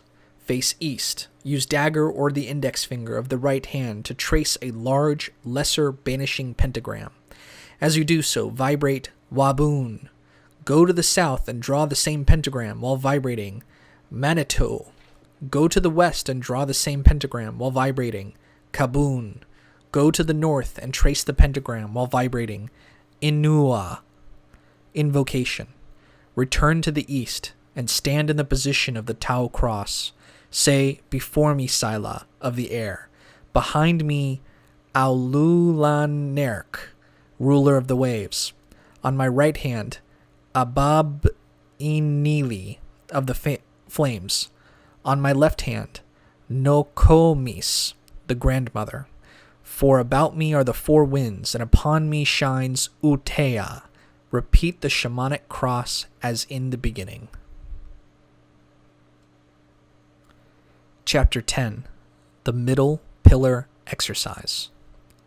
An abbreviated form of the Middle Pillar Exercise can be found in a manuscript that was given to initiates of the Stella Matutina who had attained to the portal grade. Long before this exercise became well known to many people, Regardie insisted that the Middle Pillar Exercise was a valuable and potent technique for self-growth. It may well be the finest method created for such a purpose. The basic introductory formula of the middle pillar can be easily adapted into a variety of exercises, with varying levels of complexity and spiritual development. This simple yet potent exercise is the foundation of a diverse number of magical techniques, and it can be layered with a virtually endless number of correspondences, leading to ever more complex ceremonies. A number of such rites are given in this chapter. There are also Greek, Egyptian, Gaelic, and shamanic renditions, as well as several exercises for healing. Additional middle pillar style rituals can be found in This Holy Invisible Companionship by Adam P. Forrest, and in our book, Experiencing the Kabbalah. The exercise of the middle pillar. Establishing the pillar. This exercise can be performed either standing, sitting, or lying down. After a few minutes of relaxation, imagine a sphere of white light just above your head. Vibrate the name Eheya, meaning I am. Keep vibrating this word until it is the only thought in your conscious mind. Then imagine a shaft of light descending from your Kether center to your Dath center at the nape of the neck. Form a sphere of light at the Dath center. Vibrate the name Yod He Ye He Elohim, meaning the Lord God. Intone the name until it is the only thing in your conscious mind. Bring a shaft of light down from the Dath center to the Tifereth center around your heart. Form a sphere of light there. Vibrate the name Yod He Vav He Eloah V'Da'ath, meaning Lord God of Knowledge, several times until it fills your consciousness. See the shaft of light descending from Tifereth into the Yesod center in the genital region. Imagine a sphere of light formed there. Intone the name Shaddai El Chai, meaning Almighty Living God, several times as before. Visualize the shaft of light descending from Yesod into your Malkuth center at the feet and ankles. Vibrate the name Adonai Aharetz, meaning Lord of Earth, a number of times as before. Imagine the middle pillar complete, then circulate the light you have brought down through the middle pillar around the outside of your body to strengthen your aura. Perform each circulation a number of times. Circulation 1, side to side. Use the cycles of rhythmic breathing. Bring the light down one side of the body and up the other, from Kether to Malkuth and back to Kether. Exhale and visualize the light descending the left side of the body. Inhale and imagine the light ascending the right side of the body back to Kether. Circulation 2, front to back. After performing this for a short space of time, imagine the ribbon of light descending from Kether down the front of your body to Malkuth and raising up your back, returning again to Kether. Circulation 3, the shower of light.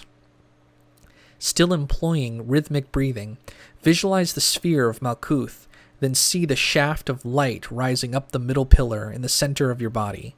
When it reaches Kether, imagine a shower of light cascading down the outside of your body as it descends to Malkuth again. Circulate the light in this manner for some time. Circulation 4, the ascending spiral. Then see the light rise again in a ribbon that spirals around the outside of your body from Malkuth to Kether. Closing. Finally, focus some of the energy back into your Tifereth center, the seat of equilibrium and balance. You may decide to end the exercise with the Qabalistic Cross to indicate that you have called down the light of your Kether and balanced it in your own aura.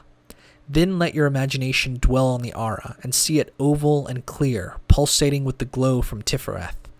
This simple exercise of middle pillar is the basis for many complex formulas of magic.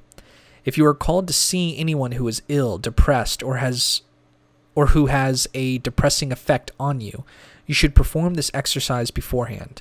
You may also imagine that your aura is hardened at the edge, so that a person is unable to penetrate it and deplete you of vitality.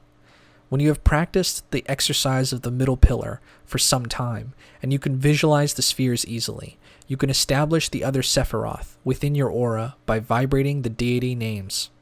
The exercise of the middle pillar can be done as an alternative to the Pentagram ritual as a preparation for meditation. The Middle Pillar Ritual by Israel Regardie. Copyright 1996 by Darcy Kuntz. Part 1. Spirit. 1. Relax soul, mind, and body. 2. Perform the Lesser Banishing Ritual of the Pentagram. 3. Formulate a flaming sphere of white brilliance above the head. Concentrate on this sphere. 4. Vibrate the divine names, Eheye and Agala. 5. Continue to concentrate on the white brilliance, and when you feel it is aroused, say, I am the resurrection and the life. He that believeth on me, though he were dead, yet shall he live, and whatsoever liveth and believeth on me, the same shall have everlasting life. I am the first and I am the last. I am he that liveth and was dead. And behold, I am alive for evermore, and hold the keys of hell and of death. For I know that my Redeemer liveth, and he shall stand at the latter day upon the earth. I am the way, the truth, and the life. No man cometh unto the Father but me. I am the purified. I have passed through the gates of darkness unto light. I have fought upon the earth for good. I have finished my work. I have entered into the invisible. I am the sun in his rising. I have passed through the hour of cloud and of night. I am Amon of the concealed one, the opener of the day. I am Osiris, Onophiris, the justified one. I am Lord of life, triumphant over death. There is no part of me that is not of the gods. I am the preparer of the pathway, the rescuer unto the light. Out of the darkness let the light rise. I am the reconciler with the ineffable. I am the dweller of the invisible. Let the white brilliance of the Spirit descend. Visualize the brilliance descending into the body. 6. Vibrate Exarp Bitom Nanta and Hikoma. Part 2, Air. 1. See a shaft of light come down in the skull to the neck. 2. Formulate a flaming sphere of brilliant yellow and see the ball extend all the way through the neck and see it extend up into the head. 3. Superimpose on the yellow sphere the sign of Aquarius in the complementary color of purple. 4. Vibrate Yod, He, Vav, He, and the angelic names Raphael and Chassan. 5. When you feel the ball is alive and real, and spiritual power is pouring through you, and when you feel the power of the names, 6. Say the prayer of the sylphs. Holy art thou, Lord of the air, who has created the firmament. Shaddai El Chai, almighty and everlasting, ever living be thy name, ever magnified in the life of all. We praise and we bless thee in the changeless empire of created light, and we aspire without cessation unto thy imperishable and immutable brilliance. Amen. Part 3, Fire. 1. See a shaft of light descend once more to the heart center or solar plexus. 2. Formulate a flaming sphere of brilliant red. See the ball extending from front to back. 3. Superimpose on the red sphere the sign of Leo in the complementary color of emerald green. 4. Vibrate Elohim and the angelic names Mikael and Aral. 5. When you feel the ball is alive and real, and the spiritual power is pouring through you, and when you feel the power of the names. 6. Say the prayer of the salamanders. Holy art thou, Lord of the fire, wherein thou hast shown forth the throne of thy glory. Yod He Vav He Zaboath. Leader of armies is thy holy name. O thou flashing fire, thou illuminatest all things.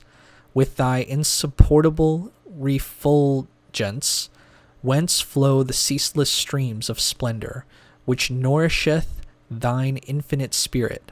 Help us, thy children, whom thou hast loved, since the birth of the ages of time. Amen. Part 4, Water. 1. See a shaft of light descend once more to the region of the hips, the generative region. 2. See a flaming sphere of brilliant ultramarine blue. 3. Superimpose on the blue sphere the sign of Scorpio in the complementary color of orange. 4. Vibrate El and the angelic names Gabriel and Talahad. 5. When you feel the ball is alive and real, and spiritual power is pouring through you, and when you feel the power of the names. 6. Say the prayer of the Undines. Holy art thou, Lord of the mighty waters, whereon thy spirit moved in the beginning. Elohim Zaboath. Glory be unto thee, Ruach Elohim, whose spirit covered over the great waters of creation. O depth, O inscrutable depth, which exaltest unto the height. Lead thou us into the true life, through liberty, through love, so that one day we may be found worthy to know thee, to unite with thy spirit in the silence, for the attainment of thy understanding. Amen. Part 5, Earth. 1. See a shaft of light descend once more to the feet from about the ankles. 2. Formulate a flaming sphere of brilliant indigo. 3. Superimpose on the indigo sphere the sign of Taurus in the complementary color of pale yellow. 4. Vibrate Adonai and the angelic names Ariel and Forlak. 5. When you feel the ball is alive and real, and spiritual power is pouring through you, and when you feel the power of the names. 6. Say the prayer of the gnomes. Holy art thou, Lord of the earth, which thou hast made for thy footstool. Adonai ha-aretz, Adonai Melech. Unto thee be the kingdom, the power, and the glory. Malkuth, Gabura, Gadula, Amen. The rose of Sharon and the lily of the valley. O thou who hidest beneath the earth, in the valley of gems, the marvelous seed of the stars. Live, reign, and be thou the eternal dispenser of thy treasures, whereof thou hast made us the wardens. Amen. Part 6. Circumambulation. 1. Circumambulate the light. See all the power in the feet center. See it rush up like water, powerfully pushed up as in a fountain. 2. As it rushes up, it takes all the power from each of the spheres on its ascent. So imagine as it goes from ball to ball, it takes all the power out of each sphere in turn until it gets to the white light. So this power will be a combination of all the colors, but see the sense of power rather than the color. The power remains a white power. 3. Make sure the power is circulating away from the centers, and the result will be that you have formed around you an aura by the power issuing up the shaft. 4. In the circulation of the fountain, the power goes up the centers. Then with the exhalation down the left side and the inhalation up the right side, exhale down the front of the body, inhale up the back of the body. This will cause the aura to be in a subtle state of great activity, the light pouring through and making it a great and dynamic power. 5. Close with the Osiris god form. Keep that as long as you like. 6. Perform the Lesser Banishing Ritual of the Pentagram. Regardie's notes on the revised middle pillar ritual. Part 1. Spirit. The top center is above the head. Its color is white, and its divine name will be Hei and Agla. You will vibrate these names in the usual way and concentrate on the white light. After a few minutes, when you feel the white light has been aroused and you feel it vibrating, then recite the invocation, and in the last sentence, which says, "Let the white brilliance of the Spirit descend," you will vibrate the 4 Enochian names, Exarp, Bitom, Nanta, and Hekoma. These names should equilibrate the white light. Part 2. Air. Then see the shaft come down in the skull in the usual way into the neck, and in the neck you form another ball that extends all the way through the throat and neck, and this time you will see it colored yellow, which is the color of air. See in this ball the cherubic sign of Aquarius. Then you say the prayer of the sylphs. You visualize the light in yellow. Superimposed on that sphere, in its absolute complement of purple, you see the 2 lines of the symbol of Aquarius. You are to see these lines inside the yellow and purple color, and you vibrate Yod He Vav He. Follow it with the archangel, Raphael, and the angel, Chasan. When you feel the ball is alive and real, and you can feel spiritual power pouring through it, then say the prayer of the sylphs. Part 3. Fire. See your shaft descend once more to the solar plexus, or just above the end of the sternum, the little breastbone. See the ball extending from front to back, a big ball of red fire, a brilliant flaming red. See the shaft in white and the balls in different colors. The color of this center is red. This is the sphere of fire. I want you to see inside the center of this ball the symbol of Leo in emerald green and vibrate the name Elohim, then your archangel, Michael or Michael, and the angelic name Aral. Vibrate the names, and when you feel their power, start on the prayer of the salamanders. Part 4. Water. The shaft descends once more to the region of the hips, the generative region, and there you will see another ball formed. This time it will be a very lovely ultramarine blue. When you have this sphere formed in blue, visualize inside the sphere the symbol of Scorpio in orange. This is the sphere of water. Then you vibrate the name of El. Then vibrate your archangelic name, Gabriel, and your angelic name, Talehad. Then the prayer of the Undines, Undines. Part 5. Earth. Then your shaft goes down again to the feet, and forms again in the feet another ball. The usual color of the element of earth is black, but since it is difficult to get a complement color of black, I'm going to give you indigo. Superimposed on this will be the symbol of Taurus, in a very light yellow, the complement of indigo. The divine name is Adonai, which you vibrate. Then vibrate the archangelic name, Auriel, and the angelic name, Forlak. That will be followed by the prayer of the gnomes.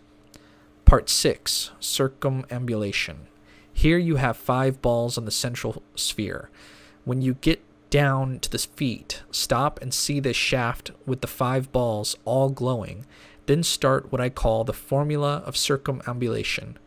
But the first method is to be the fountain. See all the power in the feet center, and then see it rush up from the feet center like the water in a fountain.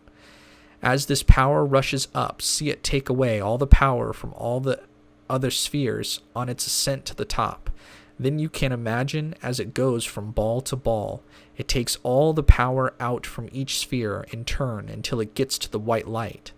Then visualize it drawing up the power of the different centers, so it will be a combination of all the colors from indigo up. See the sense of power rather than the literal sense of color. See it. You circulate power from the different balls until it is a fountain. Make sure the power is circulating away from the centers. The result will be that you will have formed around you an aura by the circulation of power issuing up through the shaft. Then follow the other 2 methods. The circulation down the left side and up the right, and the circulation from the head down the front of the body, under the feet and up the back. Use the inhalation and exhalation. The aura will be in a state of great activity. The light is pouring through and making it a great power. In order to close, assume the god form of Osiris and keep that as long as you feel like. I want you to make the banishing ritual a habit. Begin and end every ritual with it. This middle pillar ritual can be done either sitting or lying flat. The Tree of Life exercise.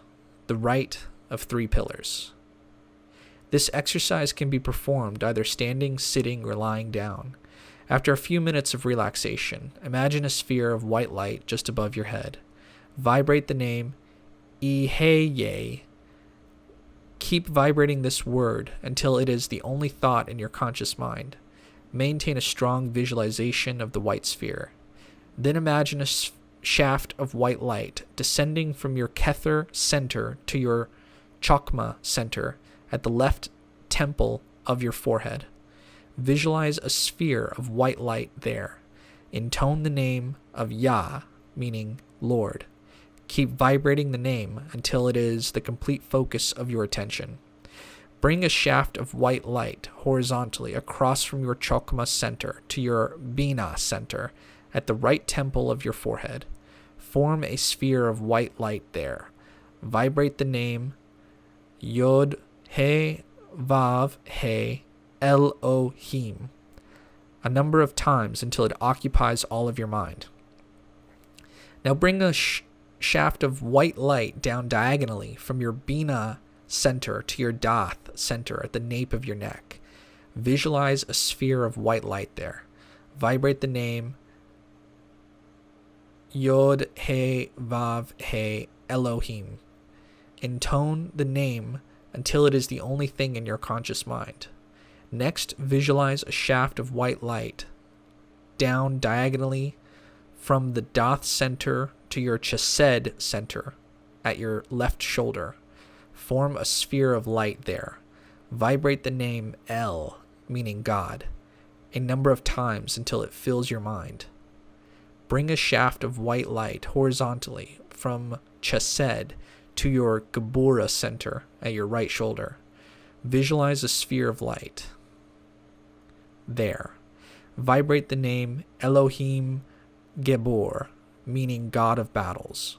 Intone the name until it is the only thing in your conscious mind. Now bring a shaft of light diagonally across from Gebura to your Tifereth center, around the area of your heart. Form a sphere of light there.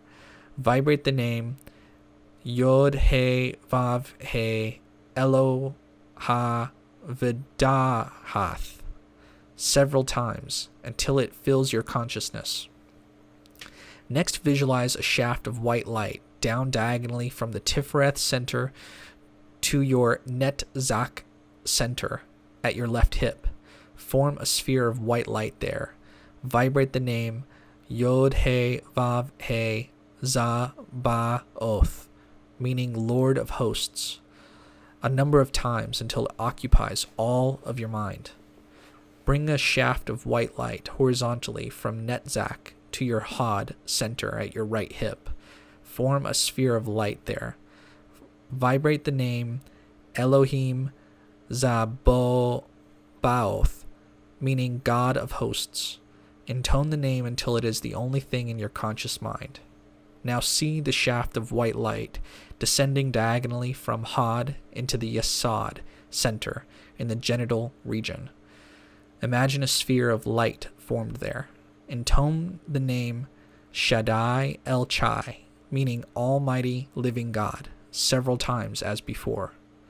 Next, visualize the shaft of light descending straight down from Yesod into your Malkuth center at the feet and ankles. Imagine a sphere of light formed there. Vibrate the name Adonai Haaretz, meaning Lord of Earth, a number of times as before. Imagine the tree complete, then circulate the light you have brought down throughout all the spheres of the tree. Move the energy around your aura using the 4 circulations of light described earlier. Finally, focus some of the energy back into your Tifereth center, the seat of equilibrium and balance. The Rite of 5 Pillars. The following exercise is a very simplified method for exploring the idea of a 3-dimensional tree of life. Using this method, a total of 5 pillars are formed within the student's sphere of sensation. The 2 outer pillars of mercy and severity are duplicated, while the middle pillar remains the pivotal balance. The image of the tree of life is reflected onto the human body, so that the practitioner faces the archetypal image of the tree, which is in turn reflected behind him. Many more complex variations of the 5-pillar exercise are possible. This exercise is best performed either standing or sitting. After a few minutes of relaxation, vibrate the divine names of the middle pillar Sephiroth, 1 time each, establishing the central column within your sphere of sensation. Then use the 4 circulations of light mentioned earlier to visualize and strengthen your aura, which extends several feet out from your physical body, a sphere of oval-shaped light. Once you have visualized the sphere of sensation, establish the 4 outer pillars which curve around the outer edges of your aura as follows. Return to your topmost center, Kether. Imagine a sphere of white light just above your head. Vibrate the name Ihie. Keep vibrating this word until it is the only thought in your conscious mind. Imagine a ball of white light several feet in front of and to the right of your head. When this is fixed in your mind's eye, visualize a corresponding ball of white light several feet behind and to the left of your head. Intone the name of Yah. Keep vibrating the name until both Chokmah spheres are glowing intensely with light. Now imagine a ball of white light several feet in front of and to the left of your head. When this image is fixed in your mind, visualize a corresponding ball of white light several feet behind and to the right of your forehead. Intone the name of Yehovah Ha Elohim. Keep vibrating the name until both Binah spheres are radiating with light. Next, imagine a sphere of white light at your Dath center in the nape of your neck. Vibrate the name Yahweh Elohim. Intone the name until it is the only thing in your conscious mind. Visualize a ball of white light several feet in front of and to the right of your right shoulder. When this image is firm in your mind, visualize a corresponding ball of white light several feet behind and to the left of your left shoulder. Intone the name of El. Keep vibrating the name until both chesed spheres glow brightly with light. Next, imagine a ball of white light several feet in front of and to the left of your left shoulder. When this image is fixed in your mind, visualize a corresponding ball of white light several feet behind and to the right of your right shoulder. Intone the name of Elohim Gibor. Keep vibrating the name until both Geburah spheres are radiating with light. Now imagine a sphere of white light at your Tifereth center around the area of your heart. Vibrate the name Yehovah Eloha Vedath. Intone the name until it is the only thing in your conscious mind. Visualize a ball of white light several feet in front of and to the right of your right hip. When this image is firm in your mind, visualize a corresponding ball of white light several feet behind and to the left of your left hip. Intone the name of Yeheveh Zaboath. Keep vibrating the name until both Netzach spheres glow brightly with light. Next, imagine a ball of white light several feet in front of and to the left of your left hip. When this image is fixed in your mind, visualize a corresponding ball of white light several feet behind and to the right of your right hip. Intone the name of Elohim Zaboath. Keep vibrating the name until both Hod spheres are radiating with light. Next, imagine a sphere of white light at your Yesod center in the genital region. Intone the name Shaddai El Chai several times as before. Visualize a sphere of light at your Malkuth center at the feet and ankles. Vibrate the name Adonai Ha-Aretz a number of times as before. Imagine the 5 pillars have now been fully established in your aura. Then circulate the light you have brought down throughout all the spheres of the tree. Circulate the light and energy using the same breathing/visualization techniques of the standard middle pillar exercise. Finally, focus some of the energy back into your Tifereth center, the sphere of harmony and equipoise. An Egyptian middle pillar exercise. Imagine a sphere of white light just above your head at your Kether point. Vibrate Nudjer Ao, meaning the great God self-produced. Keep vibrating until it is the only thought in your conscious mind. Then imagine a shaft of light descending from your Kether center to your Dath center at the nape of the neck. Form a sphere of light at the Dath center. Vibrate Neb-Eri Ket, meaning the Lord Creator. Intone the name until it is the only thing in your conscious mind. Bring a shaft of light down from the Dath center to the Tifereth center around your heart. Form a sphere of light there. Vibrate Sia, meaning God of knowledge and wisdom. Intone the name several times until it fills your consciousness. See the shaft of light descending from Tifereth into the Yesod center in the genital region. Imagine a sphere of light formed there. Intone the phrase Neb-Ankh, meaning the Lord of Life. Do this several times. Visualize the shaft of light descending from Yesod into your Malkuth center at the feet and ankles. Vibrate the phrase Nudjer-Ta, meaning God of Earth. Intone a number of times as before. Imagine the middle pillar complete. Move the energy around your aura using the 4 circulations of light described earlier. Using the cycles of breathing, bring the light down one side of the body and up the other, from Kether to Malkuth and back again. After performing this for a short period of time, imagine the ribbon of light descending down the front of your body and rising up your back. Still employing rhythmic breathing, visualize the shaft of light rising up the middle pillar in the center of your body. When it reaches Kether, imagine a shower of light surrounding the outside of your body as it descends to Malkuth again. Circulate the light in this manner for some time. Then see the light rise again in a ribbon that spirals around the outside of your body. Finally, focus some of the energy back into your Tifereth center. The Egyptian rite of 3 pillars. After a few minutes of relaxation, imagine a sphere of white light just above your head. Vibrate the phrase, Nud Jer Ao, meaning the great God, self-produced. Keep vibrating this word until it is the only thought in your conscious mind. Maintain a strong visualization of the white sphere. Then imagine a shaft of light descending from your Kether center to your Chokma center at the left temple of your forehead. Visualize a sphere of white light there.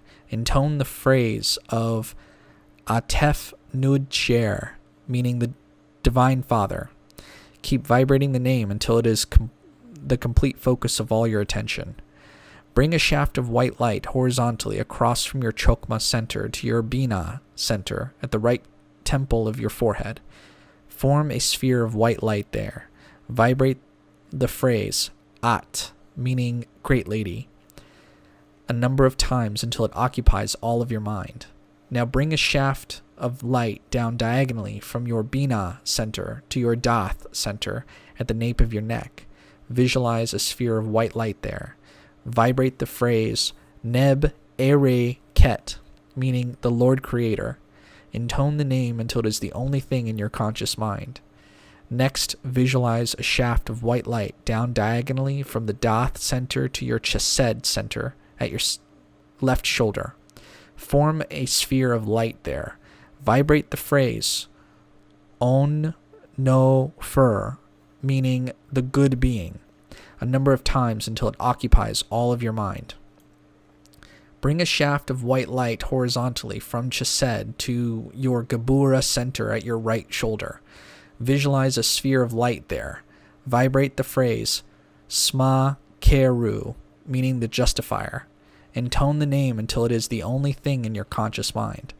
Now bring a shaft of light diagonally across from Gebura to your Tifereth center, around the area of your heart. Form a sphere of light there. Vibrate Siya, meaning God of knowledge and wisdom, several times until it fills your consciousness. Next, visualize a shaft of white light down diagonally from the Tifereth center to your Nat Zak center at your left hip. Form a sphere of light there. Vibrate the phrase Wer Nefuti, meaning great of victories, a number of times until it occupies all of your mind. Bring a shaft of white light horizontally from Netzach to your Hod center at your right hip. Form a sphere of light there. Vibrate the phrase Wer He Ka, meaning great of magic. Intone the name until it is the only thing in your conscious mind. Now see the shaft of light descending diagonally from Hod into the Yesod center in the genital region. Imagine a sphere of white light formed there. Intone the phrase Neb Ankh, meaning Lord of Life, several times, as before. Next, visualize the shaft of light descending straight down from Yesod into your Malkuth center at the feet and ankles. Imagine a sphere of white light formed there. Vibrate the phrase Nud Jer Ru Ta, meaning God of Earth, a number of times as before. Imagine the tree complete. Then circulate the light you have brought down throughout all the spheres of the tree. Circulate the energy using the same breathing/visualization techniques of the standard middle pillar exercise. Finally, focus some of the energy back into your Tifereth center. A Greek middle pillar exercise. Imagine a sphere of white light just above your head at your Kether point. Vibrate. Ego Emi. Keep vibrating it until it is the only thought in your conscious mind. Then imagine a shaft of light descending from your Kether center to your Dath center at the nape of the neck. Form a sphere of light at the Dath center. Vibrate Sophia, meaning wisdom. Intone the name until it is the only thing in your conscious mind. Bring a shaft of light down from the Dath center to the Tifereth center around your heart. Form a sphere of light there. Vibrate the word gnosis, meaning knowledge. Intone the name several times until it fills your consciousness. See the shaft of light descending from Tifereth into the Yesod center in the genital region. Imagine a sphere of light formed there. Intone the word Zae, meaning life. Do this several times. Visualize the shaft of light descending from Yesod into your Malkuth center at the feet and ankles. Vibrate the word Naos, meaning temple. Intone a number of times as before. Imagine the middle pillar complete. Move the energy around your aura using the 4 circulations of light described earlier. Using the cycles of breathing, bring the light down one side of the body and up the other, from Kether to Malkuth and back again. After performing this for a short period of time, imagine the ribbon of light descending down the front of your body and rising up your back. Still employing rhythmic breathing, visualize the shaft of light rising up in the middle pillar in the center of your body. When it reaches Kether, imagine a shower of light surrounding the outside of your body as it descends to Malkuth again. Circulate the light in this manner for some time. Then see the light rise again in a ribbon that spirals around the outside of your body. Finally, focus some of the energy back into your Tifereth center. The Greek Rite of 3 Pillars. After a few minutes of relaxation, imagine a sphere of white light just above your head. Vibrate the phrase ego eimi, meaning I am. Keep vibrating this word until it is the only thought in your conscious mind. Maintain a strong visualization of the white sphere. Then imagine a shaft of light descending from your Kether center to your Chokmah center at the left temple of your forehead. Visualize a sphere of white light there. Intone the word Theos, meaning God. Keep vibrating the name until it is the complete focus of all your attention. Bring a shaft of white light horizontally across from your Chokmah center to your Bina center at the right temple of your forehead. Form a sphere of white light there. Vibrate the word Theia, meaning goddess, a number of times until it occupies all of your mind. Now bring a shaft of white light down diagonally from your Bina center to your Dath center at the nape of your neck. Visualize a sphere of white light there. Vibrate the word Sophia, meaning wisdom. Intone the name until it is the only thing in your conscious mind. Next, visualize a shaft of white light down diagonally from the Dath center to your Chesed center at your left shoulder. Form a sphere of light there. Vibrate the name Agathos, meaning the good, a number of times until it fills your mind. Bring a shaft of white light horizontally from Chesed to your Gebura center at your right shoulder.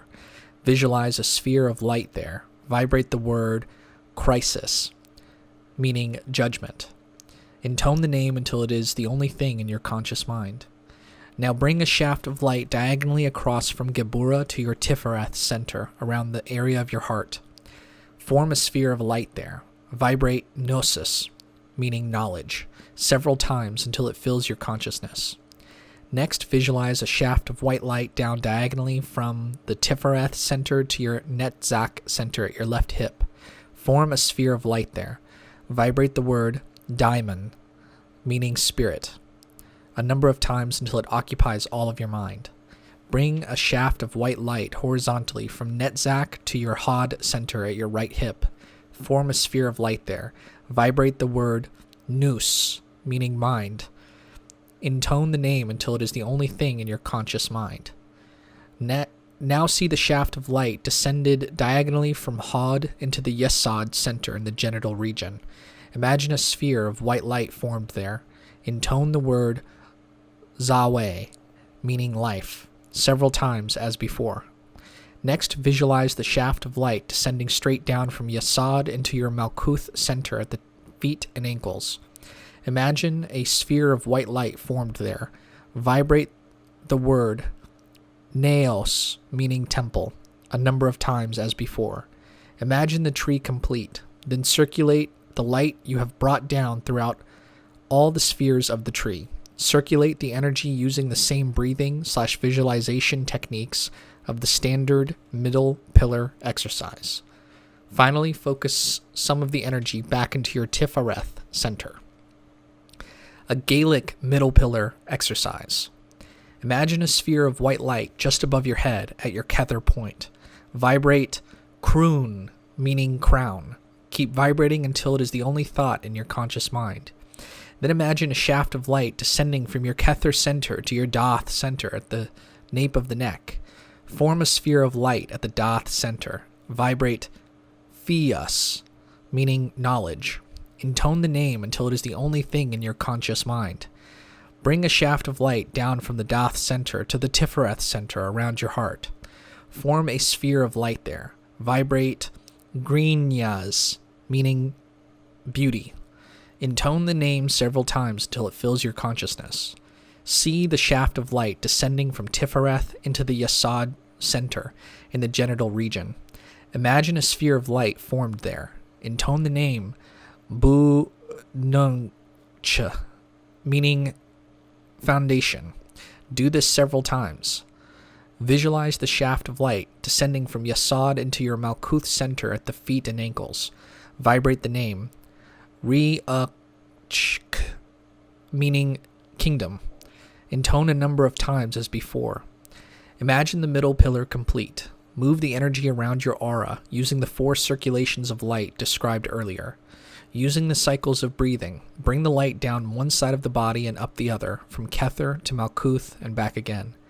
After performing this for a short period of time, imagine the ribbon of light descending down the front of your body and rising up your back. Still employing rhythmic breathing, visualize the shaft of light rising up the middle pillar in the center of your body. When it reaches Kether, imagine a shower of light surrounding the outside of your body as it descends to Malkuth again. Circulate the light in this manner for some time. Then see the light rise again in a ribbon that spirals round the outside of your body. Finally, focus some of the energy back into your Tifereth center. The Gaelic rite of 3 pillars. After a few minutes of relaxation, imagine a sphere of white light just above your head. Vibrate the name Croon, meaning crown. Keep vibrating this word until it is the only thought in your conscious mind. Maintain a strong visualization of the white sphere. Then imagine a shaft of white light descending from your Kether center to your Chokmah center at the left temple of your forehead. Visualize a sphere of white light there. Intone the name Gliocas, Gliocas, meaning wisdom. Keep vibrating the name until it is the complete focus of all your attention. Bring a shaft of light horizontally across from your Chokmah center to your Bina center at the right temple of your forehead. Form a sphere of white light there. Vibrate the name Ciall, Ciall, meaning understanding, a number of times until it occupies all of your mind. Now bring a shaft of white light down diagonally from your Bina center to your Dath center at the nape of your neck. Visualize a sphere of white light there. Vibrate the name Fios, Fios, meaning knowledge. Intone the name until it is the only thing in your conscious mind. Next, visualize a shaft of white light down diagonally from the Dath center to your Chesed center, your left shoulder. Form a sphere of light there. Vibrate the name Iocd, Iocd, meaning mercy, a number of times until it fills your mind. Bring a shaft of white light horizontally from Chesed to your Gebura center at your right shoulder. Visualize a sphere of light there. Vibrate the name Nearst, Neart, meaning power. Intone the name until it is the only thing in your conscious mind. Now bring a shaft of light diagonally across from Gebura to your Tifereth center around the area of your heart. Form a sphere of light there. Vibrate the name Grinyas, Grinneas, meaning beauty, several times until it fills your consciousness. Next, visualize a shaft of light down diagonally from the Tifereth center to your Netzach center at your left hip. Form a sphere of white light there. Vibrate the name Buaidh, Buaidh, meaning victory, a number of times until it occupies all of your mind. Bring a shaft of white light horizontally from Netzach to your Had center at your right hip. Form a sphere of light there. Vibrate the name Moraluk, Moralachd, meaning majesty. Intone the name until it is the only thing in your mind. Now see a shaft of light descending diagonally from Had into the Yesod center in the genital region. Imagine a sphere of white light formed there. Intone the name Bunait, Bunait, meaning foundation, several times as before. Next, visualize the shaft of light descending straight down from a Yesod into your Malkuth center at the feet and ankles.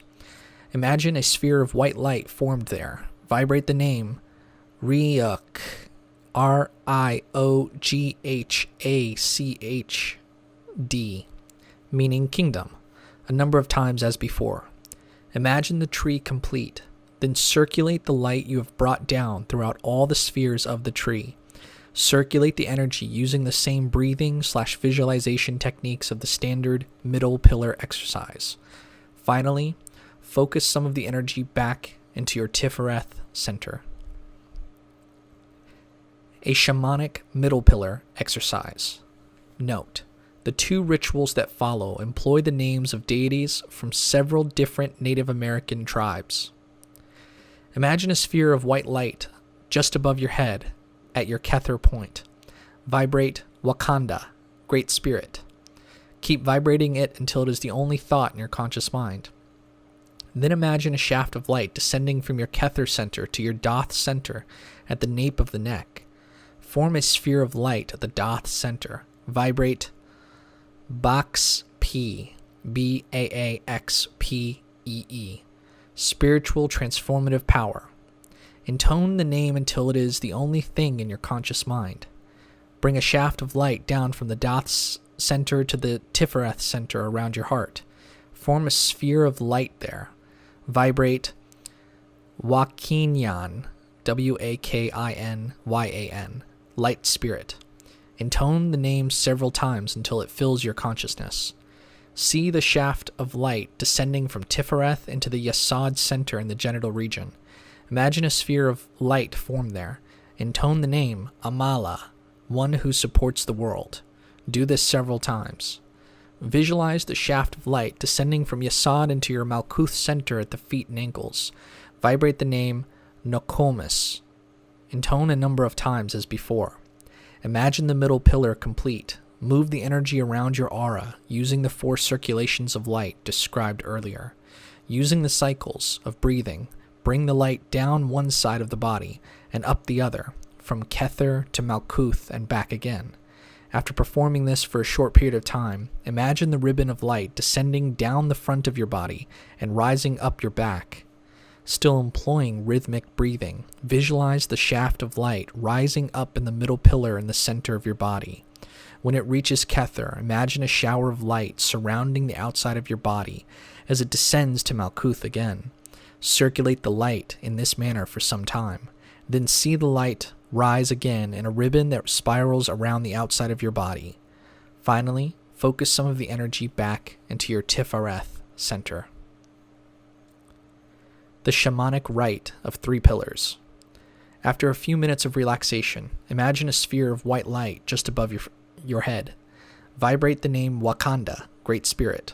Keep vibrating this word until it is the only thought in your conscious mind. Maintain a strong visualization of the white sphere.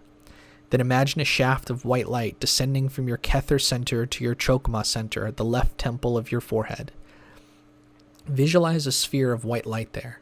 Intone the name Skan, Creator God. Keep vibrating the name until it is the complete focus of all your attention. Bring a shaft of light horizontally across from your Chokmah center to your Binah center at the right temple of your forehead. Form a sphere of light, white light there. Vibrate the name Ataensic, Ataentsic, a number of times until it occupies all of your mind. Now bring a shaft of white light down diagonally from your Bina center to your Dath center at the nape of your neck. Visualize a sphere of white light there. Vibrate the name Baaxpee, Baaxpee. Spiritual transformative power. Intone the name until it is the only thing in your conscious mind. Next, visualize a shaft of white light down diagonally from the Dath center to your Chesed center at your left shoulder. Form a sphere of light there. Vibrate the name Aulanerk, Aulanerk, a number of times until it occupies all of your mind. Bring a shaft of white light horizontally from Chesed to your Gabura center at your right shoulder. Visualize a sphere of light there. Vibrate the name Iosheka, Ioskeha. Intone the name until it is the only thing in your conscious mind. Now bring a shaft of light diagonally across from Gabura to your Tifereth center around the area of your heart. Form a sphere of light there. Vibrate the name Wakinyan, Wakinyan, light spirit, several times until it fills your consciousness. Next, visualize a shaft of light down diagonally from the Tifereth center to your Netzach center at your left hip. Form a sphere of white light there. Vibrate the name Pinga, the one on high, a number of times until it occupies all of your mind. Bring a shaft of white light horizontally from the Netzach to your Had center at your right hip. Intone the name. Vibrate the name Tirawa, Tirawa. Intone the name until it is the only thing in your conscious mind. Now see the shaft of light descending diagonally from Had into the Yesod center in the genital region. Imagine a sphere of white light formed there. Intone the name Amala, one who supports the world, several times as before. Next, visualize the shaft of light descending straight down from Yesod into your Malkuth center at the feet and ankles. Imagine a sphere of white light formed there. Vibrate the name Nokomis a number of times as before. Imagine the tree complete, then circulate the light you have brought down throughout all the spheres of the tree. Circulate the energy using the same breathing/visualization techniques of the standard middle pillar exercise.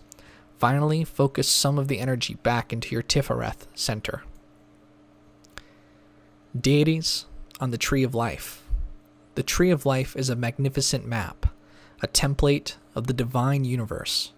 We encourage readers to experiment with the tree and apply their own layers of symbolism to its framework. New rituals based on the middle pillar exercise can easily be developed along these lines.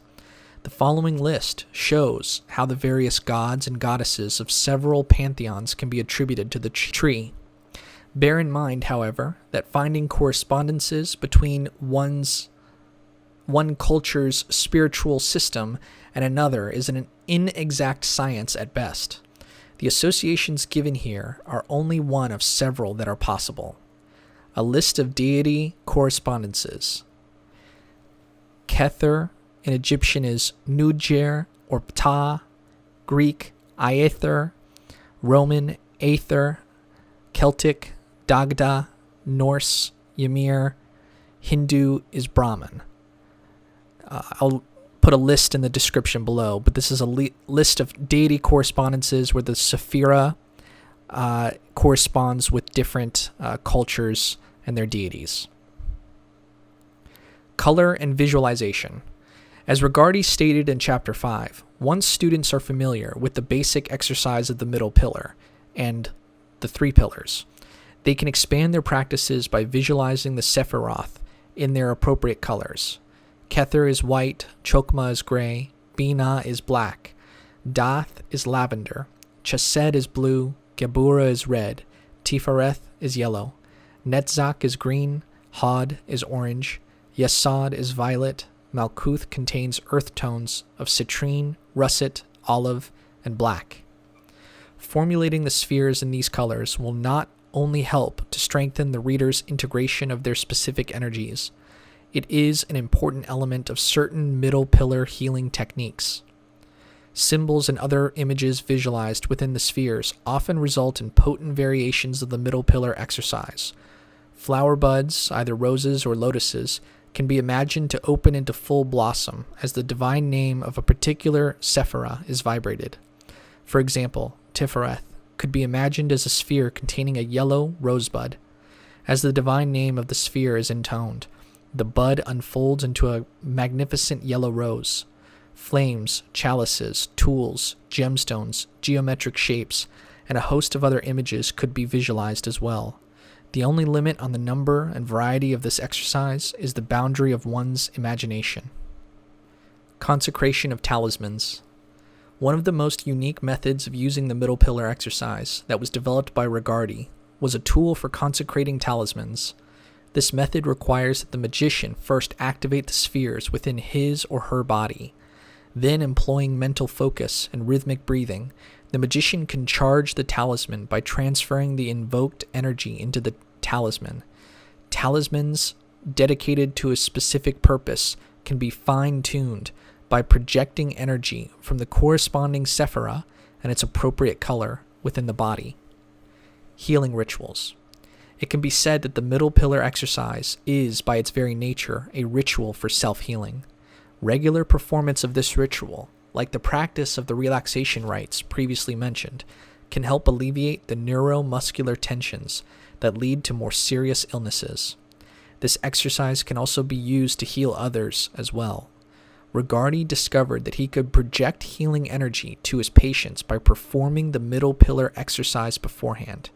Keep in mind, however, that this should only be attempted by experienced practitioners. Don't rush into becoming a healer without first becoming proficient in the various preliminary techniques of relaxation, the LBRP, and the middle pillar. Magical methods of healing, like other forms of theurgy, involve a type of auto-hypnosis, wherein the magician is totally focused on the goal of the operation. It also employs the manipulation and movement of energies. Usually the healer extends energy to the recipient, where it works to remove psychic blockages, energy imbalances, or physical injuries/illnesses. The healer must be able to manipulate the subtle bodies of two people, his or her own and that of the recipient. Therefore, it is crucial that the practitioner be psychically sound and balanced. If not, there is a danger that 1. The healer will absorb the psychic ailment of the recipient, or 2. The healer's own imbalanced energies will be absorbed by the recipient, making matters worse. In the Golden Dawn, magicians were warned, it is better at first to keep your aura to yourself rather than try to flow out towards others. Unless you are particularly vital and well-balanced, you will only waste energy. So-called modes of healing and of doing good to others should be eschewed for a time. Such methods have a technique of their own and require trained and balanced minds and bodies to carry them out. Get yourself right before you attempt to interfere with others. This advice is as sound today as it was a century ago. A middle pillar healing ritual. Place 2 chairs in the middle of the room, one for you and one for the recipient. This can be done with or without the recipient being in the room with you. Perform the LBRP. Instruct the recipient to sit facing you, holding both of your hands in a relaxed and receptive manner, with eyes closed. You, the healer, then perform the basic middle pillar exercise. The names may be intoned verbally or silently. The recipient may also vibrate the names if he or she wants, but you are in control of guiding all visualizations and vibrations. The main point is that you are awakening the spheres within yourself, in order that you may then use this energy to heal the recipient. When the energies of the middle pillar have been fully activated within you, visualize within yourself the red sphere of Gebura in the area of your right shoulder. Silently vibrate the divine name of Gebura, Elohim Gibor. At this point, the recipient should merely be receptive and should not vibrate or attempt to activate his or her Gebura center. Once you have established the sphere of Gebura within your sphere of sensation, Project a red ray of light from Geburah to your Tifereth center. Then project the red ray from Tifereth to the source of the ailment or infection. Visualize this ray purging the illness, purifying it with the fiery ray of Geburah. Visualize the source of the problem gradually being eliminated. When this is accomplished, project a ray of healing yellow light from your Tifereth center to mend the affected area and begin the process of healing. As you do so, mentally vibrate the divine name of Tifereth, Yevahava Eloah Vedath. Visualize health and vigor returning to the recipient. Close by vibrating, both you and the recipient, the divine names of the middle pillar exercise for equilibrium. Variations of the healing ritual. Version 1. Sit facing the recipient, but do not hold the recipient's hands. After establishing the middle pillar within yourself, hold your hand, whichever hand you favor, just in front of the affected area on the recipient. Your other hand may be placed on your Tifereth center. If needed, you may touch the affected area as you direct the red ray at it. Visualize the red ray being issued directly from Tifereth toward the affliction, or see it travel from Tifereth down your arm to the source of the problem. Have the recipient sit with his or her back to you. After establishing the middle pillar within yourself, establish it in the recipient by placing your hands just in front of their corresponding spheres. Version 3. Rather than using a red ray from Geburah, try using a blue ray from the watery sphere of Chesed to wash away the source of infection and cleanse the area. Version 4. Visualize your own inner Sephiroth in their king scale colors. Your Geburah will be orange, and your Tifereth will be rose pink. Their corresponding rays of light will also be projected in these colors. The recipient's Sephiroth can be visualized in the queen scale colors, their usual colors, or simply white. Version 5. Incorporate massage therapy into the exercise. Have the recipient lie down, face up or face down, on a massage table or on a blanket on the floor. Walk the recipient through one of the relaxation techniques given earlier, but combine it with healing massage techniques. Then, after establishing the middle pillar within yourself, establish it in the recipient by placing your hands on the sphere centers of the person and applying a slight pressure. Charge the recipient's Sephiroth by silent vibration of the divine names. Project a white ray of light from your Tifereth center, directly or through your hands, into each sphere to charge them. See these spheres in their usual queen scale colors, or simply white. Then bring a ray of light from Geburah in one of the appropriate colors mentioned above into your Tifereth center and project it into the afflicted area with usual visualizations. Visualize the source of the problem being eliminated. When this is accomplished, project a ray of healing light from your Tifereth center to mend the affected area and begin the process of healing. Close by gently massaging the entire body and silently vibrating the divine names of the middle pillar for equilibrium. Appendix. The Musical Kabbalah. Musical Notes for Hebrew Letters. Copyright 1996 by Thom Parrott. The musical correspondences for the Hebrew letters in the Musical Kabbalah come from the Golden Dawn notebooks of Alan Bennett. Among Bennett's students were Dion Fortune and Aleister Crowley. Paul Foster Case applied these correspondences to form a system of invocation and healing, which is still being taught by the builders of the Adiatum, BOTA. In the Golden Dawn system, 4 scales of color are used, each one assigned the 12 astrological signs, the 7 ancient planets, and the 3 most ancient elements. In Western music, the scale is divided into 12 semitones. Bennett assigned the 12 semitones of the chromatic scale, chroma is Greek for color, to the 12 signs, beginning with the note C and the sign Aries. As each of the signs had a color associated to it, Bennett had, by this process, derived colors for each of the musical notes as well. Since all the colors allotted to the planets and elements were included in the 12 colors of the rainbow associated with the signs, they were assigned notes based on color in the king scale of the Golden Dawn. Thus, color red, note C, sign Aries, planet Mars, element fire. And moving down the list, red orange, C sharp, Taurus. Orange, D, Gemini, Sun. Yellow orange, D sharp, Cancer.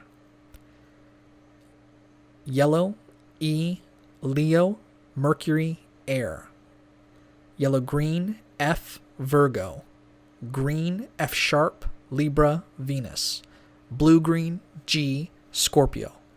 Blue, G sharp, Sagittarius, Moon, Water. Blue violet, A, Capricorn, Saturn. Violet, A sharp, Aquarius, Jupiter. Red violet, B, Pisces. In the Golden Dawn system, the 22 letters of the Hebrew alphabet are each associated with a sign, planet, or element. By extending the correspondences in the preceding chart to the associated Hebrew letters, we get the following, and I'll include this in the description below. Hebrew name, Aleph, note, E, astrology, air, color, yellow. Beth, E, Mercury, yellow. Gimel, G sharp, moon, blue. Daleth, F sharp, Venus, green. Hey, C, Aries, red. Vav, C sharp, Taurus, red-orange. Zayin, D, Gemini, orange. Cheth, D sharp, Cancer, yellow-orange. Teth, E, Leo, yellow. Yod, F, Virgo, yellow-green. Kaf, A sharp, Jupiter, violet. Lamed, F sharp, Libra, green. Mem, G sharp, water, blue. Nun, G, Scorpio, blue-green. Semek, G sharp, Sagittarius, blue. Ayin, A, Capricorn, blue-violet. Pe, C, Mars, red. Zadi, A sharp, Aquarius, violet. Kuf, B, Pisces, red-violet. Resh, D, Sun, orange. Shin, C, fire, red-violet. Red. Tav, A, Saturn, blue-violet. In assigning the notes, no octave is specified. I have chosen to set the music between middle C and the B above it, dropping below middle C occasionally for melodic convenience. While I chose this particular range arbitrarily and purely for the sake of convenience, I also enjoy the melodies it produces, and I've experienced their power both alone and in a formal ceremonial hall with a dozen experienced ceremonial Kabbalists. It would be equally valid to use the 12 tones from G to F sharp above it, for instance, or any other octave. If singing, chanting, the names as written here is too high or too low for your voice, don't transpose. Reset the same notes beginning your octave at the comfortable bottom of your range. You will get a somewhat different but equally valid melody. In chanting the various words and names, sing one note for each Hebrew letter, regardless of the normal pronunciation of the word. The syllable you produce for each note is derived from the pure sound of the letter and the sound it has in context. For example, Hebrew letters is usually spelled and pronounced Elohim. 5 letters are reduced to 3 syllables. In chanting this name, 5 letters get 5 syllables. Elohim. Hebrew is written right to left. Because music and English are both written left to right and need to be written parallel with the Hebrew letters, the Hebrew words are spelled backward, left to right. For example, Elohim becomes inverted. A single bar denotes the end of a word within a name containing two or more words, while a double bar denotes the end of a name. For example, Elohim/Gibor //. Take a short inhalation at a single bar and a deep inhalation at a double bar. All notes are written as whole notes. In practice, the notes should have equal or similar length and emphasis. Sing slowly and reverently. Smiling while you sing gives a sweeter tone to your voice and greater clarity and power to the words. Make a joyful noise unto all ye hosts.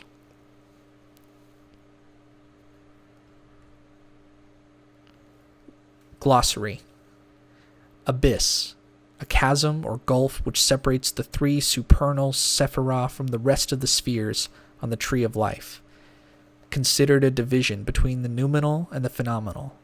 Adonai, Hebrew word for Lord, associated with the south and the LBRP. Adonai ha-aretz, Hebrew phrase for Lord of Earth, divine name associated with Malkuth and the exercise of the middle pillar. Adonai Melech, Hebrew phrase for Lord and King, associated with Earth and Malkuth. Agla, Hebrew notarikon for the phrase Ata Gebur Leolam Adonai, or Thou art great forever, my Lord, associated with the North and the LBRP. Augioides, Greek word meaning higher genius, usually refers to the HGA, or higher self. Ahi, see Ahi. Ajna, Sanskrit word meaning order or command, refers to the brow or third eye chakra.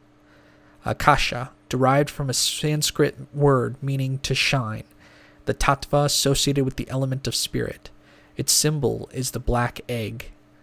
Amen, a notarikon or acronym for the Hebrew phrase Adonai Melech Na Amon, meaning Lord, faithful King. Its implied meaning is so be it, or so mote it be.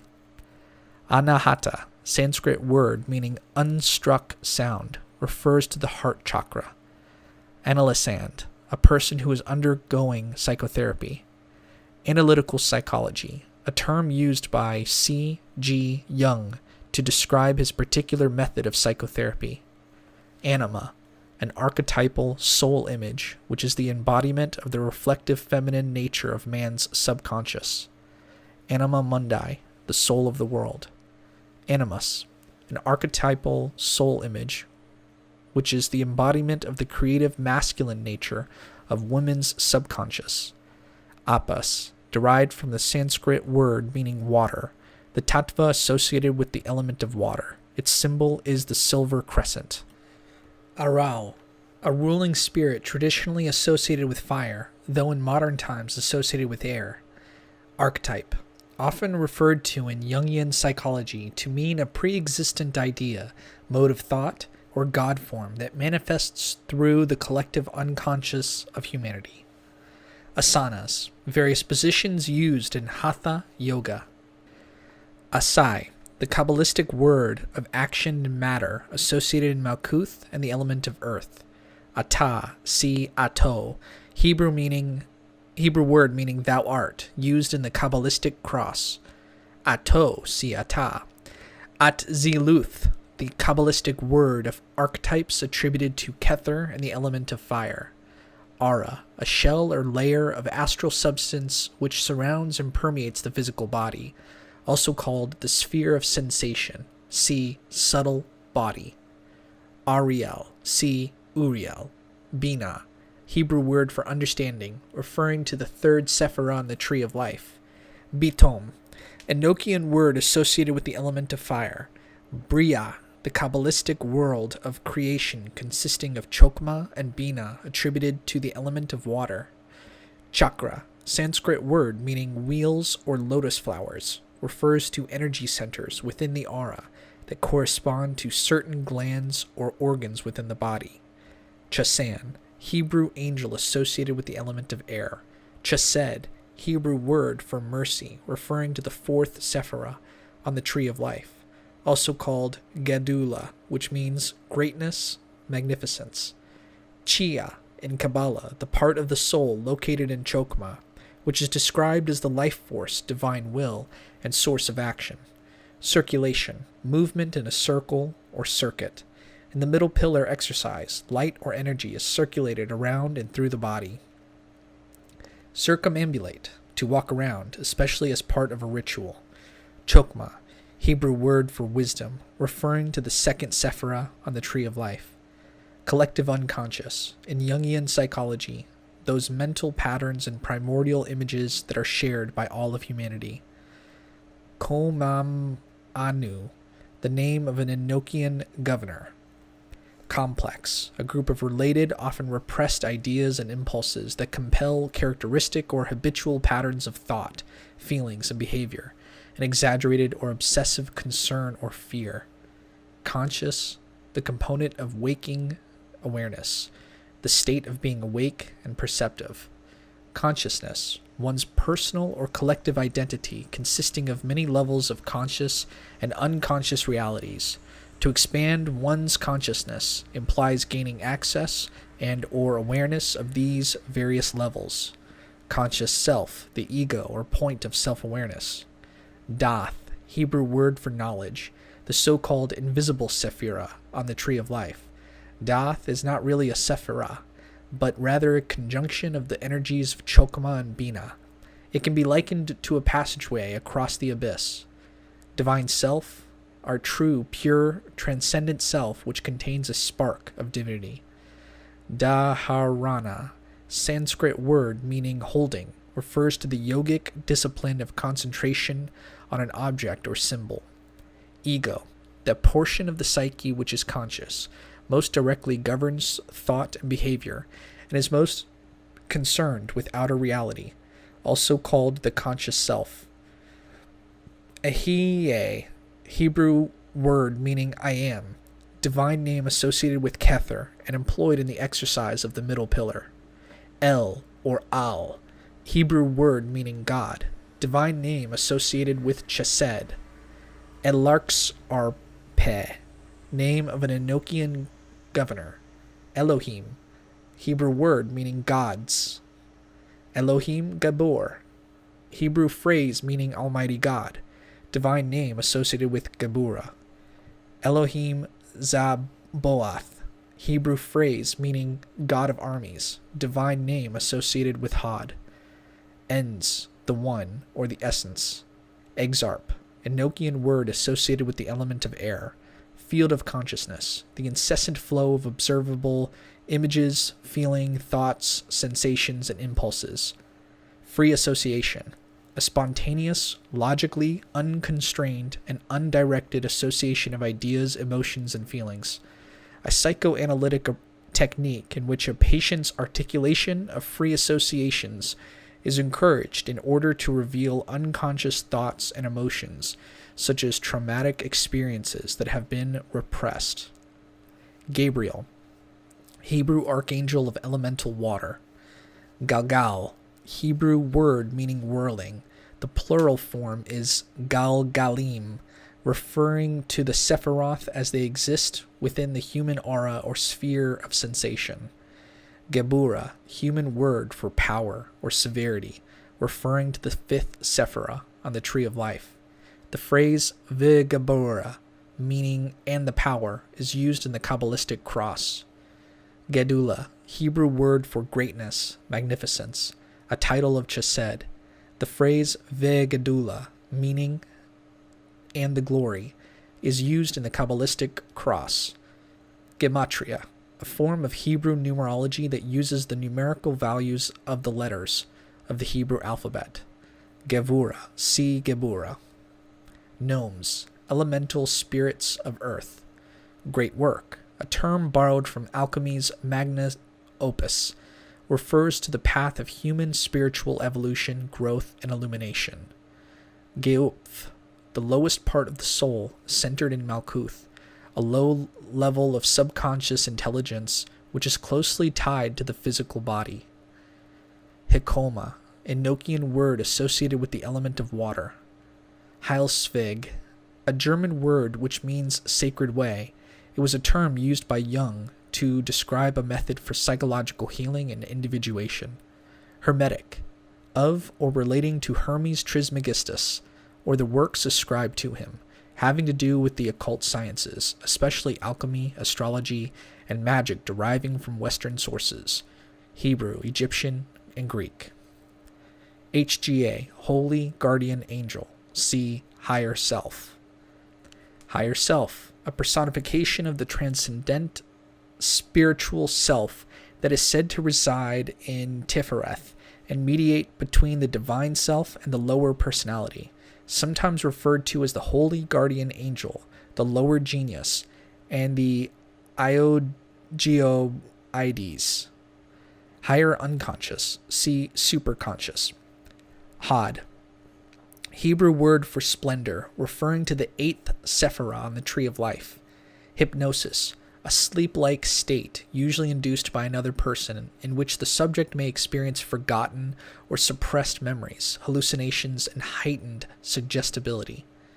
Id, according to Freud, an unconscious division of the psyche which functions as the origin of instinctual impulses and demands for instant gratification of primal needs. See Nefesh. Ida, a primary nadi which starts at left nostril, goes to the crown of the head, crosses back and forth through the chakras, and terminates at the base of the spine on the left side. Individuation, the process by which a person becomes self-realized or differentiated as a separate indivisible unity or whole which contains all aspects of the self. Jagrata, the fourth and lowest world of consciousness according to Hindu tradition, the physical world. Kether, Hebrew word for crown, referring to the first Sephirah on the Tree of Life. Kundalini, Sanskrit word meaning serpent power, a fiery transformative power that resides in the base chakra. The yogic practice known as raising the Kundalini to connect with all the chakras is said to unleash a great amount of energy. LBRP, Lesser Banishing Ritual of the Pentagram. Le'olam Amen, Hebrew phrase meaning roughly the world forever unto the ages, see Amen. Libido, according to Freud, it is the sexual urge, but according to Jung, it is the total of all psychic energy and vitality, and its expression is through instinct, desire, and function. Logos, a Greek word meaning word. To the Gnostics, this was the term for deity manifest in the universe, the creative principle and underlying law of the universe. Lower unconscious, an unconscious part of the psyche which contains fundamental drives, primitive urges, and complexes. See Id Nefesh. Magic, the art of causing change to occur in one's environment and one's consciousness. Willpower, imagination, intention, and the use of symbols and correspondences play a major role in this art. See Theurgy. Mana, power, great power, a Polynesian term for the magical force in nature, comparable to prana or chi. Mana, personality, a term Jung used to describe an archetypal figure of a person's psyche. Manipura, Sanskrit word meaning diamond or city of precious stone, refers to the solar plexus chakra. Malkuth, Hebrew word for kingdom referring to the 10th Sephirah on the Tree of Life. Metaphysics, the branch of philosophy that examines the nature of reality, including the relationship between mind and matter, substance and attribute, fact and value. Speculation upon questions that are unanswerable to scientific observation, analysis, or experiment.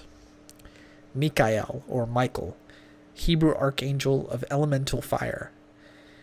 Middle unconscious, an inner region similar and accessible to that of waking consciousness, the unconscious blueprint of the conscious mind. Monad, from Greek monos, meaning alone, single soul, one indivisible, sometimes used to describe Kether. Muladhara, Sanskrit word meaning basic. In Hindu mysticism, it refers to the root chakra. Nadis, singular, nadi, Sanskrit word meaning motion. In Hindu mysticism, it refers to a series of minute conduits which carry the vital life force known as prana. Nanta, a Nokian word associated with the element of earth.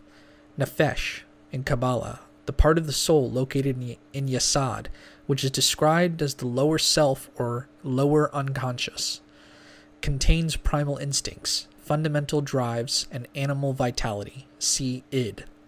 Neshama, in Kabbalah, the highest part of the soul. The greater Neshama encompasses Kether, Chokma, and Bina, to which are attributed the Yechida, Chia, and Neshama proper. The highest aspirations of the soul, see superconscious.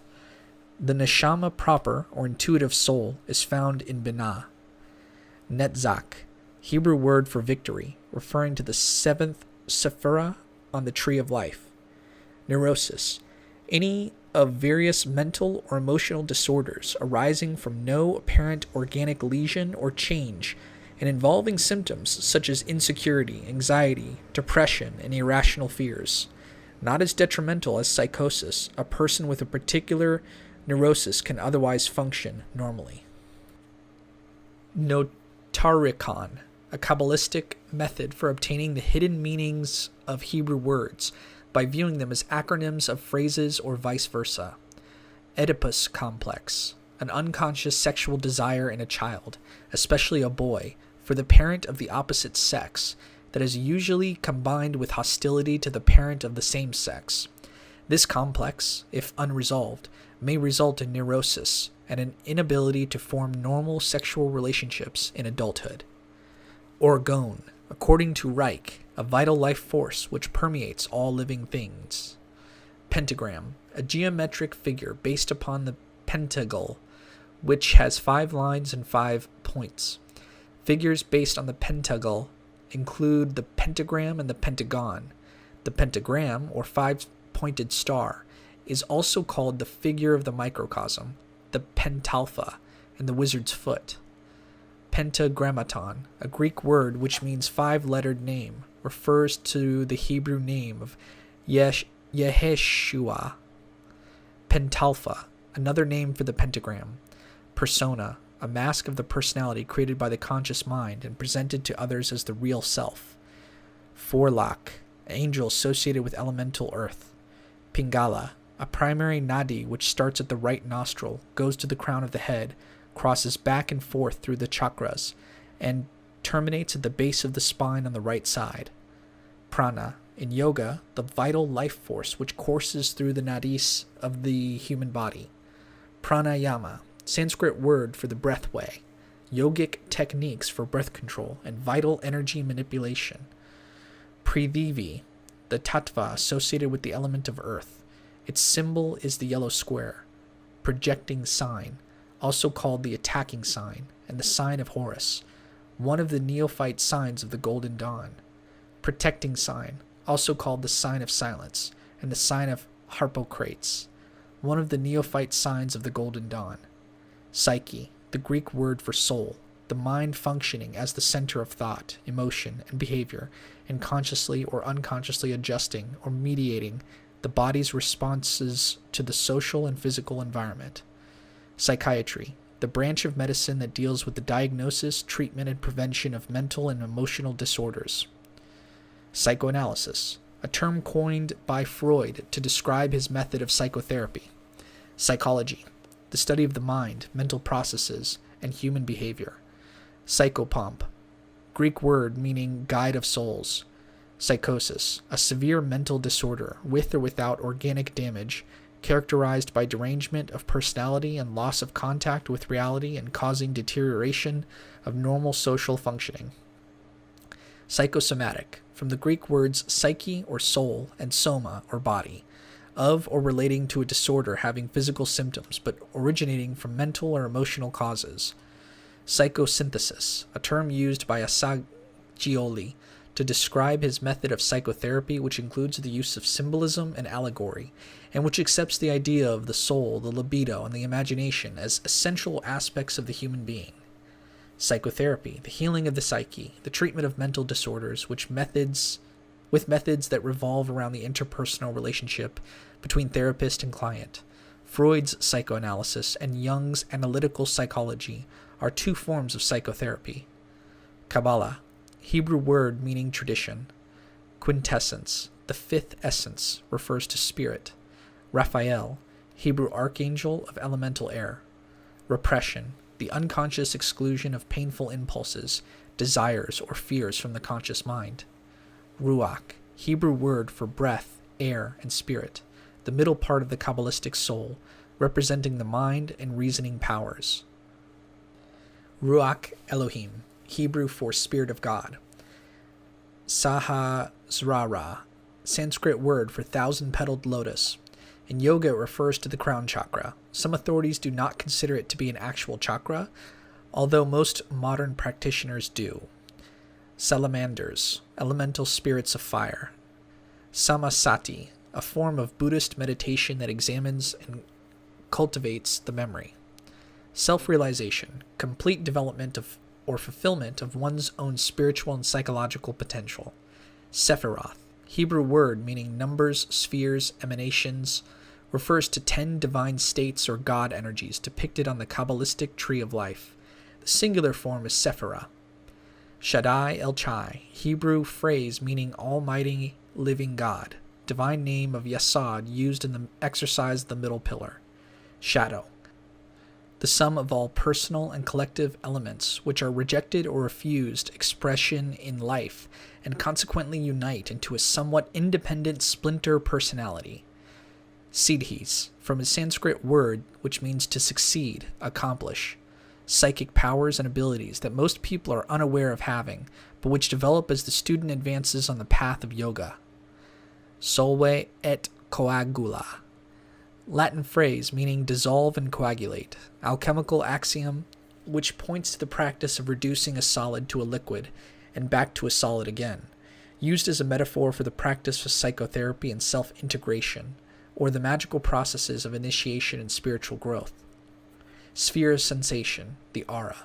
Subtle body, the psychophysical circuitry of a human being through which the life force flows.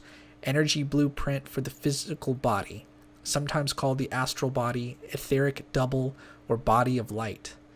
Superconscious. According to Assagioli, the higher unconscious or transpersonal level of consciousness, which contains higher intuitions, inspirations, latent psychic functions, and spiritual energies. Superego, according to Freud, an unconscious part of the psyche which is created by the internalization of moral standards taken from parents and society. Supernal, celestial or heavenly. In Kabbalah, it refers to the three highest Sephiroth on the Tree of Life, which are often called the supernal triad. Sushumna, the primary nadi which starts at the base of the spine and runs to the top of the cranium. Sushupti, the second world of consciousness according to Hindu tradition, the causal world. Sutra, the Sanskrit word for thread, Buddhist or Hindu scriptures. Savadhisthana, Sanskrit word for dwelling place of the self, refers to the navel chakra. Swapna, the third world of consciousness according to Hindu tradition, the astral world. Sylphs, elemental spirits of air. Tabatom, name of an Enochian governor. Talahad, angel associated with elemental water. Talisman, an object which is charged or consecrated toward the achieving of a specific end, usually intended to draw something to the magician. Tao, Chinese for the way, the absolute or noumenal reality. Tattva, or tattva, Sanskrit word meaning quality.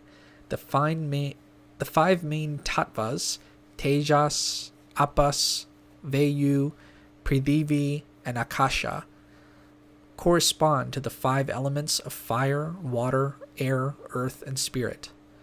Tejas, Sanskrit word meaning sharp. The tattva associated with the element of fire. Its symbol is a red triangle. Talismatic, from the Greek word talismata, meaning talismans, usually refers to a created or visualized image of a deity or angel, particularly images that have been built using Hebrew letter correspondences. Tetragrammaton, a Greek word meaning four-lettered name, refers to the highest divine Hebrew name of God, YHVH. Thaumaturgy, Greek word meaning miracle working, magic used to create changes in the material world.